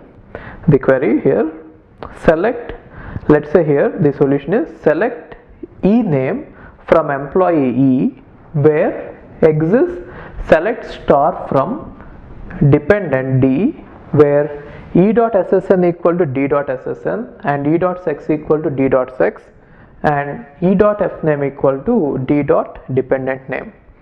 Now how to understand this one is, if you observe it, it is a subquery, right? There is an outer query and there is an inner query, and then if you observe this, one attribute from the outer query has been used in the inner query, therefore it is a correlated subquery.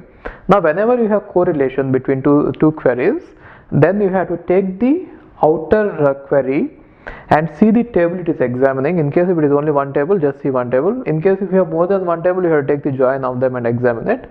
Now there is only one table, so take that table and for every tuple in that table, get into the inner query and try to execute it, right? So here how it runs it, I'll just write down what are all the attributes that we need.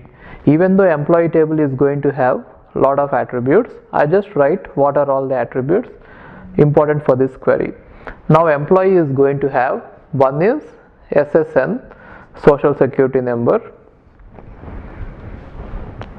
and the other one is fname, this is what you want to print, and the other one is sex, so male or female, right?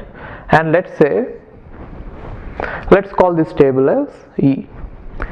Now there is one more table, so which is dependent table. In this dependent table also we are going to have, one is ESSN, which is nothing but the SSN of the employee on which a particular dependent is depending on, and the other one is sex, right? And the other one is dependent name. So these are the important attributes for this query. See, there are other attributes as well, but I am not writing all those attributes because for this query they are not important, right? Now how will this particular query will get executed is, now for this particular, let's say, table which is used in the outer query, it will take each row one by one. Now for each row in the outer table, it will get into the inner table and it will try to see or examine every row here. Got it? Now for example, there is an employee with SSN 10 and his first name is, let us say, A, and he is a male, right? Now for this particular row, we'll get into the inner query and we'll execute that particular query on all the rows of the inner query. That is why this is called as nested or correlated. Correlated means for every outer row we have to execute the query on the inner table, right? Okay, now what will it test? It will try to find out if there is any row in this table with ESSN equal to DSSN, which means it will try to find in all the table if there is any row with ESSN equal to this SSN and E dot sex equal to this one, which means if there is a match in this sex, and then first name is equal to dependent name, which means if these two are matching or not. Right?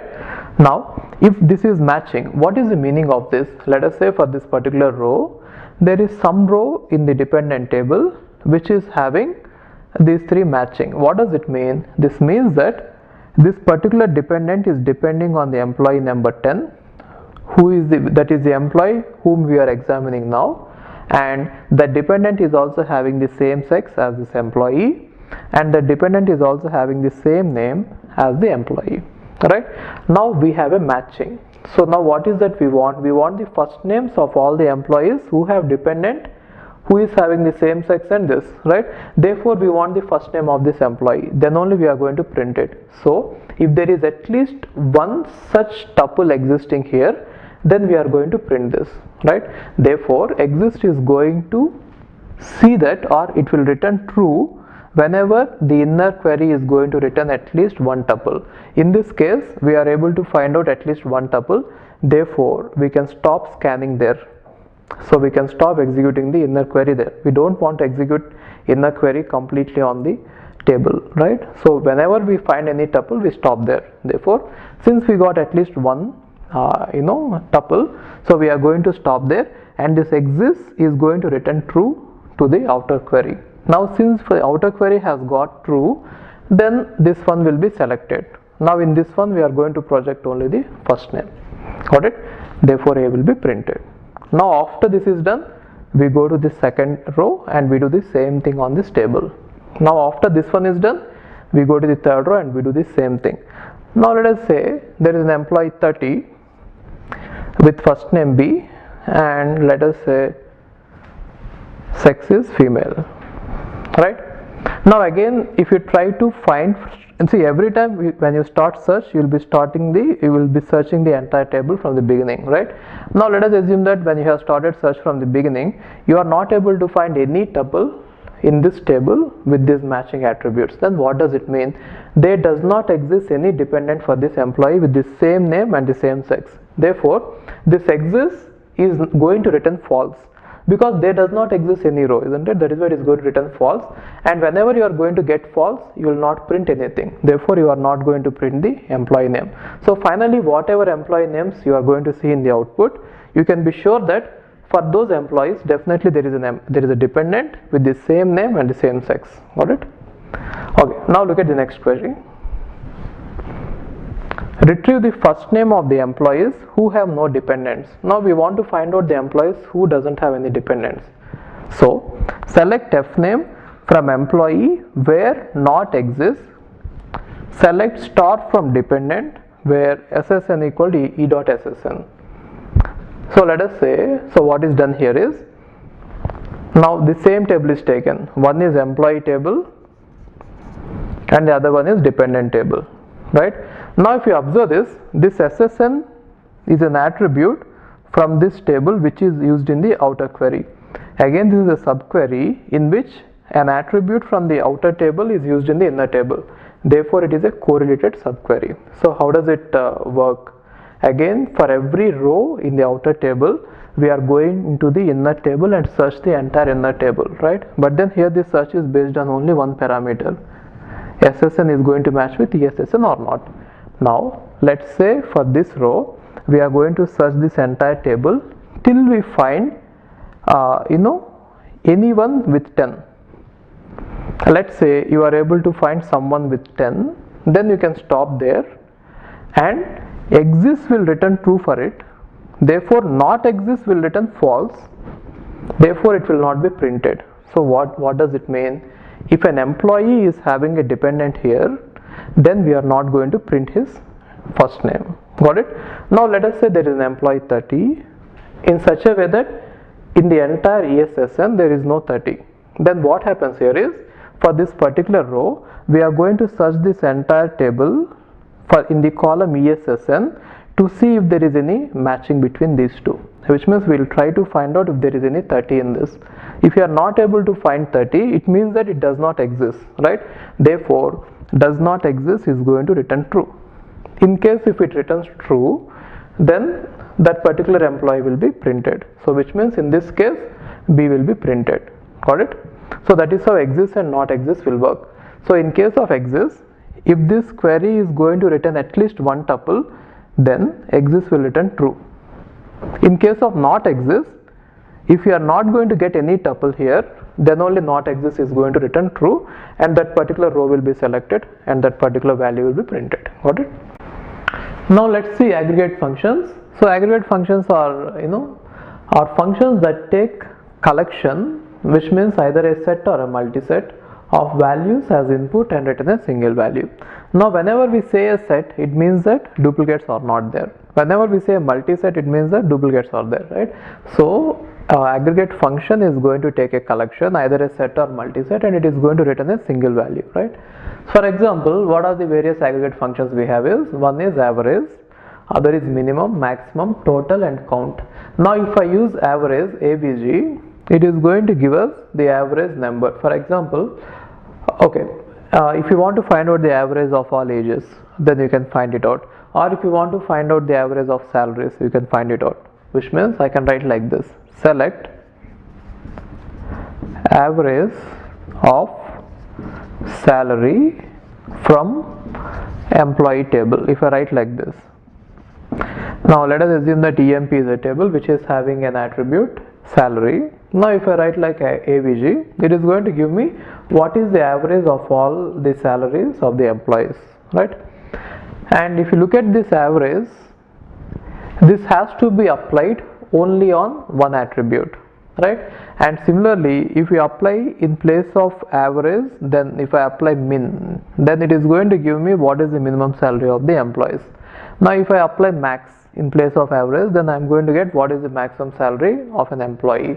Now if I apply sum, then it is going to sum all the salaries from the employee table and give me one sum. Now if I apply count, it is going to give me how many salaries are there, right? I am going to get entire thing. Now if you see this average and sum, these have to be strictly applied on attributes which have the domain as numbers. So you can find out the average of numbers and sum of numbers. Otherwise, applying average on names or sum of names or anything which is not numeric is meaningless. And coming to this minimum and maximum, you can apply even for non-numeric data as well. And count also you can apply for non-numeric data. Now all these functions, average, minimum, maximum and sum, these four functions, they have to be applied only on one attribute, which means you cannot write more than one attribute there. But coming to count, you can write any attributes there, right? You can put the entire table also. Okay, fine. Now one more thing is, with these all these aggregate functions, you can add keyword distinct. Now if I add distinct here, it means that eliminate the duplicates, and on the resulting set you are supposed to find out the result. If I say select average of distinct salary, if I put it like this, right? Select average distinct salary, if I put it like that, then from the salary we are going to find all the distinct salaries, and from that we are going to find out the average, right? Now in case if you try to find out the select average distinct salaries, select some distinct salary, we are going to eliminate all the duplicates, then we are going to find the sum. Got it? So, and if you try to apply distinct for minimum or maximum, anyway the result is not going to be changed. So if the minimum is there, even if it is repeated many times, even if you eliminate all the repetitions and if you keep only one copy, then also minimum is going to be constant. Same thing is true for maximum, right? So in case if you want to eliminate the duplicates, then you use distinct, otherwise you just write it this way. Okay, fine. So see, we cannot add or we cannot put two attributes together inside this average or inside any of this, but then in case if you are going to use some mathematical operations, arithmetic operations, you can put it there. So what I mean to say is, let us say there is a table in which you have marks 1 and marks 2, or marks in subject A and marks in subject B. Now if you want to find out the average of these two, I mean, what you want to sum up all the marks, total marks, and then find the average of it, you could write it this way. Now if I write average of marks in subject A plus marks in subject B, this type is allowed. Even though you are giving two attributes to average, it is not actually marks A comma marks B. What you are giving here is marks A plus marks B. So this type of two attributes can be specified here, but you cannot put comma. Got it? So whenever I say that only one attribute has to be given here, it means that you cannot give commas and you cannot give more than one attribute that way. Here it is allowed. Okay. And one more thing is, in the where clause also, when you are putting where clause, so in the select you have where, right? So you cannot specify these aggregate functions in the where clause.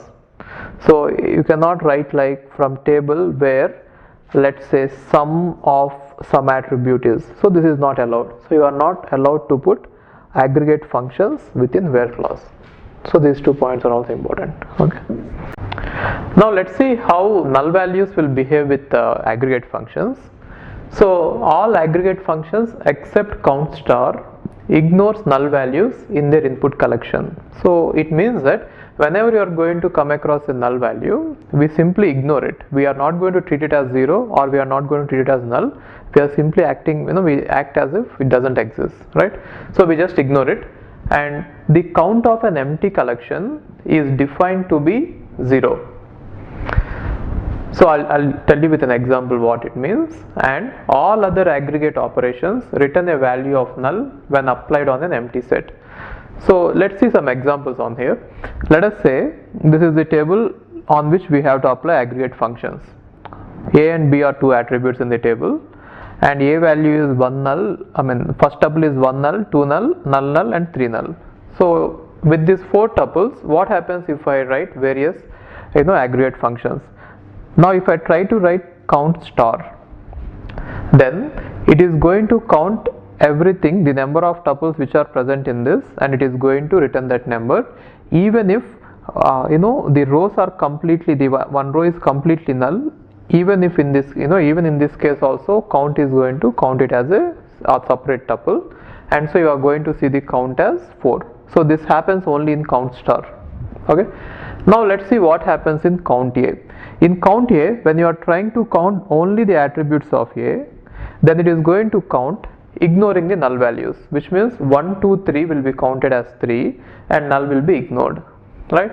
And now count B. If I try to count B, then whenever I am trying to count the number of values available here, all the nulls will be ignored, which means it will completely treat it as if it is empty set. And whenever you are going to apply this on empty set, then you are going to define give 0. That is the meaning of this point. The count of an empty collection is defined to be 0. Meaning of it is, whenever you have all the values as null, all of them will be ignored, right? So when you ignore all of them, it is going to become an empty set. And now since you are applying count on empty set, it is going to return 0. So one important point here is, see the difference between count star and count B. In case of star, even though the values are null, we are not going to ignore it. But in case if you don't have star and if you are applying it on an attribute, you are going to ignore all the values of null. Got it? And same thing happens with sum, average, min and max. So whenever you are doing sum, average, min and max, we ignore the value of null, and for the remaining values we actually compute everything, right? For example, here if I want to find out sum on A, which means I want to find out sum of all these elements present in attribute A, I am going to consider 1, 2, ignore null and consider 3, therefore sum is going to be 6.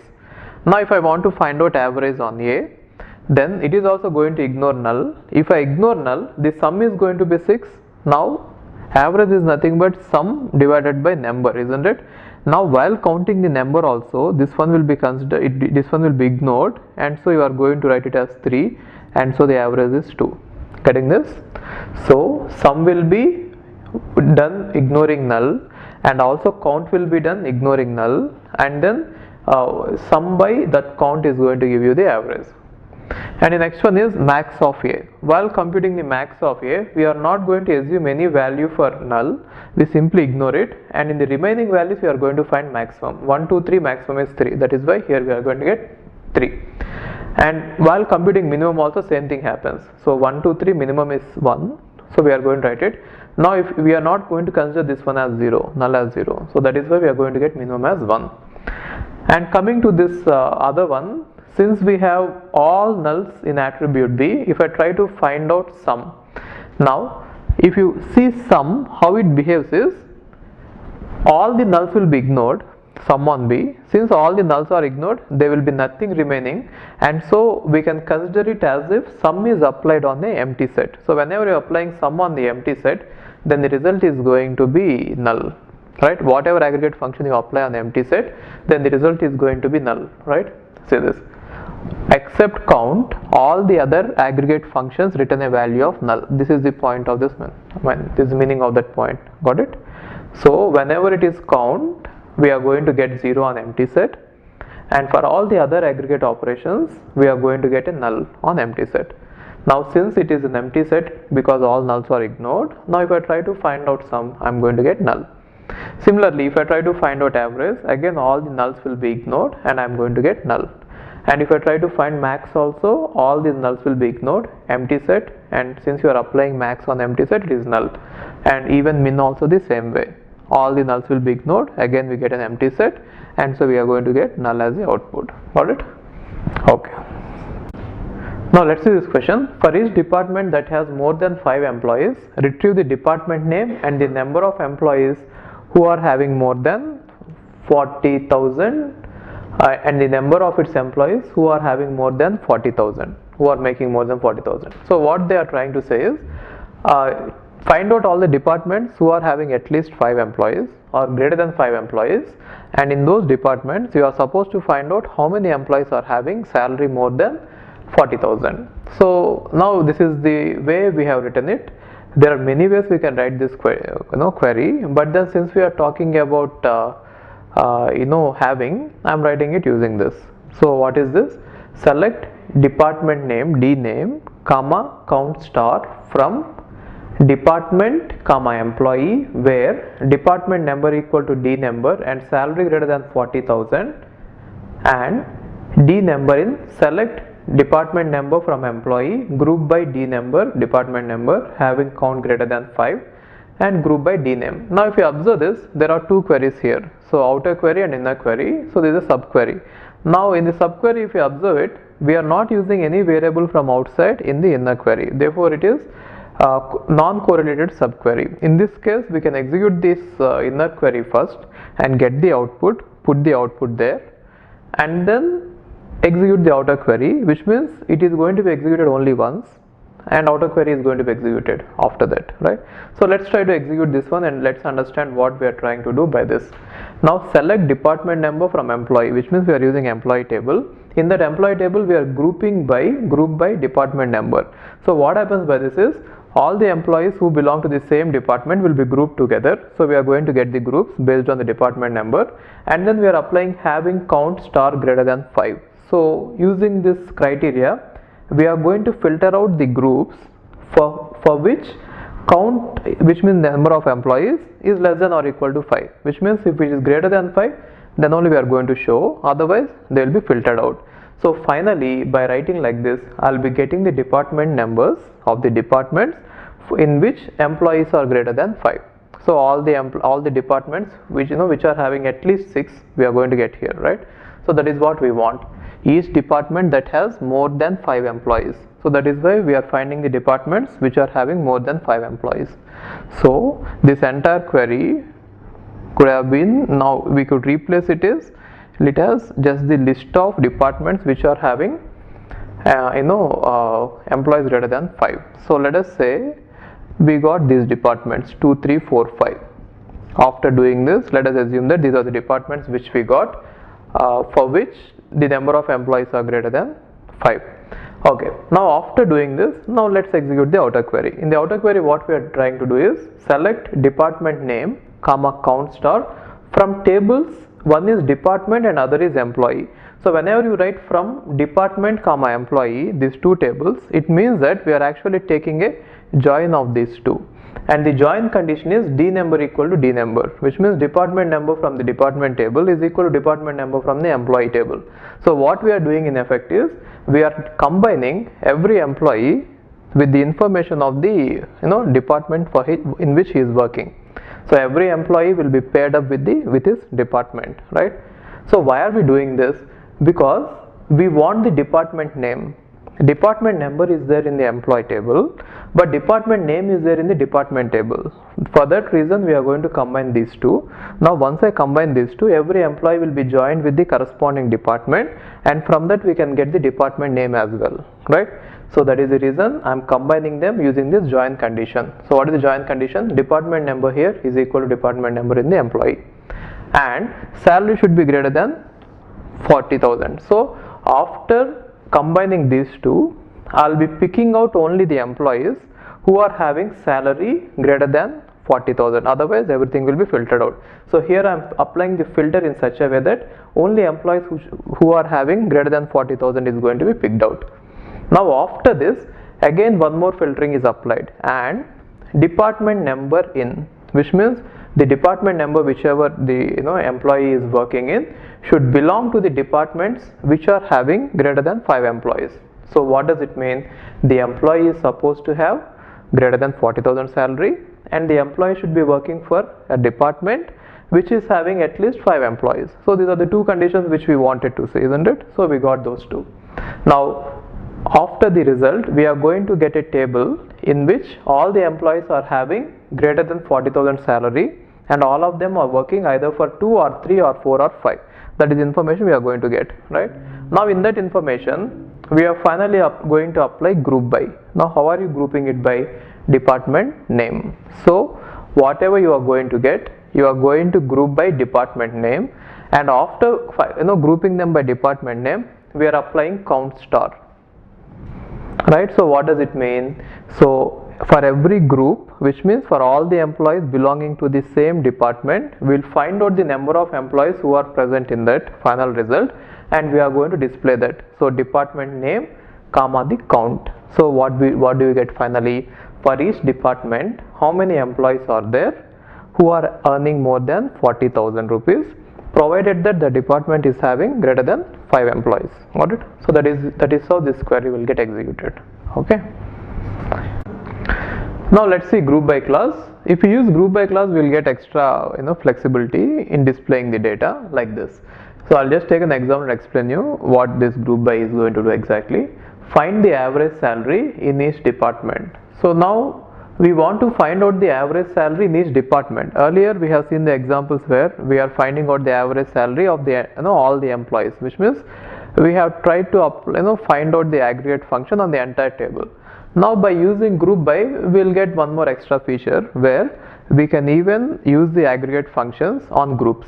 So for example here, if you see this, select department number comma average of salary from employee group by department number. So by writing like this, what happens is in the employee table, the entire tuples, they are going to be grouped by based on the department number, and for each group we will be finding out the average salary, and then we are going to display only one record for every group which is showing what is the department number and what is the average salary for the department.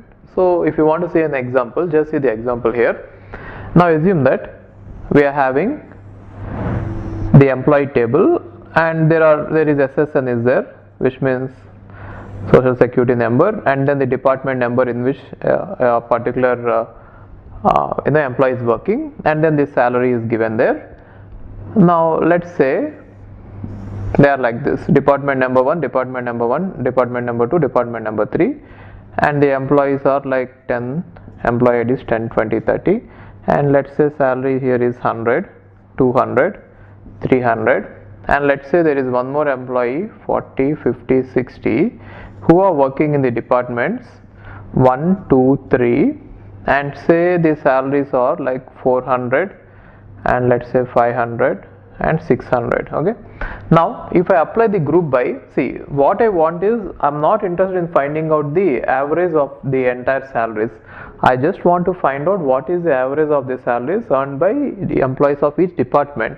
For that reason, if you observe this group by is going to collect the information of all the tuples which are having the same department, right?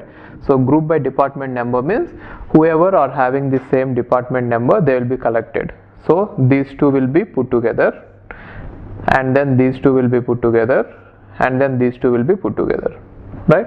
Now after that, for each group, let's say these two are now in one group, right? Now for each group, it will try to find out the average. So 100 plus 500 divided by 400 divided by 2, which is 250. Now it is going to display for each group what is its department number. Department number is 1, and what is the average salary? Average salary is 250 here. Got it? And similarly for this group, so which is containing, you know, all the employees of department number 2, 200 plus 500, which is 700. 700 means 350. So department number 2 is having an average of 350. Now if you observe this, we are able to compute the average separately, right? We are not computing the average on the entire table, right? Similarly, department number 3 will be having 450. Got it? So this is how group by is going to be useful. Now one important point that you should be remembering about group by is, if there are any attributes, see you can also give more than one attribute there. In this example, I have given only one attribute, which is department number, but in general you can give more than one attribute, right? Then how will the group by be done is, if those two attributes are having the same values in many tuples, all those tuples will be grouped together, right? Let's say you are giving 3 attributes, then for all these 3 attributes, if any tuples are having the same values, all such tuples will be grouped together. Got it? Okay, after grouping, we are going to apply this aggregate function. Now whatever attributes you are going to specify here, they all have to be present here. And if there is any attribute which is not present in the group by, and if you are trying to display it in select, then you are supposed to put it only, you know, in association with this aggregate function. So you are not supposed to have any other attribute which is not present in group by in select, unless it is going to appear along with the aggregate functions. This is very important point, and this is what the standard SQL says. SQL standard says this, and even all these standard textbooks are also having the same thing. But even if you don't follow these rules, some of the practical database implementations like MySQL and SQL Server and Oracle, all these are going to show you the results, and they will not give you any errors even if you don't follow this rule. Like if you are going to have some attributes which are not present in group by, you can have them, but then some of them are going to throw error and some of them are not going to throw the error. But anyway, coming to Gate, we should always follow the SQL standard and also the standard textbooks. So I am following only those, and I am teaching you whatever is present there. But it doesn't mean that, you know, you will not use it, or you should not use it in practical databases, right? When they have implemented it, you can use them, but then it doesn't mean that that is the right answer, right? So coming to Gate, follow this. Okay, and next one is all. See, this point is whatever I told you here, it is written here. All attributes used in the group by class need to appear in the select class. So whatever you have written here, they should be present here. Any attribute that is not present in the group by class must appear only inside the aggregate function in the select class. So if you are going to have any attribute which is not present here, for example salary, that should always be present in the aggregate function. Got it? Okay, and along with group by, we are going to have one more class, having. So if you see the order in which we generally, you know, execute the SQL query, if you have something like select clause is there, and then from clause is there, and then where clause is there, then there is going to be group by, right? So whatever is present, whatever tables are present in from, you are going to join all of them, and then you are going to filter the rows by using the condition which is specified in the where. So in where you are going to specify many conditions which are going to filter the rows which we get from the joining tables from the from class, right? But then after forming the groups, if you want to still discard some of the informations about the group, which means if you want to filter the groups, then this where is not going to be useful, right? For that reason, we are going to use one more clause, which is going to be having.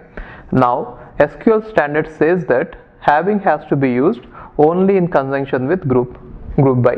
So if you don't have group by, you are not supposed to use having, but again the practical implementations, they may differ, but then we are not interested in looking at the practical implementations. Forget only this SQL standards are important. So according to the SQL standards, whenever you have group by, then only you are supposed to have having.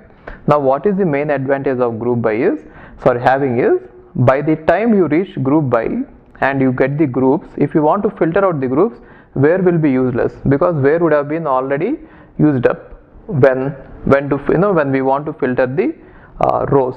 Now if you want to filter the groups, then you are supposed to use having. Got it? So I'll just take an example and explain you what it means. List the department numbers with average salary greater than 20,000. So we want to find out the department numbers for, where the average salary of the department is greater than 20,000. So for that reason, we are going to select department number from employee table, and we are going to group it based on the department number, so that all the employees who are belonging to the same department will fall at one place.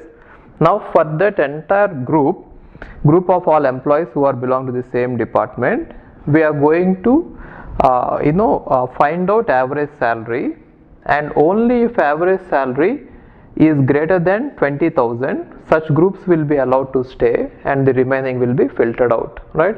Therefore, for filtering out the groups, we are going to use having. And in case if you want to put where will be before it and where will be executed before it, that is why where will be useless there, right?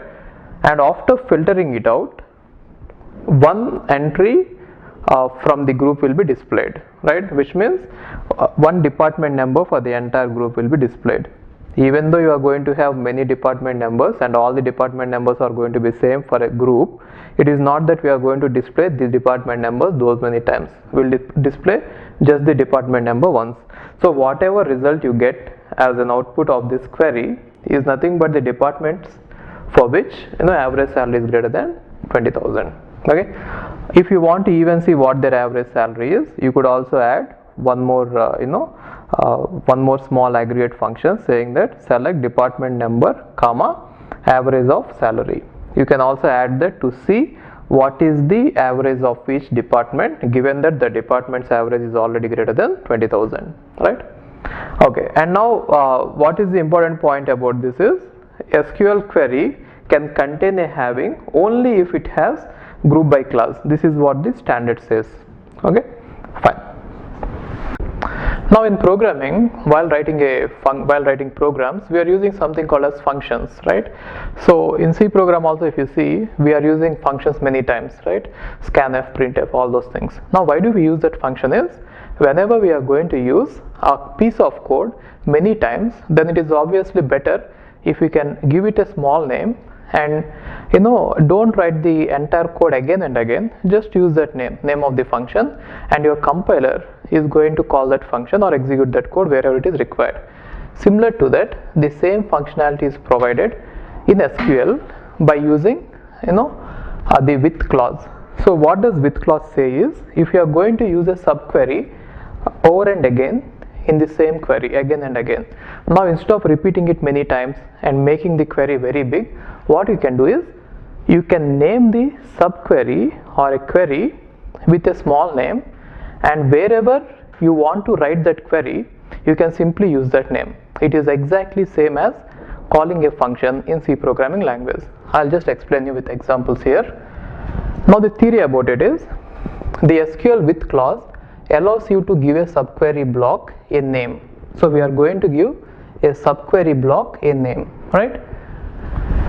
A process also called as subquery refactoring. So giving a name to a subquery is also called as refactoring, okay, which can be referred in several places within the main SQL query. So what does it save us from? We need not type it again and again. See, when you are typing the same thing again and again, there is a chance that you might type it in a wrong way, and also the query will become very big and the readability is going to decrease. Now instead of that, if you rename a subquery and if you use that name again and again, it will be simple, right? And now the name assigned to the subquery is treated as though it was a view or a table. So if you remember how we created view or table, it is actually the same, isn't it? So we write a query, we can using a query, we can create a table or a view. So what I mean to say is, just write an SQL query, and whatever output you get, that output you can save it as a table in the database, but that is going to be permanently saved. But here we just want the subquery to exist only while executing the query. After that, it need not exist there, right? Exist there. Therefore, we are going to use this subquery naming. It is basically a drop-in replacement to the normal subquery. So whenever you rename a subquery with something, and later when you use that name in the query, what you are trying to do is, what your processor try to do is, SQL processor, it will just replace that name with the query. That is why it is called, it is basically a drop-in replacement. Now let's see an example. Even though here you will not be able to see the advantage of using with, it will just help you understand how to write the with clause. Now let us say there is a query like this: select EMP-ID from employee. Now you can rename this entire query with some other name, and you can use that name wherever you want to use this query in main query, right? For example, say this with followed by the name that you want to give to this query as. Now write the entire query, right? So we are writing the entire query, and the name we are going to giving to that query is employee tab, right? Therefore, wherever you see employee tab name, now your processor will replace it with this subquery. So if your query is very big, then you need not write this many times in your query. Just use the same thing wherever it is required, the same name, employee table, right? Now since we don't have very big query here, I am directly writing it this way, right? Select star from employee table. Now what will happen is, select star from, this entire part will be replaced by this query, right? So in this example you will not be able to see the advantage, but assume that this particular query is very big, this query is very big, and in many places if you are using employee tab, then in that case it will be useful for you. If you have, let us say, this subquery being used in the main query, let us say 10 times. Now in all those 10 times you are going to use just the name employee tab. There you can see the advantage, okay? And now we can use the with clause many times. So it need not be like this, which means you need not always rename only one query with a name. You need not give only one query a name and use it. You can have many queries you can rename many queries with many names, and you can use all those names without using those queries. And just I'll tell you how to use it here. Now if you observe it, we are going to name department table this entire query. So this entire query, if you see this from here to here, now this entire query is named as department temp, right? And now it is going to be used in the main query. See this. Now again you are going to use it here, right? And now again this entire part, this entire query from here to here is again named as employee name, which means with is used to name two queries with two names, and these two names can be used any number of times in your main query, right? If you observe this, again employee name is used here, right? So whenever it is being processed, what will happen is, wherever you see the name of it, right, this entire thing will be replaced simply with the query, right? And again this entire thing will be replaced with the query. Got it? Okay, we shall see one more example on it. You will understand it. Now let's see this joins concept. It is exactly the same that we have seen in relational algebra. I'll just show you what happens here, but even though the concept is same, I'm just showing you it again. Now first one is normal join. Normal join is you are going to specify a condition on which we are going to join two tables. For example, if you write like this, select star from or join S. Let us say this is table R and this is table S. If I write or join S on capital A equal to capital C, it means that we are going to join these two tables on the attributes A and C. Whenever A and C are equal, we are going to combine those tuples. For example, here what you get is the output of this one is going to be A, B, C, D, right? So in the normal join, we are going to see all the attributes which are present in both the tables. Now whenever there is a matching, that particular tuple will be completely displayed. So which means, see this 1 and 1 they are matching, that is why 1A, 1G will be combined. In one tuple they are going to appear like this, got it? And 2 and 2 are matching, that is why 2B, 2H will be seen in the output. 2B, 2H, and 3C, 3I will be seen. 3C, 3I, right? So likewise you are going to write all of them. Okay, so let me finish it off. 4D, that's it. So 4 is not actually matching with anything there, so we are going to get only these three. When I apply, join. So this is normal join with condition. And the next one is natural join. So natural join is same as normal join, only difference is we are not going to specify any condition like this. Earlier we are specifying the condition like that. If I don't specify any condition, then it is going to be natural join. But if I don't give any condition, then how will it know which one to use? I mean, what are the attributes to match? For that reason, we are going to apply natural join only under the condition that two attributes are same or they have the same name in the tables, right?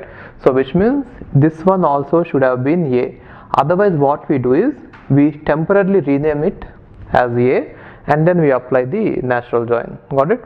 Now in that case what happens is, since A is already there in both the tables, we are going to get only one time A. So the output is going to look like this: A, B, D, and whenever these two A's are having the matching values, that particular result will be displayed, which means 1AG will be there, 2BH will be there, 3CI will be there, nothing else, that's it. Got it? So this is about the natural join. And next one is left outer join. So whenever you write left outer join, right outer join, fill outer join, these are exactly the same that we have seen in relational algebra. So in left outer join what we do is we try to join two tables and then whatever is not there in the left side, we are going to add it in the left side table. So let me show you with this example. In this example, this is the left side table and this is the right side table. If I am going to write R and S like this, now in this case, this is after joining, what we do is I'll test what are the tuples which are already included in this output. So these three tuples are already included, isn't it? Now what are the tuples which are not included? These three are not included. So for these three tuples, I am going to write there with null on the remaining attributes, which means if I write left outer join, all the tuples in the left table should be present in the table. That is the meaning of it. Since 4 is not present, 4D, I am going to put 4D. 5E is not present, I am going to put it. 6F is not present, I am going to put it. Now what should be these attributes? Since there is no matching, just put nulls there. So we are going to have null, null, null, null, null, null. This is left outer join. Now in the same way we can do right outer join as well. So what does right outer join mean is, instead of adding the tuples from the left side table, we are going to add the tuples from the right side table, whichever were not already added. Now these three tuples have already been included in the table, therefore now we are going to add these three in this place, and in this place we are going to get null. That is nothing but the right outer join. Now what is full outer join is, we are going to see that all the tuples in both of them are going to be present somewhere. Now if you observe this, after applying the join, this part is missing, so that part will be written there, and this part is missing, so that part will also be written there. So which means you are going to see in full outer join null null 7J, similarly null null 8K, similarly null null 9L. You are going to see all that. Got it? So this is all about the outer join. Now if we apply natural left outer join, natural right outer join, we are going to get this only when we have two attributes with the same name. See, when you are going to use this, here we need not have the attributes with the same name. We can specify the condition here, right? Now when you are talking about the natural joins, it means that we are going to have the tables with the matching attributes. Then only we are going to do this, and entire concept is going to be same. So what does it mean? In natural left outer join, we are going to do natural outer join first, and then we are going to add all the tuples from the left table which were not present in the result, right, with null in the corresponding attributes of the right side table. And what about this? We are going to do natural outer join first, and in the result, if any tuples are missing from the right side table, we are going to add all those tuples with null in the corresponding attributes of the left side table, right? And full outer join also we are going to do the same thing. So what does it mean? We are going to do natural outer join, and then we are going to add all the tuples from the left side as well as the right side, and if there are no matching attributes from the other table, we are going to fill it as null. Got it? Okay. Now let's see the topic of transactions. So what is a transaction is? A transaction is a collection of operations that perform a single logical unit of work. So let's look at a transaction from the perspective of a bank database server. Now if you are looking at the operations or the logical work that a bank database will get, generally there are various things like this. Assume that this is the bank database server, okay, and it is going to get lot of requests asking to perform some operation. Now if you take any operation, you can think of it as if it is a transaction because it is a single logical unit of work. Now let us say there is a transaction T1, let's call it as T1, which is requesting the bank to transfer account from some account A to account B, right? Now we are trying to transfer some money from account A to account B. Then what is that we are typically supposed to do is take the account A and subtract it from the, and subtract that amount from account A and take account B and add it to B and write it there. So what I mean to say is, let us assume that account A is having $100 or 100 rupees as a balance, and account B is having, let us say, 200 rupees as a balance. Now if I want to transfer 50 rupees from A to B, if I want to transfer this 50, then after the transfer, how much money will A have and how much money will B have is, A is going to get decremented by 50 rupees, which means you are supposed to have 50 here, and what is B going to have? B is going to have 50 rupees extra. Got it? This is what is supposed to happen by doing this logical piece of work. Even though it is a single logical piece of work, you might have to do it in various steps. Now what are the various steps involved in this is, first thing is you might have to read the data from the database, right? Now A's data and B's data, all this data will be present in the database. First you are supposed to read the data from the database, okay? So read the account balance of A, right? Now by doing this, what we get is, we can see that the amount of the balance of A is 100, okay, and after that you are supposed to decrement A by 50 because 50 rupees is what you are trying to transfer, right? And after doing this, you might write the balance of A back. So what did we do? We have decremented the value of A and we have written it there. Now we should not stop here. What should we do? After deleting or decreasing the amount, you have to increase the amount in the B side, right? So that is the reason you have to read the account balance of B and then add 50 rupees to B, right? So why am I reading? Because I don't know what its balance is. Then only if once I know the balance, then I can increment it or decrement it and then write it back. Now by doing all these 6 operations, 1, 2, 3, 4, 5, 6, I'll be able to perform one single logical unit of work, right? So all these 6 are required. Now let us say you have transactions and all the transactions are coming to you and all of them are queued up, which means transaction T1 is there, transaction T2 is there, transaction 3, many transactions are there, n transactions are there, and if a process is going to execute, if one process is going to execute each transaction, then what happens is, if you look at the transaction from the process perspective, it is going to have two parts here. One part is certain operations require IO operations to be done, and certain operations require CPU to be done. For example, this operation requires IO operations to be done, and this operation requires CPU to compute it, isn't it? And this operation again requires IO. Why? Because I have to read or write the data from the disk, so which is going to be given to the disk, and you might have to wait. So which means CPU will typically be idle when the process is executing these two statements, right? And when the process is executing this statement, CPU will get some work. And here also IO, and here also CPU work, and here again IO. So coming to databases, most of the work present in any transaction will actually be accessing the database, which means IO related work will be more compared to the CPU work, right? And now if you try to execute the transactions one after the other, then CPU is going to be idle for most of the time, right? Then how can I increase the efficiency of the CPUs? You can think of it from the perspective of a process, right? In the process management system also, we have seen that in operating system, when we are trying to manage many processes, if you have to increase the efficiency of a CPU, you should keep it busy as long as possible, right? Which means whenever one transaction is performing the IO, you should be able to give the CPU to other process so that it will be doing, it will be computing some work. So what I mean to say is, now if you observe it, transaction T1 looks like this. For some time it is going to do only IO, and then again it is going to do some CPU, right?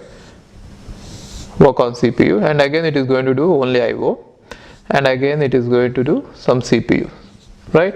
So this is how transaction T1 is working. Now let us say there is other transaction T2 which is able to which has got some computation work. So then whenever your T1 is busy with IO, then you could schedule some other transaction T2, let us say if it needs CPU here, and whenever T1 again needs the CPU, you just switch it, right? So this is called as switching. So giving the CPU to T1 for some time, which means giving the CPU to the process which is running T1, and then taking it back to T2 like this. So to T1 for some time, and again for T2 for some time, and again for T1. This is called as switching, right? So we can do this kind of switching in order to, let us say this is going to be idle whenever it is going to be given to T1, and again when T1 wants to do IO, then you can give it for CPU, right? So whenever you do such kind of switching, you should be very careful, because there can be various problems because of the concurrent execution of the process. So we have seen in synchronization techniques that when more than one process executes, and if between these two processes, if there is some common data, if they are going to access something in common, then there might be concurrency issues, right? So here also it is most common that when you are talking about dealing with databases, many of the transactions will have some common data to be working on, right? So then you might get some problem, right? So what are the problems you might get is, I'll just give you an example. Let us say one transaction T1 is trying to transfer some money from A to B, which means this one only. So which is going to read A, and then which is going to decrement A by 50, right? And let us assume that while this process is reading the data, there is other process or other transaction which has started, and which is actually trying to withdraw the money from A. Now at this point, assume that because of some reason you have preempted the transaction T1 and you have started the transaction T2. Now at this point, if T2 tries to read the value of A, right, then what it will see is, if the initial value of A, assume that the initial value of A at this point is, let's say 100 rupees. Now T1 is going to see that A is 100 rupees, and T2 is also going to see that A is 100 rupees, right? Now let us say here you are withdrawing the money, let's say 25 rupees you are going to withdraw, A minus 25, right? So here you are transferring 50 rupees from A, and here you are trying to withdraw 25 rupees from A. Then how much should be the balance? 25 rupees should be balance after T1 and T2 finishes their execution. But now, since you have preempted T1 and started T2 in between, now what happens is, if you write the value of A here and then write the value of A here, right? So this one is going to write the balance of A as 50, because according to this transaction A value is now 50, and this one is going to write the value of A as 75, right? Therefore the final value of A here is going to be 75. After both these transactions, actually the amount has to be 25, but now the amount is wrongly shown as 75, right? So if you observe this here on the other side, even though you are going to read B and then increment B and then write B, it is not going to change the value of A. So anyway, A's value is going to be fixed at 75 only, right? So whenever you are going to interleave the transactions, there is a problem that you might get inconsistency, right? What is inconsistency? It is not correct, isn't it? So such problems are going to arise whenever you try to increase the efficiency of the CPU by interleaving the transactions. Now in order to manage all this, we need transaction management system. Now what is the main responsibility of transaction management system is, whenever you are trying to interleave it, it should give us the same effect. See what happens if you would have, if there is no interleaving, you would have executed completely T1 and then completely T2, and then let us say if you have 3 or if you have 2 transactions, you would have executed completely T1 and completely T2. In this case you will get a correct answer 25, or you would have executed completely T2 and then started T1, right?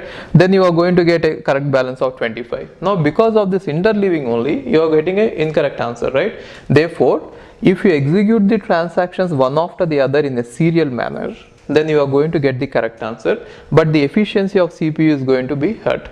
And since you are going to get millions of transactions as a request to the database system, if you do it in this way, your system is going to be very slow, right? Which means the response rate is very slow. So you are not going to do this.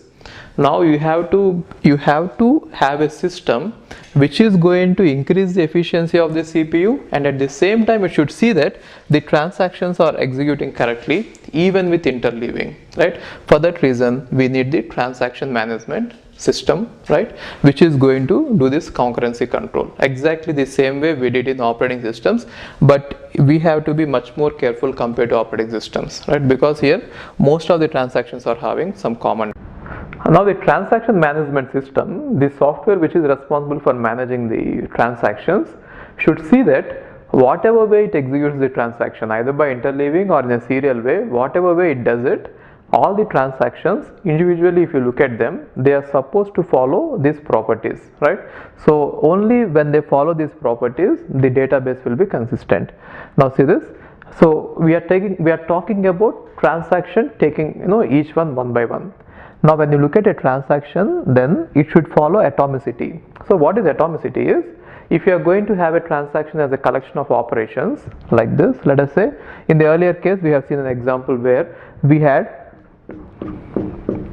6 lines of operation in a transaction, right?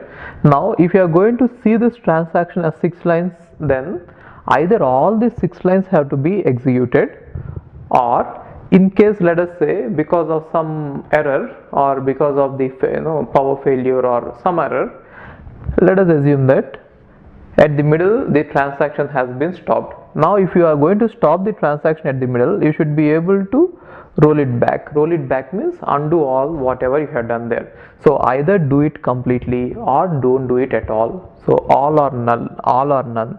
So this property has to be satisfied by every transaction, which means either you do it completely or don't leave it in the middle.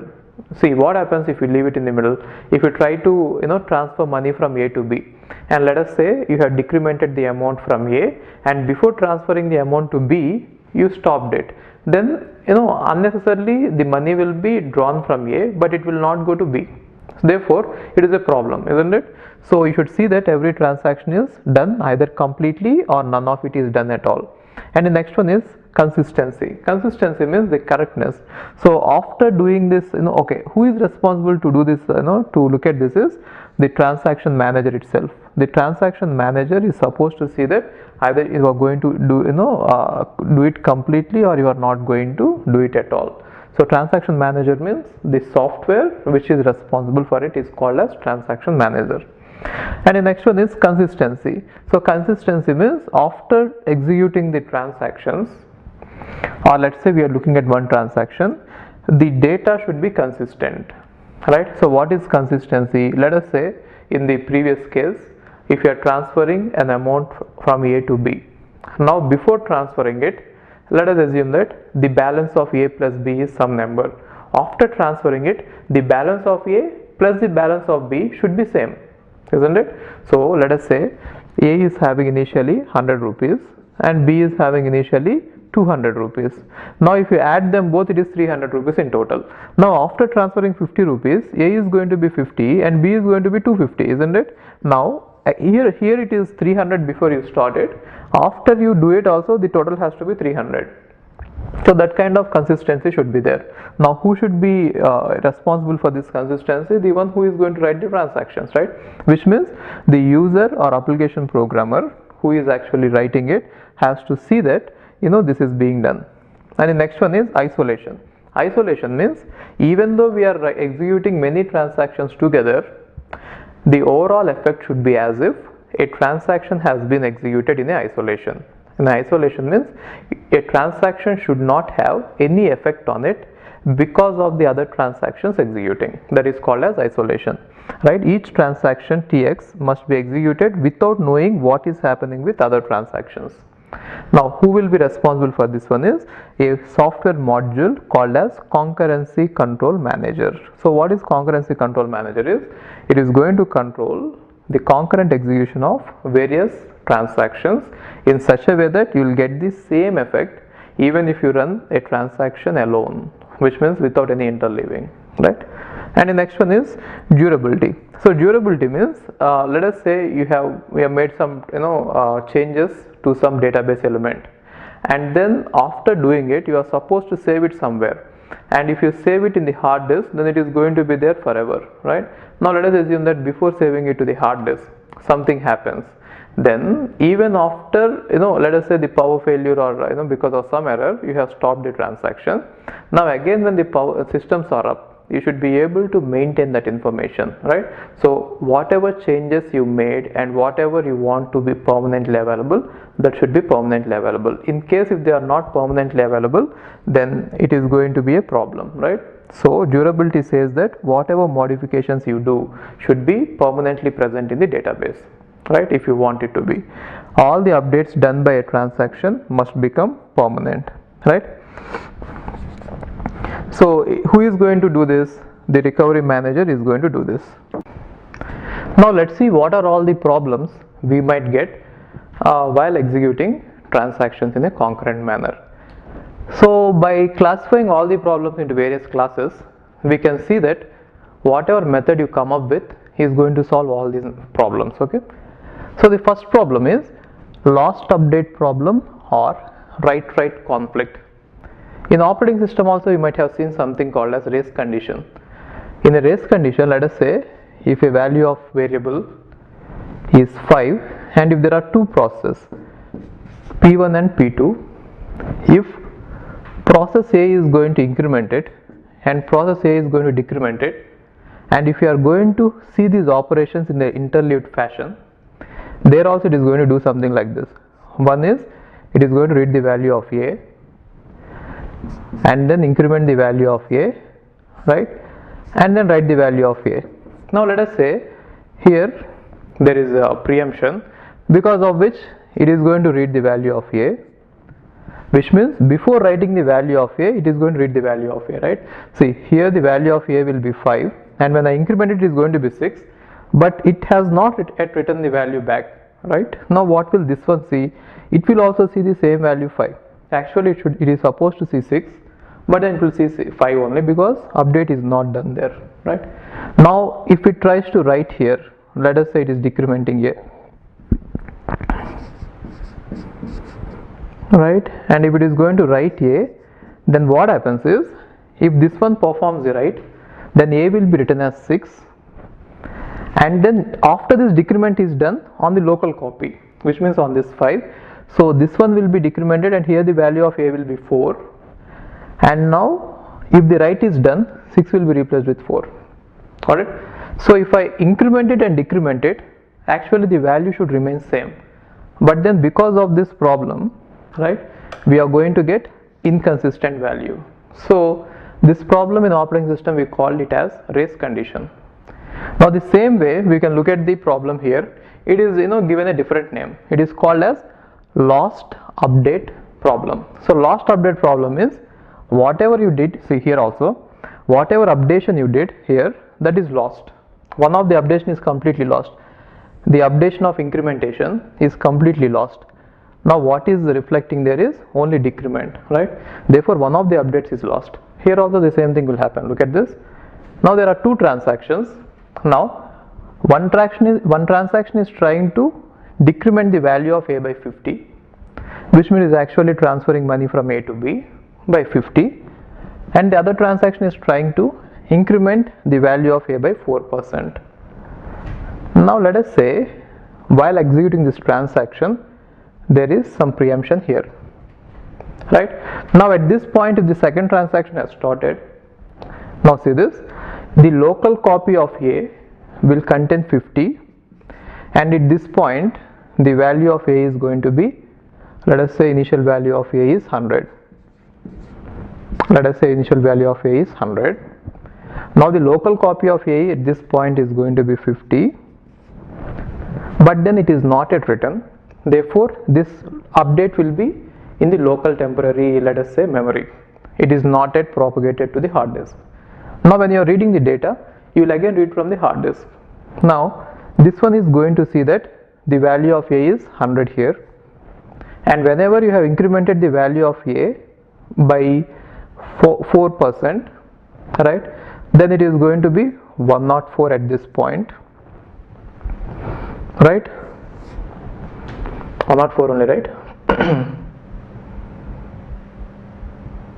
Yeah, 4% is 0.04, right? Okay, so it is going to be 104, and now based on who is going to see, the local copy in this transaction is containing 104, and the local copy in this transaction is containing 50. Now based on who is going to write it at the end, the value of A will depend on that, right? For example, if this one is going to write the value, now let us say what has happened here is this one is writing the value first, and then this one is writing the value. Now even though it is going to make the the actual copy in the hard disk as 50, later this one is going to overwrite on that, and it is going to replace this 50 with 104. Got it? Therefore the final answer is going to be 104. Actually if it would have been done one after the other, then what should happen? There should be a change in 50, and then you have to increment it by 4%, or after this you have to increment by 4%. The actual answers would have been different, right? But then because of this change, one of the updation, which means actually this updation is completely lost. So the overall effect is as if this has never happened, isn't it? Even though this happened, even if this has never happened, you are going to see the same value, which means this updation is completely lost. That is why the problem is called as lost updation problem. So you have to write the concurrency control mechanism in such a way that this problem will never arise, right? Okay, let's see other problem. So this is also called as write-write conflict. Okay, one more name is write-write conflict. Why? Because of these two, right? Now when will this occur? Whenever you are going to have two writes without any read in the middle, then this is going to occur. Got it? When you have two writes on the same data item, this is also important. When you have two writes on the same data item without having any read operation in the middle of the data item, then it is going to lead us to write-write conflict. See, now this one and this one is not going to give us any conflict, because even though it is write-write, here it is about B and it is about A. So two writes have to be on the same data item. Got it? Okay, let's look at the other problem.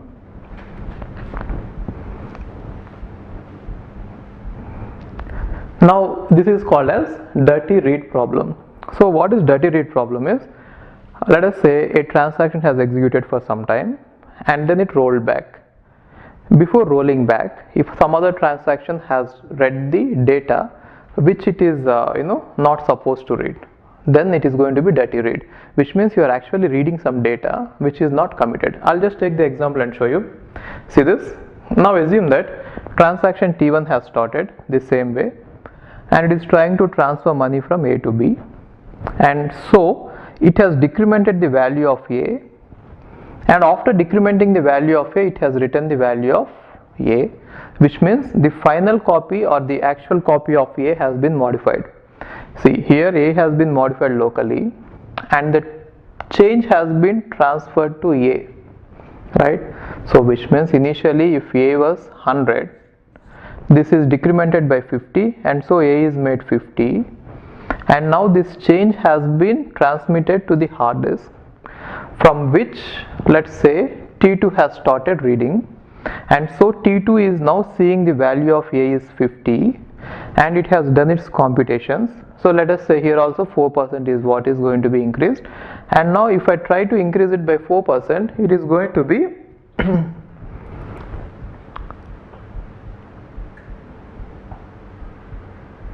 okay, so it is going to be I think 52 rupees, right? So now if you observe it, at this point it is going to be 52 and now it is going to write there. So again here it is going to be written as 52.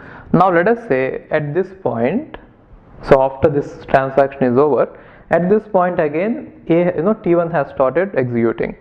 Now let us say T2 has somehow failed here because of the hard disk failure or hardware failure or some other failure, power failure, whatever the reason is.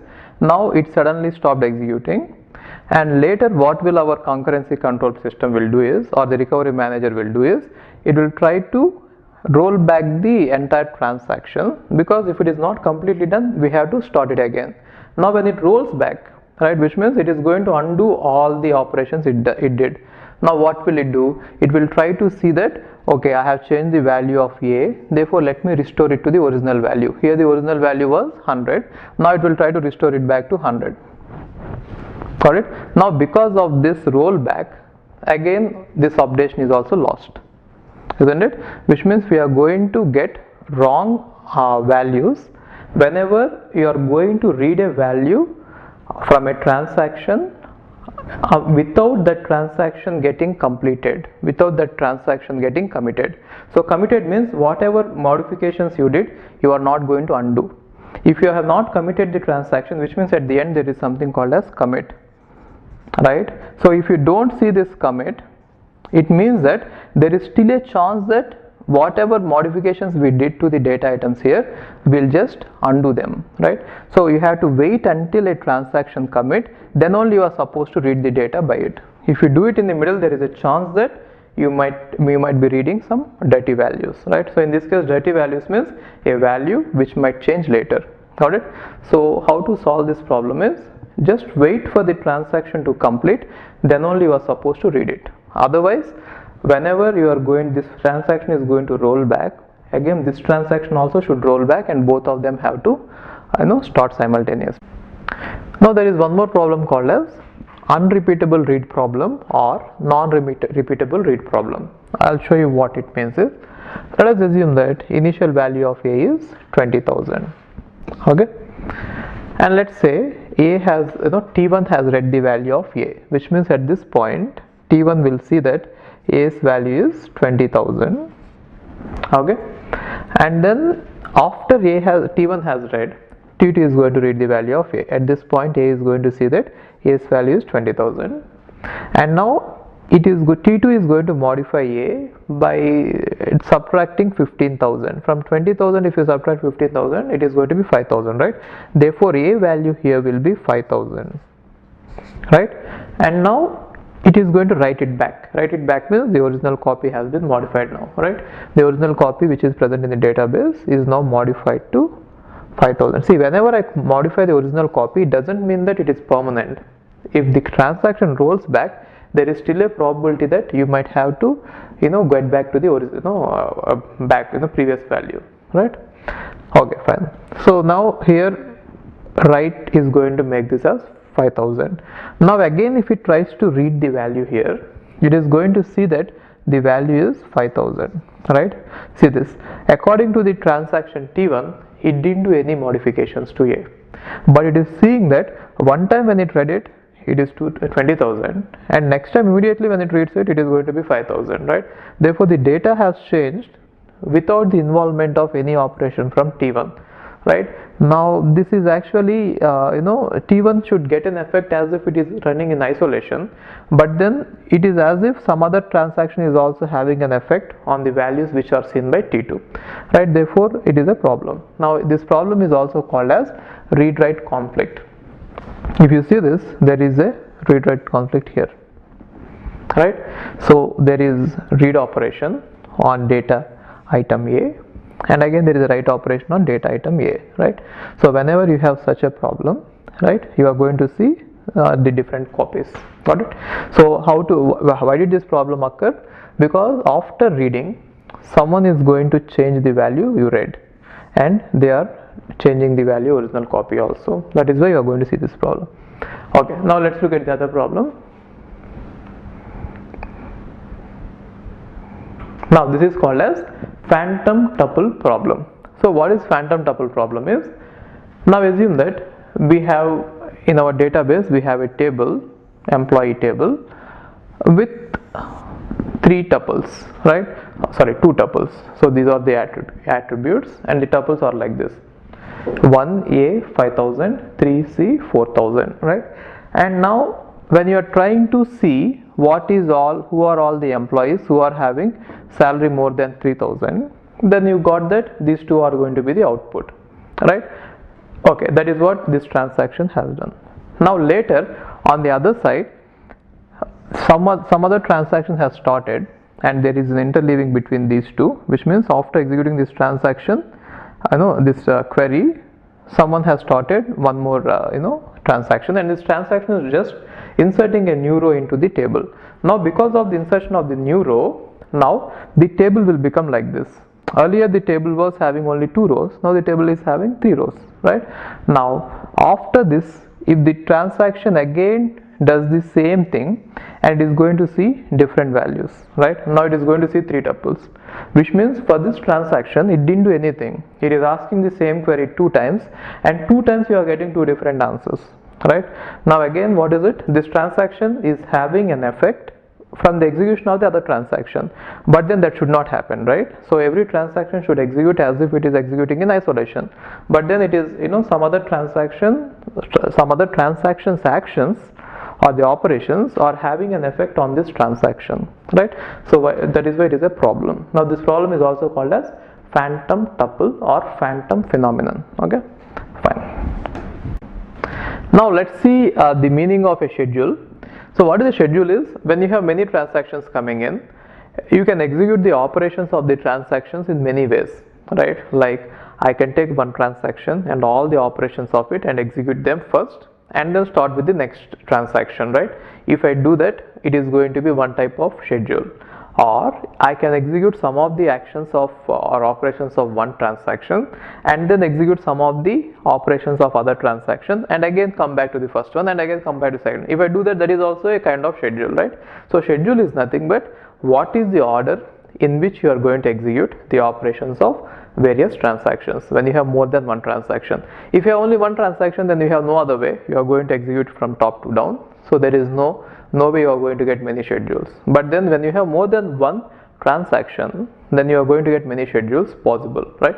Now I'll just read out the definition and give you the examples. Now see this, what is a schedule is, a schedule represents the order in which the operations of transactions are executed. So what is the meaning of it is, I'll just take an example. Assume that our database has got 2 transactions. Our database server has to execute these 2 transactions, and one transaction is T1. I'll just take a simple example, assuming that there are only 2 operations present in transaction T1. and the other transaction, let's call it as T2, is having only 2 operations. Just an assumption, generally 2 operations are not possible, but I'm just assuming it so that explanation will be easy, right? B1 and B2. So what is the meaning of it? In order to execute the transaction T1, the operations that have to be carried out are A1 and A2. In order to complete T2, the operations are B1 and B2. Now, what are the various ways I can execute these 4 operations is that is going to form schedules, right? So there can be one schedule of this type, T1 and T2. I can execute completely T1 first and then T2, right? So A1, A2 and then B1, B2, right? So this is one type of schedule, and the other type of schedule is I can execute, let's say, T2 first and then T1, which means B1, B2 operations will be done first and then A1, A2. This is other type of schedule, right? Similarly, you can have some other type of schedule on which, let's say, I start with one operation from T1, which means A1, and then I'll do one operation from T2, which means B1, and again I'll do one operation from T1, which means A2, and then one more, right? This is one schedule, right? Similarly, I can have one more schedule like this. I can start with one operation from T1 and then I can finish T2 and then I can finish T1, or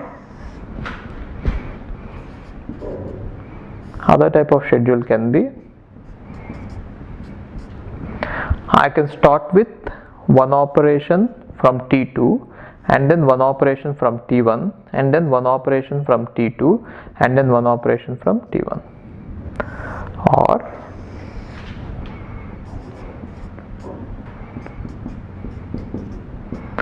other type possible is I can start with this and then I'll finish up T1 and then I can end this one, right? Now if you observe this, these are the various possibilities we have, no more, you can test it, right? So one thing that might be confusing you is, you might also think that this type of schedule is possible. Let's say S7, you might think that this type of schedule is possible. I'll start with A2 and then I'll start with B1, B2 and then A1, right? Now this can never be a schedule. The reason is, within a transaction you are supposed to follow the order. If you look at the order, within a transaction A1 should be done first and then A2, right? So this should not be altered, right? If you look at any of these transactions or schedules that I have written, within a transaction you are always going to have the order. Now if you look at this, the order is A1, A2 and B1, B2, right? If you look at this, order is A1, A2, B1, B2. Here also A1 and then A2, B1 and then B2, A1, A2, B1, B2, A1, A2, B1, B2, A1, A2, B1, B2, right? So if you look at it, I'm following the order, right? So with these two transactions with two operations each, how many schedules are possible? 6 schedules are possible, right? Now if you don't let any control, if you assume that no concurrency control mechanism is applied and you are simply allowing the transactions to interleave and operate, then they might execute in any of these possibilities, right? Now how many of them will lead to the correct answer? That actually depends on what types of operation they are. If there is no intersection between them, which means these two transactions, if they are not operating on any common data item, then all of them might be true if they are completely independent, right? But then if they are dependent, then depending on their actions, some of the transactions might lead us to wrong answers depending on what the problems we have seen earlier, right? If some of the schedules are leading us to the problems that we have seen in the earlier examples, yes, that might be wrong.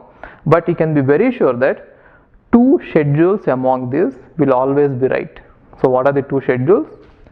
This one and this one, right? So if you look at these 2 schedules, this one and this one are actually serial schedules. Why serial is, you are letting one transaction completely be over, then only you are starting the other one.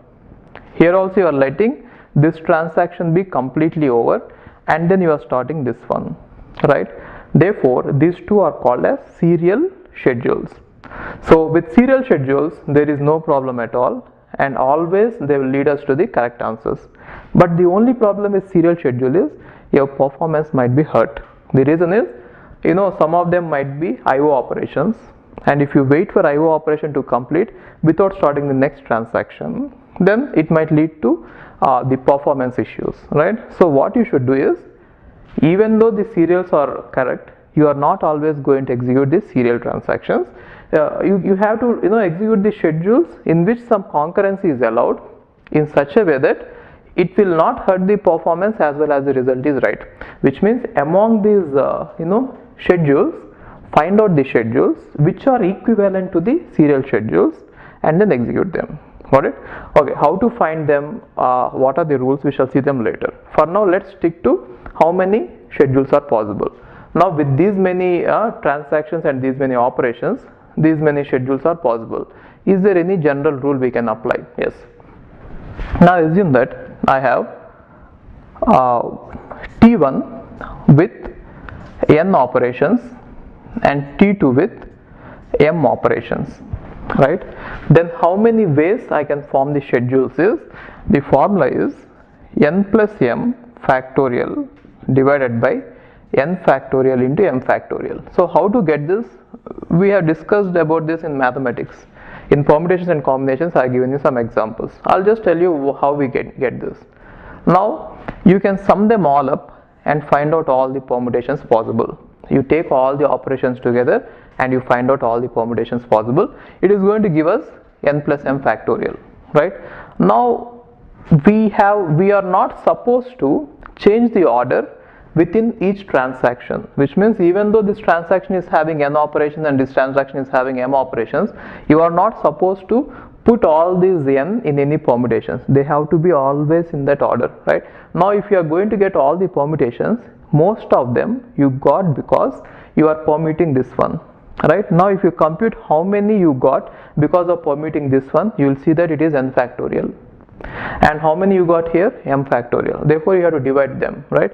Because many of the transactions in this one actually represent one and the same transaction. Therefore you are not supposed to change the order. That is why I am dividing it with this. Or if you want to clearly understand why this is true, better you watch permutations and combinations, you will understand it, right? So what I mean to say is, all these n operations, A1, A2, A3, so on an, have to appear in the same order within the schedule, and B1, B2, B3 have to appear in the same order, right? Now you can have any combinations of these two, but then the ordering has to be maintained, right? So the relative ordering between these n operations have to be same, and the relative ordering between these m operations have to be same, right? Now this number we got assuming that we are going to change the ordering between this and the ordering between this, and then we have to cancel that effect. That is why I am dividing with n factorial into m factorial. Now in this case, n and m are 2 and 2. Therefore what is that you are going to get here? 2 plus 2 factorial divided by 2 factorial into 2 factorial. Now if you compute it, this number is going to be 4 factorial divided by 2 factorial into 2 factorial, which is 6. Got it? So that is why you got 6 schedules. Now out of the 6 schedules, 2 are going to be serial schedules, right? And all the remaining are going to be non-serial schedules. Got it? Now if you have, let us assume n transactions, T1, T2, T3, so on Tn, n transactions, and let's say the number of operations in each transaction is A1, A2, A3, so on An. Then how many schedules are possible? The number of schedules possible will be A1 plus A2 plus A3 plus so on plus An divided by A1 factorial into A2 factorial into A3 factorial into so on into An factorial, right? This is the total number of schedules possible. right? Now out of these schedules, how many schedules will be serial? Serial means we have to execute completely one transaction and then next one and then next one, like that, right? Now how many is it possible? So you are going to get n, with n transactions you are going to get n factorial serial schedules, right?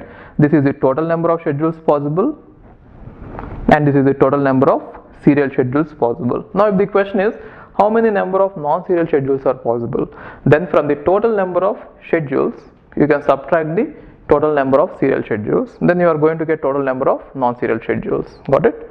And non-serial schedules can also be called as concurrent schedules. Why? Because you are actually mixing up the operations. Whenever you mix up, it is concurrent execution. Got it? Now let's see the types of schedules. So one type of schedule is serial schedule. So what is a serial schedule is? If we don't have any interleaving, then generally that type of schedules is called serial schedules. The meaning of this is, if you have started a transaction, just finish it off till the end without going to other transaction in the middle. If you are going to do that, then such type of schedules are called as serial schedules. And next one is, when transactions are executing serially, that always ensures the consistency. So this means that when you make sure that all the transactions are going to execute one after the other, then the database is going to be consistent. Consistent means it is correct. So always serial schedules are going to give you correct answers. But then it doesn't mean that all the non-serial schedules will give you inconsistent states. No. So there can also be some non-serial schedules which might give you correct results, which means consistent states, but it is difficult to find them out, or you are supposed to find them out, right? Find out all the non-serial schedules which are equivalent to these serial schedules and execute them. That is the main purpose of this entire theory. And the next one is, if there are n transactions in a schedule, the possible number of serial schedules are n factorial. This is what we have seen. Okay. Now let's see an example. Assume that we have two transactions, then how many serial schedules are possible, and then let's see what are the examples. Assume that two transactions are like this, T1 and T2. Now this is a schedule in which I am finishing T1 first and then I am starting T2. So I am finishing T1 first and then I am starting T2, right? And again, this is the example of a schedule where I am finishing T2 first and then I am starting T1, right? So if both of these, since there is no interleaving, which means once I start it I am going till the end and then only I am going to the next one. Since there is no interleaving between the transactions, you can call it as serial schedule. This is the example of serial schedule. Now what about non-serial schedule? Whenever, see this, you have started this T1 and you have executed till this point, and then again you are going to T2 without completing it, right? So there is interleaving. Now whenever you have such interleaving, then it is called as non-serial, right? And in this case, this non-serial schedule is going to be inconsistent, right? So if you observe it, it is going to be lost update problem, isn't it? But then I am not saying that all the non-serial schedules are going to create problem. No, there can be some non-serial schedules which might work well, right? But in this case, that is an example of a non-serial schedule which is not working well, right? But anyway, here we want to see what are the examples of serial schedules, and these are the examples of serial schedules. Only two are possible. Got it? Okay. Now let's see what a complete schedule is. A schedule is said to be complete if the last operation of each transaction is either abort or commit. So what is the meaning of it is, till now we didn't see what is abort and what is commit. I'll just explain you. Now whenever a transaction is saying that the last statement is commit, and if you are going to execute that statement, it means that whatever writes it has done till now, they have to be made permanent, right? So whenever you do write, see, whenever you read, you are going to read from database, and whenever you write, you are going to write to the database, and in the meanwhile the copy is going to be in your temporary memory. Whenever you write, the copy is going to propagate to the hard disk or the database, which means the write is going to be propagated into the database, but still you are supposed to say commit. Now whenever you say commit, it means that don't allow anyone to change it. That is the meaning of it, right? Or you want this change to be permanent, right? So no other transaction should come and undo this, the changes made by this transaction. With examples it will be clear, right? It might be a bit confusing here. So when you have already written what is the use of commit, right? With examples I'll tell you what is the meaning of it. So you can, for now you can understand that whenever I say commit, it means that whatever changes are done till now, they have to be permanent and we are not supposed to change them, okay, later. So it is not possible that you can undo the changes. And let's say this abort means, so whenever any transaction does abort, it means that whatever changes are made by this, you just undo them, right? For example, it has done write operation, you just undo it and set a value to previous value, before it has done this, which means before when it has started reading a, whatever value it was, you are going to put it there, right? Now the problem here is, this is going to create a problem. So by the time you are trying to restore the value, someone else has already committed the value of a, then you cannot do this. So anyway, that is not what we are trying to explain here. Here I just want to tell you that whatever the type of schedule it is, if all the transactions are showing you either commit or abort at the end, we call such a schedule as complete schedule. Now is this possible or not, is it right or wrong, don't worry about it as of now, okay? That is not the intention of this, of our explanation here. Here we are just concerned whether it is complete or not, okay? Now come here. Now we can see, based on the placement of this commit and based on the placement of the abort, we can say that some are recoverable and some are unrecoverable schedules. Now let's say this recoverable schedule. Recoverable schedule means, I'll show you what is happening here. Let us say T1 is trying to transfer some amount from A to B, right? Assume that T1 is trying to do this. It is trying to transfer from A to B some 50 rupees, and initially A value is 100. This is what is A value, right? And T2, it is trying to increase the A by 4%, right? So which means T2 is trying to make A equal to A plus 4% of A. This is what T2 is trying to do, right? Now let's say T1 has started and then T1 has written back the value, which means T1 has started the transaction and read the value of A. At this point value of A will be 100, and then it is making its local copy to minus 50, which means the value of A is 50 now, and then it is going to write back this value into the database. Now what will be the value present in the database? It will be 50, right? And now from the database T2 is trying to read it, so T2 will read 50 instead of 100, got it? And now it is going to increment it by 4%, which means it made it to 52, right?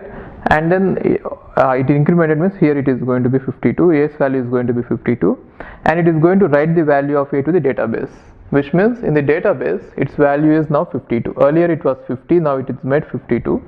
Initially it was 100, then it is made 50, now it is made 52, and now it is saying commit. Commit means whatever changes I made, I want them to be permanently available there, and please don't undo whatever I made, right? So what is that this transaction T2 has done is incremented the value of A by 4%, right? Now that change we don't want to undo it. Therefore this value of 52 has to be there permanently, or whatever changes are made by T2 should be always reflected there somehow. Now what is happening if T1 is, after executing for some time, it has decided that it has to roll back, right? Because of some reason it is failing, right?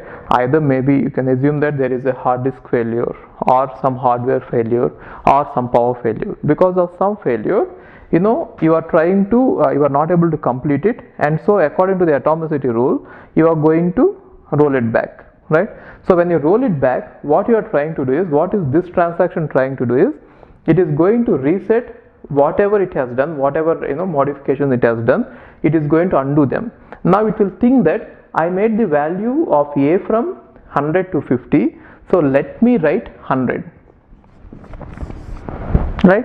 So that is what it wants to do, but then it has already committed, right? And so what happens is, whatever it has done, if you allow this, this action, then whatever action is performed by T2, that will be gone. Commit means it is saying that all my actions should be permanently reflecting in the database, but by doing the rollback here, all the actions done by this one are lost, right? Therefore, this is not recoverable. Got it? So such a problem, such a schedule is called as unrecoverable schedule, right? Okay, now how to solve this problem is, why did this happen is, you can think of this in another way. Let us say it is an exam and there is a person here writing and someone has copied from him, right? So let us say two people are cheating in an exam and someone has written some answer and someone else has copied it, right? And now before this person has submitted his answer paper to the examiner, this person has submitted the answer paper to the examiner and he left. Now after he left, this person changed the answer, right? He thought that, okay, this answer was not right, so let me change it, right? Now what happens, this person is going to submit the answer paper after this person has already left. Now he is going to lose the marks. Got it? Now how to make sure that this person will not lose the marks in this case? So one simple way is, if you have copied from other person, then don't submit your answer paper until this other person has submitted the answer paper, right? In case if the other person has submitted the answer paper, changed his answer, then you are supposed to change the answer, right? Just an analogy, right?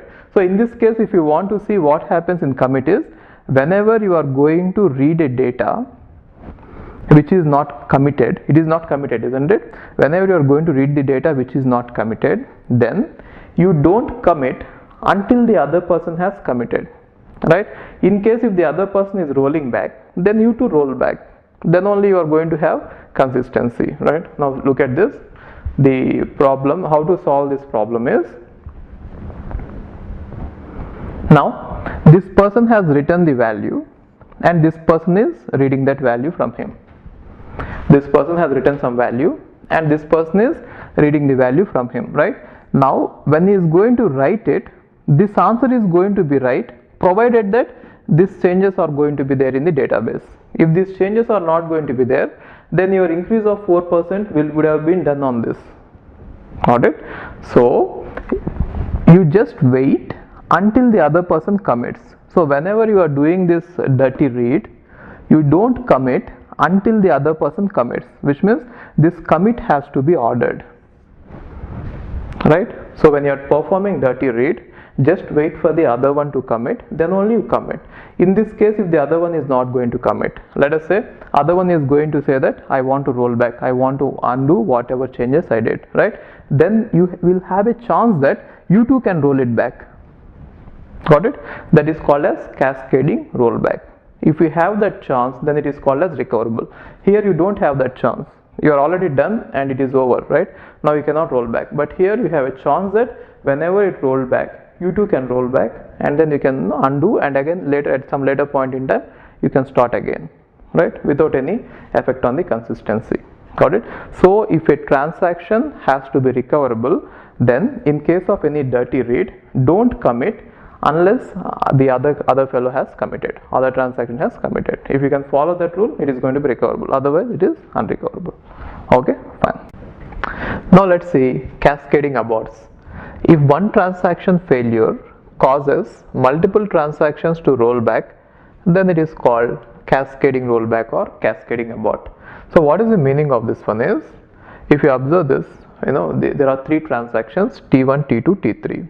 Now let us say T1 is reading the value of A and then doing something here, right? And then it is going to write the value of A, but it didn't commit it. Before it is getting committed, whatever value it has written, T1, now T2 is reading it, and then T2 is doing some modifications on A and then writing it, but then it didn't commit it, right? Now whatever value is written by T2 is read by T3 and it has done some modifications and it also has written the value there, right? Now look at this. Now T2's value will depend on what T1 has computed, and T2's value will be right provided that T1 transaction is committed, right? Which means if it says that all the changes I made, if they are correct, then only this one will be correct, which means the correctness of T2 will depend on correctness of T1 or completeness of T1. If T1 suddenly says that I am not complete, then whatever T2 has computed will be wrong, right? And then the correctness of T3 depends on the correctness of T2, right? Now if T2 is wrong, then T3 will be wrong, right? So at this point, let us say at this point, before this one and this one has got committed, assume that T1 is saying that I want to roll back because of some failure. Then what happens? Then you have to roll it back because it will not be correct unless it is committed. Since it is not committing, you two have to roll back and undo all the changes, and now you two also have to roll back and undo all the changes, right? So yes, this is definitely recoverable. The schedule is recoverable, but then the schedule is waste of time, isn't it? Now if you observe this, all the computations done here have to be undone, all the computations done here have to be undone, right? So now what is the solution in this case is, don't read from uncommitted transaction, then you need not do cascading rollback, right? Or if you want to understand it clearly what has happened here, I'll just tell you what it means. Now let us say T1 has read the value of A, let us say initial value of A is 10, and it has made the value of A as 20, incremented it by 10. Now let's say T2 has started. Now T2 has started from this point, not from this point, right? Assume that all T1, T2 and T3 are three transactions which are trying to increment the value of A by 10. If all of them happen simultaneously, in the correct order, then what should be the value of it? If the initial value of A is 10, if all of them are going to increment it by 10, then it has to be 40 at the end, right? Now let's say T1 has started and it finished it, and it has computed its value as 20, and now T2, it has started and it has started from 20 value and it has updated it to 30, which means incremented it to 30. Now T3, it has started from 30 and has incremented to 40. Therefore final value computed by T3 is right. Now what happens if T3 commits is, it is going to make this change as final, and then if these two are going to roll back, then you will not be able to undo this change done by it, or the change done by this will be gone, right? Now let us say if they have committed earlier, right? If this one would have committed here, if the commit of this one is instead of this, if it is at this point, then what will happen is, we will consider that T2 has completed its execution and you will not execute T2 again, right? Now if you are going to roll it back, then what happens? It has read the value of T1 has read the value at 10 and it made it to 20, therefore it will again set it back to 10, right? Which means T2 is over, and now T2 is setting it back to 10, and let us say T3 is not over and T3 is able to roll back. Then what happens is, T1 will again come for execution because it rolled back, and T3 will again come for execution at later point in time, but only value of 20 will be incremented, right? By 10 by this and 10 by this. Next time if everything goes well, then the value of this one is going to be 30 only. Got it? So having recoverable schedules is important. For that reason, we are not going to commit any transaction, this transaction, until this transaction has been committed, right? And we are not going to commit this transaction until this transaction has been committed, fine. And it is going to lead us to cascading rollbacks, right? So what is cascading rollback is, if this one is going to roll back, then this one also has to roll back. Now this is going to be a waste of CPU time, isn't it? So we want transactions which are cascadeless. So what are cascadeless is, even if it rolls back, I don't want to roll back. Got it? So when can that happen? Now let's see this example.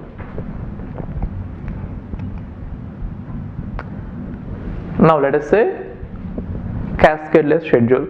A cascadeless schedule is one where each pair of transactions Ti and Tj such that Tj reads the data item that is written by Ti then the commit operation of Ti should appear before the read operation of Tj. So what they are trying to say is, now in the earlier case, we have to roll it back because we are trying to read the data and perform the operations before this one has committed. Now how can you avoid it? If you would have waited till transaction T1 has committed, then there would have been no reason for you to roll back, right? So don't read data from any uncommitted transaction. Just wait till it commits. So later at some point, if you read it, there will be no need for you to roll back because it is already committed. Anyway, it is not going to roll back. Therefore, there will be no need for you to roll back, right? Similarly, if this transaction is reading the data from this, then wait for this read until this transaction is going to commit. Now once it is saying that I'm done, I'm complete, then only you read it. Why? Because there is no way it is going to roll back. Therefore, you will be safe. Got it? Now how to ensure it is, so if you are going to read from some transaction, see that its commit will appear first. Got it? Now let's compare this one with recoverable. So what does recoverable say? Recoverable say that whenever you are going to read from some transaction, see that you commit only after he commits. Now since you are putting this read after commit, definitely you are ensuring that the commit will be after this commit. Are you getting this? See, in case of recoverable schedule, what was the rule? If you are going to read, let us say there is T1 and let us say there is T2, right? Let us say it is writing the value of A and you are going to read the value of A, right? Now it is saying that let this one commit, then only you commit, right? So this is the order you are supposed to maintain. Got it? This is what is recoverable schedule mean. Now coming to this cascadeless schedule, what it is trying to say is, you put this after this. So by ensuring that the read operation itself is after the commit operation, you can ensure that the commit operation of this one will definitely be after this commit operation. Getting this? Therefore, what can we say? If a transaction is cascadeless, then definitely it is already recoverable. Why? If you are going to order the read operation after this commit, automatically this commit operation will be after this commit. Therefore, it is satisfying the rule of recoverable schedule. So what can you say? Every cascadeless schedule is recoverable. But can you say that every recoverable schedule is cascadeless? No. Why? Because of this, isn't it? This is recoverable schedule, but then you are reading before it gets committed. Therefore, if it rolls back before, at this point, if it says that I want to roll back, then you are supposed to roll back. Got it? Therefore, if you are trying to see the relationship between cascadeless and recoverable, it is like this. Set of all recoverable schedules and set of all cascadeless schedules. Now, every recoverable schedule, set of all recoverable schedules and set of all cascadeless schedules. Now, we can say that every cascadeless schedule is recoverable, which means if you are going to say this is definitely recoverable, but then there can be some recoverable schedules which are not cascadeless, right? So what does it mean? The recoverable schedules may also contain some rollback schedules, right? I mean that cascading rollback schedule. What is the meaning of it? If you are going to roll back a transaction, then you might have to roll back the other transaction. That is not a problem, but just a waste of computation time. See, always it is better to have recoverable schedules, because if something wrong happens with one transaction, you can start everything once again without losing anything. That is why recoverable schedules are important, right? Now let's see strict schedule. A schedule is strict if a value written by a transaction cannot be read or overwritten by other transactions until the transaction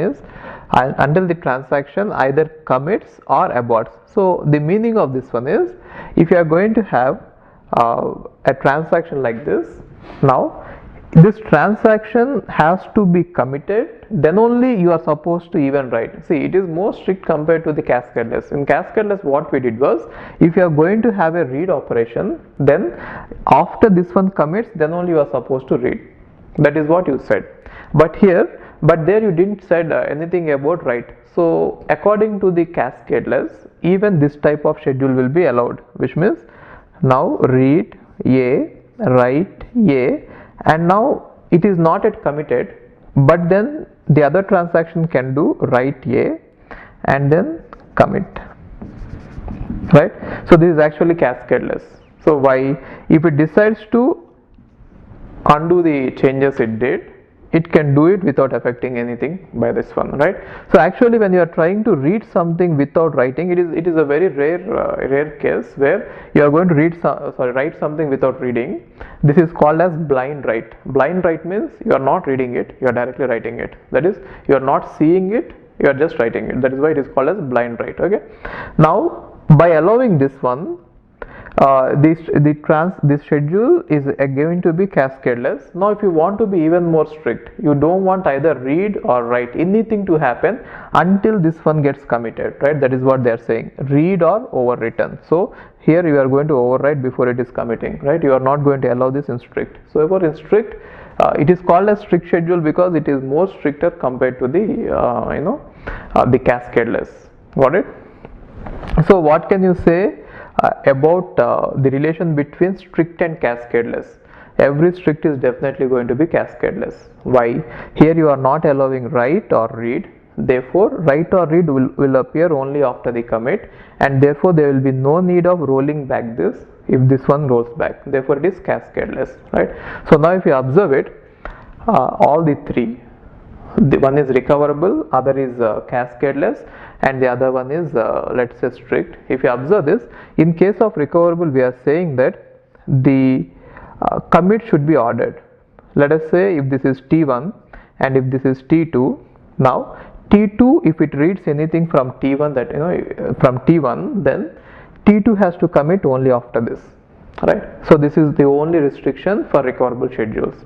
Now coming to cascadeless schedules, it is saying that if T2 wants to read something from T1, then let T1 commit, then only you read.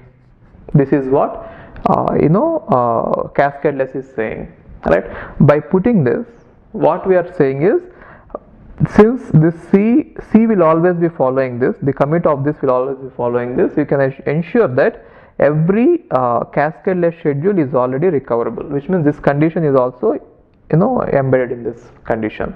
Now if you look at this strict schedules, what is it trying to say is, it is not just about read, whatever operation it is, read or write, you have to put only after this, which means if you have T1 and T2, and if T2 is trying to blind write something which T1 has written, it is saying that wait until it gets committed, then only you write or you read, then only you commit, right? Therefore it is even more stricter than this. Therefore if you observe this strict schedule, you are not allowing anyone to read until you commit this one. Therefore every strict schedule is definitely cascadeless. Now if you look at cascadeless, you are not allowing this read to happen before this, therefore you are not allowing this commit to happen before this commit. So every cascadeless is recoverable. Got it? So now if you have to see, it might be confusing, but if you slowly listen to this, it will be easy. Okay. Now if you put all these things together, right? So this is about recoverable, this is about cascadeless, and this is about strict. Now if you put all these points together, whatever I discussed till now, then you are going to observe this point. Now let's see this. Then you can clearly see that one is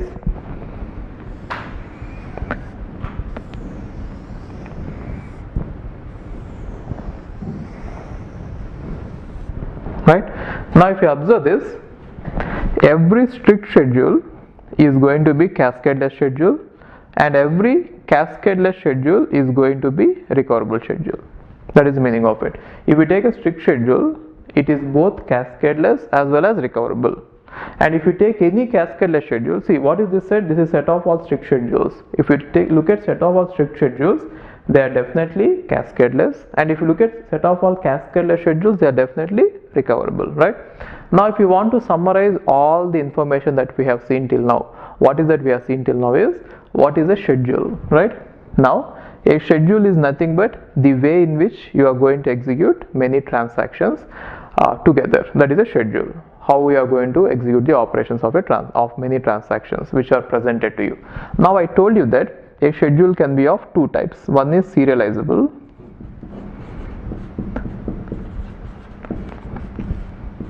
and the other one is non-serializable.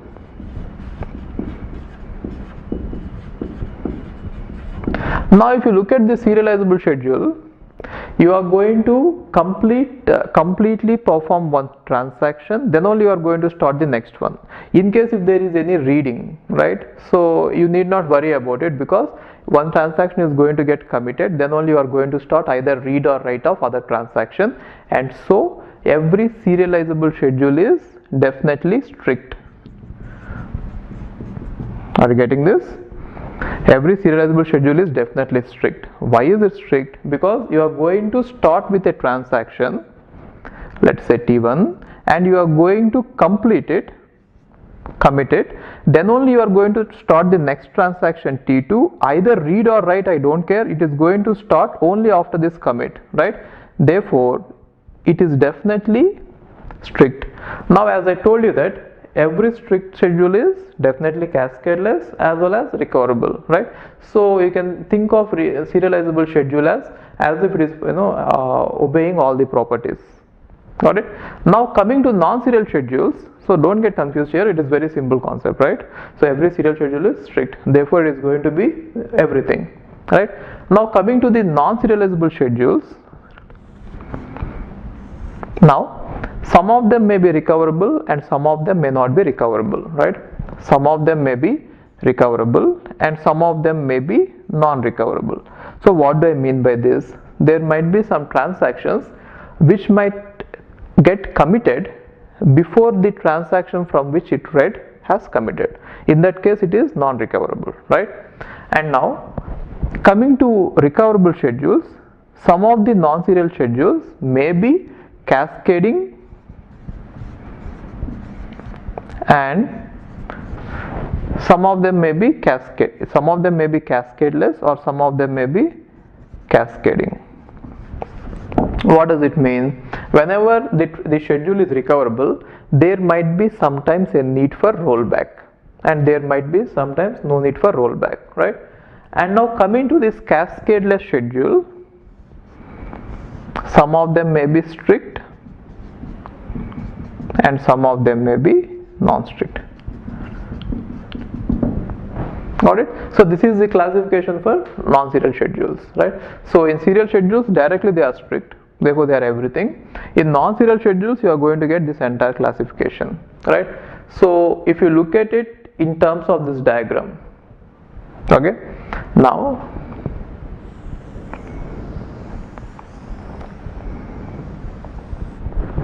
you can say that this is set of all non-serializable schedules. Got it?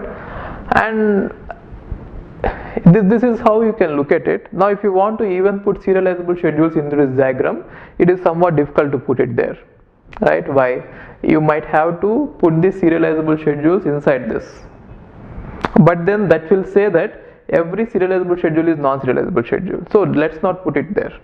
Got it? So what I mean to say is there might be some non-serializable schedules which are not recoverable. So what are the schedules that fall here? The schedules which are non-serializable and which are not recoverable, which means this part, right? If you consider that this outer part, this outer ring, then the outer ring is going to represent this one, right? And now what are the if you look at this ring, this entire ring, okay, between this one and this one, this part, if you look at this part, this is set of all recoverable schedules which are not cascading, which means these are recoverable but cascading. This is cascadeless. This is recoverable but cascading, which means this part, they are recoverable but cascading. Now if you look at this part, right, let us say this part, now what is it? They are cascadeless but not strict, so which means they are cascadeless but not strict, this part. Now if you look at this one, it is strict, which means this part. Got it? Now if you union this one and this one, you are going to get cascadeless, which means if you union this part and this part, you are going to get all the cascadeless schedules. Got it? And if you union this one and this one, which means cascadeless and cascading, you are going to get all recoverable schedules, right? And if you union this one and this one, so which means recoverable schedules and non-recoverable schedules, you are going to get the total non-serial schedules. Got it? Which means this one and this one is going to give you this. Understood that? Okay. Now let's see serializable schedules. So what is serializable schedule means? Now if you assume that we have two transactions, let's say T1 and T2, and assume that T1 is having the operations A1, A2, and T2 is having the operations B1, B2, right? Now if I execute T1 followed by T2, it is going to be the schedule is going to look like this, right? Or if I execute T2 followed by T1, then the schedule is going to look like this. So B1, B2 followed by A1, A2, right? Now we are sure that these two are the serial schedules and which are going to give us the consistent results or the correct results, right? But then if you have any interleaving, which means if I have any schedule which is going to be non-serial, then let us say you have one more serial like this, B1, A1, A2, B2, right? Now let us say these two serial schedules, if I execute it any one of them, it might waste some of the time because of the IO operations and CPU being idle. Now if I allow interleaving to happen, let us say it is giving me better performance in terms of the CPU utilization. But then in order to go for this, I should be very sure that this one is going to give me correct results or not. Now when can I allow this schedule to be executed is only if it is equivalent to either this one or this one, right? Now if this is equivalent to either this one or this one, then we can say that this schedule is serializable, right? Even though it is a non-serial schedule, I can say that this schedule is serializable. Now how to say that this one is equivalent to either this one or this one? There are various concepts we can use, right? Now the formal definition is like this. See this? Serializable schedule means a transaction schedule is serializable if its outcome is equal to the outcome of its transactions executed serially, that is sequentially without overlapping in time. So what they are trying to say is, if you have any schedule, it is said to be serializable if it is equivalent to any of the serial schedules, right? Now there are various ways we can see this equivalence. One is called as result equivalent schedules, other is called as conflict equivalent schedules, other is called as view equivalent schedules. Now based on this concept we can say conflict serializable, view serializable, etc. Now we shall see one by one now. First one, let's see what is result equivalent schedules. Let's see this one. Now result equivalent schedule means the two schedules S1 and S2 are said to be result equivalent schedules if they produce the same final database state, right? What I mean by this is, whatever schedules you take, you start from a state of database. Now after you execute that schedule, you are going to change the values in the database. Now let's take a schedule S1 and do this. Take a database and execute the schedule S1 on that. Now you are going to get the new instance of database. Now if you take some other schedule and execute the schedule on the initial database, if the final database whichever you get is equivalent to is equal to the same database you got from the first schedule, you can say that these two are result equivalent. So I'll just take an example and explain you what I'm trying to say here. Now question is the following schedules result equivalent for the initial values x and y, right? So for the initial values x and y, if x and y are 2, 5 respectively, right? So which means let us assume that there is a database, and in the database the initial value of x is 2 and then y is 5, right? And we are supposed to run transactions T1 and T2, and we are trying to run it in these three ways: one schedule S3, one schedule S1, one schedule S2. Now we have to verify which of them are actually equivalent. Okay, now let's see one by one. If you are going to look at this, now what will happen to value of x after this schedule is over? Now it is going to increment the value of x by 5, and y by 5, and again multiply the value of x by 3. So at this point x is going to be 2, at this point x is going to be 7, right, and at this point y is going to be 5, and at this point y is going to be 10, right.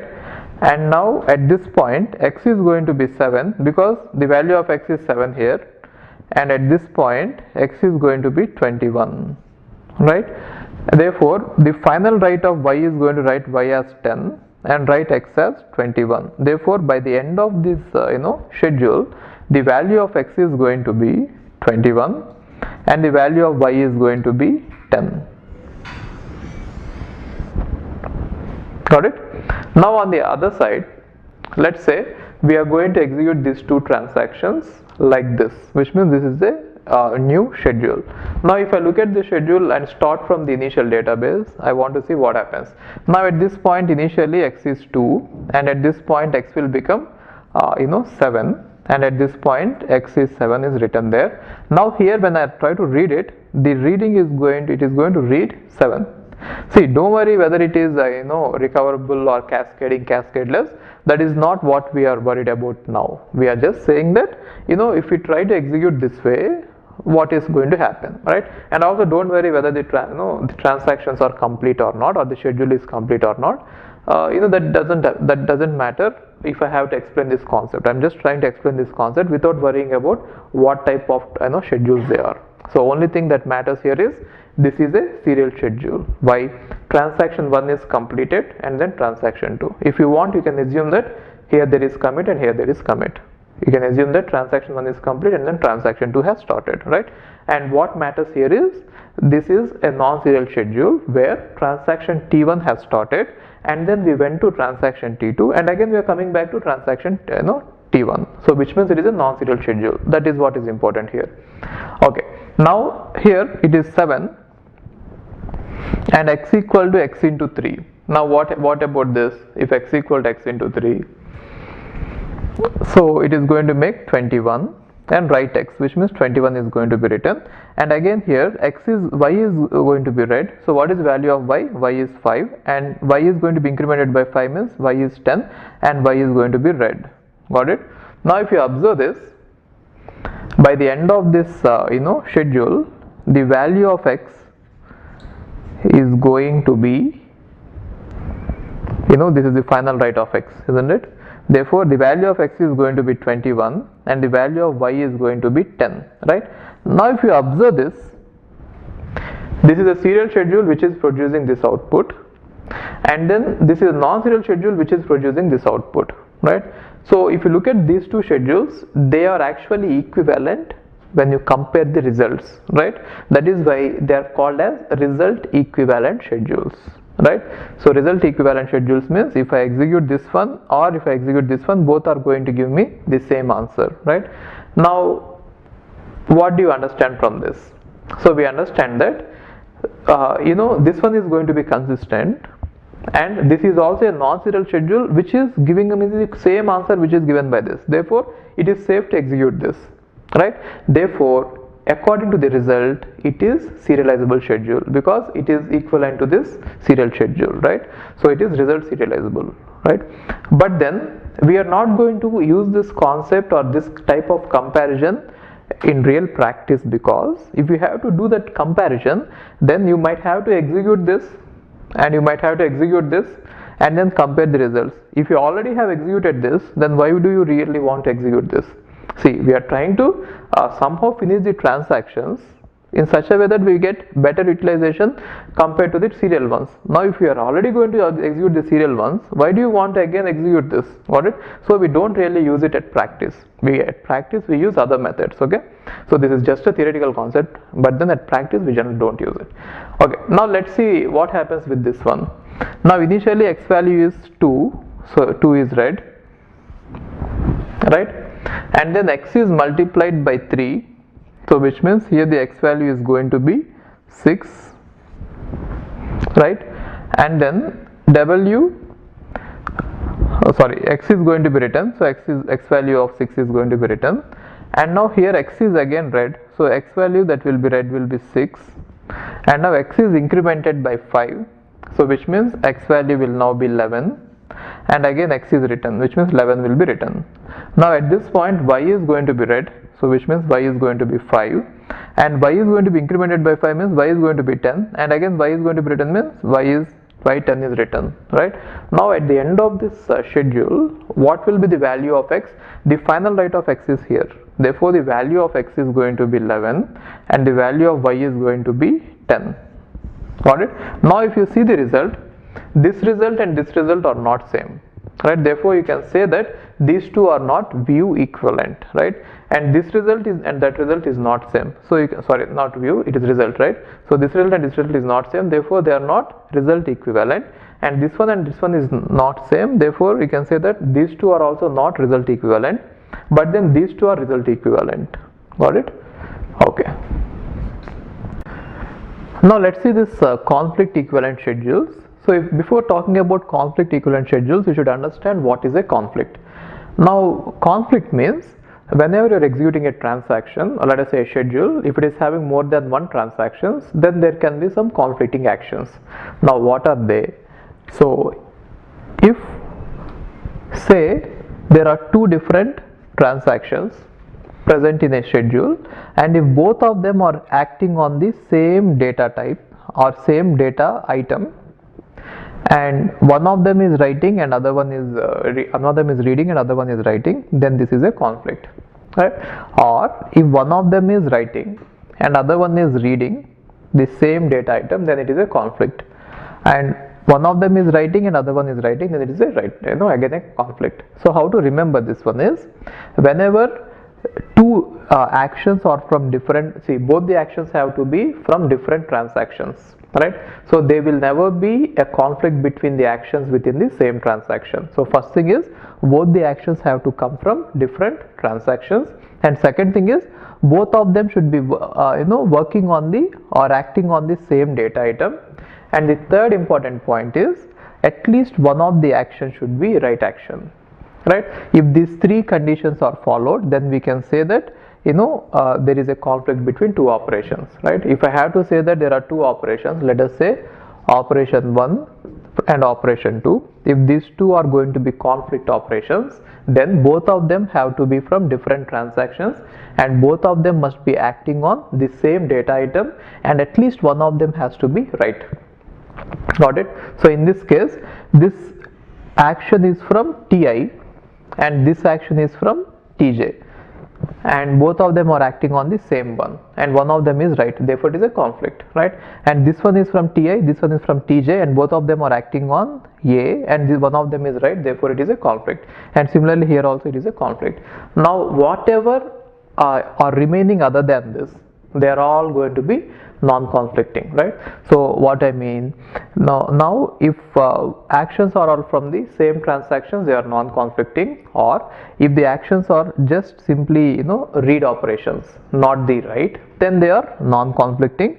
Or if they are acting on two different data items, then they are all non-conflicting, which means if Ti is acting on data item A and Tj is acting on data item B, then since they are working on different data items, they are not conflicting, right? So other than this, whatever you see are non-conflicting. Now if you have to talk about conflict equivalent schedules, you have to understand or identify what are all the conflicting actions, and then you should order them. Okay, let's see this. Two schedules are said to be conflict equivalent if the conflict operations in both of the schedules are executing in the same order. Okay, with example I'll explain this. What I mean by this is, let's see this. Now let us say there is a schedule which is having two transactions, T1 and T2. Now both of them are having some operations. Now if you see this one is operating on A and this one is also operating on A. Since it is read, we don't have any conflict between them, right? And this one is operating on A and this one is operating on A, but since it is read write, there is a conflict, right? Therefore there is a conflict between these two operations. Why? Because these two operations are from two different transactions, and one is read and other is write, and both of them are doing on the same data item. But then you should not say that there is a conflict between these two, because they both are from the same transaction. Got it? And now look at this. This is a write and this is a read, and both of them are operating on A, and both of them are from two different transactions. Therefore there is a conflict between these two, right? And again, this is a write and this is a write, and both of them are from two different transactions, and both of them are acting on the same data item. Therefore there is a conflict, right? And what about this one and this one? So this one is on B and this one is on A, and this, similarly this is entire set is working on B and this entire set is working on A. Therefore there will be no conflicts between them, even though they are from different transactions, right? Now if you observe it clearly, there are three conflicting operations. Now let's see the order in which they are appearing. So if you have to write the order, it will be better if you can rename it as all the actions which are on the T1 side. I'm just naming it as R1 W1 R1 W1, right? And here R2 W2, just to say that this is from transaction 1 and this is from transaction 2. Now let me just say what is the order in which they are appearing, right? In here, if you observe this conflict is in such a way that there is read from transaction 1 on A, then only there is a write from transaction 2 on A. This is the order in which it is appearing. Now what about this one? There is a write on data item A by transaction 1, then only there is a write by transaction 2 on data item A, right? And if you look at next one, here this one, between these two there is a write on data item A by transaction 1, then there is a read on data item A by transaction 2. Got it? So this is the order in which the conflicts are occurring. Now if you can test that whether in some other schedule, if there are any conflicts, if they are occurring in the same way, then you can say that this particular schedule is conflict equivalent to that schedule. Let us compare it with some other schedule. Let's say this one. Okay, now this is also a different schedule. This is a schedule and this is a different schedule, and in this schedule we are going to have same transactions. See, both of them are actually executing the same transactions, T1 and T2, which means if I have two transactions coming in, then these might be two possible ways of executing them. This is one schedule and this is other schedule. Now I just want to see whether what are the conflicts in this, and then whether both are equal or not. Okay, now if you look at this, A and A, right, these two are not going to be conflict because both are read, right? Even though they are acting on the same data item and even though they are from different transactions, read is not going to create any problem, right? Now if you look at this one and this one, then read write, yes, so it is a conflict because both of them are from two different transactions and both of them are working on the same data item and at least one of them is write. Therefore it is a conflict, yes, right? And what about this one? Next, this one, this is going to conflict with this because both of them are working on the same data item, which is A, and one of them is write. Therefore it is going to be conflict, right? And again this one is going to be conflict, write because both of them are from two different transactions and at least one of them is write, and they both are working on the same data item. Got it? And what about this one and this one? No conflict because they are working on two different data items. No conflict because they are working on two different data items, right? Okay, now let's see what is the order of these conflicting operations are. Now just for the sake of understanding, you can rename this as 1 1 1 1 to understand that these are all the operations happening on transaction 1, and you can write it as 2 2 so that you can understand that these are happening on transaction 2 side. Okay, fine. Now if you see the order, first this should occur and then this should occur, which means first R1 of A, which means transaction 1 is going to read the value of A, and then only transaction 2 is going to write the value of A, and then here transaction 1 is going to write the value of A, and then only transaction 2 is going to write the value of A, and transaction 1 is going to write the value of A, and then only transaction 2 is going to read the value of A, right? Now if you observe this, the way, see, this one is there, the conflict actions are occurring in the same order, by first one first and then the second transaction, same thing, right? And now if you observe this, W1, W2, the same thing is happening there, right? W1 and then W2, which means by first transaction and then second transaction. Now if you observe this, W1 and R2, right? Yes, got it? Therefore these two are conflict equivalent.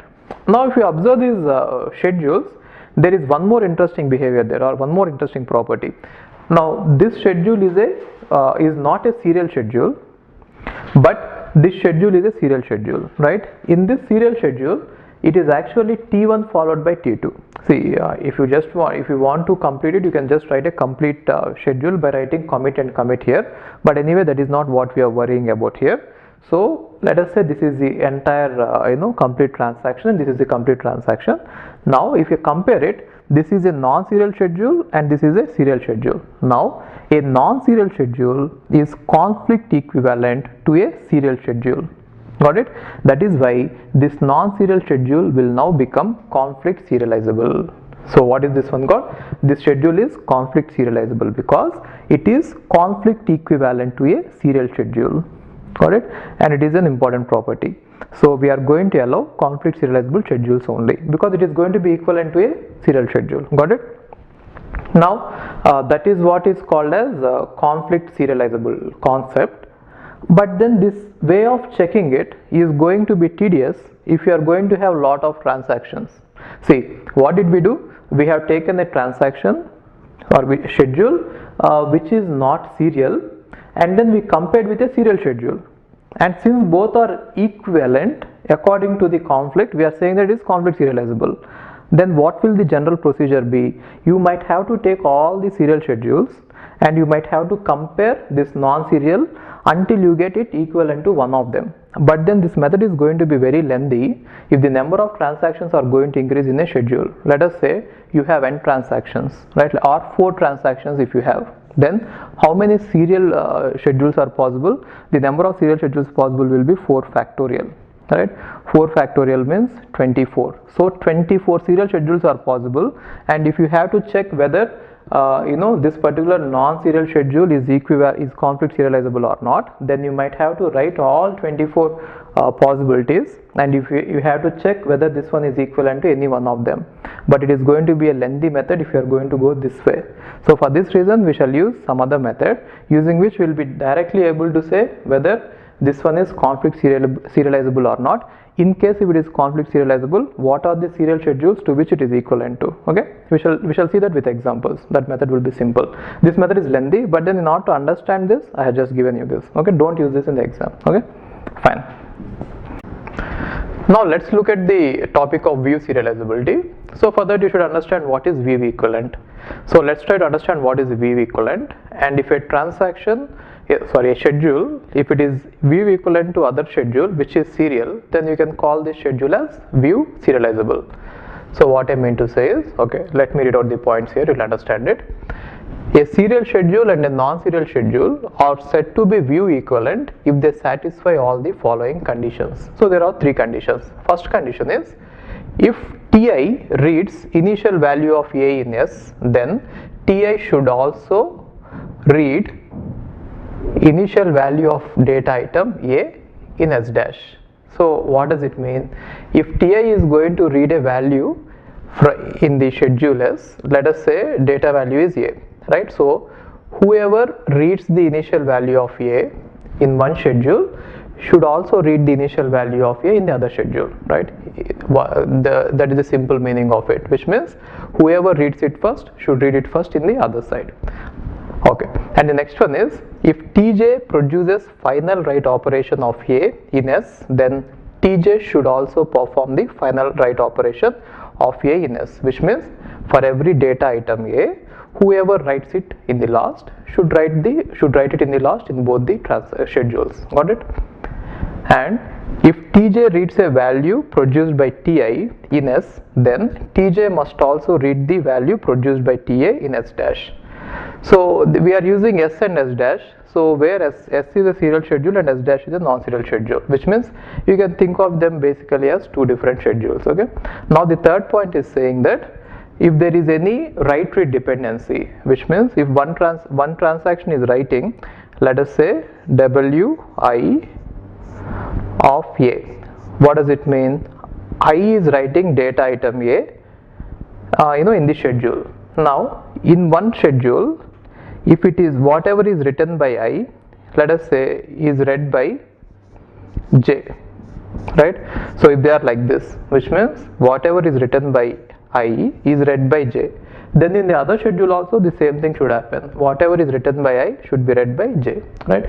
So basically, in order to summarize this, you can put it as if there are three simple points. First thing is, whoever reads first in one schedule should read first in the other schedule, and the second one is whoever write last in one schedule should write last in the other schedule, and the third point is if there is any write-read dependency, that should be in the same order. That is the meaning of it. Okay.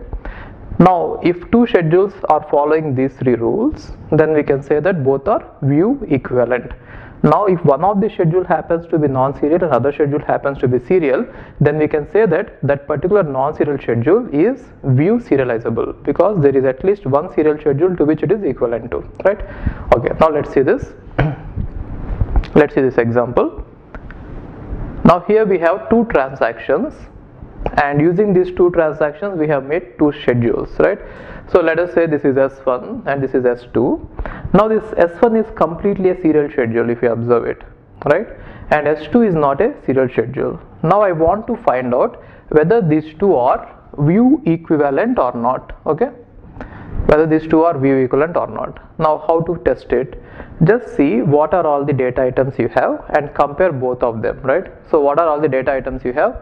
One data item is A, is it visible? One data item is A and other data item is B, right? Now let's see who reads it first and who writes it last in both of them. Now I'm just writing it this way.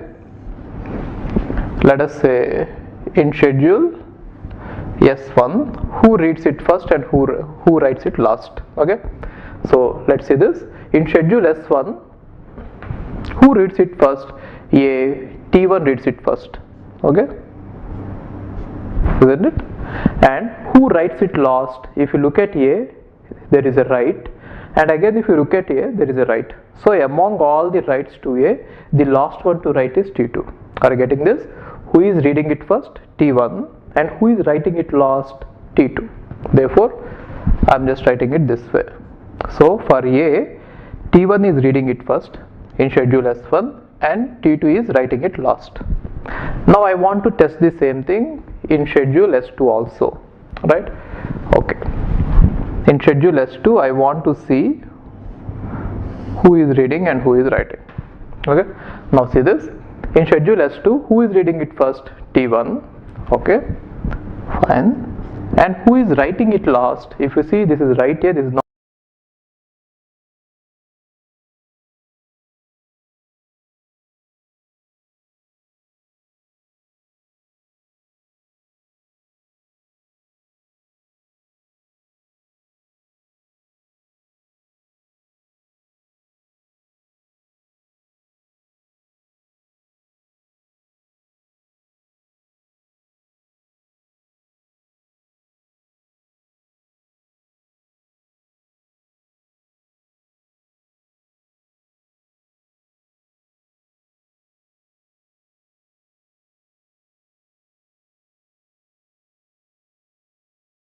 Because there are only two data items. If you see, A is there and B is there, that is why only I am writing for two data items.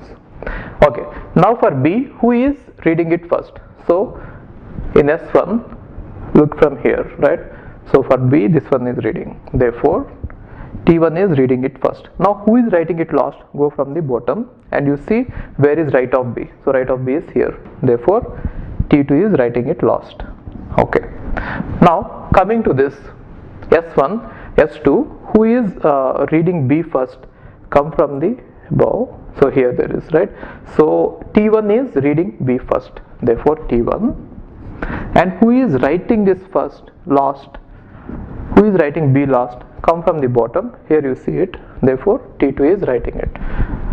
Okay, so first rule and second rule are satisfied. So what does first rule and second rule say?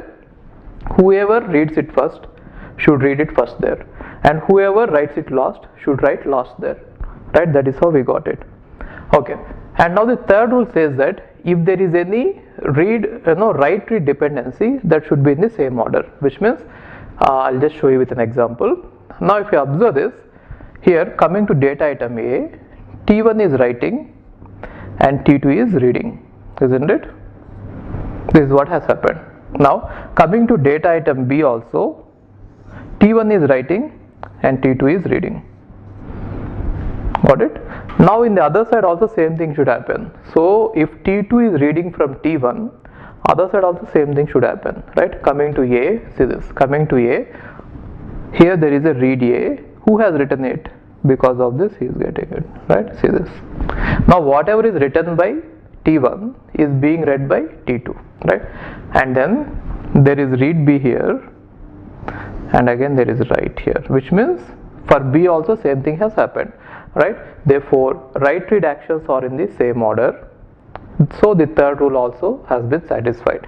So we can say that S1 is view equivalent to S2, right? Now if you observe this, S2 is a non-serial schedule which is view equivalent to a serial schedule, therefore we are able to find out a serial schedule to which it is equivalent to, and so we can call that S2 is view serializable. Got it? So S2 is view serializable. Okay, fine. Now let's see this example. Let us say this is a non-serial schedule given, S3 is a non-serial schedule given. Now I want to test whether this non-serial schedule is view serializable or not. Now how can I test it? The basic method is using the rules that I have given you earlier. You can write down all the serial schedules possible and you can test whether this one is view equivalent to any of these, right?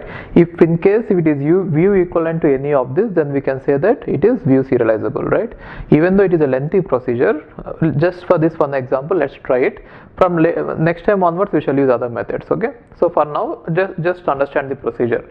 I want to find out whether this one is view serializable or not. For that reason I have written all the serial schedules, and now I am checking whether this one is view equivalent to this or not, and then if it is not, then I'll check with that as well. Okay, fine.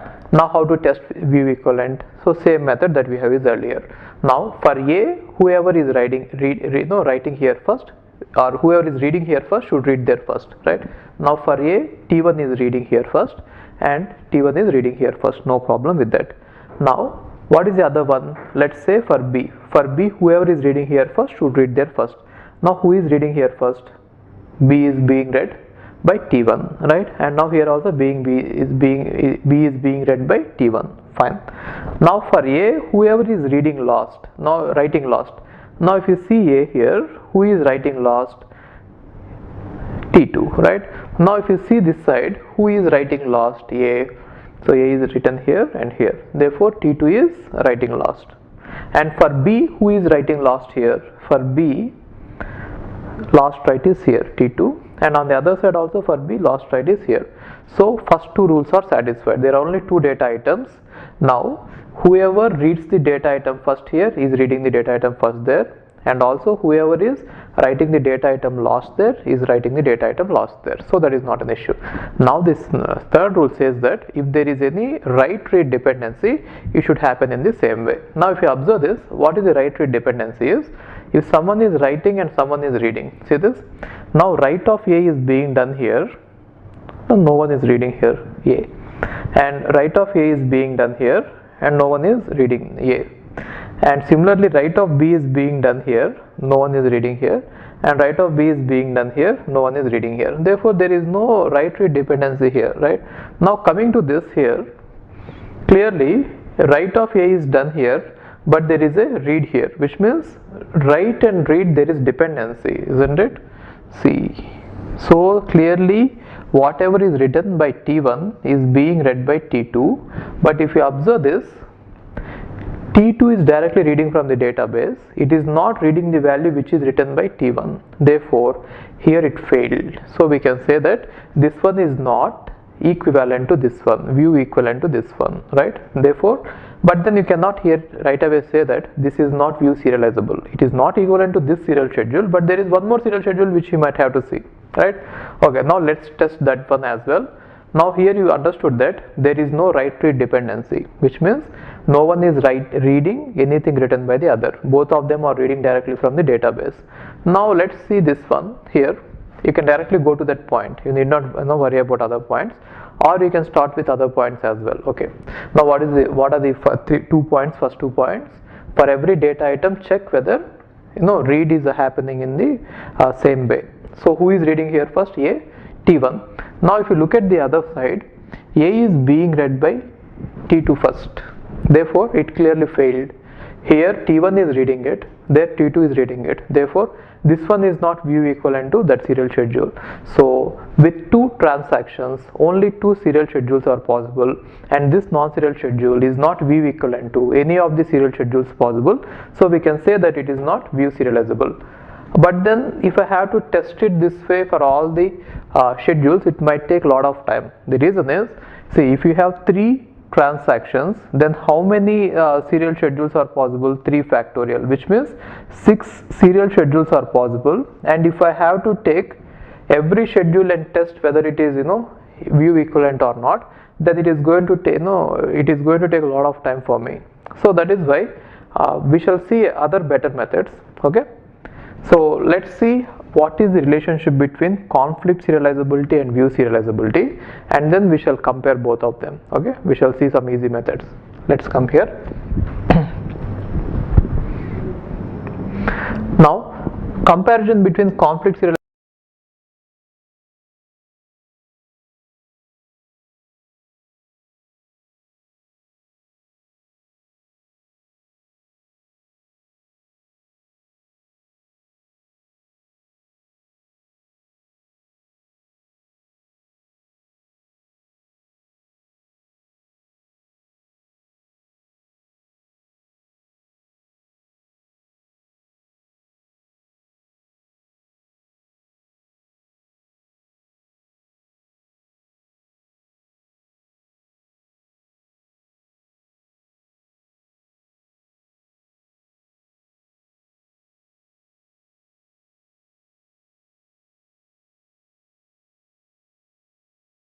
if the question is find out whether the schedule is view serializable or not, you found out whether it is conflict serializable or not. Now if it is conflict serializable, you are saying that it is also view serializable. But then if it so happens that if it is not conflict serializable, then still there is a chance that it might be conflict serializable.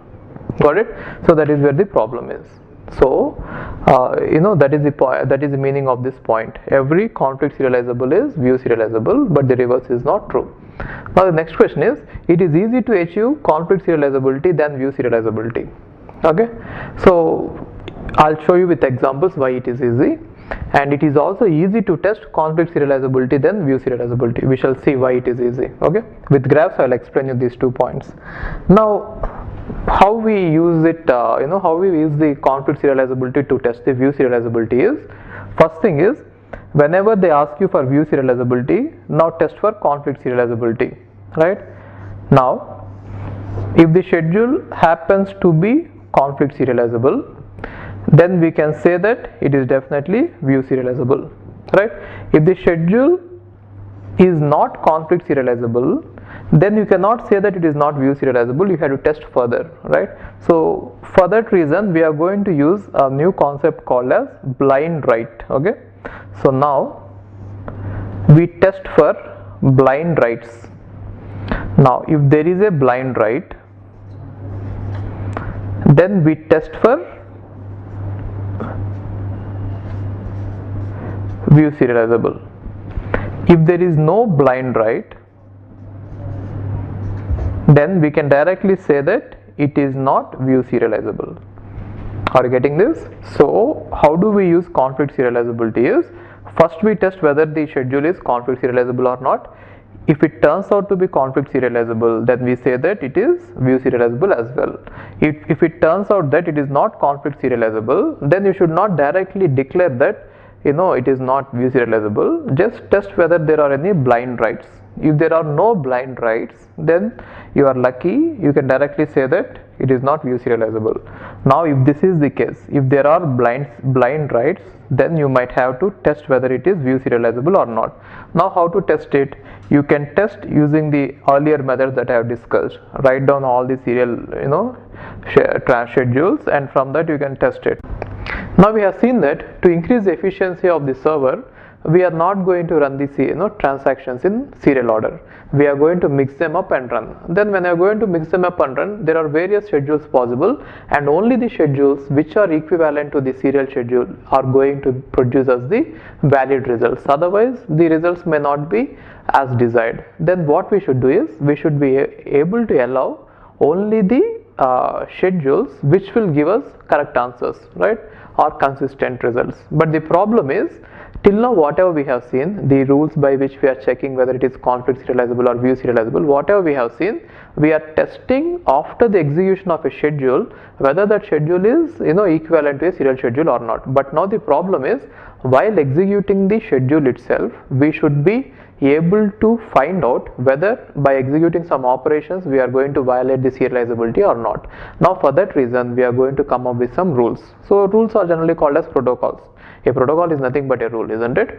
Now concurrency control protocols, now it is nothing but concurrency control rules.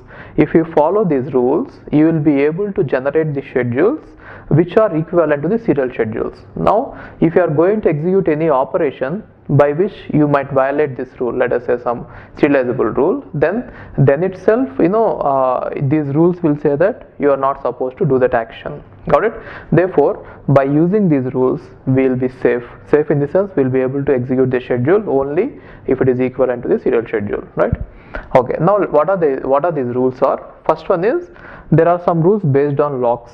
So locking means we are going to lock a data item at any level, and then we can talk about when to lock, when to release, and who can access it, and all these things. So we shall discuss about it anyway. Now there are some log based rules. Now these log based protocols are again of two types.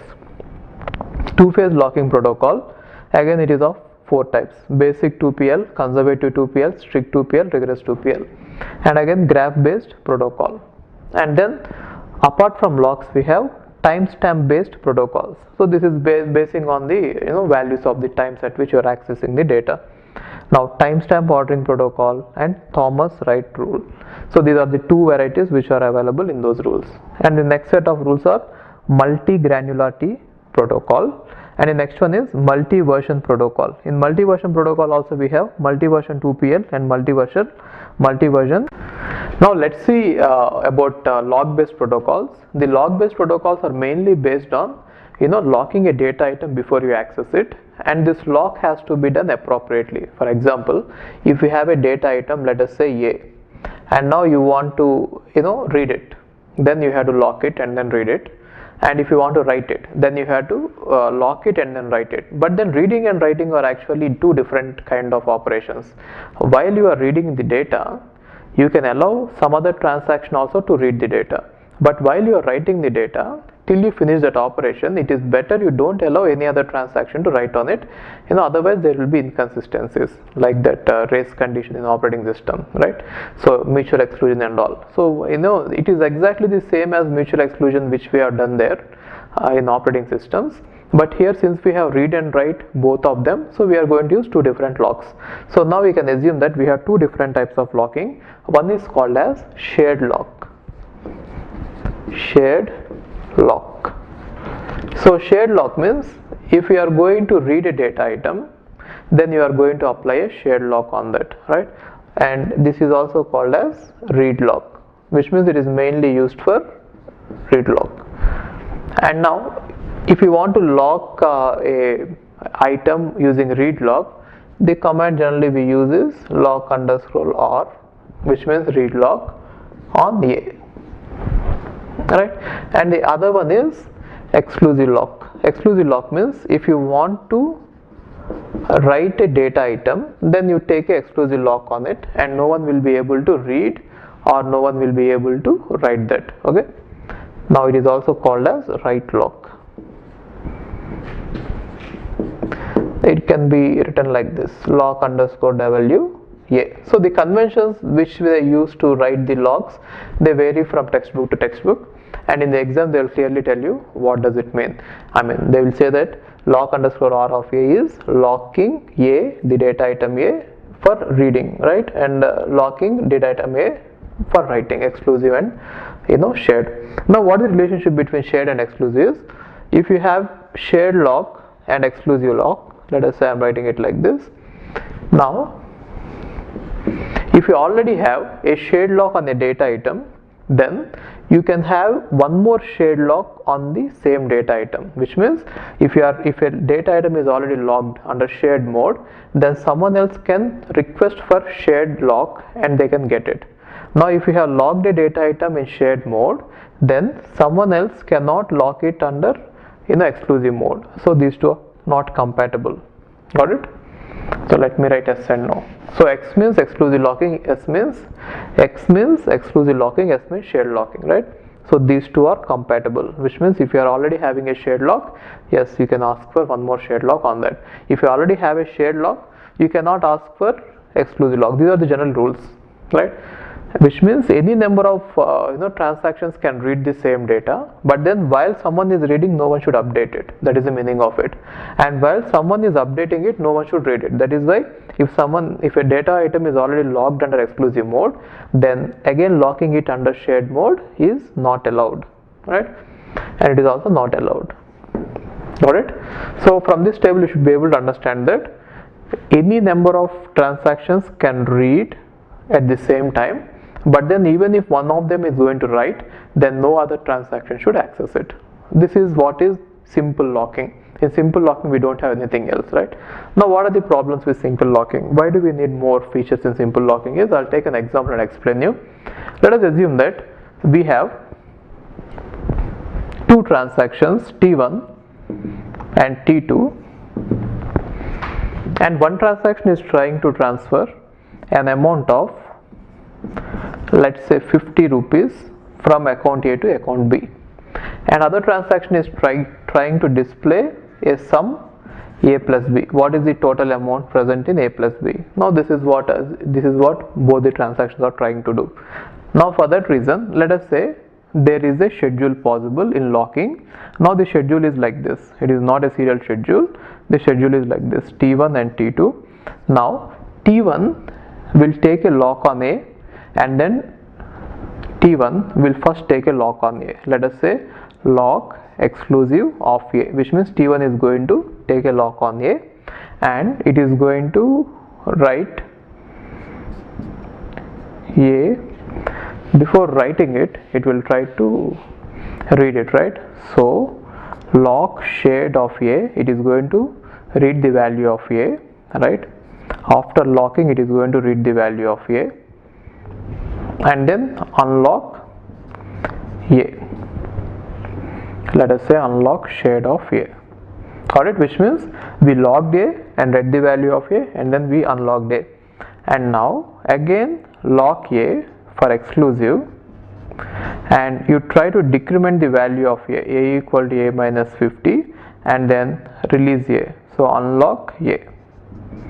Got it? So now I unlocked A. So what did I do?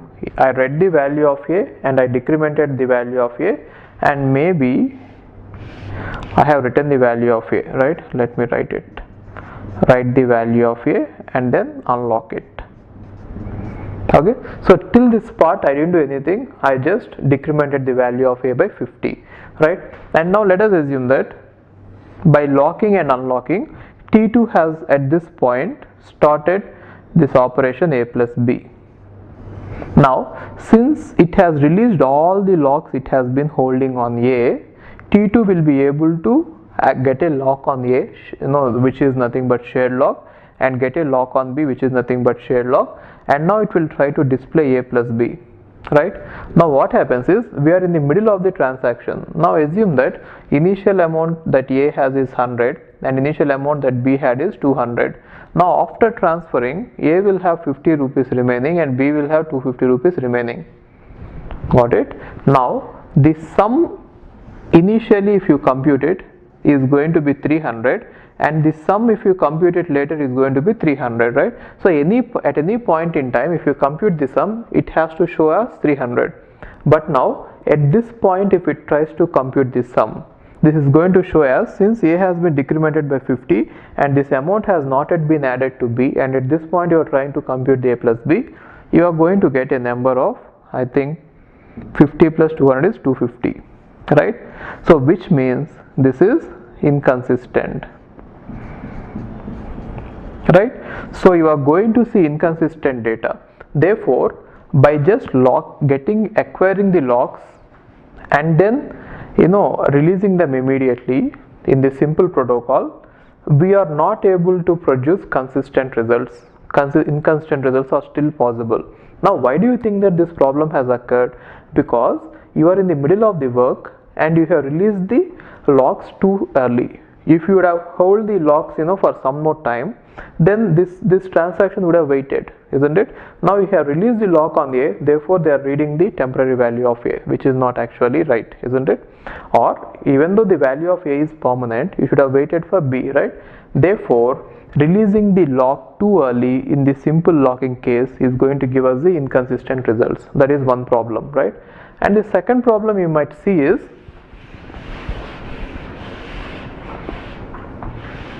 there may be a deadlock. So let us assume that, say there is simple locking, and let's not think about this transaction. There are some other transactions, T1 and T2, and some schedule may be possible like this. Let us say there is a transaction which is running, and this transaction has acquired a log exclusive A. It has taken a log on A, right? And now assume that on the other side someone has logged B, right?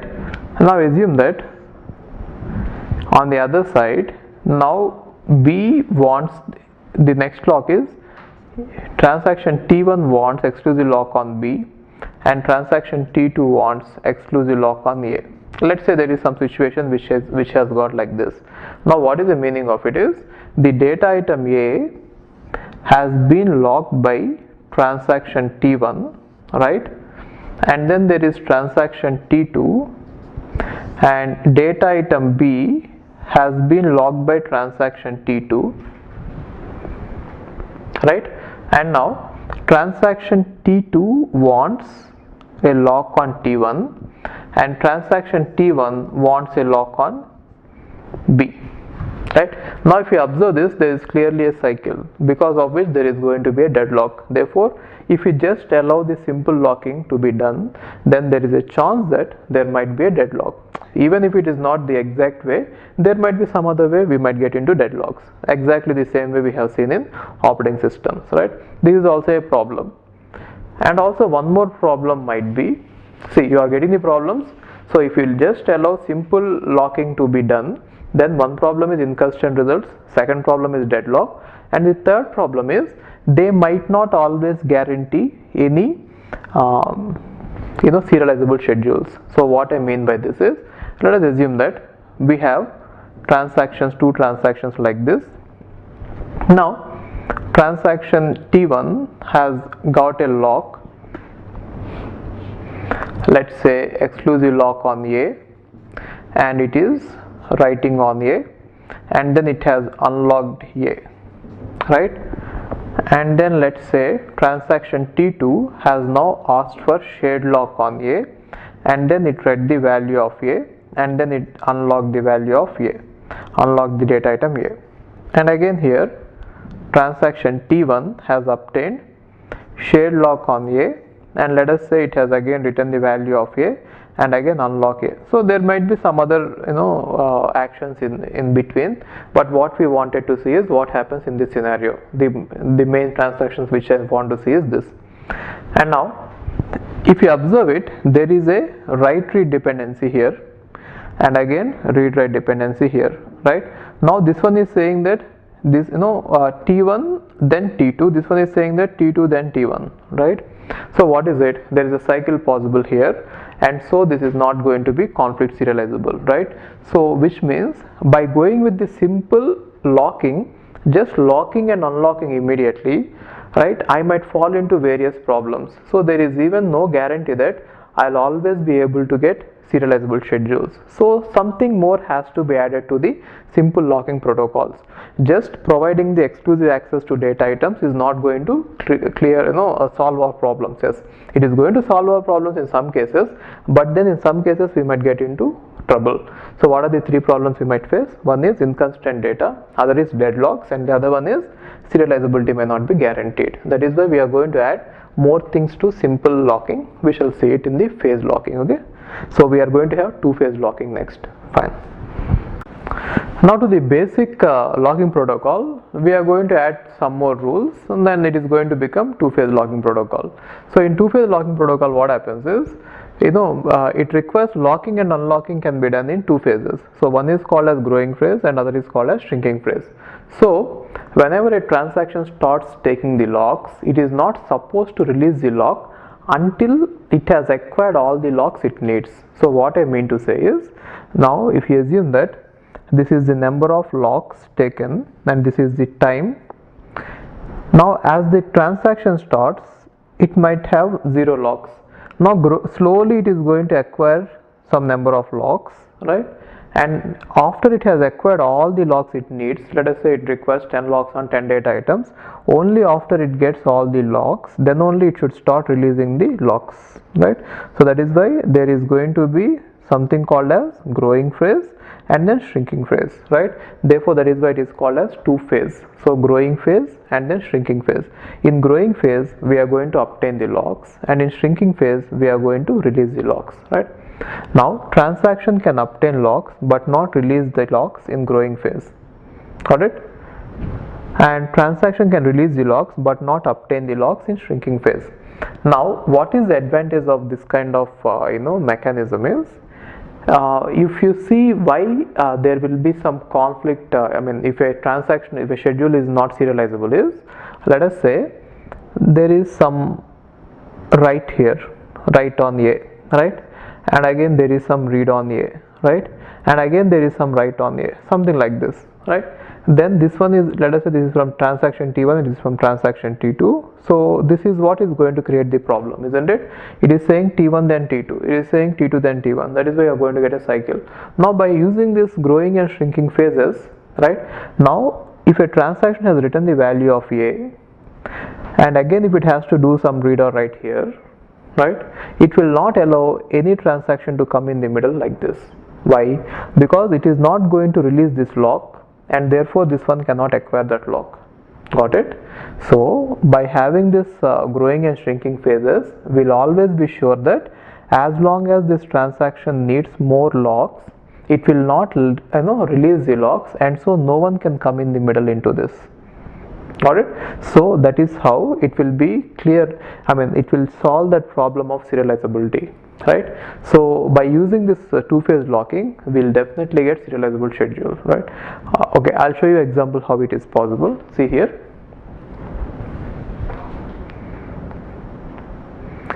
Now if you observe this, so we are going to start with A. See, T2 has taken a shared lock on A, right? And then T3 has taken a shared lock on A. Any number of transactions can take shared lock. And then T2 has taken exclusive lock on B, and then it has started unlocking A. See, so if you look at the way it has started locking and unlocking, now if you observe this, it has acquired all the locks, then only all the unlocks have begun, right?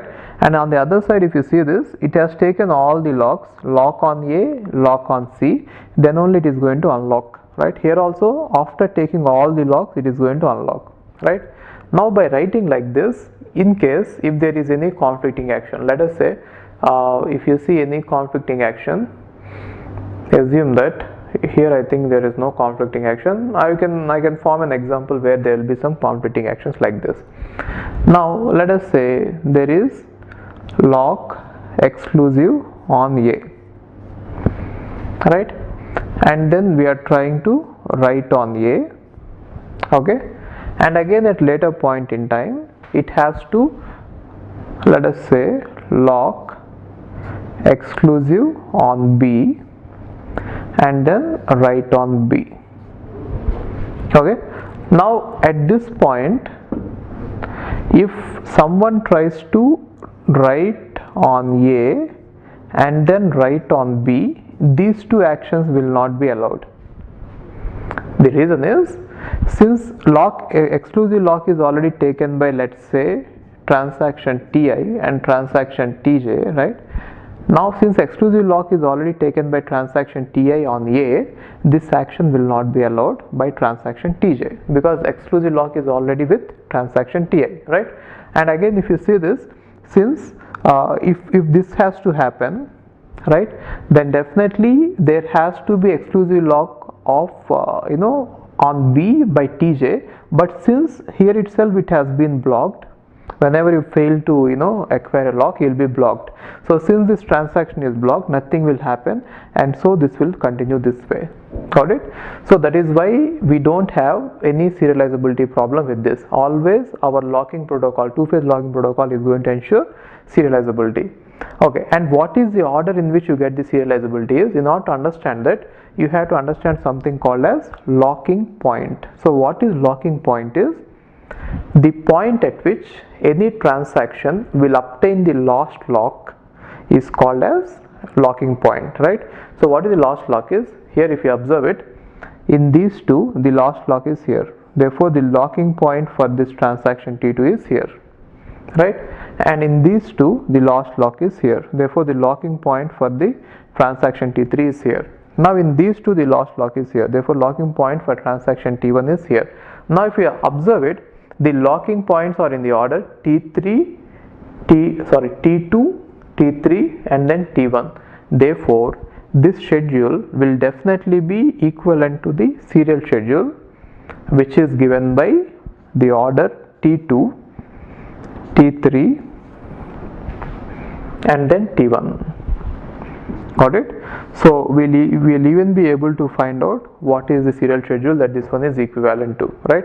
That is why this two-phase locking is important. But then it has got two disadvantages. So one disadvantage is, there is a chance that there might be a need of cascading aborts. So what is cascading abort is, now assume that you have written, let us say Ti has written some data, and then let's say, I'll just give you some example. Let's say there are transactions like this, T1 and then T2. Now after obtaining locks only, T1 has written some data.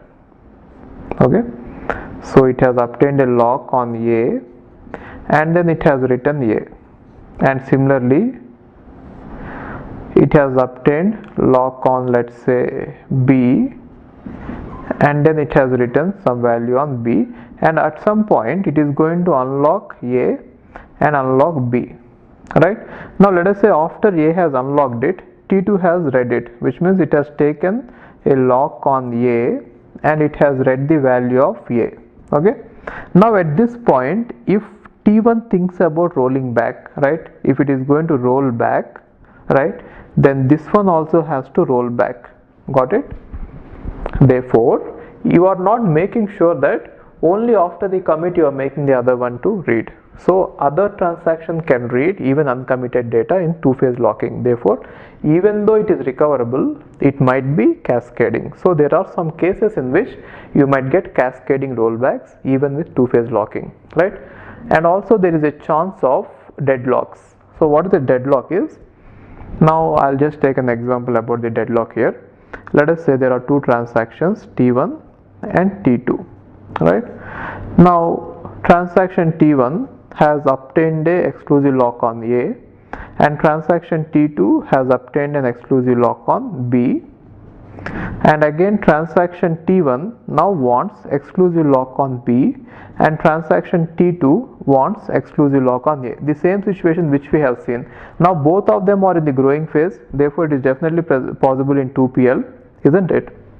Both of these transactions are in growing phase only, so this kind of transactions and this kind of schedule is possible in 2PL. Now in 2PL, if you observe it, it is going to lead to deadlock. Why? Because T1 is having the lock on A and T2 is having the lock on B, and T1 is waiting for A and T2 is waiting for B. So that is where you are going to get the deadlock. Exactly the same way we have seen earlier, right? So what are the problems with 2PL is, one problem is there is going to be deadlock, and the other problem is there can be cascading rollbacks. But what is the advantage of 2PL? Serializability is always guaranteed, and the serializability order will be in the order of the lock points. Got it? And what is the lock point? The point at which any transaction obtains